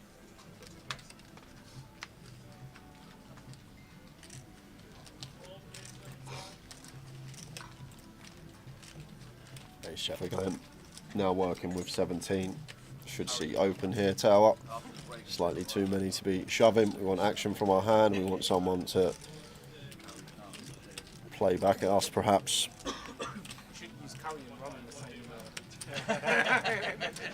Just one that I think needs to be opened off 17.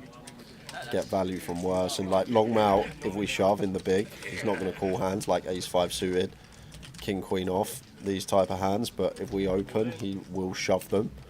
But Glenn does just go for send and runs right into the kings of Cosmin here.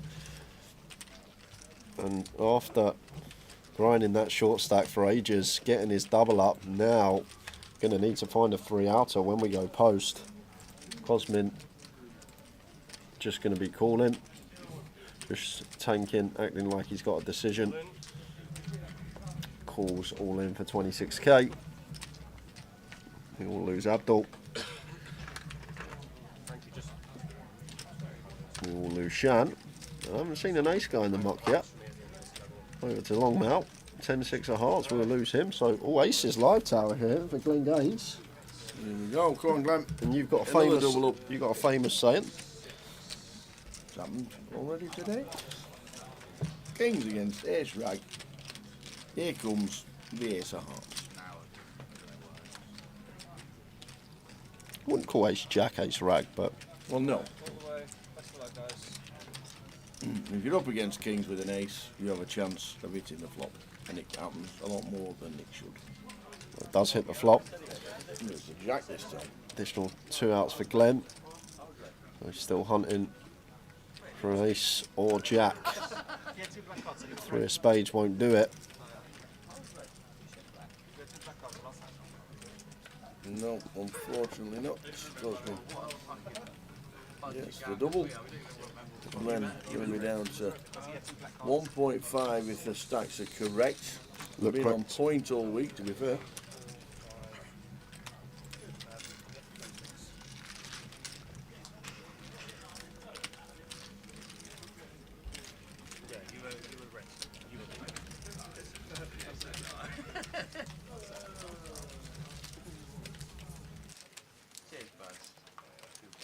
Remember? Yeah, as we get closer to the break, as we get a bit closer to the break, I'm going to buy up the 100 chips as well. Just because you've got quite a lot of change.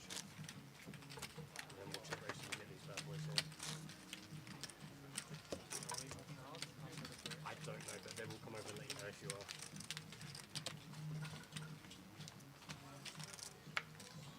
You had enough of the fame. So Nice looking candidate for Barry. Jack 10 of diamonds going to open. Raised 3,600. Raises the 36. And when we come back after the break, guys, we are going to have 3,600 still stands. confirmed numbers. And the confirmed number we're playing down to, I make it 23. That could be wrong. And may still get a few late entries as well. Max late registers, also got them to account for. But we'll get a ticker in the top right of the screen. We'll make you aware what we're playing down to. But looking like going to be more than 160k in that prize pool when the desk is shut.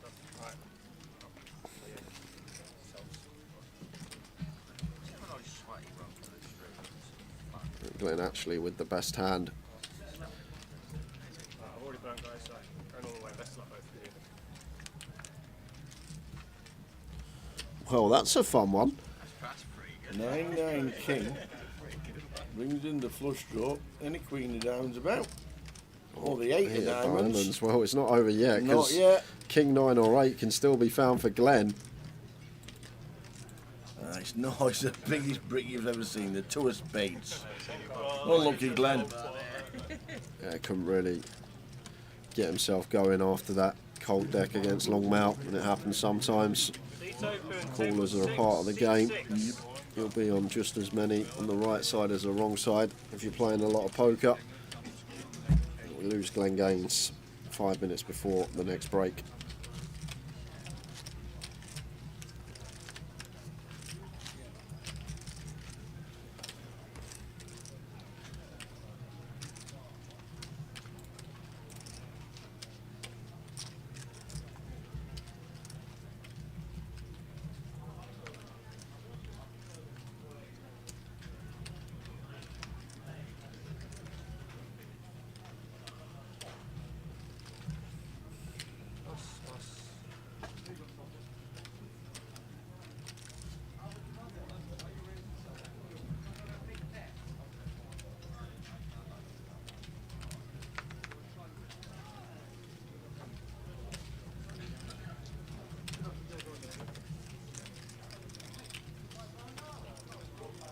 Here's 2 for Longmount, and raise the button.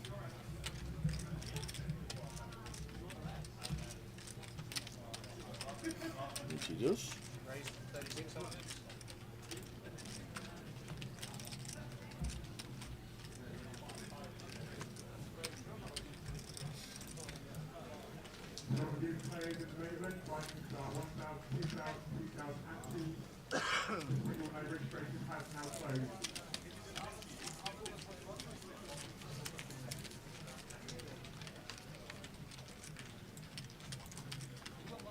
So 4 minutes to go.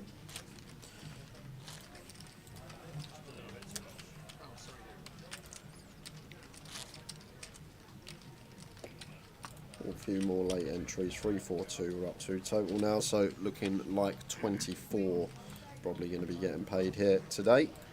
15% for 342, sorry, a 159, and make it around 24 getting paid. We'll confirm that when we come back after the break. New featured table.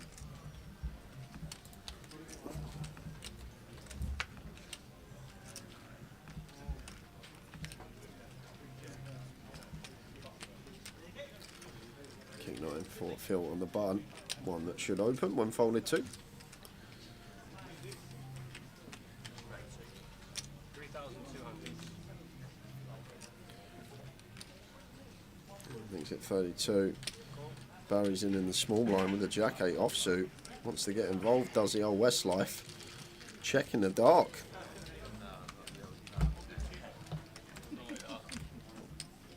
I still don't understand the check in the dark. I don't know where it puts yourself when you do it. Is it just that you just like you don't want to? The thing is, like, it's changed slightly nowadays because there are obviously boards that you can donk even from the small blind, as well as the big blind tower. So it's actually changed. And going back 10 years, you used to just check to the aggressor 100% of the time. So I'm guessing that's where it may have derived from, but. everyone just always used to be playing in flow, checks to the aggressor. Well, the regs, the professionals, if you like, weren't really doing any leading. It was just check to the aggressor 100%. But obviously now with the solves out, slightly different. Obviously we start donking boards that are more favourable for our range than our opponents in terms of opening range. And before we go on break, guys, going to show you this one last time. There we go. So today 2550 is running in Leicester. This is the one. And if you go to tournaments, you go to flight day 1C, late registration still open. We've also got a turbo flight later on in the evening as well. If you fancy the late one, the turbo day 1D, that starts this evening in Leicester. Oh no, it's tomorrow. It's tomorrow. Oh yeah, of course, yeah. I'm thinking of Mystery Bounty turbo. So 12 PM tomorrow. You can even get to Leicester tomorrow for the turbo. And if you go to flights, you can see 131 in now. So it still needs 119 players in less than a day. So great added value in Leicester. If there's one place to go and play poker with the best value in the country, it's Leicester. Leicester. We are on a break in less than a minute. This will be the last hand of the session. Folded round to Phil after Westlife just drilled trips against him on the river. And Barry straight back into things with the King Jack here. Opens 10-9 suited for Mazin. In the small, and he jams about. Doesn't look like the type of player to send here. So I'm assuming we're just going to see call. It does play call. You're on a 15-minute break. Back at 7:05. And Cosmin in the big 10-8 of clubs. One that will defend. And we're going to be heading to the flop three-way for the final hand.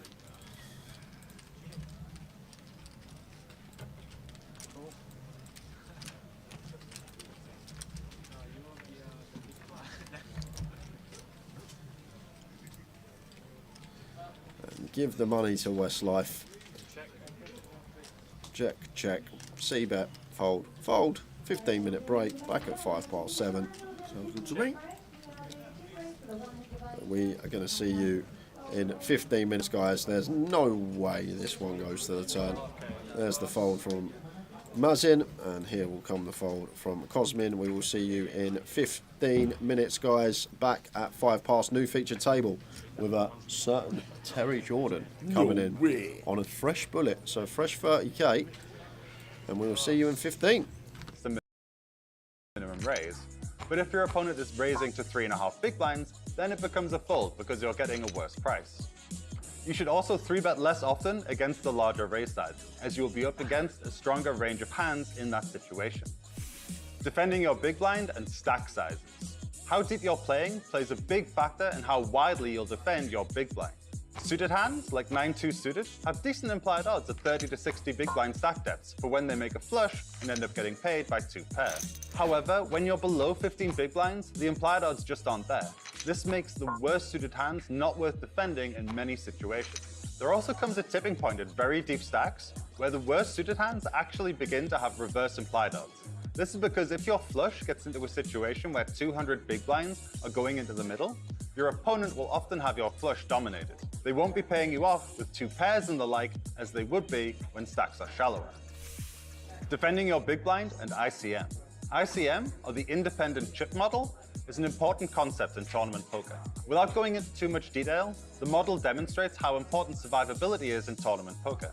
It's a disaster to bust just before the payouts in a tournament. Some middling stacks are often forced to play tight and wait for short stacks to bust to avoid being eliminated before them. This means that we have to defend our big blind much tighter. Without ICM considerations, a hand like ace-deuce offsuit would make a fine hand to defend the big blind with, by either raising or calling. However, if you're approaching the money bubble, you might be better off just folding a nebulous hand like this while you wait for short stacks to bust out. So there you have it, 5 factors that influence how you should defend your big blind. The real challenge comes from combining all 5 of these aspects to come up with a game plan for all the situations you will find yourself in. There are aggressive poker players out there that would move all in here with 9-8 suited. Oh, we did? Wow. Snap, he hasn't really been doing that, and he's run into a monster, and this tournament could be over.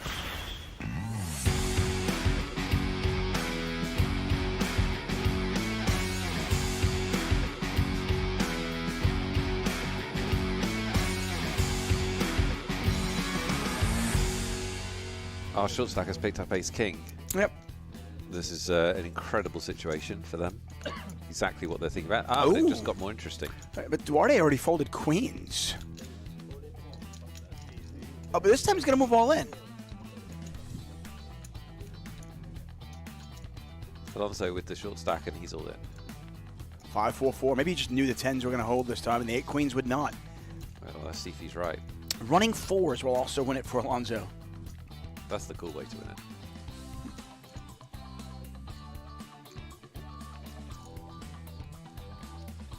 Bang. Yeah. Alonso now drawing dead, and he will be our first elimination. Out in 9th place. Grane, after winning a hand with 5-4, picks up 2 blackjacks. What a hand this is. 6-handed. Extremely powerful. Yeah, Lechner might have thought about a 3-bet there if he was deeper, but I think Lechner might want to just calm. Oh dear, this is brutal. Amazing for Maru. Yeah, you say brutal. Yeah. Maru's getting there. Brutal for who? Brutal, not brutal for me. I mean, thank you very much. Jackson the cutoff, and you're not. It's 6-handed. This is just, come on. It's a cooler. Yeah, absolute cooler. Not over yet, guys. Listen, you know what? When Rambo was in the forest and all those marshals were around him, we thought it was over. They thought it was over then, but it wasn't, okay? Rambo finds a way out. What did he do with his pocket jacks, Rambo? Flop a jack? No? I still have faith. Rambo gets out. I like the queens. Rambo gets out. I'm going to take the underdog. I think the queens are going to win. No flush. Rambo versus the world. Oh, it's Rambo! It's Rambo! Watch this. It's Rambo! He's not Rambo. He's Rambo! That is so sick. It really doesn't get... This game doesn't really get more brutal than this. I had all the faith in the world that Rambo was going to pull it out. If any of you have watched First Blood, you knew Rambo was going to win that one. So this is how quickly things can change. Lechner got down to about 15, 16 big blinds. He's back up to 29 with some successful shoves. Shove over your opening raise is a very, very good way to accumulate chips. He's done a real... Oh, we could get a raise here, though. This could be it. This could be it. This could be a moment. I mean, it actually should be. I think you have to call this with 7s, simply because Bertolli can shove the small pairs. He can shove small pairs. You're actually dominating him. You know, you don't love flipping, but I think, to your point from earlier, you can't control every situation. You have to be willing to gamble a little bit, and that's the case here. He has to call. He does call. We're going to race. We're going to race for Bertolli's tournament life. Yep. Big pot for both players. Over 2 million in it. We've got the qualifier versus the olive oil tycoon. Bertolli, if he gets chips, he's dangerous. Won a big tournament recently in Uruguay, but he could be out if he can't improve here. The dealer's about to give the flop. It's exciting. And here it is. 10, 6, 4, 2 clubs out there. Nothing so far. Yeah, nothing going on. For Bertolli's ace or queen.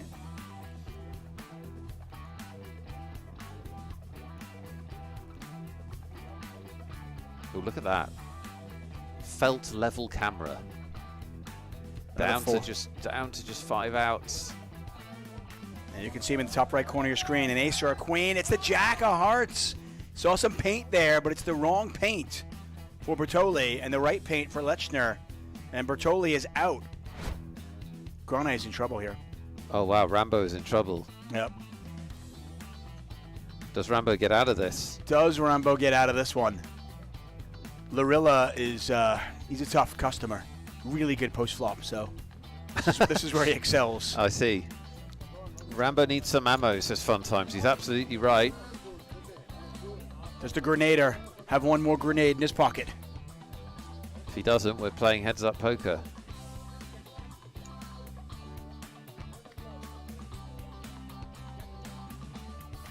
Oh, wow. Almost over. Running cards required.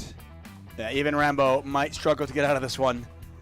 Help on the turn. Oh, wait a second. There's always a sweat. Wait a second. There's always a sweat. Rambo, in his last dying effort, can he find the jack? He cannot. Rambo has entertained us. That's not his real name. Grenier is his real name. He's our last Spanish player, our longest Spanish player standing. Kings is a good hand. That's a good hand. Leschner's got a pretty good hand, too. I mean, there is a world. There are aggressive poker players out there that would move all in here with 9-8 suited. Oh, he did. Wow. Oh, snap. He hasn't really been doing that, and he's run into a monster, and this tournament could be over. Oh, that's incredibly unlucky for Leschner. I mean, That's incredibly unlucky. I love the play. Yeah, there's nothing wrong with it. 23 big, shoving There's with 9-8 nothing wrong suited. with it. Just don't do it when he's got kings. Yeah, it's just bad luck. Really bad luck. And this, we could be 5 cards away from the end. Let's see if it holds up. It's not over yet. Oh, what a flop. There's always a sweat. How is this possible? Always a sweat. By the way, if you see the flop, the funny thing is if he just calls. It goes in, yeah. Well, no, I think he might even win it with the ace out there. Maybe. Oh, 33% of the time, he will hit a spade. Oh, now. It can't be the 5 of spades. Now it can't be the 5 of spades. Lorilla with a set of kings. Is this it? Leschner Army praying for one of the 7 outs. The river. It's the 10 of clubs and a full house ends it. A battle to the end. Today is the first day of the main event of the World Series of Poker. I feel focused, I feel great. I'm not nervous. I'll do the cold plunge before my workout. Which way to my table? I feel good. I had a great meal. I'm just trying to soak it all in, you know, and enjoy it. Maybe over there? Hey guys, we are already in the room. So there's nobody here at the moment, but this is gonna be full in like 20 minutes.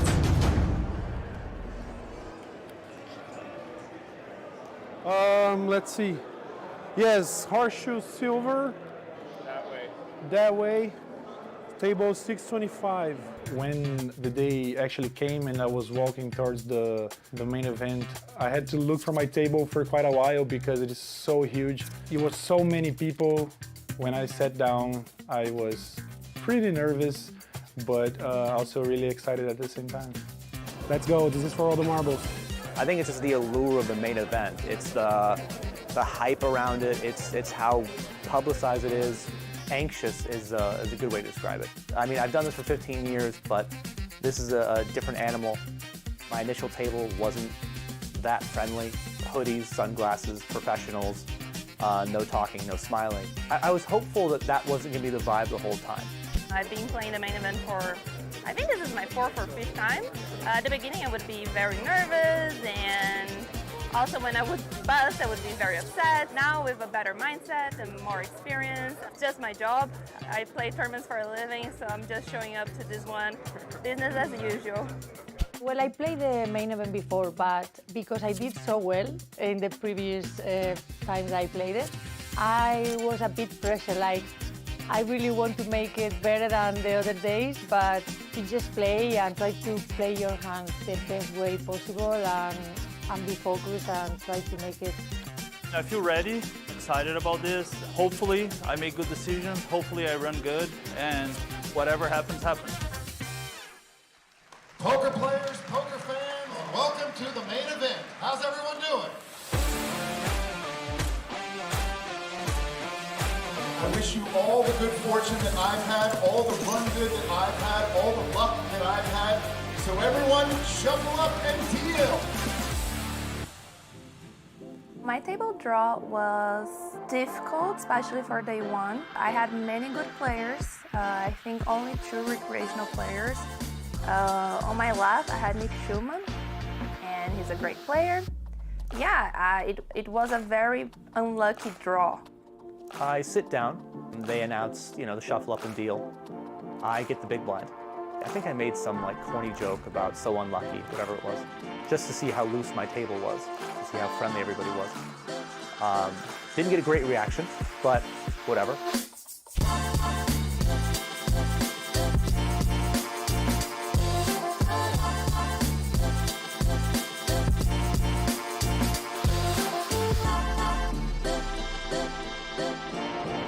Dinner break, there is a lot of people, this is crazy.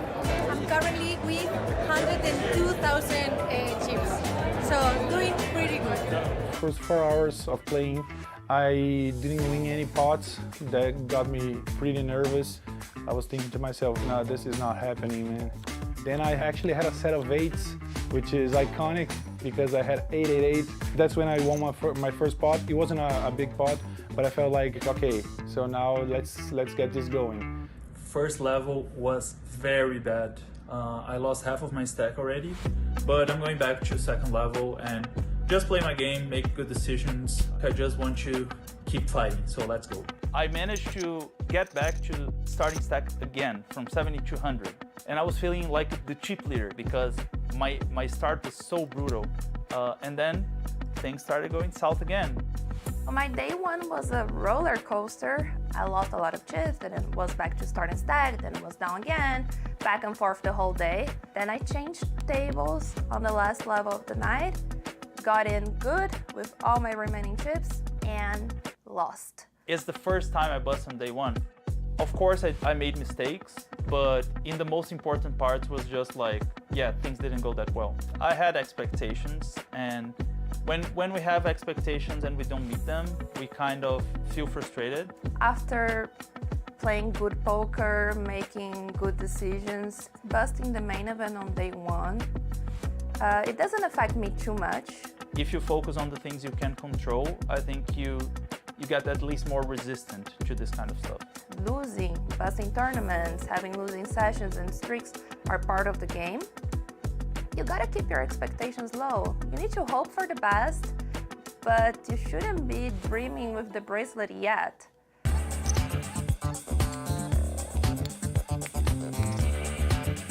I ended up bagging with 86,500. I managed to finish day one with around 104, I think. So yeah, 888 got me going. I bagged 79.8K in the main event going on to day 2. But did you know I'm actually a 2-bag boy?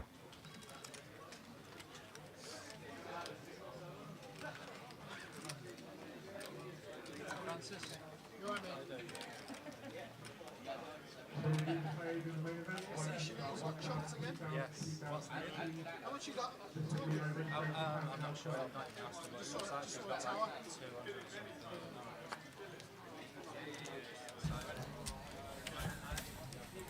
So good evening everyone. Another 2 hours of poker.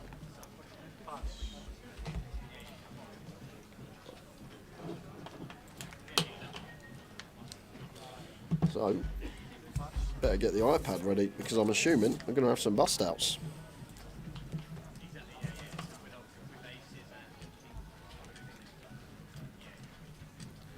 King 10 for Julio opening. Francis Overdon in 1, Julio Mascolo in 2, Justinus Pactoscus in 3, Calin Starr in 5, Sergio Esteban in 6, Gabriel in 7, and Matt Davenport in the 9 seat just before the break. Terry busted, so said TJ was coming on but busted just before we went on break. No. So we got Matt instead. Fair replacement. Yeah.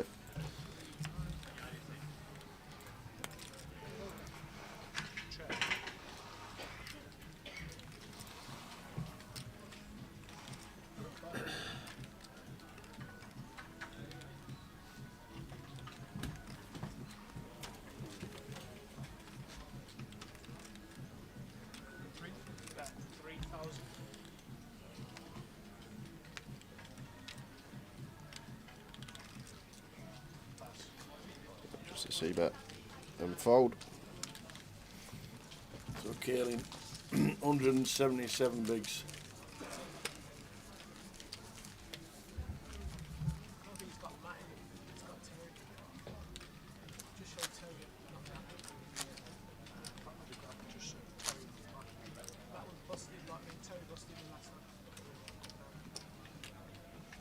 Well, it's not Terry and not you. Terry's on Boston last time.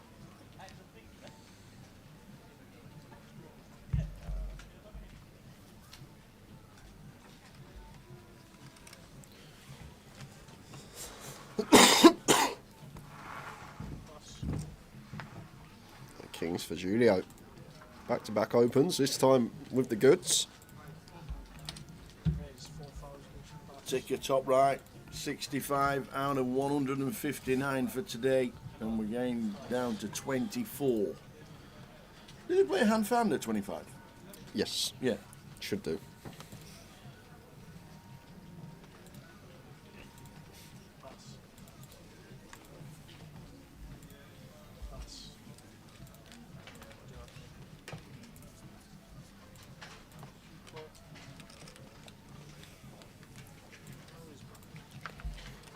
And there we are, 65. Top right of your screens. Yep. As that drops down, I will let you know the players that have busted. Not making day two and not bagging. Yeah, Matt. Another bullet for him, trying to spin this starting stack up. But the other half tower on break, yep, she's building mountains out there. Really? Sinead's got a chunk, yeah. Well, she's got lots of chips in front of her. Not the flop we're looking for as Matt here with the King Jack of Hearts, so probably just going to be check fold. No.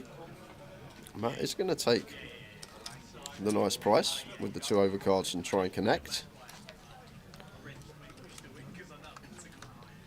7 of spades turn.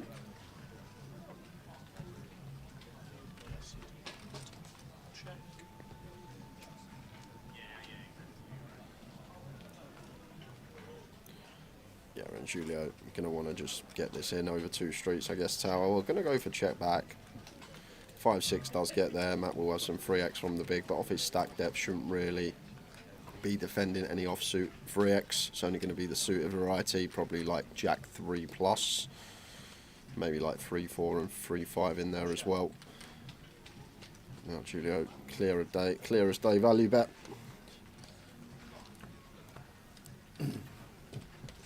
Are the feature tables random or selective?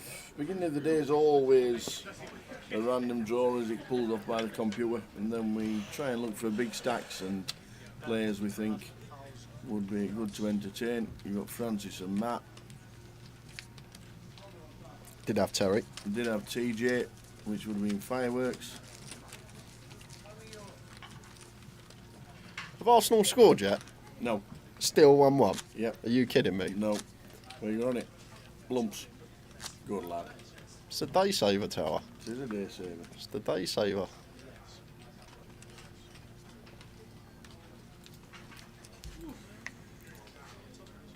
One to 5 shots, just can't lose. It's like free money. 1 to 5. Yeah, 1 to 5. Is it really? 1 to 5. Wow. 11 to 50, same thing. Yeah. Sinead, Matt heads up tomorrow is the dream, says Rye Imagine. I can only recall once a couple being heads up in a big tournament.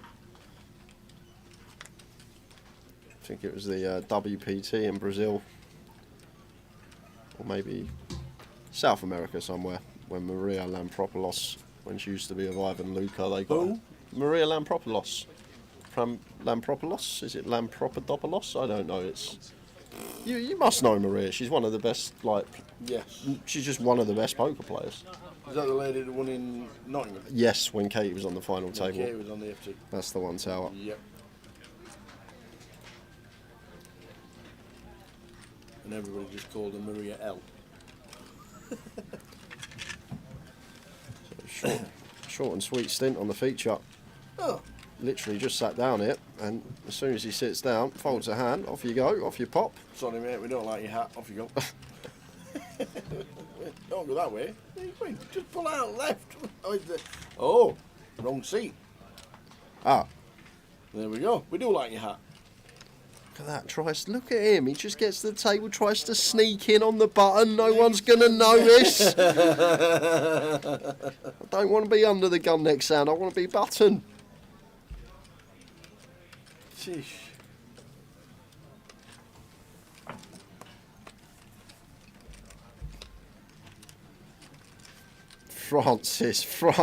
Francis, man, come on. He bets to 24 with the old 8-3. You can't help but love this guy, and the funniest thing about it, so he's going to have to call off now. Julio shoves for 57, Francis has put in 24, it's only 33 to call, and there's 91 in the middle. We're nearly getting 3-1 pre-flop here, so only going to need 25% equity, slightly more, because it is just under that, but wow. Matt thinking about spinning here with Queen 9 of Hearts tower with all this money in the pot, thinking about having the spin potentially after calling in the small. But Francis Oberdon, how can you not love this man? Just rolls one in with the 8-3 offsuit, squeezes from the big, and now Julio with ace queen of diamonds shoving, and Francis has to call off tower. No, he folds. Doesn't care about the price. He's got 8-3 off. He thinks, I don't really want the table to know that I'm squeezing this one. Yeah, you're never going to find out what I am. I guess if we are up against the overpair, the 3-1 price doesn't really look that good. It's going to be absolutely crushed. I'll come back later, right? I already had today, but for yours. And that was the third anyways.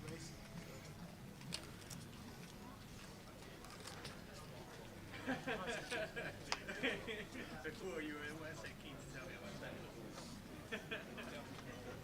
that. Seen more of Matt and Sinead than Travis Kelce and Taylor Swift. Good shout, Fletch. Oh. Ace Jack of Hearts for Justinus here. From under the gun, should see open.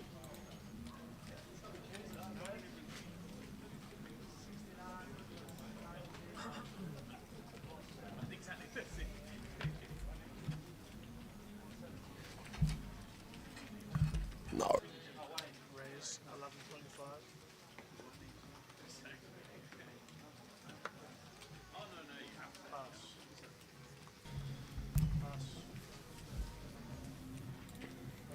Justinus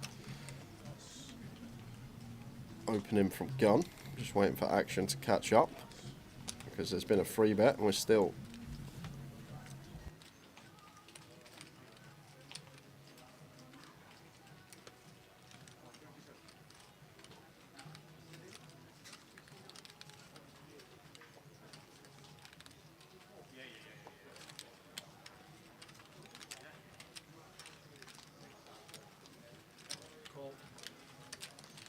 so slight problem with the action here, guys, but what's happened is opened gun, 3-bet +2, call gun, and flop looks like Queen 9-5, and we know that Ace Jack of Hearts for Justinus under the gun. There we go, everything catching up now. Zip, zip, zip. So Ace 10 of Kaylin. What a day it's been for Kaylin, up to 3-4-4 at this stage. That would be good for the chip lead, would be my guess. Yeah, late buy-in is finished. No more late registration. We got confirmed numbers now for this tournament. Confirmed for the flight, 159 playing down to 24, 15% of the field.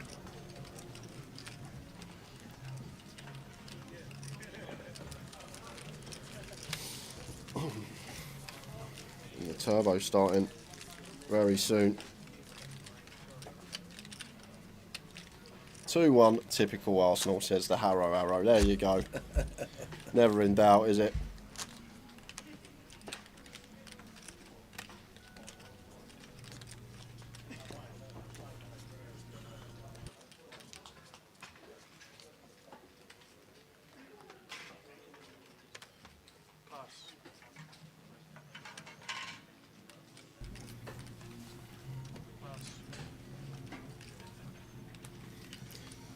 No day to Baines. No, we're all in the money. We play down to 15% of the field in this one.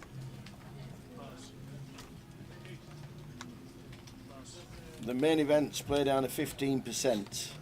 So you need a bag to getting the money. So late reg finishes at the end of level 9, and then we play to 15% of the field, which today is 24.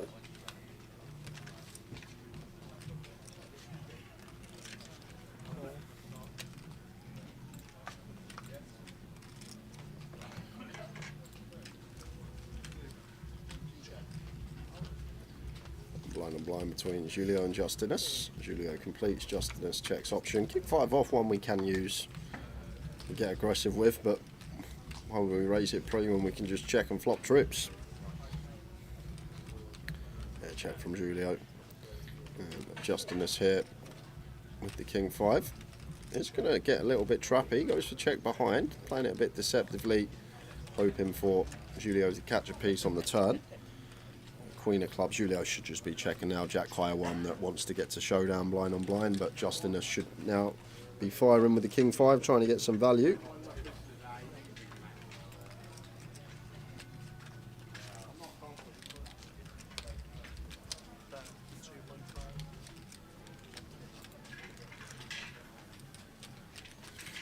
There's a 2.5.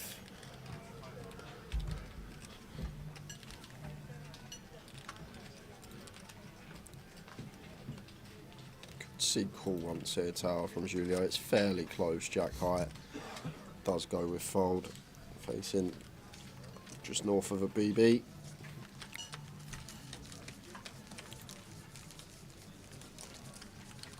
Yeah, so down to 62, guys. It's a lost 3 since returning from break. Quentin Kwan, George Popper, and Chuck Khan all exit the field.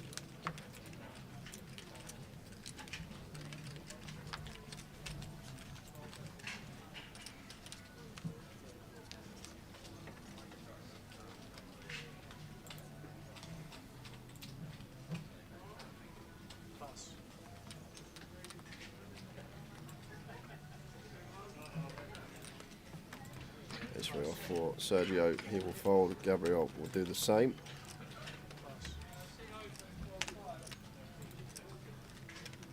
Pocket 10s for Oliver.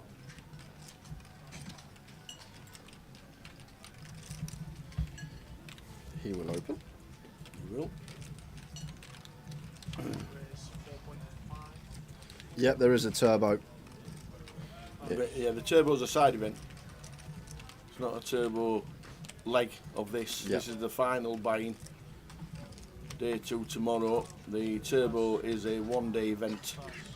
It's starting now, 7 o'clock. So, Yeah. oh, Les. Ouch. With the Kings. For Oliver. So starting the hand with 43, probably wanting to make this around 20k as Les. Yeah, 21's very nice tower. So sizing right on point here from Les. Now back over to Oliver here, open from low jack, 3-bet from big with 40 odd effective. Can do some jamming here, tower with 10s for sure. As Oliver would run straight into it, but I think jam going to be fine. Never expects Francis to have any traps, although he has same stack size as Les, but I think this effective stack, 40 odd bigs, or 43, 44, open middle position, squeeze big blind. Yeah, it does go with jam. And Les with the snap call and sees the good news.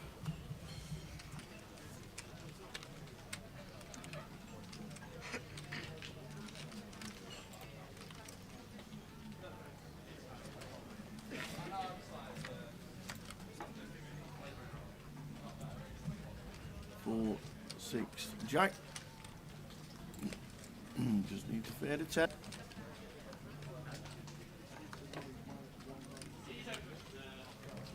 And Les gets a double. There we go. It's a big double up for Les, up to 184 now. Going to bring Ollie down to south of 25, but still plenty to work with.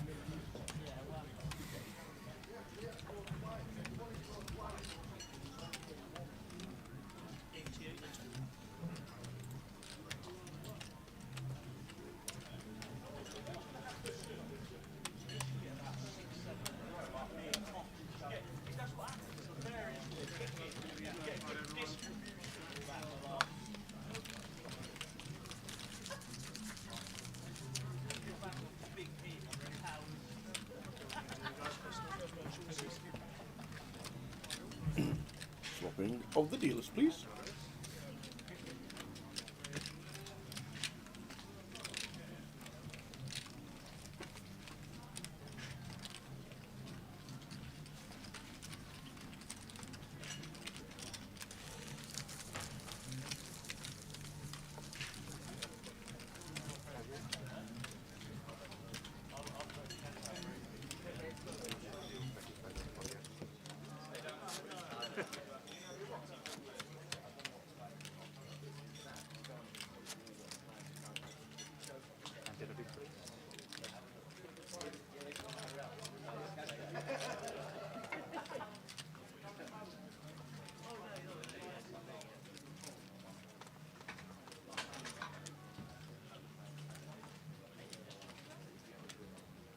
Serge with the 8 deuce.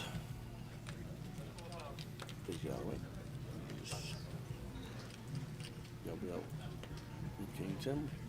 Probably do the same. Yeah, I should fold here off a 23 tower up from +1.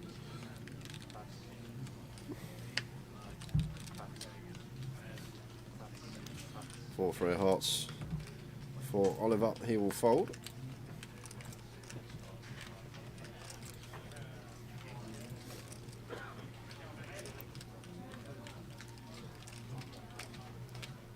The Turk bagged up yesterday, Chris Hankin. Bagged up second in chips yesterday, did the Mad Turk. So we are over to big blind, guys. Raise from cut off.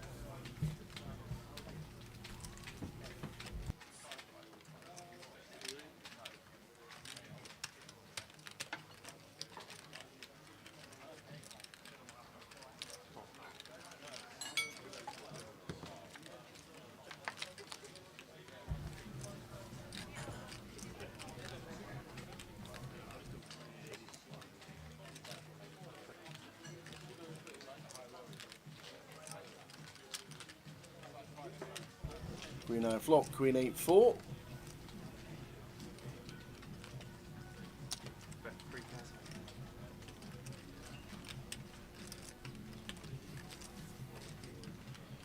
Team from Julio for 3k. Kaelin will fold. So, going from... How many did we start with after the break? 65? 65. Oh, we're down to 57. Oh, we lost. Just looked at the number, it just pinged up to 57. Chris De Silva. No, I wanted Chris to run deep. Gareth Wright, Antonius Siampartas, Connell Parr, and Jens van Hooifen all bust the main event. Well, Jens was on our feature earlier. Oh, Jens.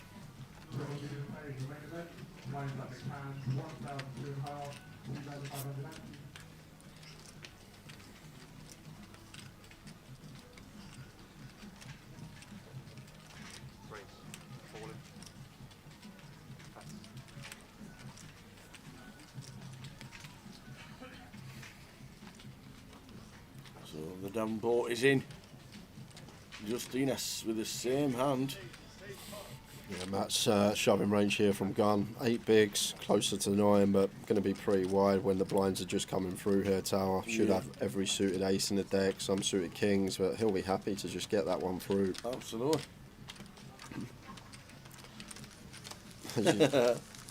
Yeah, Gabriel, Sergio, Julio, Justinas, Kaelin.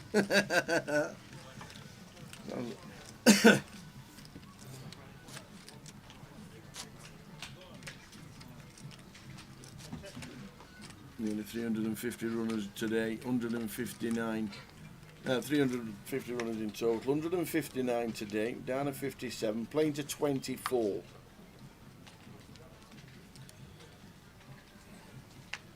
Can you predict when this would finish if you're looking at the... Yeah.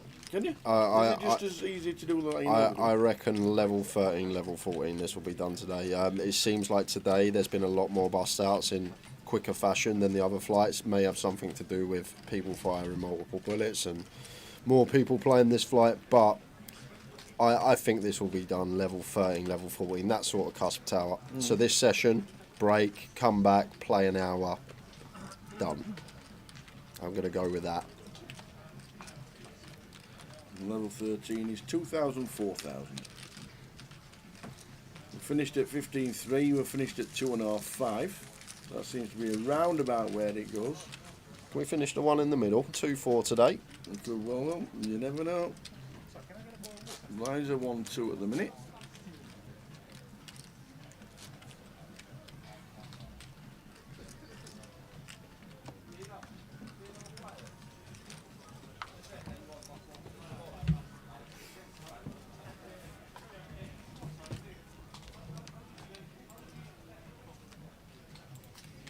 It's not suited for Matt.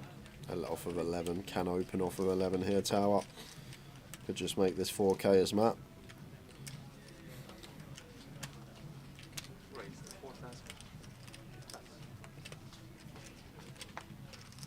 Yeah, it sounds about right, Gary. 10:30. 10:30, 11 o'clock for the live stream.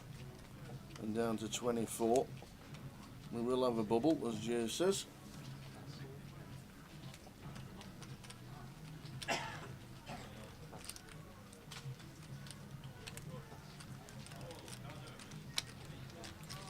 We'll get to the bubble with 3 tables left, 3 tables and 9. Yeah, nice for Matt. Nice pick up, raise and take. Just getting them 2 through the all-in, and then the raise and take. Nice little 60-70% increase of his stack, going from 8 bigs to just shy of 14.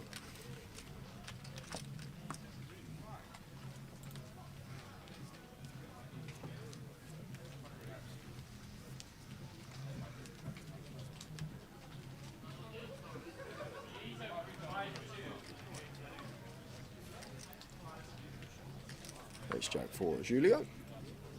Should be open. Spot on, here's Jack.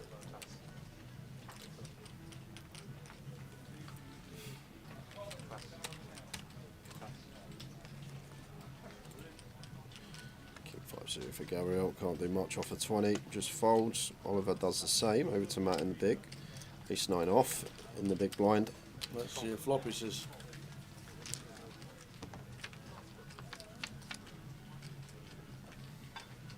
Jack high flop for Julio.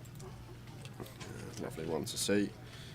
Just going to be check, small bet fold. Against Matt's stack size, can scale down slightly as Julio. Could go for 2.5k, 3k if we wanted to.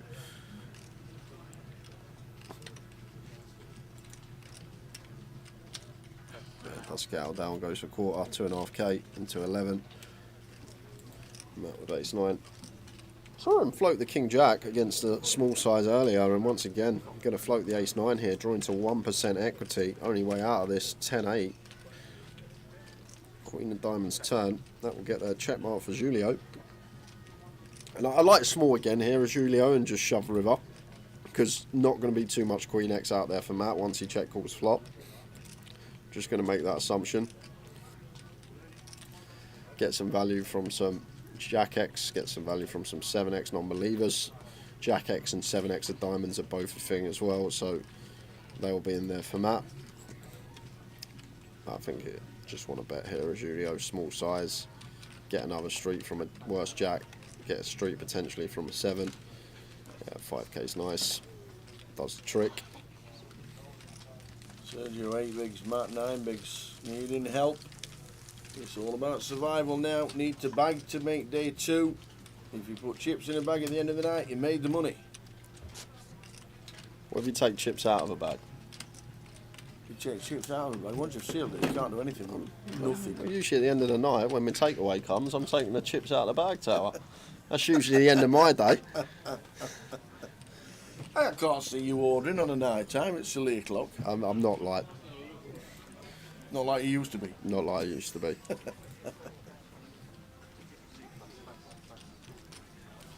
Yeah, go back 5-6 years, me always every single time finish poker at the hotel when I used to play. 40 nuggets from McDonald's, loads of dips. Used to love the nuggets, just waft down 40 McNuggets. Did you find your go-to takeaway at 3 in the morning? Was there always one, or was there like one open and no choice? To be honest, where I used to live, where at Mum's Town, like all takeaways would close at like 11, so yeah, it was difficult.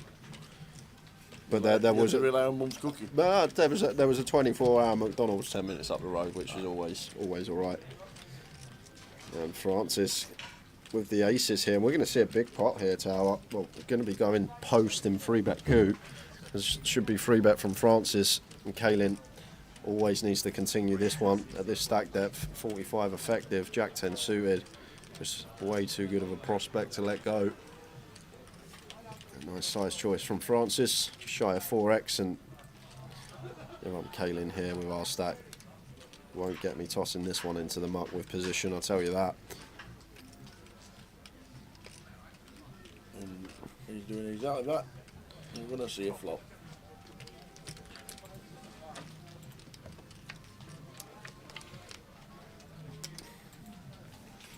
King, Jack, 6, 2 diamonds. So just probably going to be range bet from Francis as the 3-better. Has the kings, has the jacks, has the ace king. Third pot's pretty nice. Ace of diamonds in there for insurance.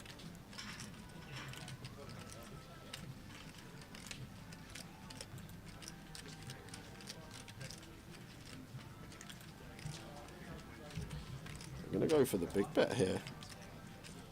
Ace of 21. So find 60%.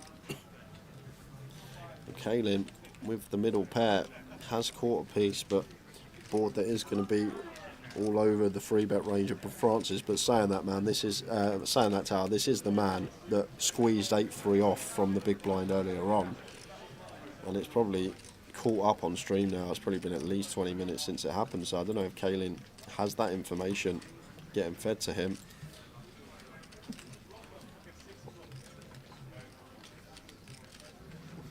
There's a call.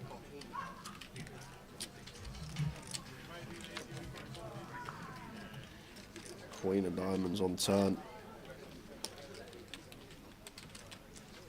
Not the best card to see for Francis. All this queen jack, king queen, ace 10 suited is real for sure. One thing that is good, there's not really many flushes that Kaylin should have here.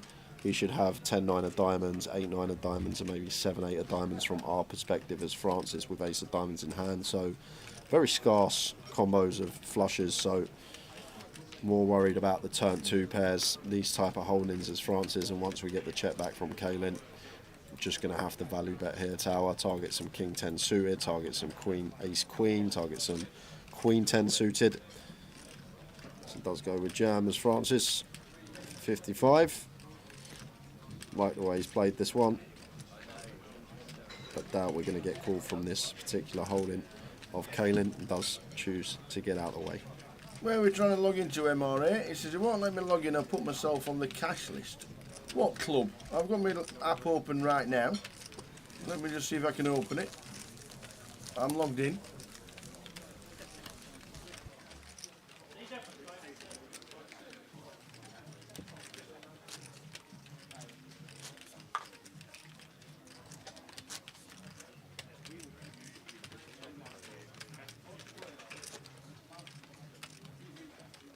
Where we're trying to log into. Let me just see if I can open the card room you wanted. Maybury in Edinburgh.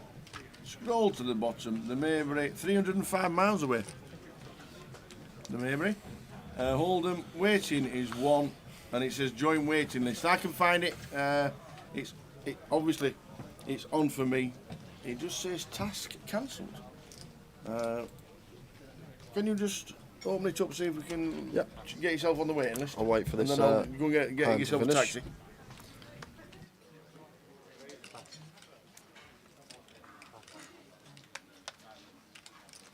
Imagine all them in the Maybury see your name on the waiting list. They'll be racing to get there. The 18 tables, 18 feeders, Tower. Ace 4 suited from Matt on the button, shoving for 9. Francis seems interested from the small.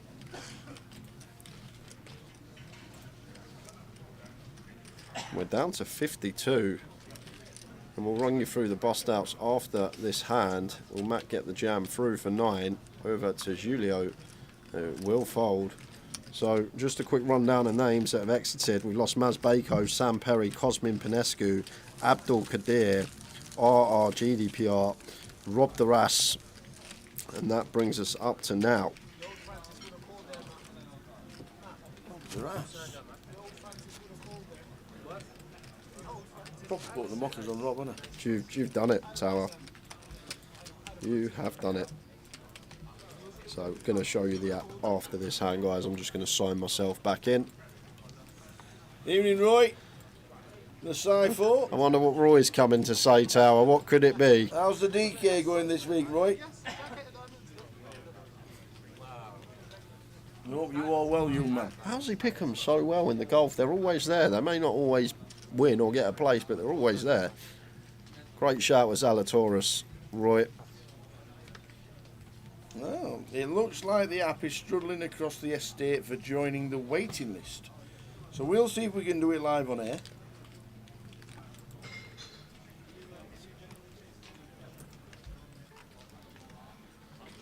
Ace King 4. Les makes it 4.5. Suited Broadway 20 for Gabriel. Could think about jamming here. With the King Queen suited, it's a bit sketchy versus gun. Can we have a flat off of 20? And it's going to say, I'm all in.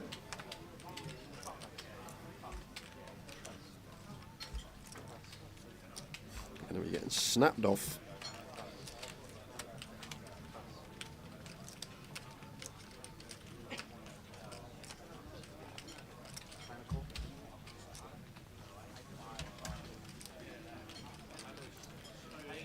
Chris Dash said he uninstalled the app and reinstalled it. Now it is working. Yeah.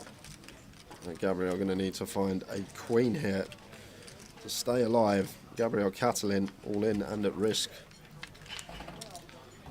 No help on the 8-3 deuce. Does have backdoor diamonds working, but other than that, going to need a queen. Going to need it quickly.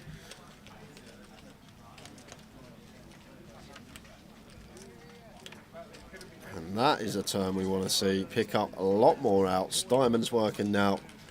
Or a lady. Plenty of outs. 7 pairs, so Les with the ace king. All those outs. So Gabriel Coggiano out, and just before him, losing a couple more. Anthony Harnden and Terry Jordan also exit. So we're down to 48, Tower. 24 off the money, half the field we got to lose, and then we will be there.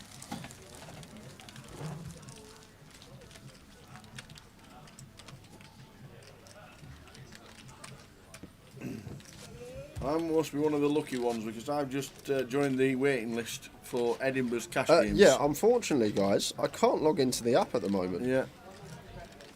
We are having a few problems, but I'm one of the. I must be one of the lucky ones because if anybody had a look in Edinburgh, they'd be thinking, why have I joined the waiting list? It says the same to me. It says task is cancelled when I try and log in. Okay, we'll be looking at that. The boys will in the background. But I'm on the waiting list for the cash at the Maybury. It's going to be. There'll be 30 there in about 10 minutes. You actually played. I remember before I was commentating, one of the UKPL legs in Edinburgh I was playing. They threw you in a cash game one night there, didn't they? Yep, they did indeed. Yeah, cash game started. On a fortune.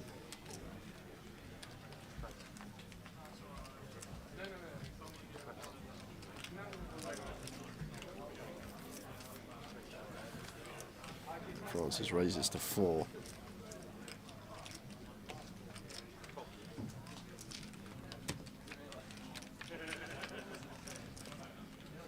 Ace Jack Deuce Rainbow.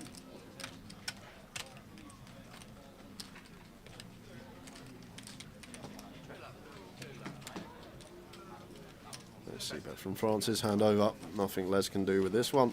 Just check folds. 3 minutes, blinds going up to 1k, 2.5k. How did a flight finish in the 3k level? Yeah, 1,500, 3,000 apparently. I don't know which one it was. But that's what we got told, that was the news.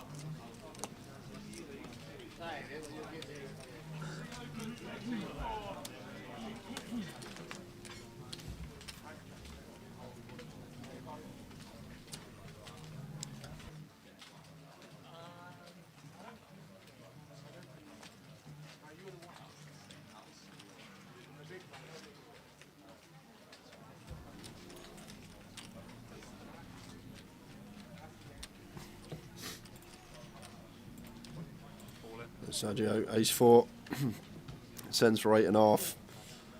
Blind's coming through him, so needs to make a move, and ace seems good to try and get it in. Francis shouldn't call ace-4 off here.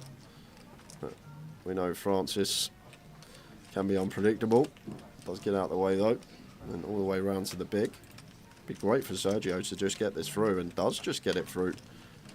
Picks up an extra 5k for his stack, so basically winning what he's going to be paying in the blinds now gives him a bit more breathing space, just keeping that head above water, trying to wait for the spot to double.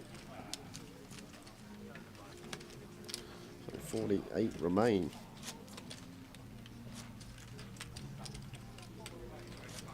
Last out we saw Gabriel Coggiano on the feature table. We are playing down to 24 today. I make it about 10:30.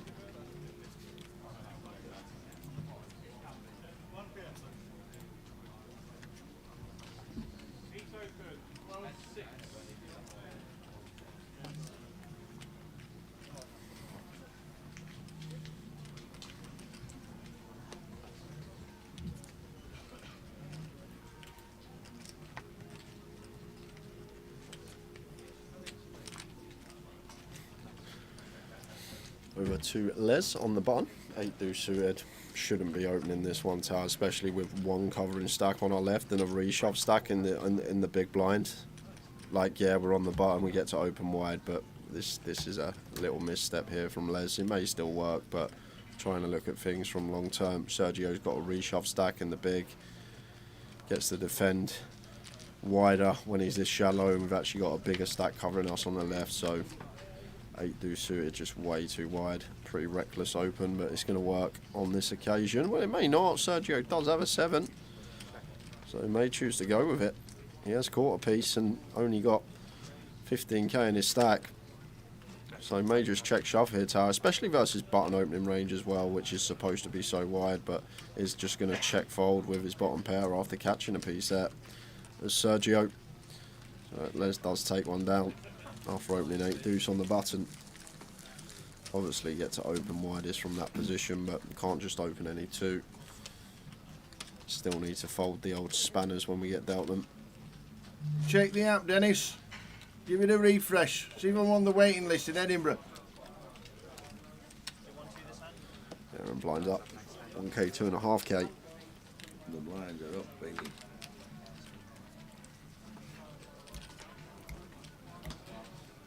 Ah, Tony Arnden's here. He was the one that comes second in the UK Open. What was Tony's surname? Harnden? Well, he was here anyway because he's just busted. No, oh, okay. You give him the big up to tell him that he's bust.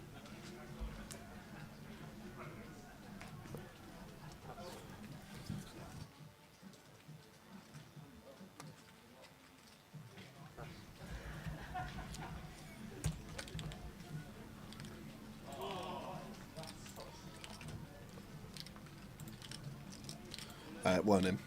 That was Tony Harmon that comes second last week. Tony Harmon. From Walsall. All the way from Walsall. That town, long way away from Birmingham. As Oliver doesn't defend at the 6-5, just lets Julio get the raise and take through.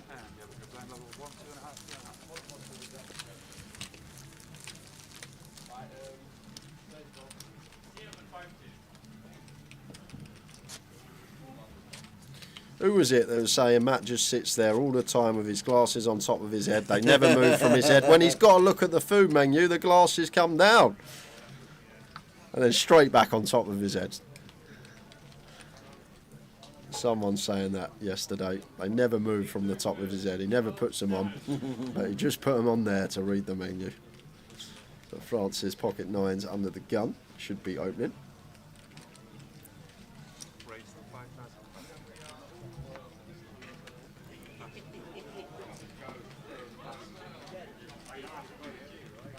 Kaylin in the cut-off with the Queen 9 suited. Discipline lay down, especially with chips. Sergio with 5s on the bottom. This may be as good as it's going to get for us tower. Problem is the no fold equity situation. As soon as we shove, Francis has to call any 2 that is open, and We're then going to be flipping at best a lot of the time. A pair, it's good enough to go with.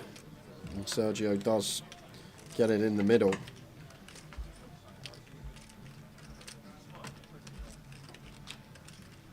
Oh, and Matt Davenport. Here we go. With the Cowboys. Huge hand incoming. And Francis with 9s. He's going to call as well. And what a spot for Matt this is, Tower. Finds the kings and got 4 outs to fade between the 2 opponents 3 ways.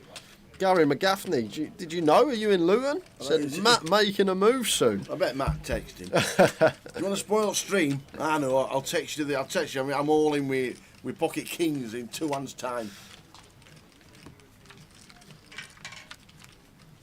But there's a 5 in the window. And now the hearts are playing for Matt. So Francis needs a 9. Matt needs a heart or a king. Sergio's just got a hold. Matt winning a small side pot at the moment. 3 not changing anything. This is what we want. A nice 4 or 5 seconds in between the river. I love it. The drama is it. It's a 4. So 5s for Sergio's going to treble. Matt's going to lose chips at hand. He wins a 8k side, no 12k side versus Francis, and Francis is going to lose 20k from his stack. So Matt wins the side but loses chips on the hand. I'm going to leave him with 4 bigs and going to have to get a spin on. And Matt not making the move that Gary McGaffney thought. There we go, Dennis. I'm on the app. I'm on the app. Can you just tell them that I might not be there in an hour? I don't think I can get there from Luton. Yeah, so another 4 exit. Dan Tran, Neil Bernadou, Glenn Gaines and Kev Allen all exit the field. Leaves us with 44, 20 to go until the money.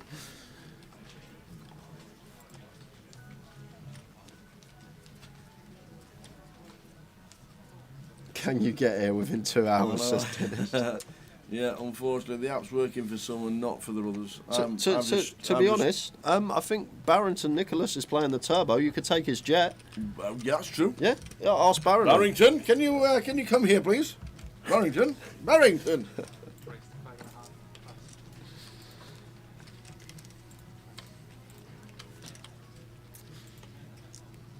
Ace 10 suited for Justinus. Opens to 5.5. Oliver with the 3s on the button. He gets out of the way.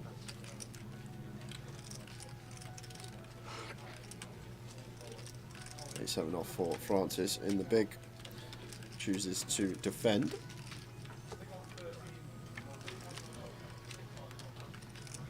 Eight, 9, 10, all spades. Let's go up and down for Francis. Justinus with top pair, top kick up. Mono board. Pretty small size. I'm actually not sure about the straight mono board. If we still go small, I know like on 10-9 deuce we'd have pretty small size. I'm actually not too sure about the straighty flushy board. The 8, 9, 10 on a bounce. It does still up for the small size in 3k. Francis is going to take one off with this dummy end up and down. There's the 8 on the turn. So, is a card going to be much more favourable for Francis in the big blind, but when the flop is mono, he's just going to have so many calls versus that small sizing on the flop tower. So I actually really like this from Justin. Us going for another street. Going to be so much out there. Jack X, 7x, any bare spade hand versus that size. 10x, 9x, hands to get value from. So goes for another street here, 6.5 on the turn. And Francis is going to stick around with the up and down. It looks like no. Forget that. It's time to put our bluffing shoes on. We're going to go for the raise here. And it's going to put the ace-10 of Justinus in a really tricky situation because, as mentioned before, Francis is going to have so much more 8x here. Will defend most suited 8s, will defend the offsuit 8x probably down to 8-6 off. So he's got all these 8s. Then he's got Queen Jack pure, he's got 6-7 pure, he's got Jack 7 pure. He's got all these flop flushes, so many more than us, defending from the big blind. So he's just got all this value. But then for bluffs, he could have some hand like he has, an up and down, a hand with the ace or king of spades. We don't have a spade in our hand as Justinus. So it's a really, really tricky spot, and these are the worst spots at a poker table when your opponent can have lots and lots of value, and they can also have a lot of bluffs as well. And a real tricky one for Justinus to continue here. Let's see how he proceeds. Just goes with jam, and that's going to do it. He's faded the snap. I doubt Francis ever calling ace-7 off here. I don't know if he got some sort of read there, Justin. Good read from the lad. And just send it in. Thought we had the best of it. He was right.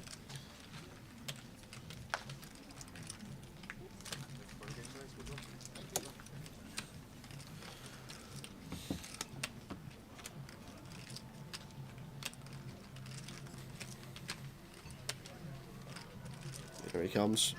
Speedy Gonzalez.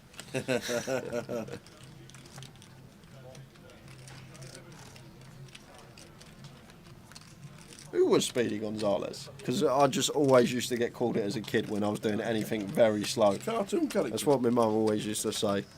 The fastest mouse in all of Mexico. Oh, is it? Yeah, Speedy Gonzalez. Yeah, the fastest mouse in all of Mexico. We had, when I was a kid, it was Roadrunner. All right, yeah.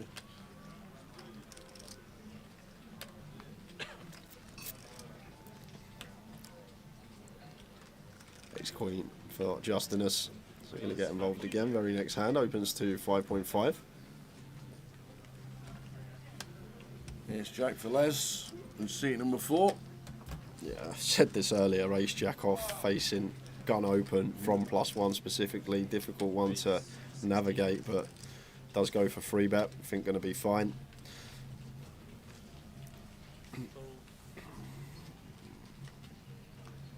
Serge will be going out of the way. Ravi doing the same.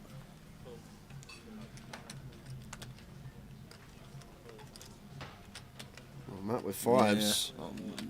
Don't mind this, pocket 5s. A lot of money in the middle tower. And Francis with the 10-8 suited going to get out of the way. Yeah, 80k. Blinds at 2.5. 32 bigs. Yeah, just fold as Francis. Action still available behind, but forget fold tower. He's going to go with cold call in the small when Justinus is just going to have a really tough time jamming after this action. But look at all the money in there. Imagine a squeeze here. Yeah, could we just jam tower as Justinus for 50?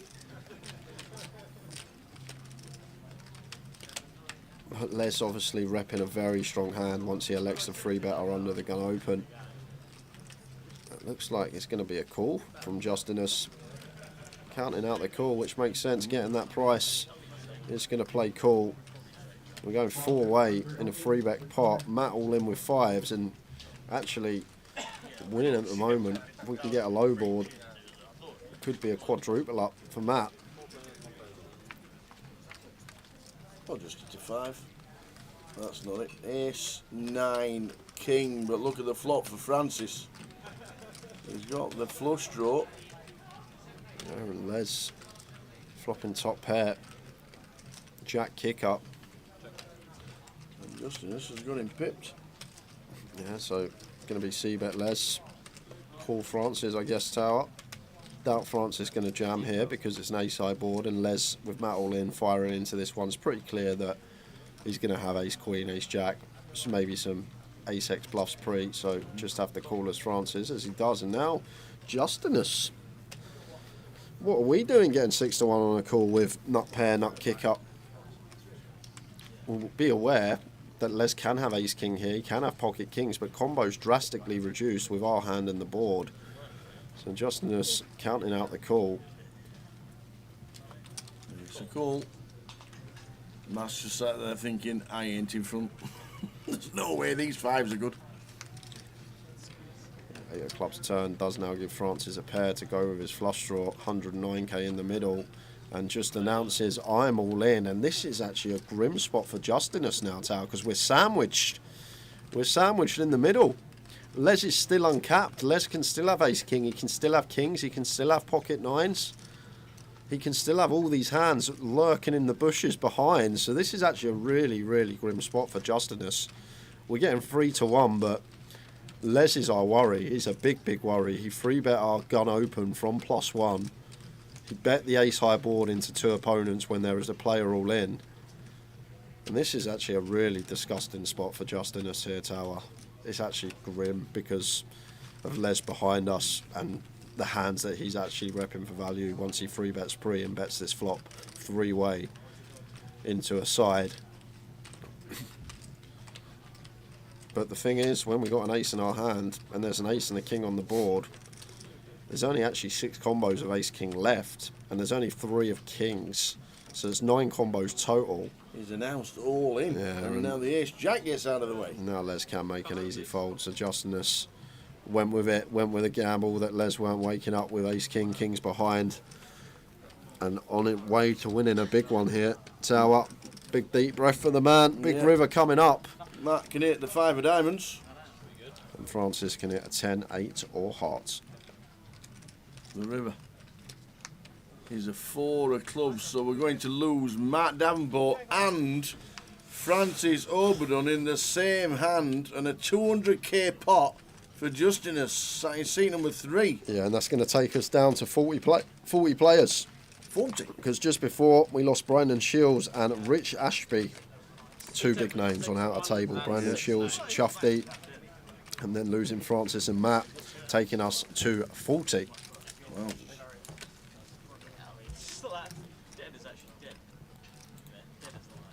So do expect things to slow down as we slowly get closer to the money tower.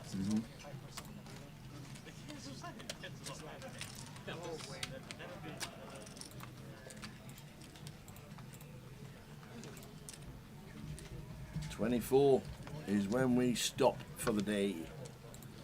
Should be the 2.5, 5 level or the 2-4 level late on.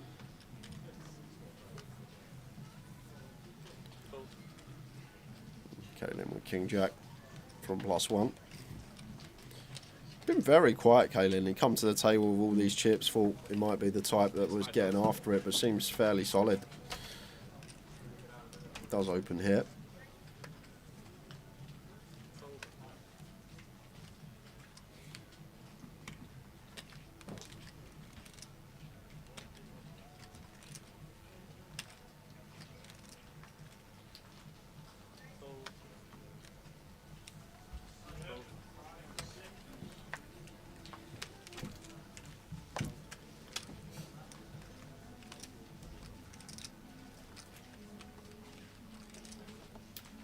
Justinus defending with the King 9. 6-3 deuce. Yeah, Needleman's back. Should have stuck it in the treble. I said it'd be a draw. Should have stuck Stoke in the treble. Who never backs Stoke? Ever. Like back in Carlisle.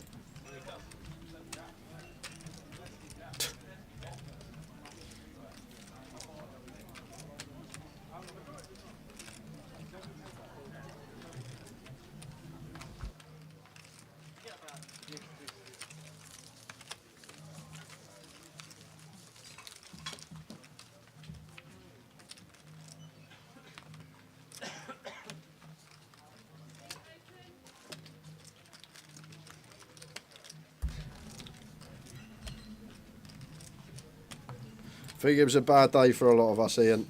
Yep. But we'll come back. We'll get them eventually.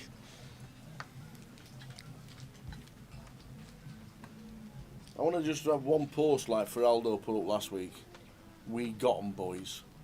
Well, they were in Just Coventry. once in my life. I just want that once. Just once. Huge for Feraldo last week that he posted online.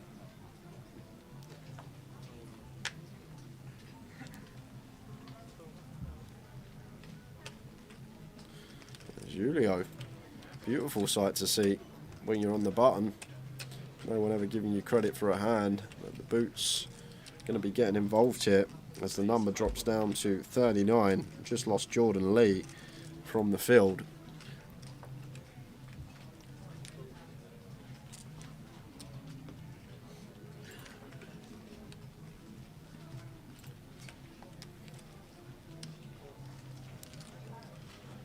Jack's going to defend with the Jack 9 from the big. It's King Queen 7, 2 diamonds. So dummy and gutter here for Les. Julio with the aces here. Just going to be betting. Probably around third, 5k-ish.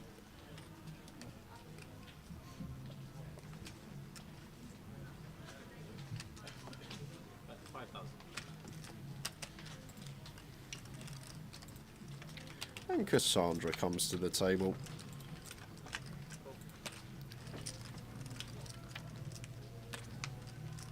Nine of diamonds on the turn. So Les does pick up a pair to go with his gutter ball.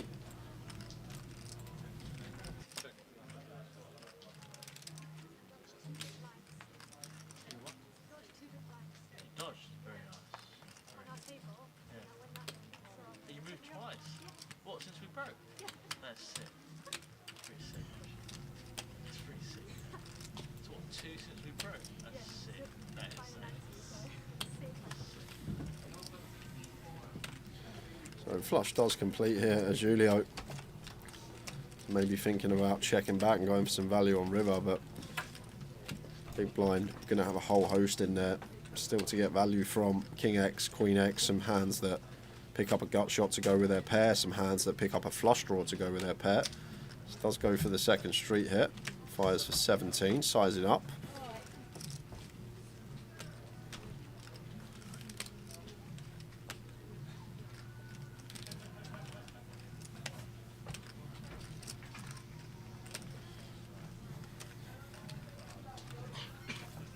And a good fold from Les. Les plays well. Very solid. Yep.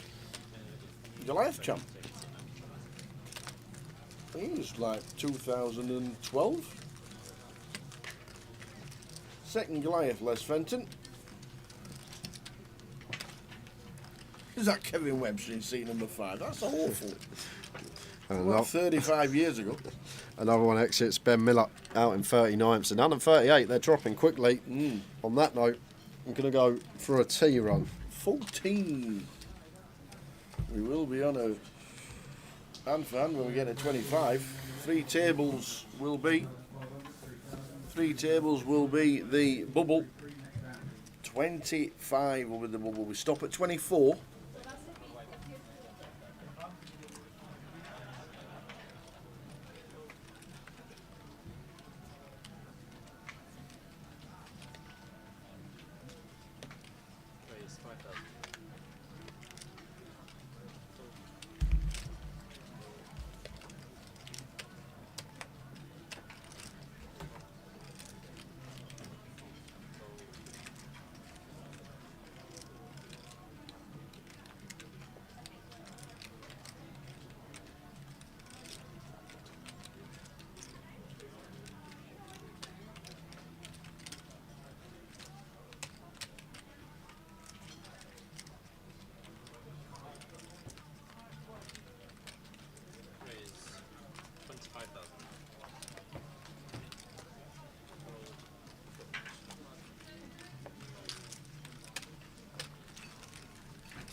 38 players. 24 we stop at.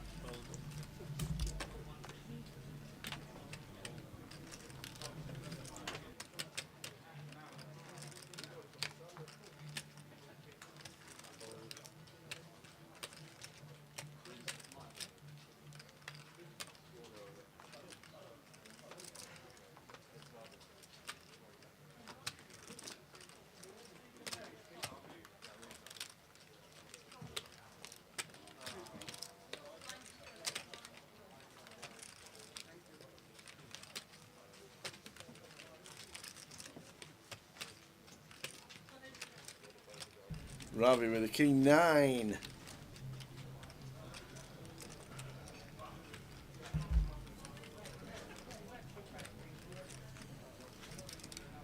Raises to 5,000 with 54k behind the line. And it's called in 2 spots. Back round to Serge in 6. Unbeknown to us what Sergio has.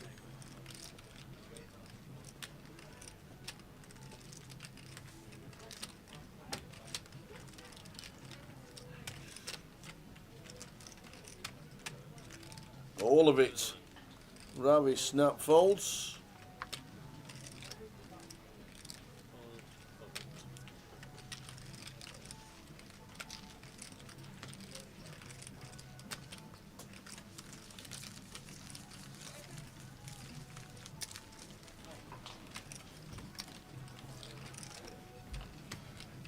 So 38 players. Oh, ow, ow. That's a full cup of tea. That is a full cup of tea.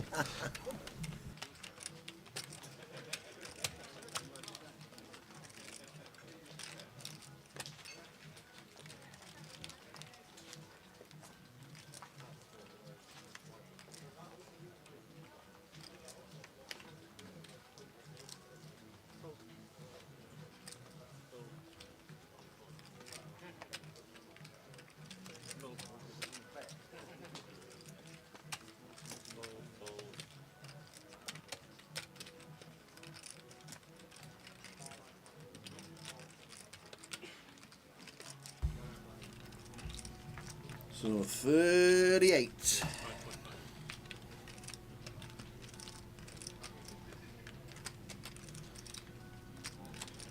Kaylin, well out of line here, into a reshove stack as well. And see Ravi sat down at the table. It looks like he's short as well. 10-3 off into 2 reshove stacks. Yeah, he's got 50.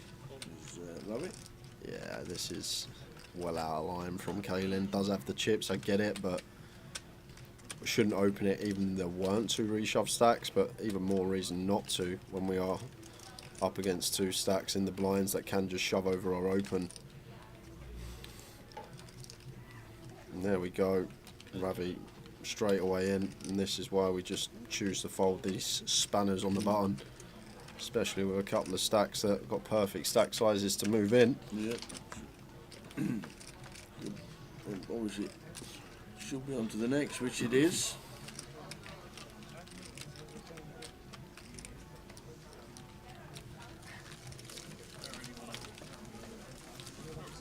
Don't forget as well, guys, I'm going to pull it up again.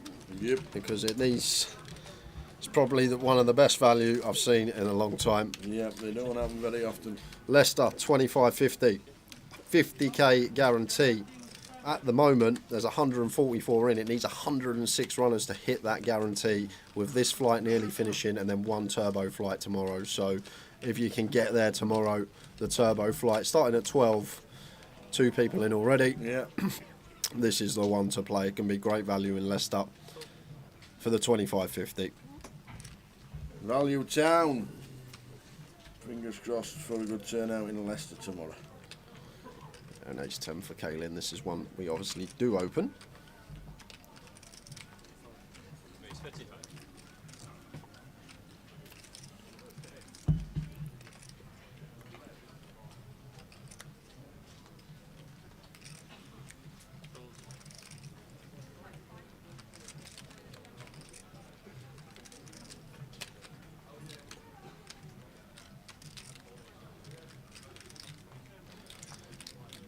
H4 off for Ravi. Might be some clock running down going on now, or is he actually thinking about getting fruity with the ace-4 offsuit here? And he is getting fruity. Going to go for the free bet as a bluff from the small blind with the ace blocker in hand, and snap fold from Kaelin with the ace-10.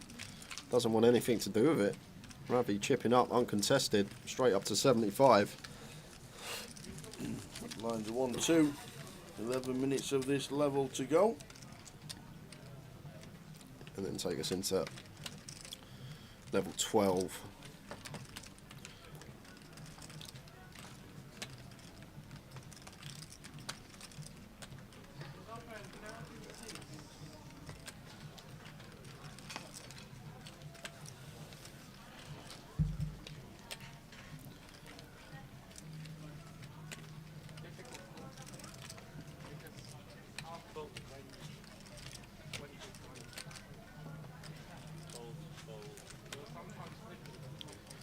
Kaelin with Queen 5 suited in the hijack, he will fold.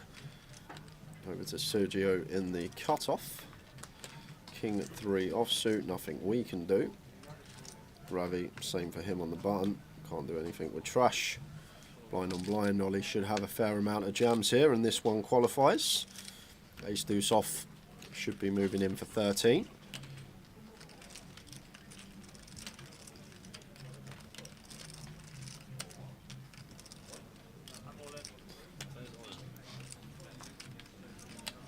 There is the jam, and Cassandra can't call Jack 4 suited. She'll have to let it go. Ollie gets it through. How are we doing? Man of Straw. Hi Jay, how is Frankie getting on? I haven't seen her name on the bust start list. Have you? No, not at all. No, do you recall Frankie Green? No. I think it was a long time ago before we got the iPad. Could have been. Let's have a look. Yes, Frankie Green. Oh man. 25 to 6 she busted. Dang it. So Frankie is out.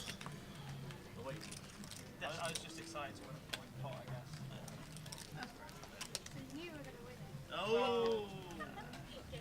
Was it that good? Dang. I had an above average hand. What situation? Queen's out. That's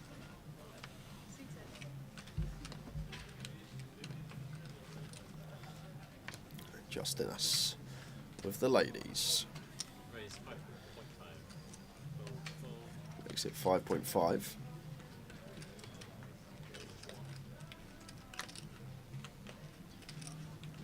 And Ravi with ace king. Here we go. Going to be 3-bet from Ravi. And 3-betting to call off. And the thing is, Ravi's just shoved from the big blind, 3-bet the small blind, folded the button. So 3 of the last 4 hands. This is going to be his 3rd 3-bet in 4 hands. So it just looks like, from Justinus' point of view as well, I know he actually has queens, he's got the goods, but looks like Ravi's just come to the table and he's going after it here. Does go for the 3-bet, not all in as expected. 14k. I'm going to come back to Justinus here. Should just send, I expect. Julio can't do anything with King Jack of Hearts, so unfortunately facing this action, annoying, but we have to fold. And Justinus with the ladies can't really 4-bet to like 38k, so just going to have to send. Not going to 4-bet to half of Ravi's stack size. Do just expect an all-in and a call. Always this flip, at least once a day. Queens against ace king. In they go. Best flip there is. Justinus queens. Ravi ace king. Who wins?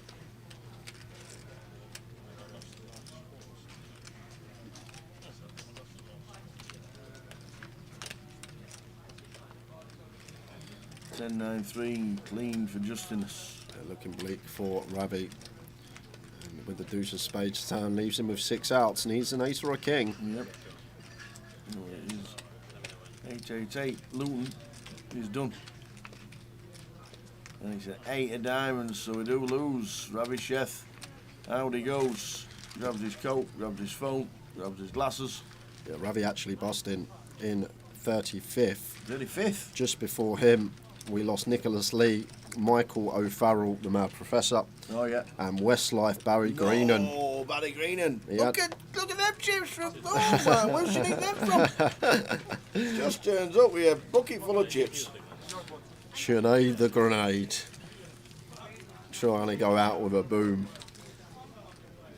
Imagine that, winning the main and the mini with a Voyager.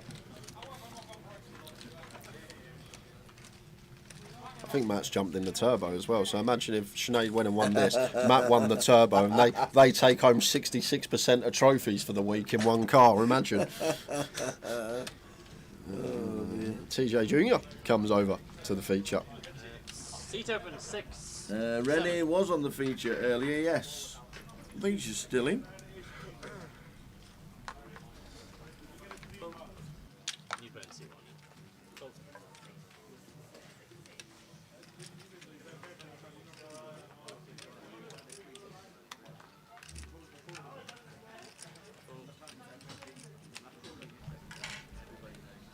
Ollie with the King Deuce. Cassandra, Queen 7. Good to see Cassandra back on the tables. 30, playing with 38.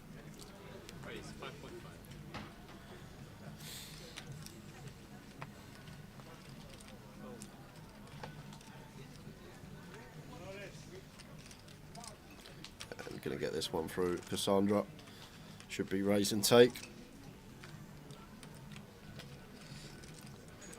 Justin just can't defend the 9-3. Nice one to pick up. Yeah, that's some stack to have as well. 325k. Kaylin just behind him, 314k. And Terry, 243. Tell you what, some stacks on this table. Yeah, average at the moment is about 140 tower, to just give you some indication what the rest of the field could be working with. 140k average.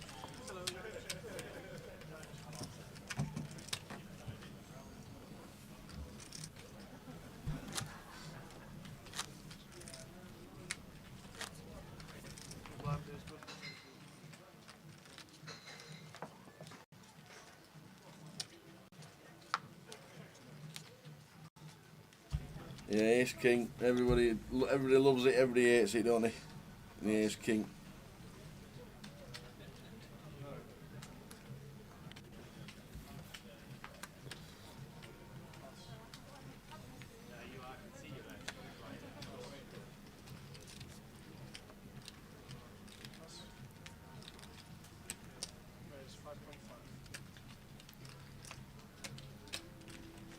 Terry opens to 5.5. Jack 10 off for Julio here. Cut off versus button. Probably just fold.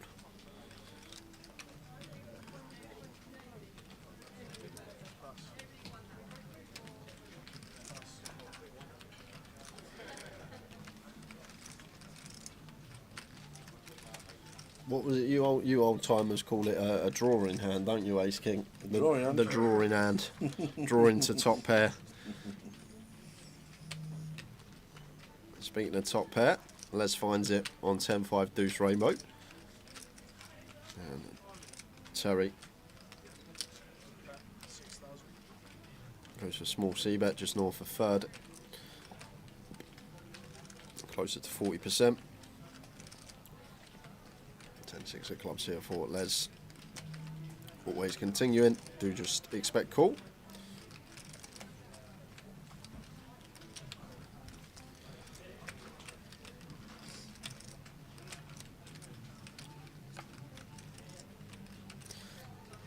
King of Hearts on the turn, and going to have to strap in here as Les, sweating this one from his perspective. Do expect high frequency double barrels on this king turn, but Terry does knuckle it back. Queen on the river. Not the nicest of run-outs for us as Les. We're going to have a decision in face with a bet here, Tower. Can we ever go for the block here? A little 2.5k, 10%er. Could be an idea. It does go for block, but slightly more, 20% on the end. And I guess with the 6 in hand, no removal to value a Terry. We're blocking to fold here, Tower. Yeah. Solid. Plays solid, Les. Yeah. I don't actually know too much about Les other than he won the Goliath. Don't see too much of him on streams, but I think he only literally plays Luton now. Yeah, like what Seatar seems like a solid player. Yeah, he might turn up in Coventry every now and again, but Luton is his probably closest casino, I'm guessing. So blind's going up in 2 minutes' time.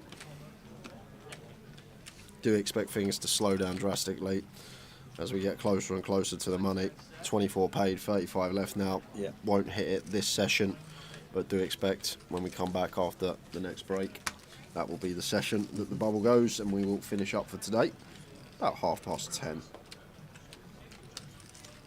How much in the pot, says Gary? 162k, 450 quid. There we go. So probably 30 odd bag up top. Could you actually work it out now? If you gave me the percentage that they pay top, yeah, I could, but it always changes. Sometimes it's 22, sometimes it's 21, sometimes it's 20, but ballpark figure, 30k tower, give or take a couple of grand. Yeah.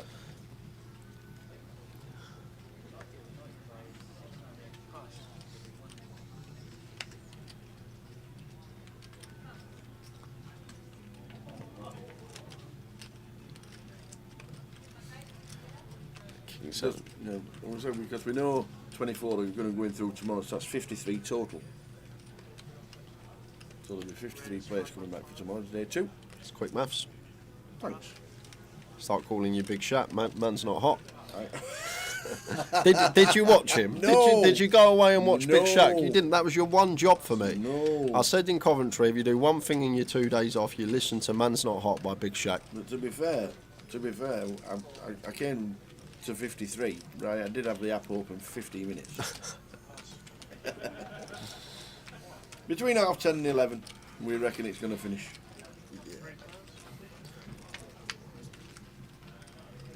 I'd say 10:30. Between 10 and 10:30, I'll go with.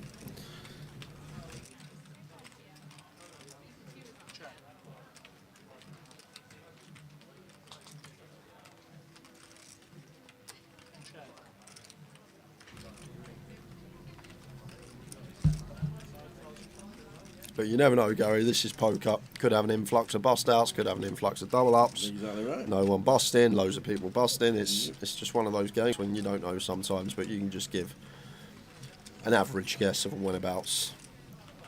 Going in 10 arg. Good evening.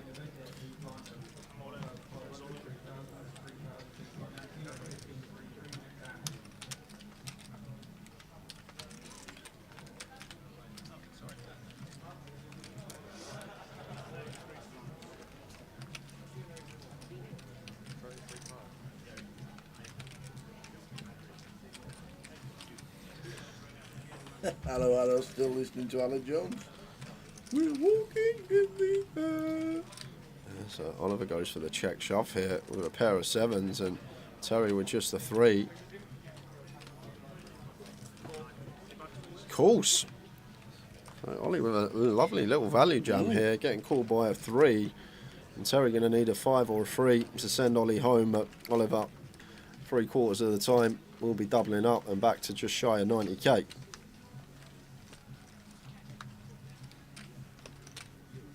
Nice and clean. Just fade in the 5 and 3. Ouch! Oh, 5 of clubs, Ouch. river. TJ sends Ollie Hutchins to the rail. Man. On the river. God, dear me. Sometimes this game. There, and Ollie Hutchins out in 33rd. We saw Ravi Chef on the featured table. Sorry, 34th. We're down to 33.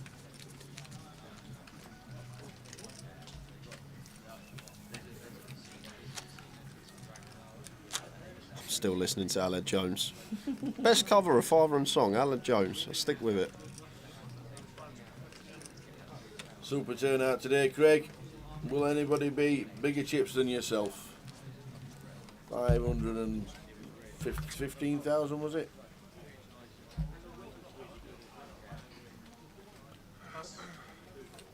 Cassandra not able to do anything there.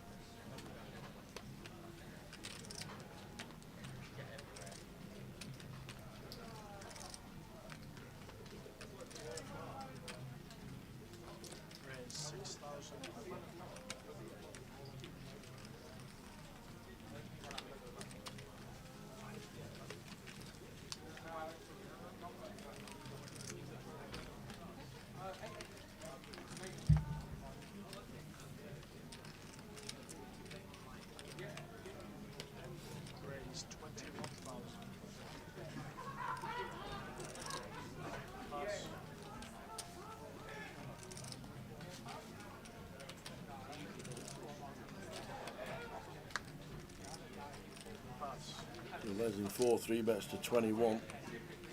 On the king 3 cut off, won't be doing anything.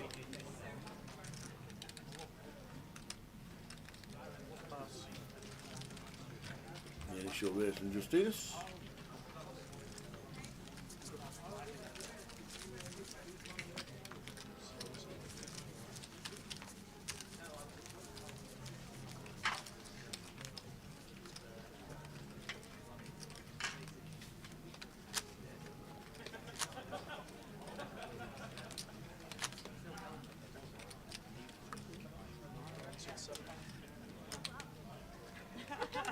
I know. If you send me there right now. So gutted.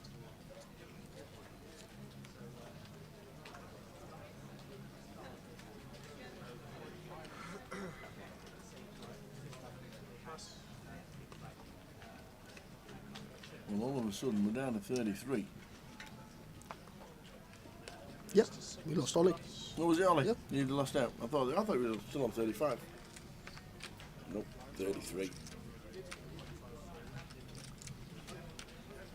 So 9 places off the money.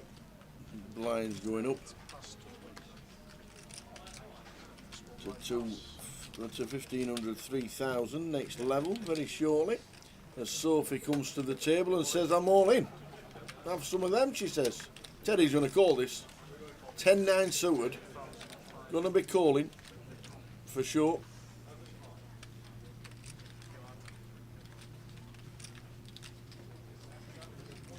There we go. Sophie's first hand at the feature and she's all in. Ace 10 against Terry's 10-9. He's just hit the 5 on the river to take out Ollie. Is he going to get lucky against Sophie as well?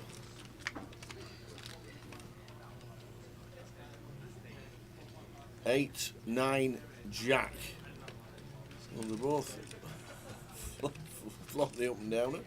Yeah, but Terry takes the lead, more importantly, Tower. 9. Yep. That's the important factor. He's So hit the 9. Sophie needs an ace, a queen, a 7. And it's a 10. So eliminated. 10-9 going to be good for TJ. Wow. 2 pair 10s and 9s, and so unfortunate for Sophie. Yep. TJ Jr. busting everyone. Yep, 10s and 8s, not beating 10s and 9s. Thanks for that, Soph, she says. Thanks for the quick visit to the feature. Just like that, TJ busting out again. And it's got dropping down by 2s, this one. Forget the 32, forget 31. We're down to 31 now.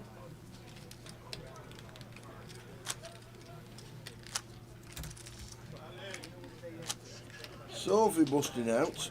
And just before Sophie, we lost Albert Sapiano. I didn't even know Albert was in the building.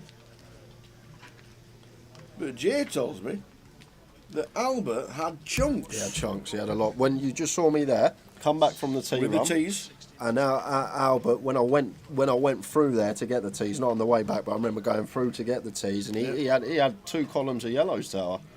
Wow. He had a lot of chips, did Albert.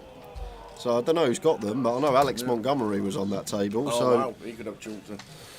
Mount says he's not sure whether to use his £250 ticket for Leicester tomorrow or Blackpool in the Mini. Well, we know Leicester is struggling to get to the 50k, so you might have a bit of value with less players going to play that event than normal. But Blackpool should be busy for the Mini over the weekend. You've got a £250 ticket from playing online. I would say Leicester's probably got the value. The turbo in Leicester.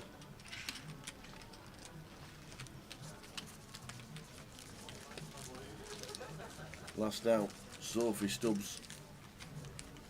Means we're on 31. We are half an hour from the break.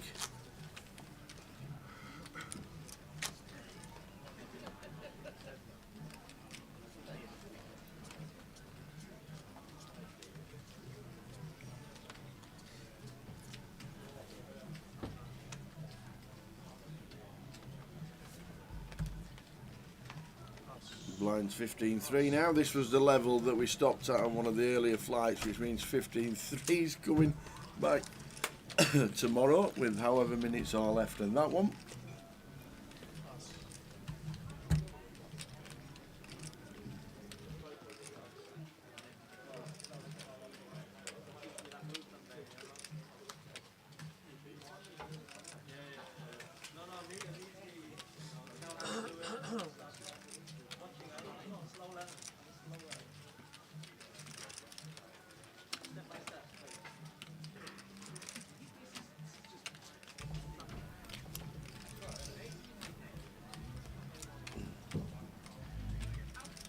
So if we got to 24 this level in with us, can't happen. Do we? No, I know it can't happen, but we're going to a break soon. But do we pause the clock and start with that one tomorrow? Or do they pause the clock? The earliest finish. So I don't know what time they finished on level 12 the other night. They finished on this level the other night. If they finish this level with 5 minutes on the clock and we finish with 10 minutes, we'll start from us with 10 minutes. Got you. Roll back to the earliest stage. Yeah. But they do start back from the pause time. Got you.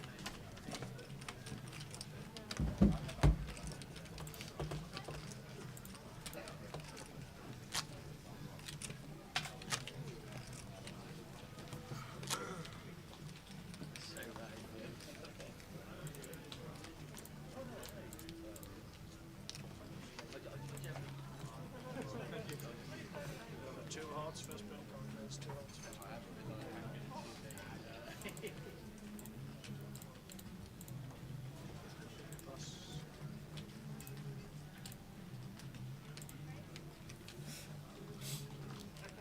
High karate in my day. For the perfume and aftershave.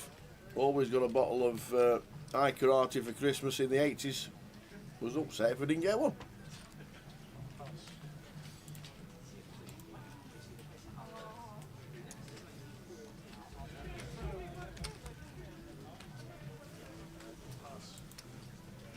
Tens for Les. There's at 6.5. Now we've got a decision for Cassandra, but I don't think she calls. 16 bigs.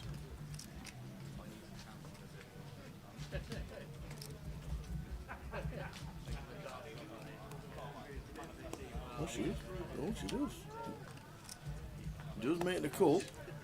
Out of 50. Julio C2. And the big will defend. Don't think there's raising chips there. All in. I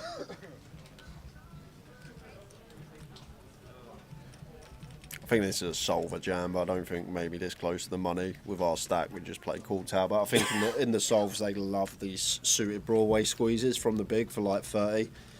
Like when it goes open call, so there's more chips in the pot, and you got like these King 10 suited, the Queen Jack suited, Jack 10 suited, all this stuff.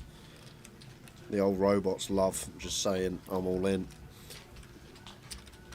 But you don't tend to see it at this sort of buy-in remit and live poker. Just tend to see exactly what Julio's doing. Makes the call to the streets. So, oh, and what a flop for Julio.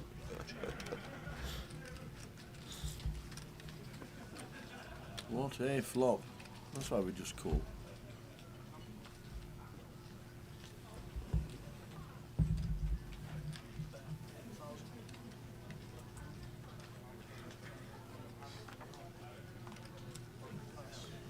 Cassandra unable to do anything. Now Les got the open ender with the tens.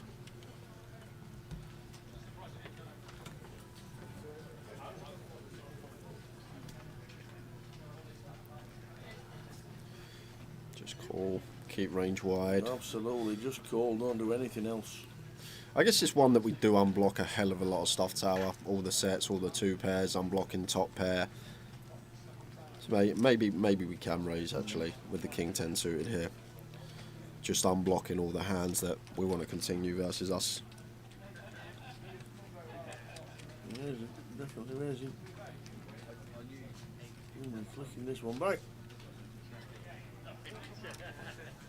And yes, playing down to 24.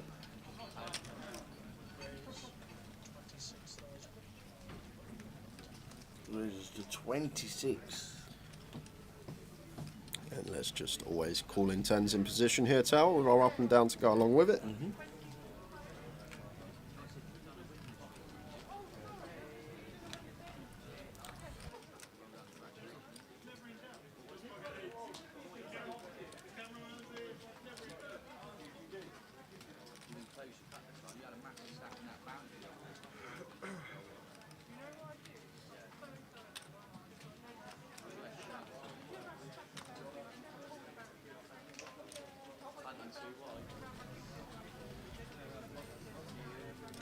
Made the call.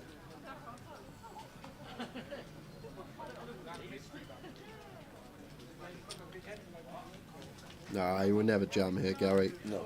You're an absolute torch to rip the tens here. We're not playing PLO, mate. I know you like your PLO and you like your blockers, but can't be free bet ripping the tens. Just take our equity to the turn. We're still up and down, and just in case it couldn't get any better for Julio, have a flush draw to go along with the nuts. Go on, have a flush draw as well. See, that's why you just call pre. I like it. There and now. Do you know what? With this SPR, imagine check here, Tower.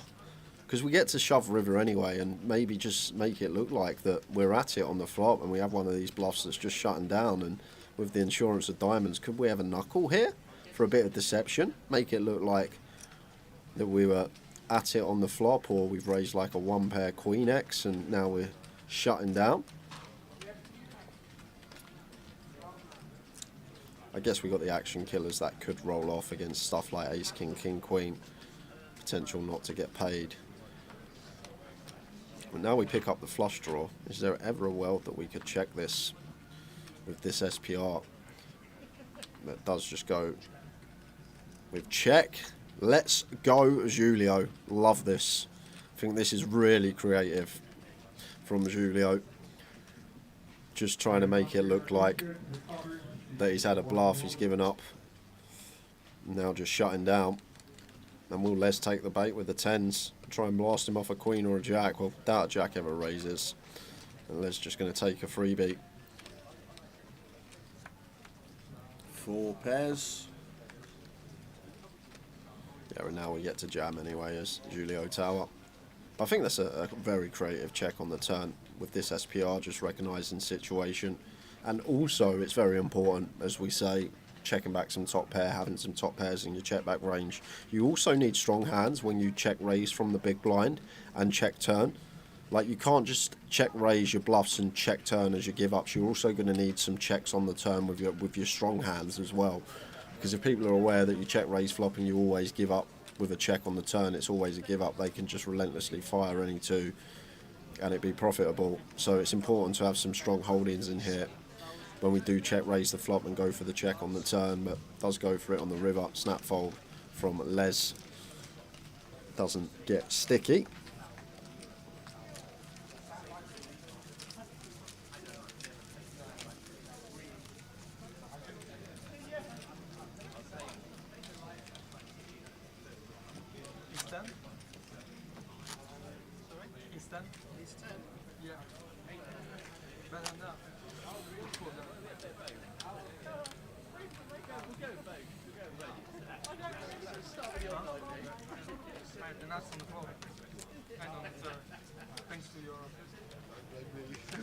Thanks to your news,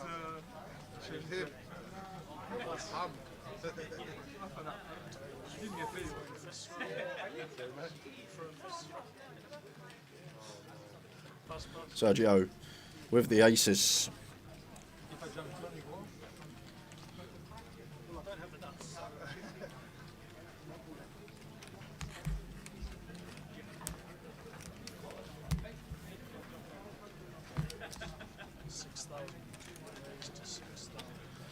Raises the 6k.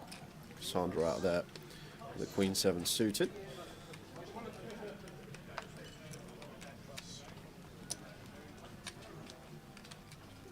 Justin as King Jack offsuit here. Facing late position open. Off of 16, 17 bigs. Not going to be folding. Opts to defend. And we are going to head to the streets.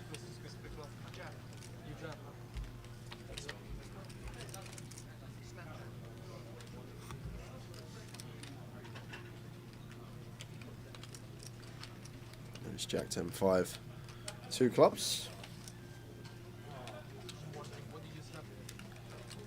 And this can be a double for Sergio.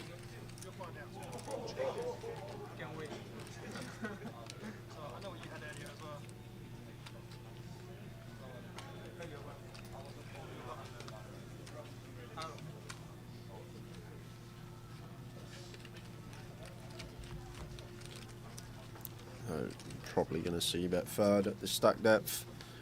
Still can get this over 3 streets. Slightly more, 40% up.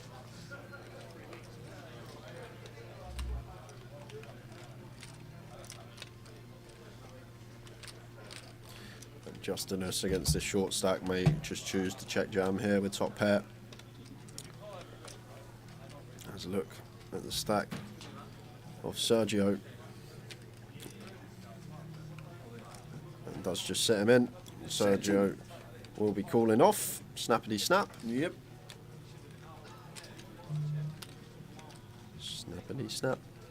Snappity snap. Snappity snap. Snappity snap. Snappity snap. There we go. Snap. He got there eventually. Woo! He got there eventually. Justinus thinks he's miles in front.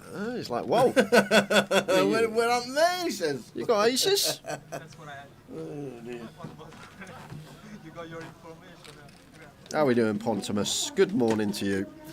You joined us for probably the last hour and a half of this. 4 clubs on the turn. Sweaty one for Sergio. Fading kings, jacks and clubs. And it's a 9 on the river, so it does fade. Sergio doubles, heading straight over to an outer table. And it's Ian Simpson, who is all in versus Mike Alexander here. Mike Alexander has the 8s against the 888 Pro. And he's at risk. Well, you know what's coming. Oh! There it is. It's obvious. It's a 1 He's still got a fade ace or a 10. It's a 1 to 6 shot. 1 to 6 shot. 888 for the 888 Pro. Not today. It's Mike that flops the set with the 8s. Ace in the window. 8 next door. 888. Not doing its dues for Ian Simpson. But he's still got plenty. Working with a good 150k still. Back to the feature table.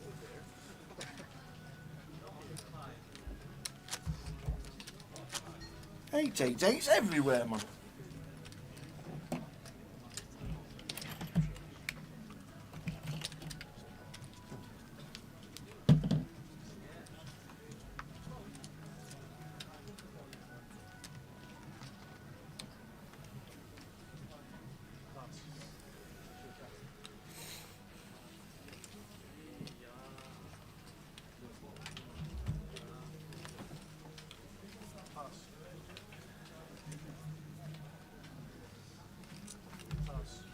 Crazy. 888.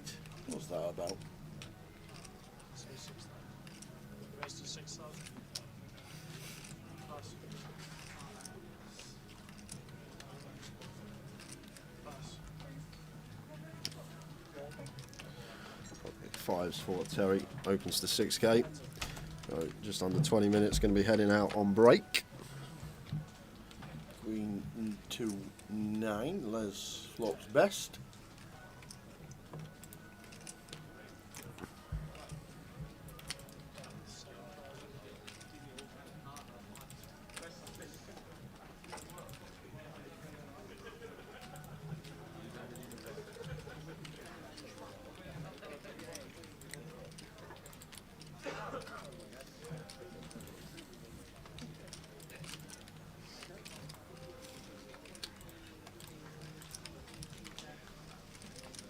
It's a horse turn.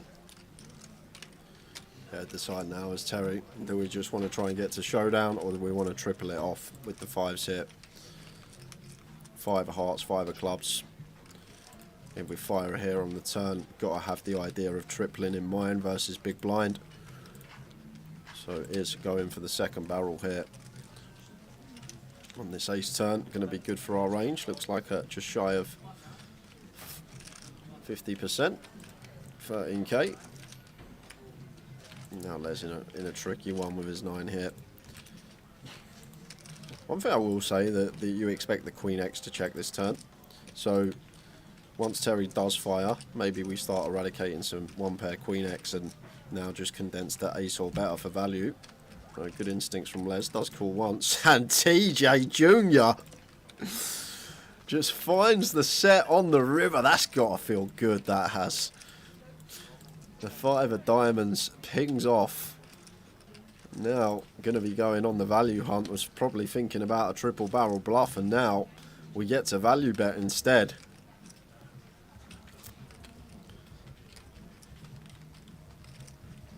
And in Les's head, this 5 not really changing anything on the river. All this king jack, jack 10, king 10 type stuff does brick out. In. Also going to have king X of clubs as well, Tower. That's a pretty tidy one. Like king 8 suited all the way down to king 3 suited of the club variety. That's going to be in there for bluffs as well.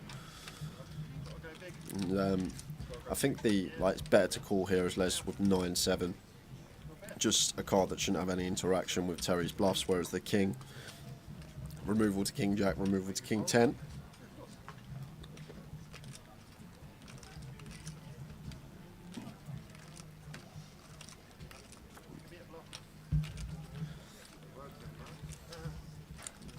Really thinking that Terry's at it here, and he was right on the turn. Unfortunately, Terry's just spiked the 2 outer on the river out of nowhere.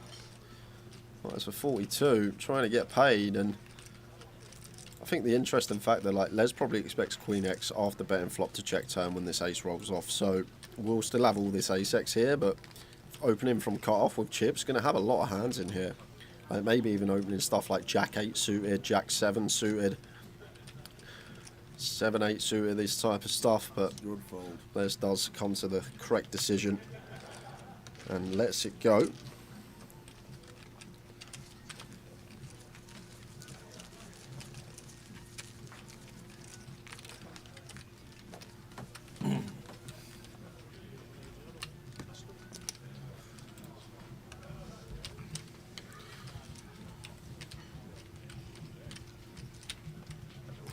So we're on 31.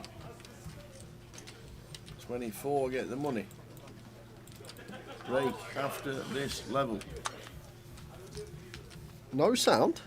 No sound. Hello? Hiya! Ooh! Maybe that skin tight hat's a bit too tight around your ears. Skin tight, is that you or us? Anybody else on YouTube with sound? Please give us the thumbs up. Sound is fine on YouTube. Sound is fine on YouTube. Skin tight's got his on. It's already on mute already. It's got mute. He's blaming us. He's got his YouTube on mute, or his laptop, and then it's us. Hello. Cheers, Ian. Yeah, thanks, JB. Thank you very much indeed. Skin tight's just got to find out where the unmute button is on YouTube.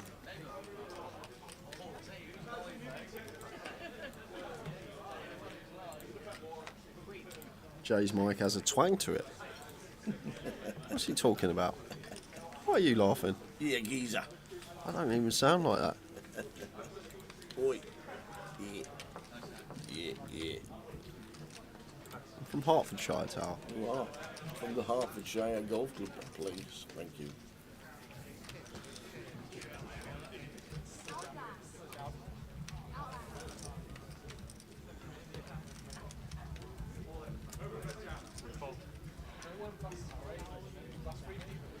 Blind on blind, Kaylin with the 7-5. Does have Les covered and getting close to the money tower. Could be the time that we go through the gears as Kaylin try and chip up. Ups the check and Les realises equity and form a top pair.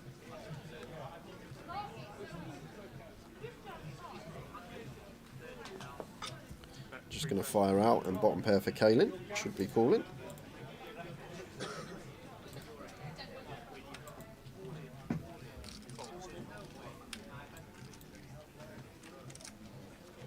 Jack of spades on the turn.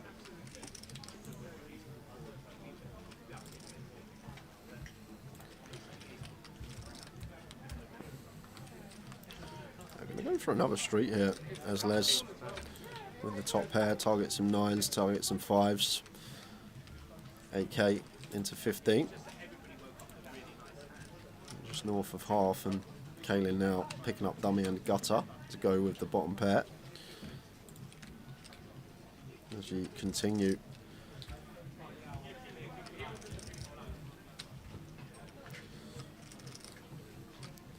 I think with 3-1 on position can definitely call once here, Tower, and see what Les does on the river. He has the calling chips in his hand and he makes the call with a 5. The ace of clubs river. Yeah, I'm probably just going to see check here now. And Les going to take this pot. There's the check, and Kaylin got showdown, still beats some hands, going to check back with a 5.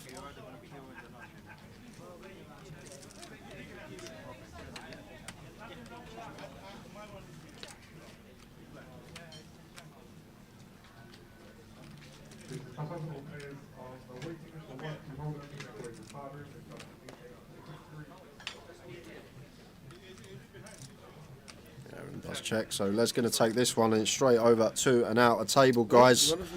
We have what? Chips everywhere. Chips everywhere.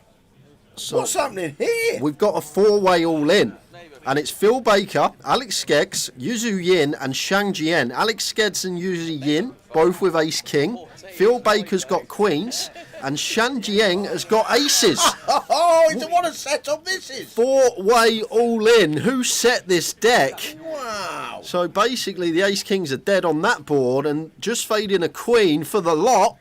And it's a 9.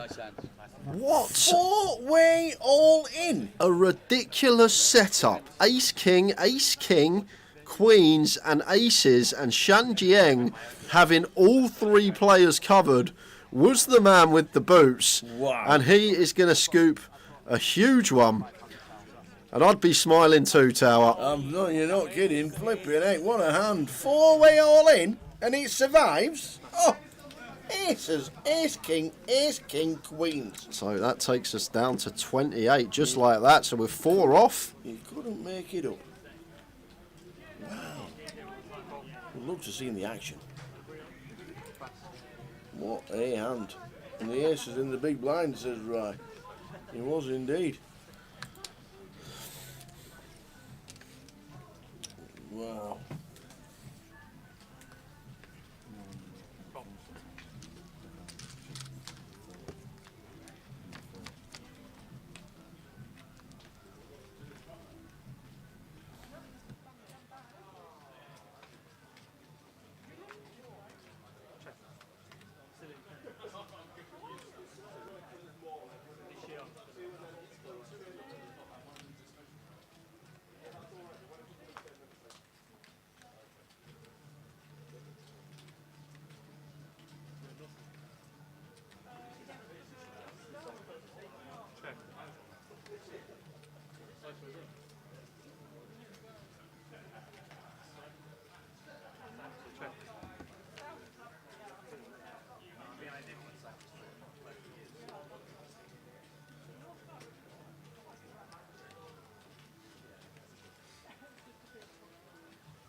Ace 9 for Serge as he turns the flush draw. Second pair top kicker, but a set of jacks for Julio. Julio with the set of jacks. And Les turning pair and top kicker. So Serge bets out, makes it. That's 7. That's 7, it is 7. Should be a raise from Julio. Try and defend these jacks. Nope. Got that wrong.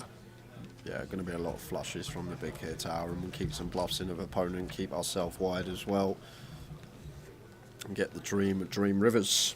Absolutely, yeah. Absolutely. Yeah, Sinead the grenade is still in. Bombing it, she is. And it just saw the explosion at her table.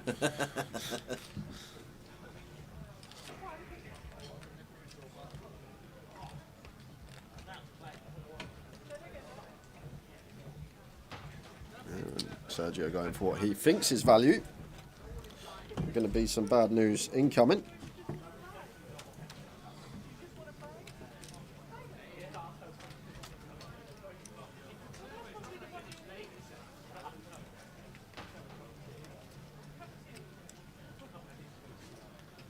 Yep, 24 today, Brad.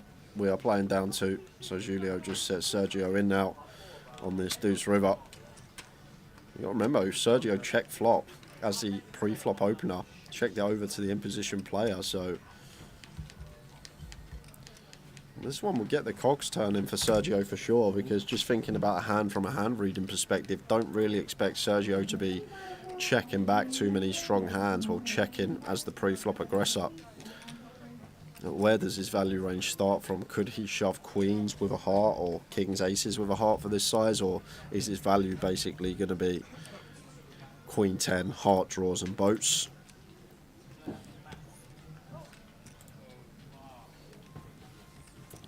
And one of the flushes that does make sense to check on the flop as the pre-flop aggressor is 9x of hearts, and we hold the 9 of hearts of Sergio, so that's not a thing.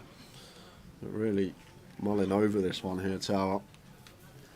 You've got to remember, the flop action is very important, and that's why Sergio thinking about heroing here with just the 9.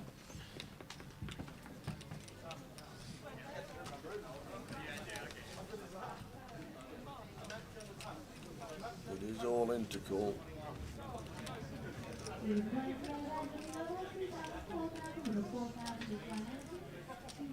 I don't think he makes the call.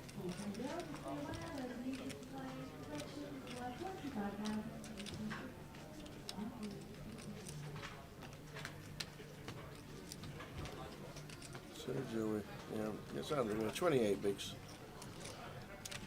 Just too much. Pretty wet pair board. Not for me. He says Terry Jordan Jr. Chip leader, 123 bigs.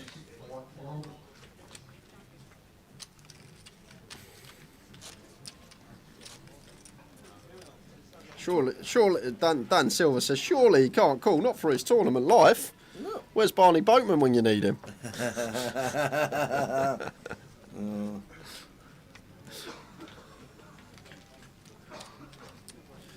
You ever seen the film In Time with Justin Timberlake? When time is the currency. Time. Yeah. It's called Time. Oh, is it Just called called time? Time, Is it time? Yeah. Is it just called Time? I thought it was In Time. Is it?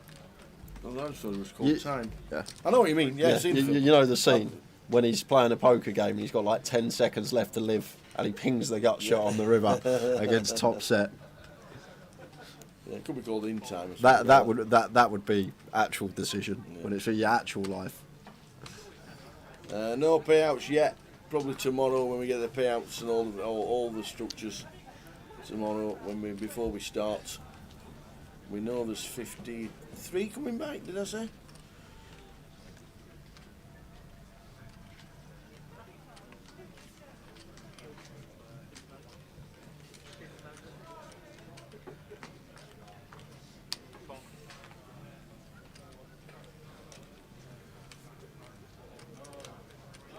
Yeah, so many people were chuffed with Barney.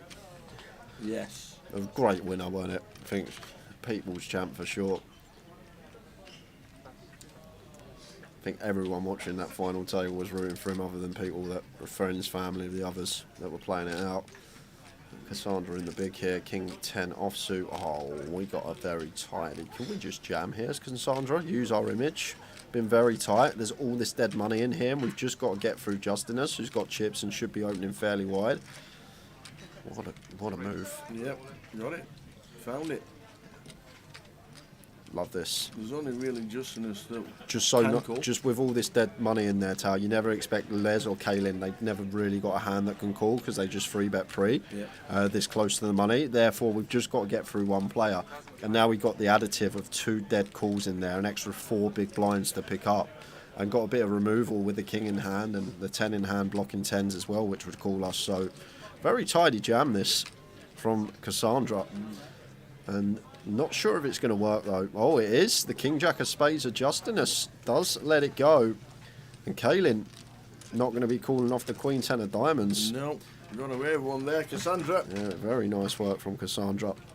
Going from 40k to 63k here, Tower, without having to see a flop. Yeah, I thought Justinus was the only one that would have called. More than the 50% stack increase here. Well, we think, because Kaylin's still dabbling with the chips. Nah, they're going in the bin.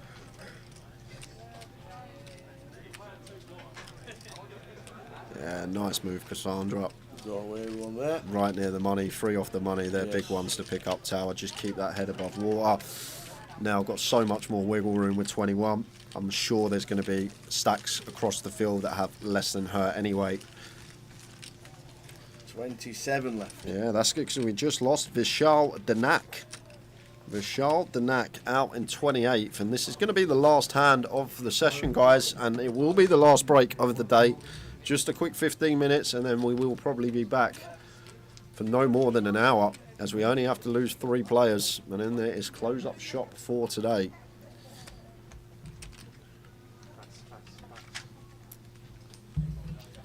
And it's alright, I was coming on, you're right, but where we started from. Tell you what, this is a tune, this DJ's got some, it's not a DJ, it's just a plain playlist, but what a playlist this has been in Luton. Loved it. So last hand, Sergio, Queen Jack suited, going to open. Little tables collated to 3 now, 27 left. Oh, and Cassandra gets the jam again if she wants to for 20. No small in here either, Tower, so this is just basically heads up. We have a pair, we have 20 big blinds. That is just going to call. And that, oh, sorry, I thought she was in the big. She's in the small. My apologies. Terry's in the big with the 3 deuce. It looked like it was big blind only. Players coming over to the seats. Yes, 10-5. Very nice indeed, Cassandra. Yeah, bottom set, and should get a C-bet from Sergio here as well. So should eke out a few chips from this man.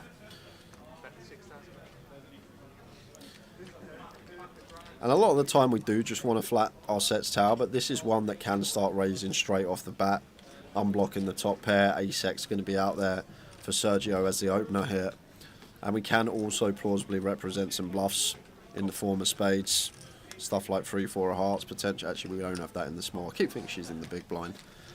Need the break. Small. Need the break. It's on its way. 9 of spades on the turn. So Cassandra mixing in a flat here, keeping range wide. Imagine the 3 of spades playing. Oh, don't do it like that, TJ.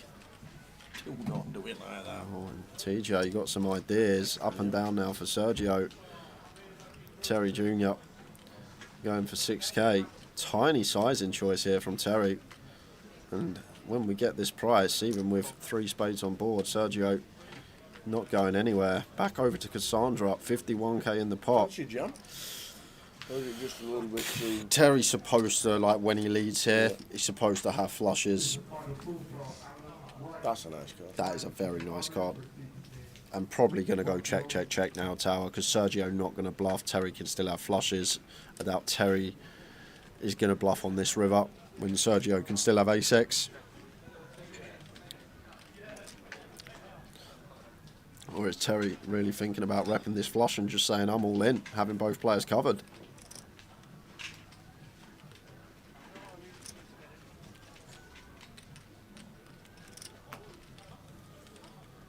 So back at 20 past for break, guys. This hand going 3 minutes into the break already, but rightly so. It's a bit of a biggie.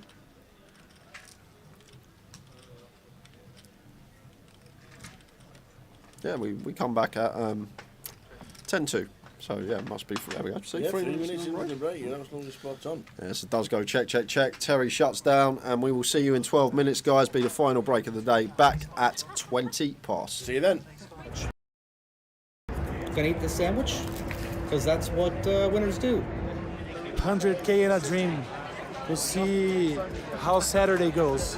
So tomorrow, day off to rest, and then I'll be back on Saturday with a lot of power to make it to day 3.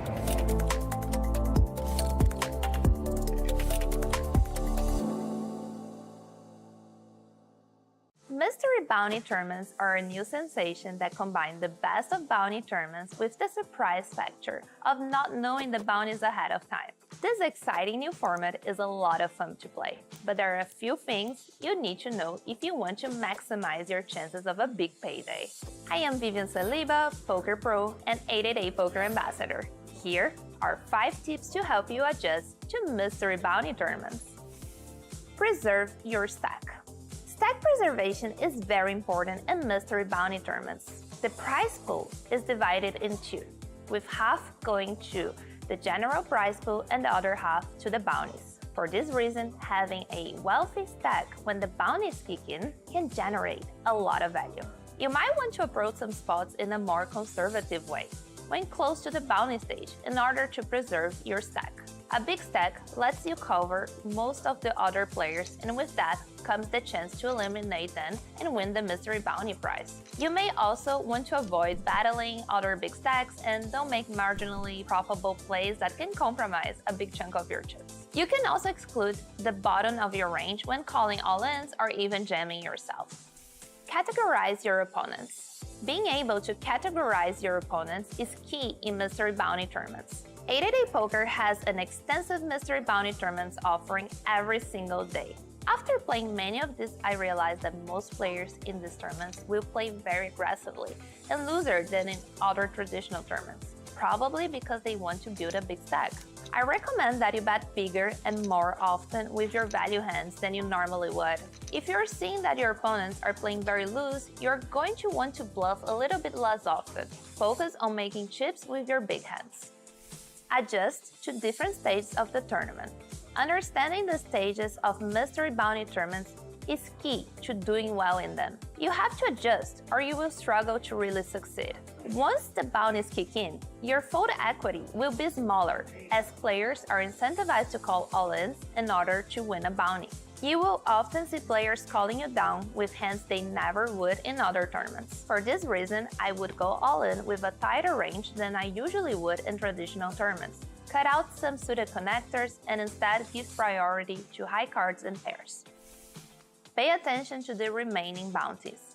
When you're playing a mystery bounty tournament, keep your eyes on the bounty list, as you need to know which bounties are still up for grabs. The average value of a bounty will vary according to those that are still available. Let's say all the major bounties are already gone. In this situation, the chips will probably have a higher value than a bounty. But if all the big bounties are still in, and there aren't so many players left, it's likely the bounty value will be higher than the chips. So don't focus too much on making a pay jump.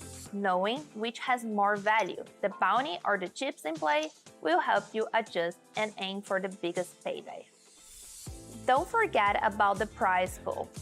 Don't forget, when you're playing mystery bounty tournaments, they do still have a prize pool. It's not always just about winning the bounty in a hand. Don't overvalue knocking out an opponent just for the bounty.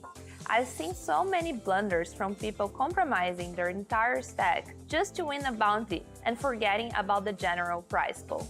Most of the times, you still will need a strong hand to call all-ins. Don't just gamble for the sake of it. You have to evaluate risk and reward. If you bust out with a bad hand trying to take a bounty, you miss out on the rest of the tournament. Mystery bounty events are incredibly fun and can add a new layer of excitement to the game. And don't forget, always play responsibly. You've probably heard that aggression is important in poker, but do you know when and how to play aggressively? My name is Alexandre Mantovani, also known as Cavalito, and today I'm going to share 5 tips to help you introduce more aggression into your poker game. Identify which boards are better for your range. When we raise and get called, there are some boards we can be very aggressive on. Let's assume that we open raise from early position and get called by the big blind. Any board that has 1 or more high cards, jack or higher, is usually a good board for us, and in the vast majority of them, we can bet our entire range. Picture a king, queen, deuce rainbow flop, for example. We have a lot of very strong hands in our range that our opponent simply does not have. We can have kings, queens, aces, and ace-king, which probably all of them our opponent would 3-bet pre-flop. So even if we have a part of our range that doesn't connect with this board, like ace-8 suited for example, we can still bet, and our opponent will have a hard time with a lot of hands they have, even folding better hands than ours, like pocket nines for example. Explore capped ranges. Another opportunity to be more aggressive is when your opponents have capped ranges. This time we open from the hijack and our opponent defends the big blind. We see a jack 10-5 flush draw flop and our opponent just calls our continuation bet. It's very likely that with this more connected board texture, our opponent would raise their strong hands aggressively, because a lot of scary cards can come out on the turn. Basically, any card from the 7 to the ace and any heart would make it pretty unlikely for our opponent to just have called us with a hand like ace-jack. That means that if the turn is a blank, we can play very aggressively, since our opponent is going to have at most a weaker jack-x type of hand, but usually a 10x or worse, and they're going to have a hard time calling down. Identifying these scenarios will increase your aggression naturally and will turn you into a very hard opponent to play against. Size matters.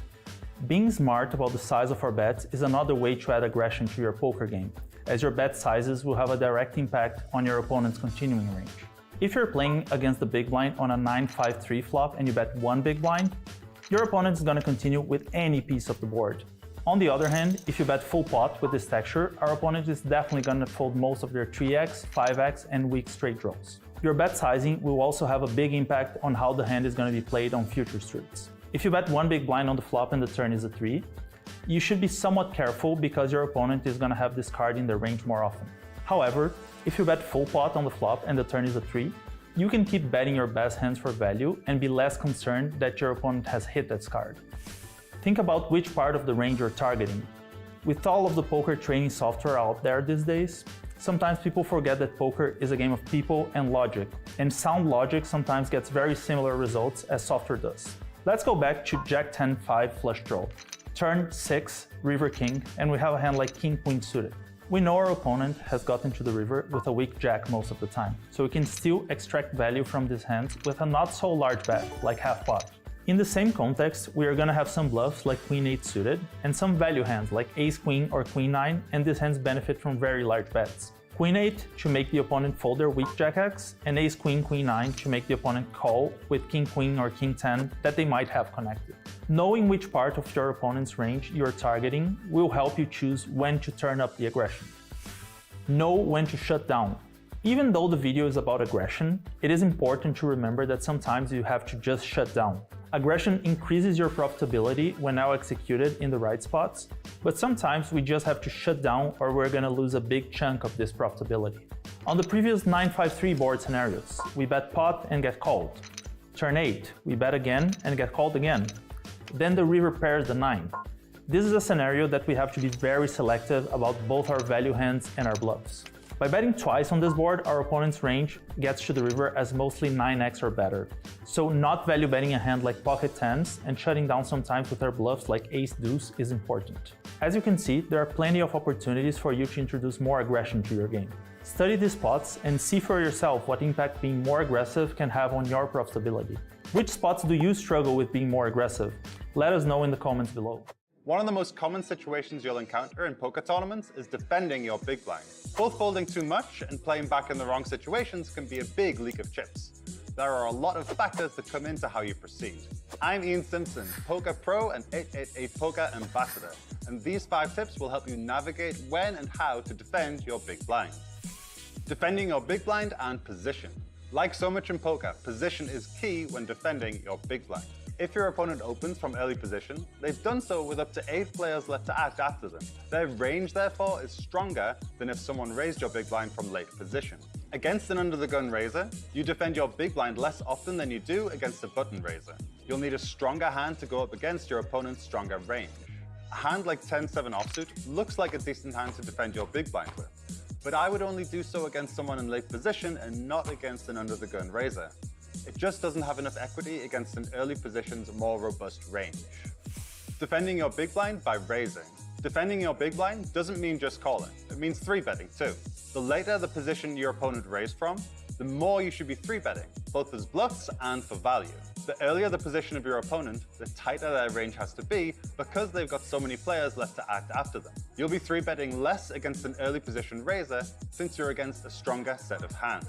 Similarly, when you face an opponent from later position, they can be playing more hands since there are fewer people left to beat. This allows you to 3-bet more often since you are against a weaker range. So, against a late position opponent, ace-jack suited is a value 3-bet. But against an opponent from early position, it is often better just to call from the big blind as they have fewer weaker hands that can call your value raise. Defending your big blind depending on raise size. You will face a number of different raise sizes while defending your big blind. The smaller your opponent raises, the more hands you get to play. The larger they raise, the more expensive they make it, the fewer hands you get to play. A hand like Jack-deuce suited is a fine hand to defend against a minimum raise, But if your opponent is raising to 3.5 big blinds, then it becomes a fold because you're getting a worse price. You should also 3-bet less often against the larger raise sizes, as you will be up against a stronger range of hands in that situation. Defending your big blind and stack sizes. How deep you're playing plays a big factor in how widely you'll defend your big blind. Suited hands, like 9-2 suited, have decent implied odds of 30 to 60 big blind stack depths for when they make a flush and end up getting paid by 2 pair. However, when you're below 15 big blinds, the implied odds just aren't there. This makes the worst suited hands not worth defending in many situations. There also comes a tipping point at very deep stacks, where the worst suited hands actually begin to have reverse implied odds. This is because if your flush gets into a situation where 200 big blinds are going into the middle, your opponent will often have your flush dominated. They won't be paying you off with 2 pairs and the like as they would be when stacks are shallower. Defending your big blind and ICM. ICM, or the independent chip model, is an important concept in tournament poker. Without going into too much detail, the model demonstrates how important survivability is in tournament poker. It's a design. Let's do it again. 27. Cool. These breaks get shorter.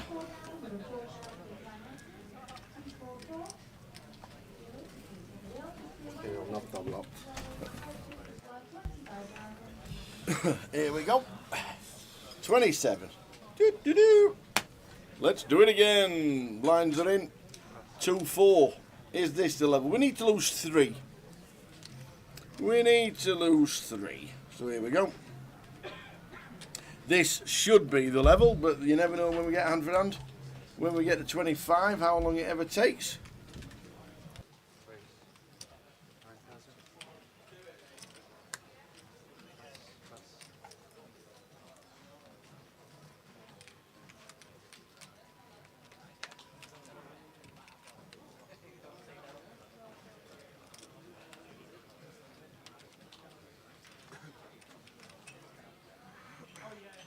So we're on 27, 2 and 7, 27.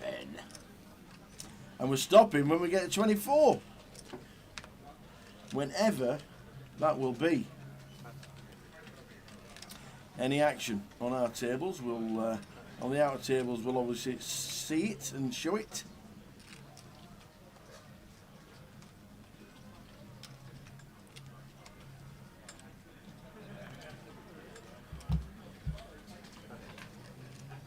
So off we go. Is this the session? It has to be the session, doesn't it, Jay? Can't not be. Can't not be. I like that. Can't not be. Anybody want to put a couple of pounds in it? Not be? The only way it wouldn't be is if I had a bet on it, Tower. Then we'd still be it. I don't think there'd be a book. It has to be. 3 players in 2 hours. Les. Open Jack 10 off here. This close to the money from +1 Tower. It's been fairly solid from what I've seen from Les all day, and this one does seem fairly loose either way. Gonna get a good flop for our hand and just fire.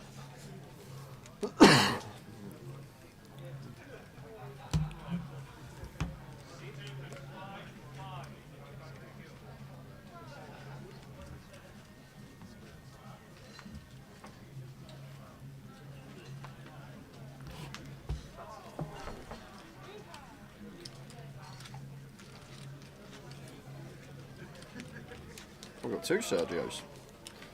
How does that even happen? Oh yeah, 2 Sergios.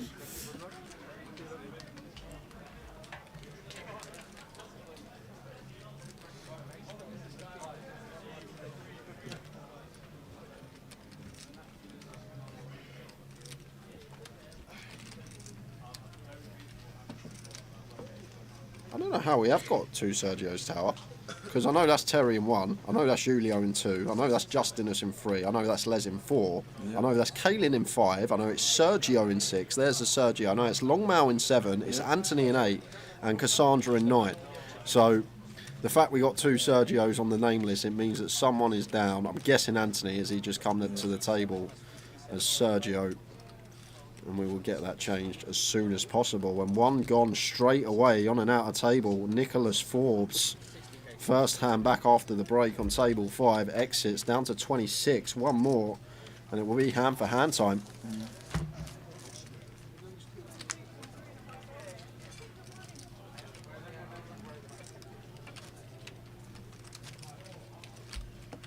Six.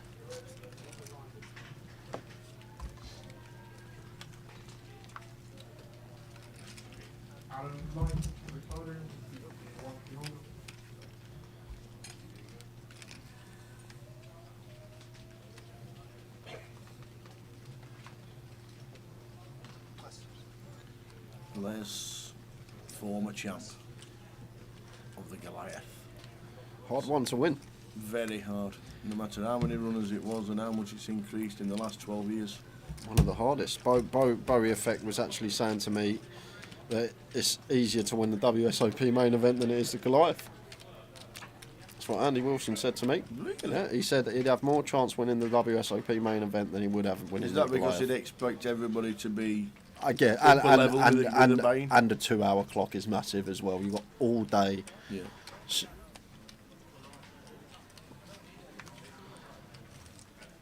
So going to be some tanking going on from the short stacks, hoping for bust out to get hand for hand. There we go. There's Sergio. Anthony, that is. That is Anthony. His name will be up shortly.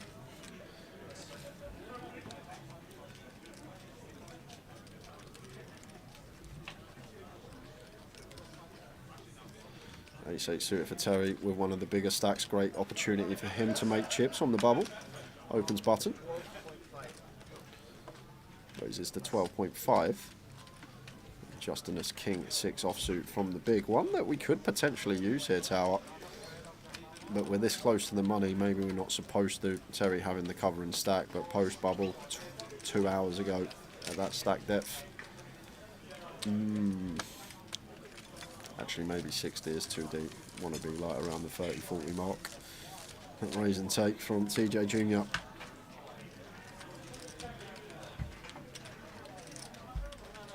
Where was we last week when we had that hour and a half bubble? Cough. Was it Cough? UK Open? Yeah. Oh yeah, Danny Laidlaw, wasn't it? Sorry, Dan Laidlaw.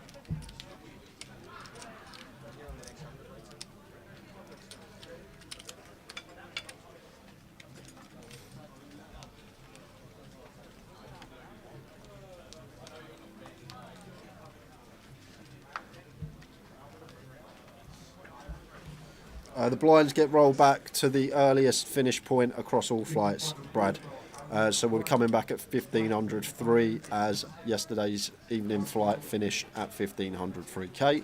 So tomorrow we will start the clock at 1503K. And I know Coventry was like a 3-4 in the morning finish, first leg of the year. But this one tomorrow, do expect 2-3 AM again. With the great structure these guys get on day 2 with blinds being rolled back. But as we know, anything can happen at the tables. And talking of tables, Leicester is where you need to be. Heading towards the 25.50. If you're in the area and you fancy a game of poker and you think there might be a little bit of value, Leicester has an overlay alert. 9-5 off for Terry. Does he know it's on him? Looks like a man that doesn't know it's on him. Yeah, definitely don't know it's on him. Or is he opened? Are we just waiting for action to catch up? No, that's the ante. Yeah, Terry don't know it's on him. There we are. Short stacks don't mind that though.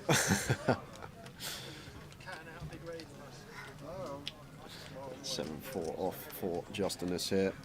Blind on blind.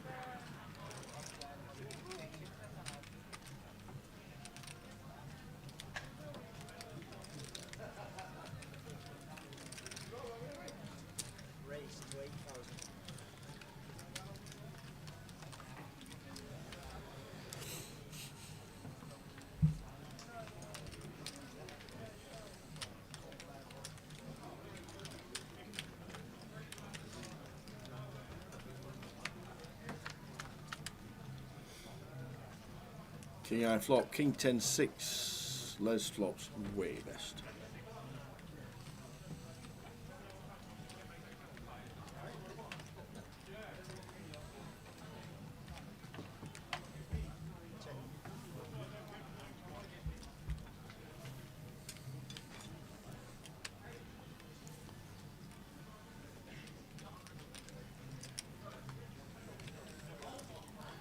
So I'm just slowing it down until they hear the call. Please pause the deal. Aye, that's true.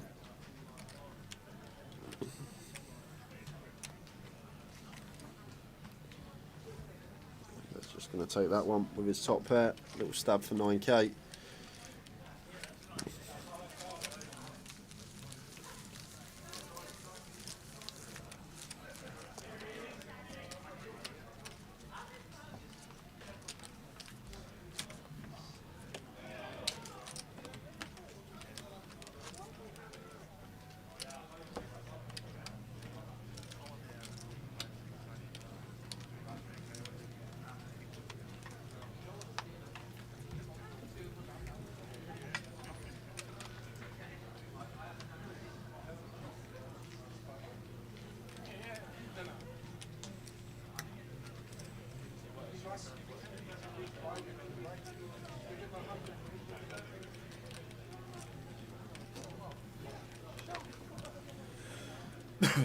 Can't beat a good roast on a Saturday night. One of my favourites. Roast dinner. Absolutely, you can't beat it. Heaps of gravy tower. They're great. That's how you do it. Do you have too much gravy?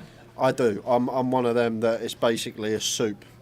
Do you at the end? Do you drink it off the plate? No, but no. Usually at the end you got you use your mash or your Yorkshire pud or your meat to mop up the gravy. Yeah. Too much gravy is not right. Is it not? No. Why? I don't know. I've just never been too much gravy. Absolutely love gravy. Gravy and mayo, two best condiments in the world. Not together. I'm working on it. My new idea, Tower. Looking it through the future. Gravinaise. They've actually fixed it. You know how you got the black mayo in Manchester? Yeah. There's Val treated you to the black mayonnaise that you didn't really like. Yeah. They've done a mayo queue. A mayo queue? Yeah. What do you mean by queue? Like it's mayo and barbecue sauce together. Oh, mayo queue. Okay, I might like that because I basically have that with my Hunter's chicken anyway. Mayonnaise and barbecue sauce put together. Might have to try it. Ian Needleman, thanks for the great comms as usual. Let's forget about the footy. Yeah, indeed. Managed to claw some back tonight on the TV games. Early night, soon to Limbrook for the seniors tomorrow. See you there. Cheers, Ian. See you in Luton tomorrow for the seniors. Yeah, we're getting hungry, Dano Face. Dinner time when this finishes. When we lose one more. One more player. Frankie's there. One more. Please pause the deal. And we've lost Christopher Cardiff Alexander. Cardiff? Not Chris Alexander from Cardiff. Well, it says Christopher Cardiff Alexander, so no one else has their place of birth or place of residency on their name, so I'm assuming it's part of his name. We've got someone called John England, you don't go, oh, well, you sure it's not the place he's from? Johnny English is making a fourth film. Is he? Yeah. Ron Atkinson's coming out of retirement to make Johnny English 4. Still one of the funniest scenes in any film. What, Johnny English? I've never seen it. Is the ABBA? Does your mother know? He thinks it's a two-way mirror. Yeah. And it's not, so he's dancing out and everybody can see him. Just a bit. He thinks it's blacked out windows because he can't see himself. They're them mirrors, they're them windows that you can see through. Oh, so funny. So funny. Dancing to ABBA, flinging his arms around. Supposed to be one of the best. one of the best in the world. Oh, really.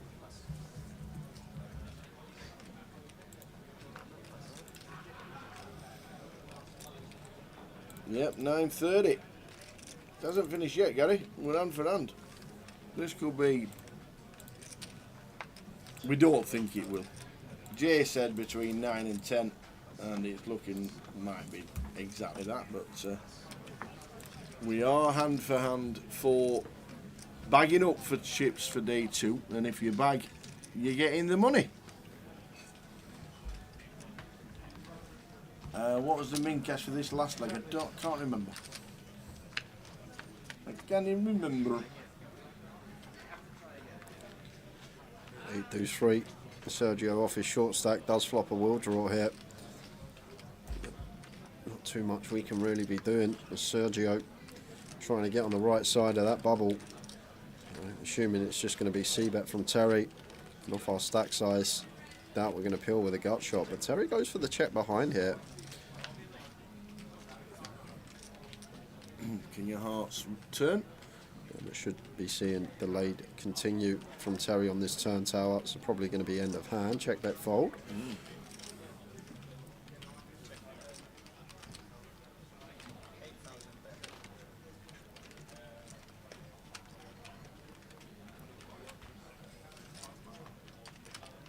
And there is the check bet fold. And we got some occur in action on and out a table. Here, what's happening here? So this could be it. 6-7 suited for a short stack for Bihal. He has flopped an up and down, but the 8 is no good. 7 or a 3.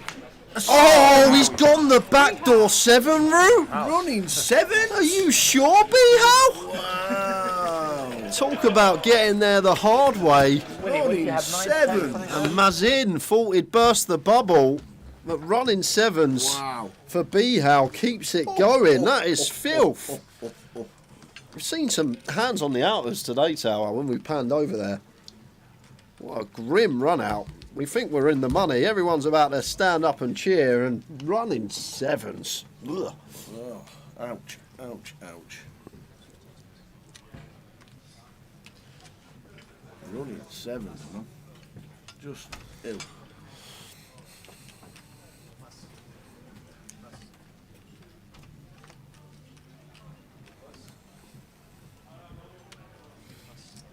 What a way to survive. That's a grim one for Mazin Tower.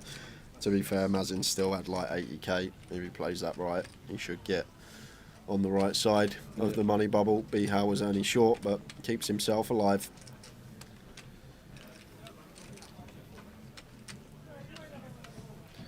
Queen 4 off for Sergio here. Goes for fold. And it's a well-timed one because Longmail had the 9s. To be fair, it's one of my favourite Queen tracks, that. What's that? Keep Yourself Alive. Keep Yourself Alive. Never heard of that one. My favourite Queen track. Will you be in the money if you bag up day 1 in the Easter Beast? No. There's no, for the MPL Grosvenor Presents events, no play down to the money for day 1. So you'll just bag up, you'll come back day 2. This is, let Tower do it. Oh, you wanted to press the Northern one. Makes sense. There's the Northern series. I live in the Midlands. There's the Midland series. There's the Midland series. Leicester, Birmingham, Leicester. And there again, get yourself to Leicester, Birmingham Street. And where are we now? We're down south. There's the Southern series. Luton, 24th, Sunday the 24th. 2 weeks tomorrow. Start of the Easter Beast down south. Yep, so late reg, end of level 12 for all of that. 30-minute clock. Yep. Throughout. 25,000 starting stack. And the online day 1 is a 15-minute. 15 minutes is pretty lengthy, isn't it, online? Yeah, that's fair. 15 minutes is a nice clock online. You get yourself there, and they are the Easter Beast schedules. Next stand, please, says Frankie.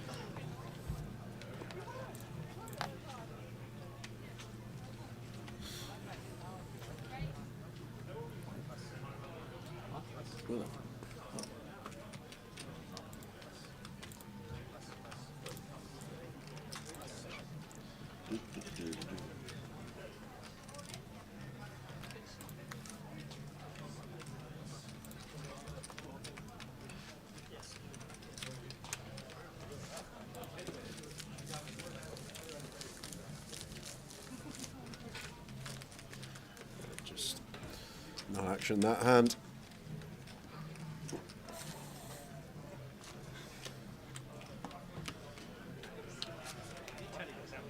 sheepdog, Frankie, herding up all the players that are standing up. Sit back down. What's going on over there? Sit back down, Longmouth. Literally, Longmouth stood up for 30, literally half a second. Frankie was over there like a shot. Sit down.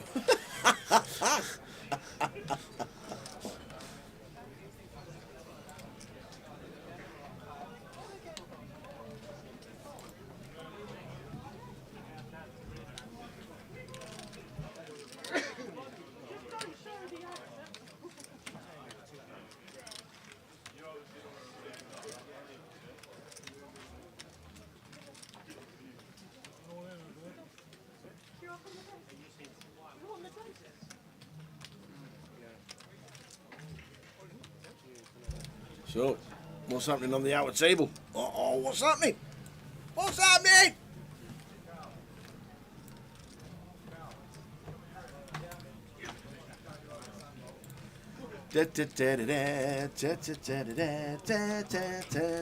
Keep yourself alive. Keep yourself alive. Oh, you people, keep yourself alive. Yeah, so, PK actually missed this one on the outer table. He was uploading the all-in we just saw with B-How while this was occurring. But I was there. I was there on the table. There? I was standing there. I was on my break. I was on my break. Sneaking around. Go on then. What was on? It was just Queens of Mohammed against Ace King. Mohammed was at risk. Clean flop held. Ooh. Come 5-5, 3-turn. I tell you what, Queens against Ace King happens so many times, doesn't it? It's just amazing. Yeah, so didn't actually catch the coverage for that one, guys, but I was actually on my break on the floor, so... It was Frankie's like, if you don't sit down. That's why Frankie told Longmouth, sit back down. Next hand, please.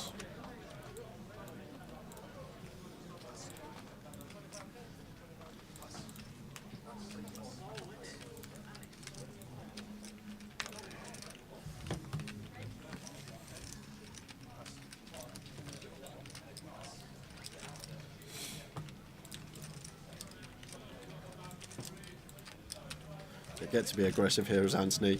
Like usually, in theory, we're going to complete this hand most of the time, but like to see raise here, just because we have Cassandra covered and we get to ask the questions on the bubble. Nice from Anthony, makes it 12k, and Cassandra ace-4 suited. Nice looking hand. Like one, if we weren't on the bubble, could potentially be used to get aggressive. It's just going to call with position.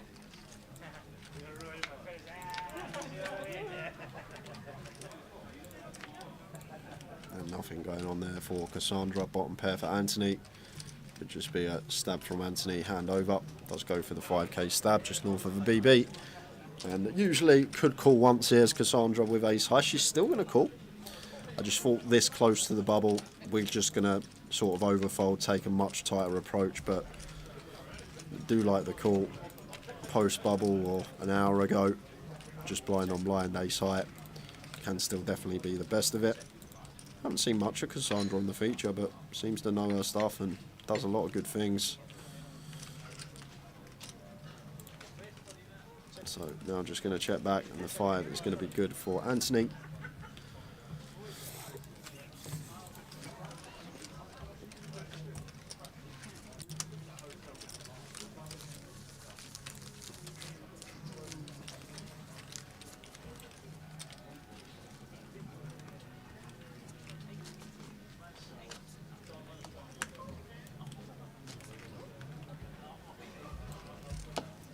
Who's the shorties? Don't know.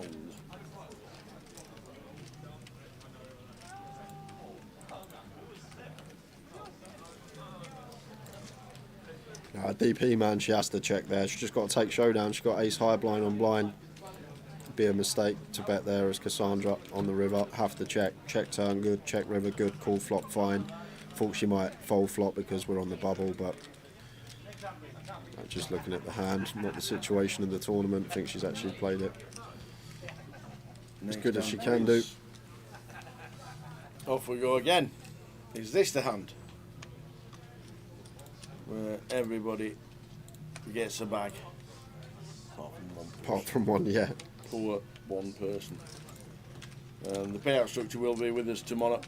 We'll get you that when we start. Is it 53 or 56 coming back tomorrow?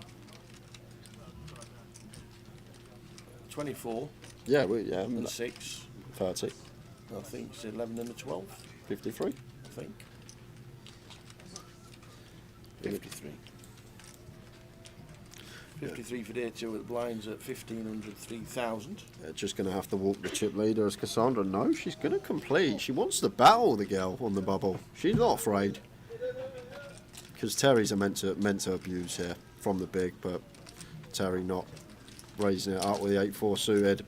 I just think on these money bubbles, when you've got the big stack, you need to be aggressive with almost any hand in situations like this.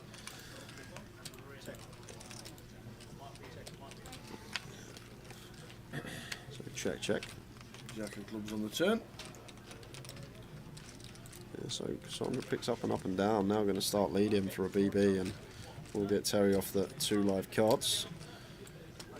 Very nice indeed.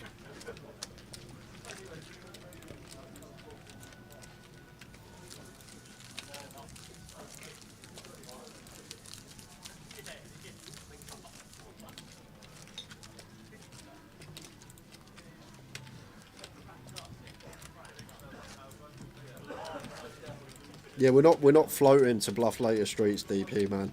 We're floating because we have the best hand a high percentage of the time, and then we just navigate to showdown as cheaply as possible.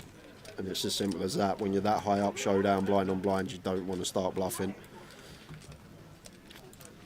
Like we beat so many hands still. Just knuckle it back, win with ace high enough of the time. No need to bluff. And especially obviously extreme ICM right now. Risk premium of Cassandra is going to be at its highest when getting involved with players that have us covered, so she just wants to play passively and keep pots as small as possible. Next hand, please.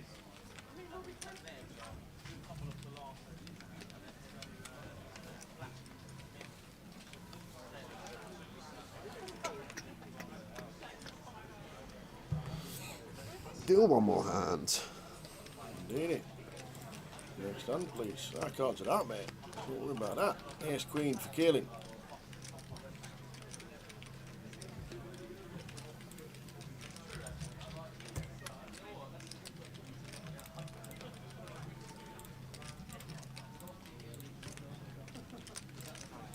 Raise to 9,000.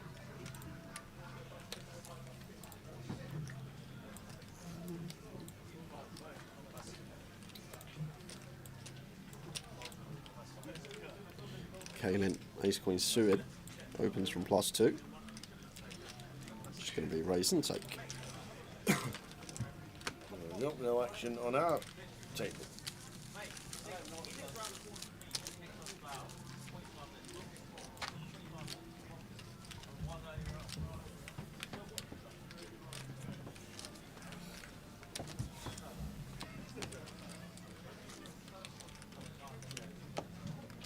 Oh, thought he was dealing then. Phew.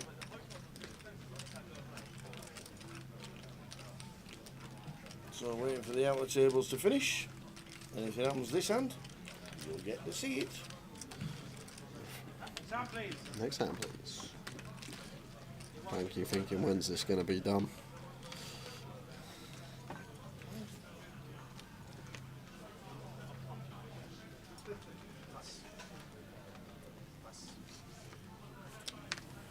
Next hand, please. Just like that.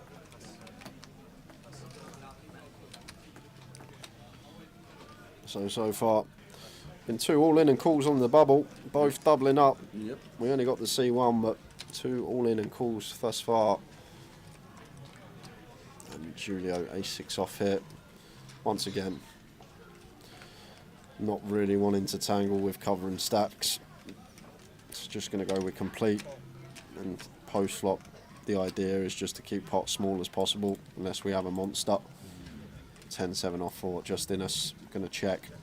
Not a lot of people pouncing the bigger stacks tower when they have their opponent covered in these blind on blind situations, just opting to give opponents free flop a lot of the time. 3-3-9 flop.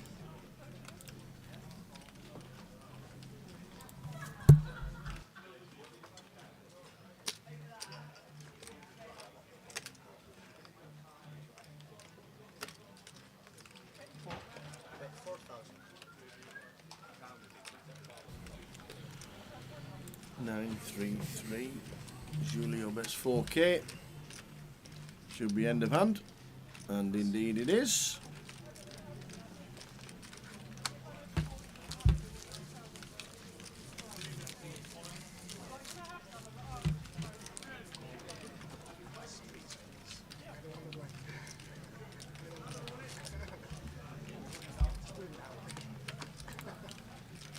Oh. Point. Get back in your seat, you get sent to detention. We're going over. Oh. And here we go. What is happening here? Cards on your back, please. And it's Malin that we saw get unlucky against Behow. He's got around 100k and he's Just the got boots. aces. Oh, what a cooler bill for Kings. Alex Montgomery with the Kings. A nice clean start. 7-5. No runners, so looking like another double on the bubble. Maz. No way! Oh, Maz. King on the river, Mazin Coccatelli. Alex Montgomery for his story on social. That's one to tell. King ball on the river is going to kill the bubble off. And Alex Montgomery is the beneficiary. Where's that king come from? Unbelievable. That was amazing. Just pings off the 2 outer on the river. We thought the bubble was going to continue, but there you have it. It's all right. Maz is safe. Don't worry about it, Maz. You lost the last one. Don't worry about it. He had 80k to. I wasn't expecting him to get in with aces versus kings, was I? Look, fancy getting in with aces. Look, fancy that. Why the river as well? Always the river. Wow. So Alex Montgomery taking out Mazin on the bubble. We are done for the day, guys. They are the chip counts. Shan Jiang was the man that won the 4-way all-in. Aces v Ace King v Ace King v Queens. Sinead bagging. Sergio down the bottom, but bagging up 46,000. Longmouth 57 and Biao Wang 64. Which means a total of 53 making it through tomorrow. There they are. Thanks for that, Mr. PK. 654. Craig Shepherd's been watching all day to see if he's still chip leader, and you've been pipped to the post. Just the casual 218 big blinds for Shan tomorrow. Who comes into a day two with 218 big blinds? How many? 218. He could turn up at 7. He could. He could go play Leicester. He could go and play Leicester. He could play Leicester, win it, come back, win this. 218 bigs for Shan, and even Richard Well was bottom of the pack. 13 bigs as a short stack. You don't see that very often in a field of this size. You do not. So we have 53 players remaining tomorrow. We start at 12:20. We're on stream. They're in the club at 12 o'clock. We'll be live all the way through till we get a champion. Nice to see Rob Boone down here as well, and Paul Nugent for making it. Swanee's there as well, so Swanee will be in Blackpool later on, probably on Monday, because he said he's going straight from Luton straight to Blackpool's GUKPT. Past Devon. Past Devon, that way, a little bit, and up and down. Go for a quick swimming down at Goodfistral Beach for an hour, a bit of surfing, and then straight up to Blackpool. But 53, down to a champions tomorrow at some point. We will be here at 12:20. It's going to be another great day. They are all in the money, full payout structure tomorrow. Thanks for watching. Been a good day. It's been a good day, yeah. It's gone pretty quick. We'll see some hands out, 3-way all in. Yeah, four-way all in. Aces, Ace King, Queens. What a life for the Aces. Unbelievable. But we are back tomorrow. Thanks for watching, everybody. Another great day streaming. 888 Poker TV on Twitch tomorrow from 12:20 for the final day here in Luton. Ta-ta. Good night.